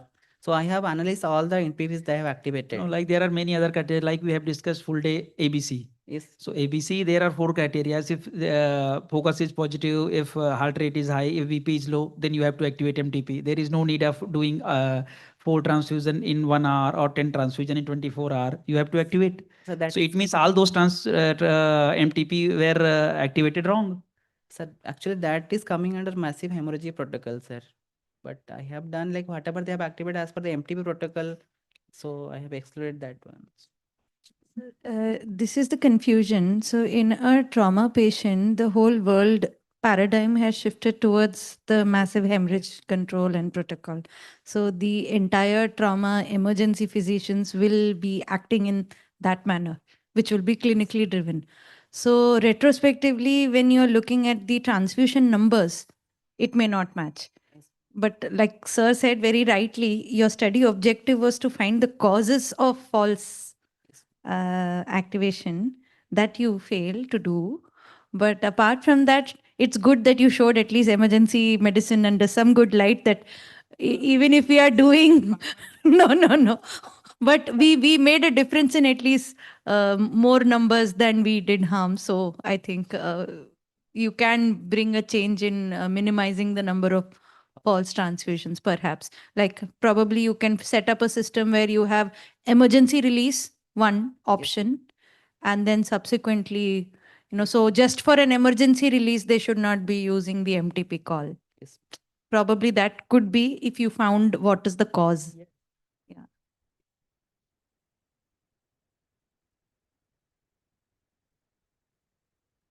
There was only one department. Actually, sir, I have segregated the data. Actually, I couldn't put here, but I have segregated. Thank you so much, ma'am. So the last candidate is Dr. Mona Lisa. She will be talking about a study on blood component utilization in trauma patients, a cross-sectional study. Dr. Mona Lisa.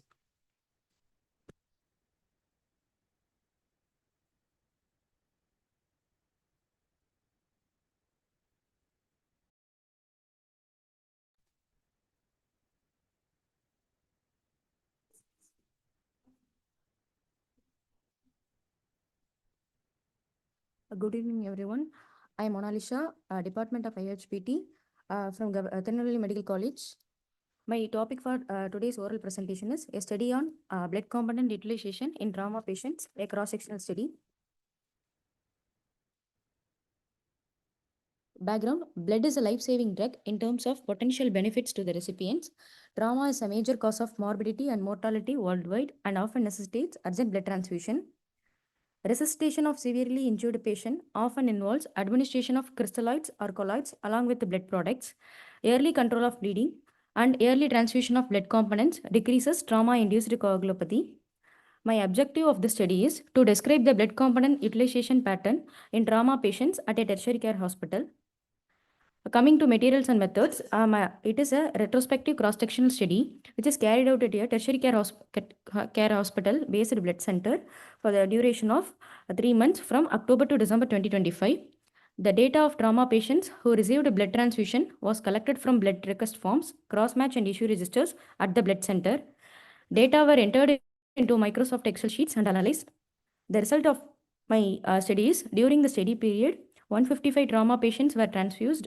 Demographics of the result, mean age was 46.96 with standard deviation of 19.15 years.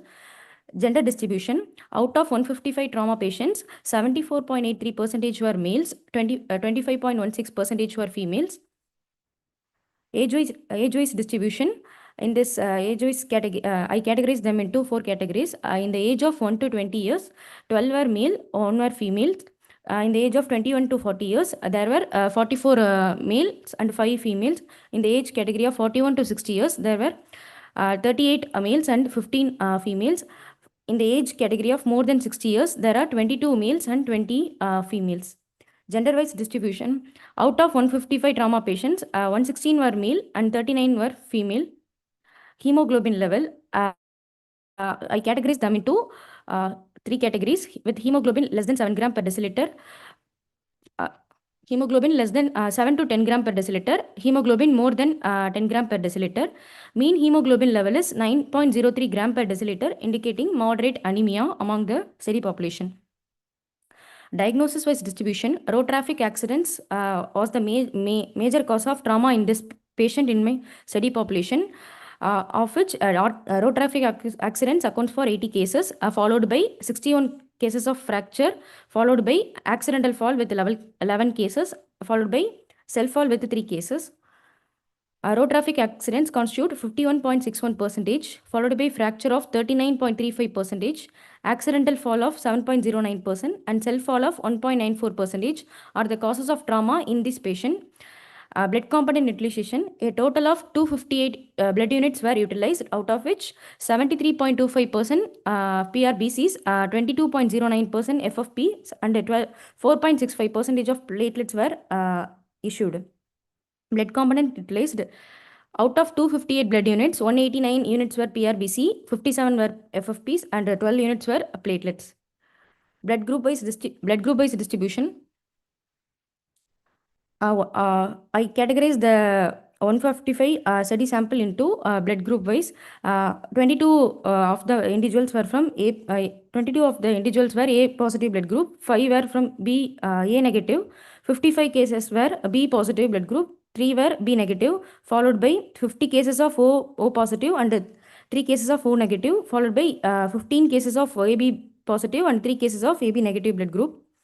B positive of 35.48% and O positive of 32.25% were the most transfused group, reflected the regional prevalence pattern.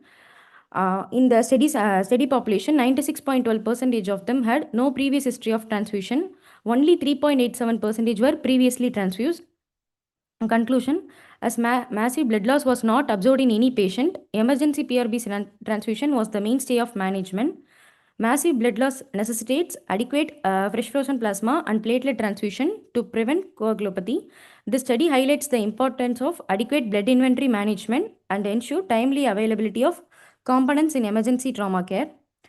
Clinical implications. A yearly PRBC transfusion is essential in trauma management to restore circulating blood volume and improve oxygen delivery to the tissues. Data on utilization pattern can help institutions develop evidence-based trauma transfusion guidelines, and rational use of blood components reduce unnecessary transfusion. These are my references. Thank you.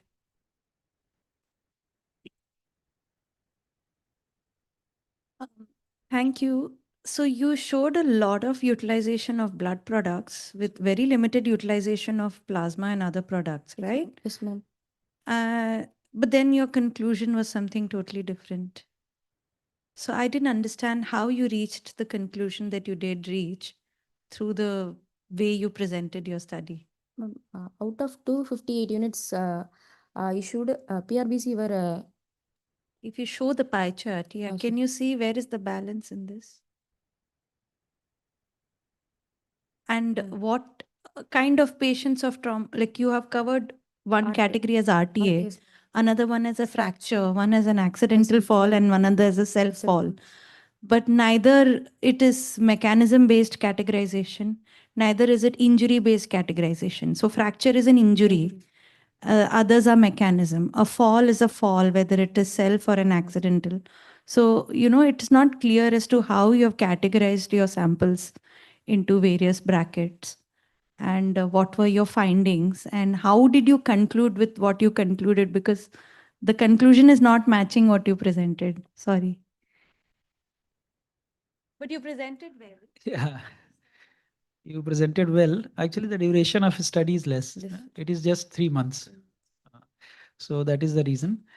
So I'm totally agree with Dr. Anjana. So I have no questions specific. So any questions from the audience?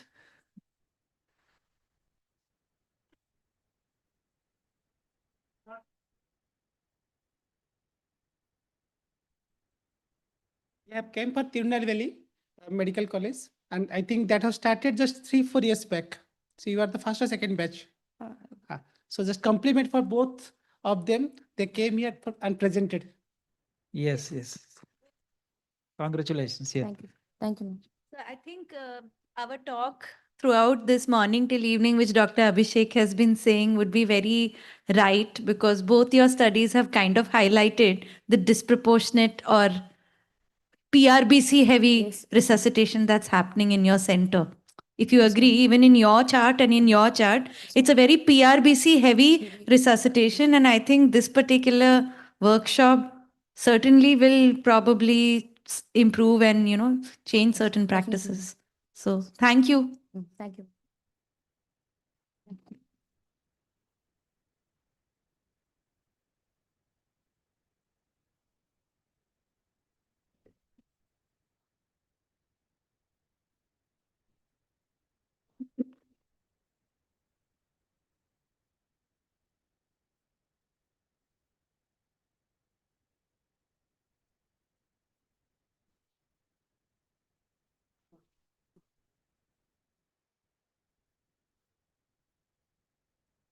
Thank you, judges.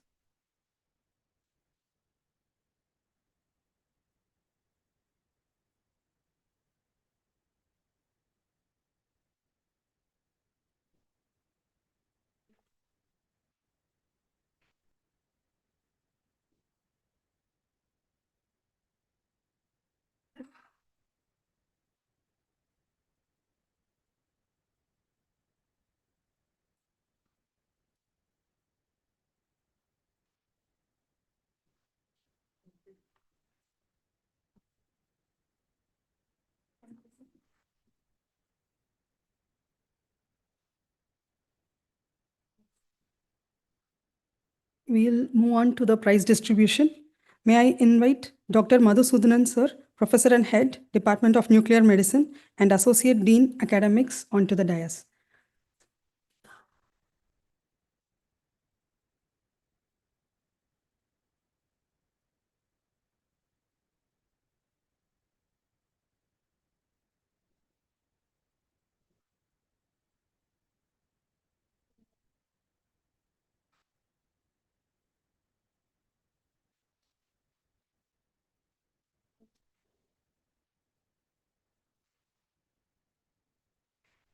We will start with distributing prizes for the poster presentation.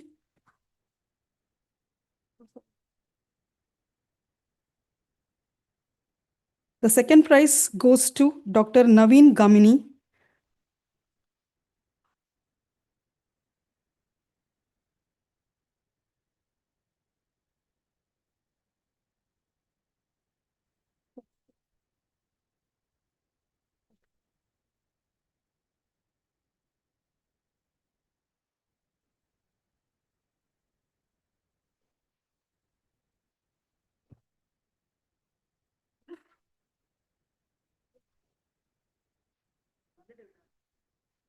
The first prize goes to Navya Karra.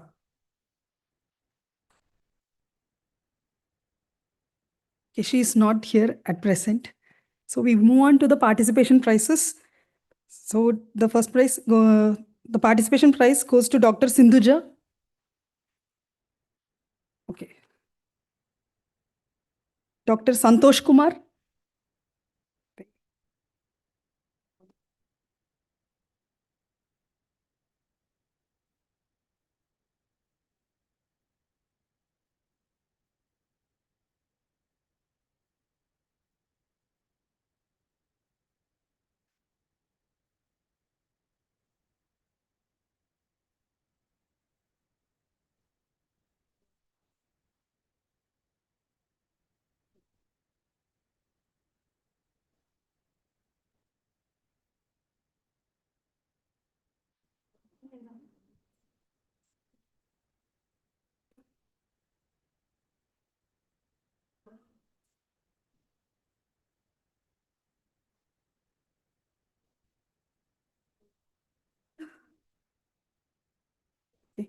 We'll move on to the prizes distribution for oral paper presentation.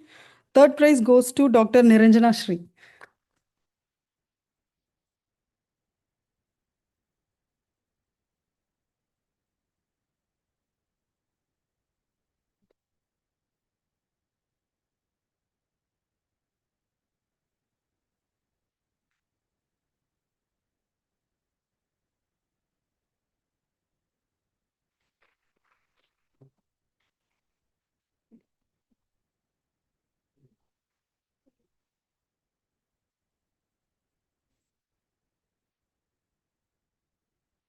Second prize goes to Dr. Shivani Negi.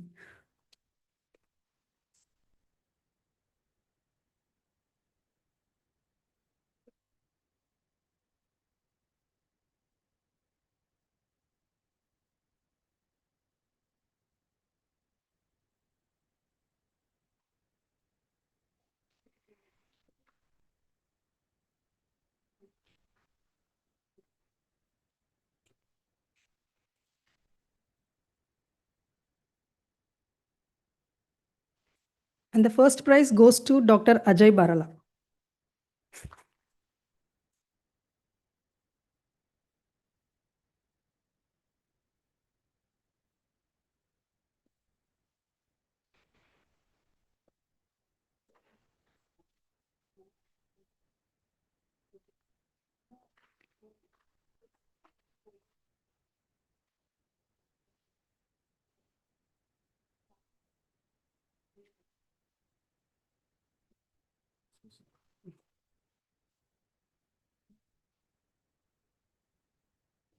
The participation prizes. I would like to call upon Dr. Anu Kartika.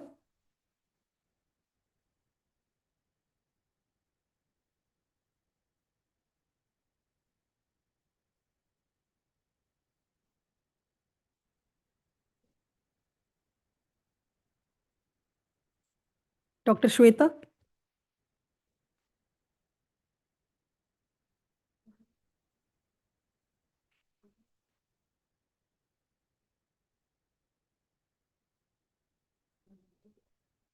And Dr. Mona Lisa.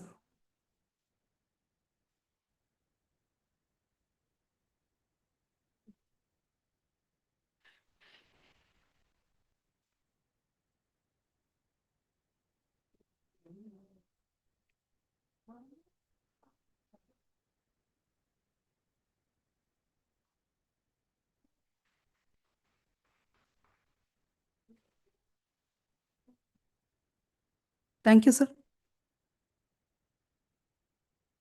To express our gratitude to all the dignitaries, speakers, and participants, I may now invite Dr. Abhishek, Professor and Head, Department of Transfusion Medicine, JIPMER, to deliver the vote of thanks.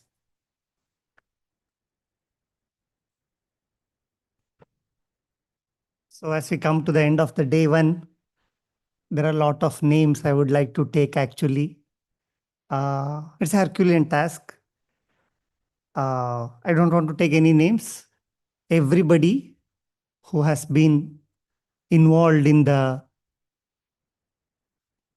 conceptualization and bringing it to effect, right from the whole department, including all my staff, each one of them have worked behind the scenes to make this happen. Of course, the main workforce, the lovely ladies that you see around here, my PGs and my residents, all have done a wonderful job. I would like to thank each one of them and the support staff that you see there who has been tirelessly working from morning till evening. They all deserve a big hand. And of course, the participants, all the presenters, and everyone who took pain and time to come here. I know the program went beyond what was scheduled to be, but I somehow believe that nowadays everything is moving fast, isn't it? Wherever conference we go, due to lack of time, we will not take questions. We will have, and that discussion over the tea or lunch never happens. So we wanted to break it, and we firmly believe that if 8 people are there to listen, we will still do the session, and that is what we ended up doing. Thank you one and all who have been part of this program. Thank you.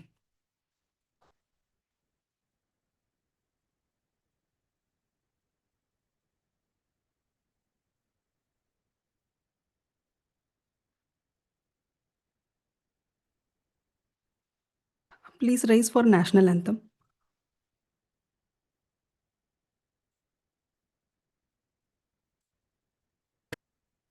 जनगण मन अधिनायक जय हे भारत भाग्य विधाता पंजाब सिंध गुजरात मराठा द्राविड उत्कल बंगा विंध्य हिमाचल यमुना गंगा उच्चल जलधि तरंगा तव शुभ नामे जागे तव शुभ आशीष मागे गाहे तव जय गाथा जन गण मंगलदायक जय हे भारत भाग्य विधाता जय हे जय हे जय हे जय जय जय जय हे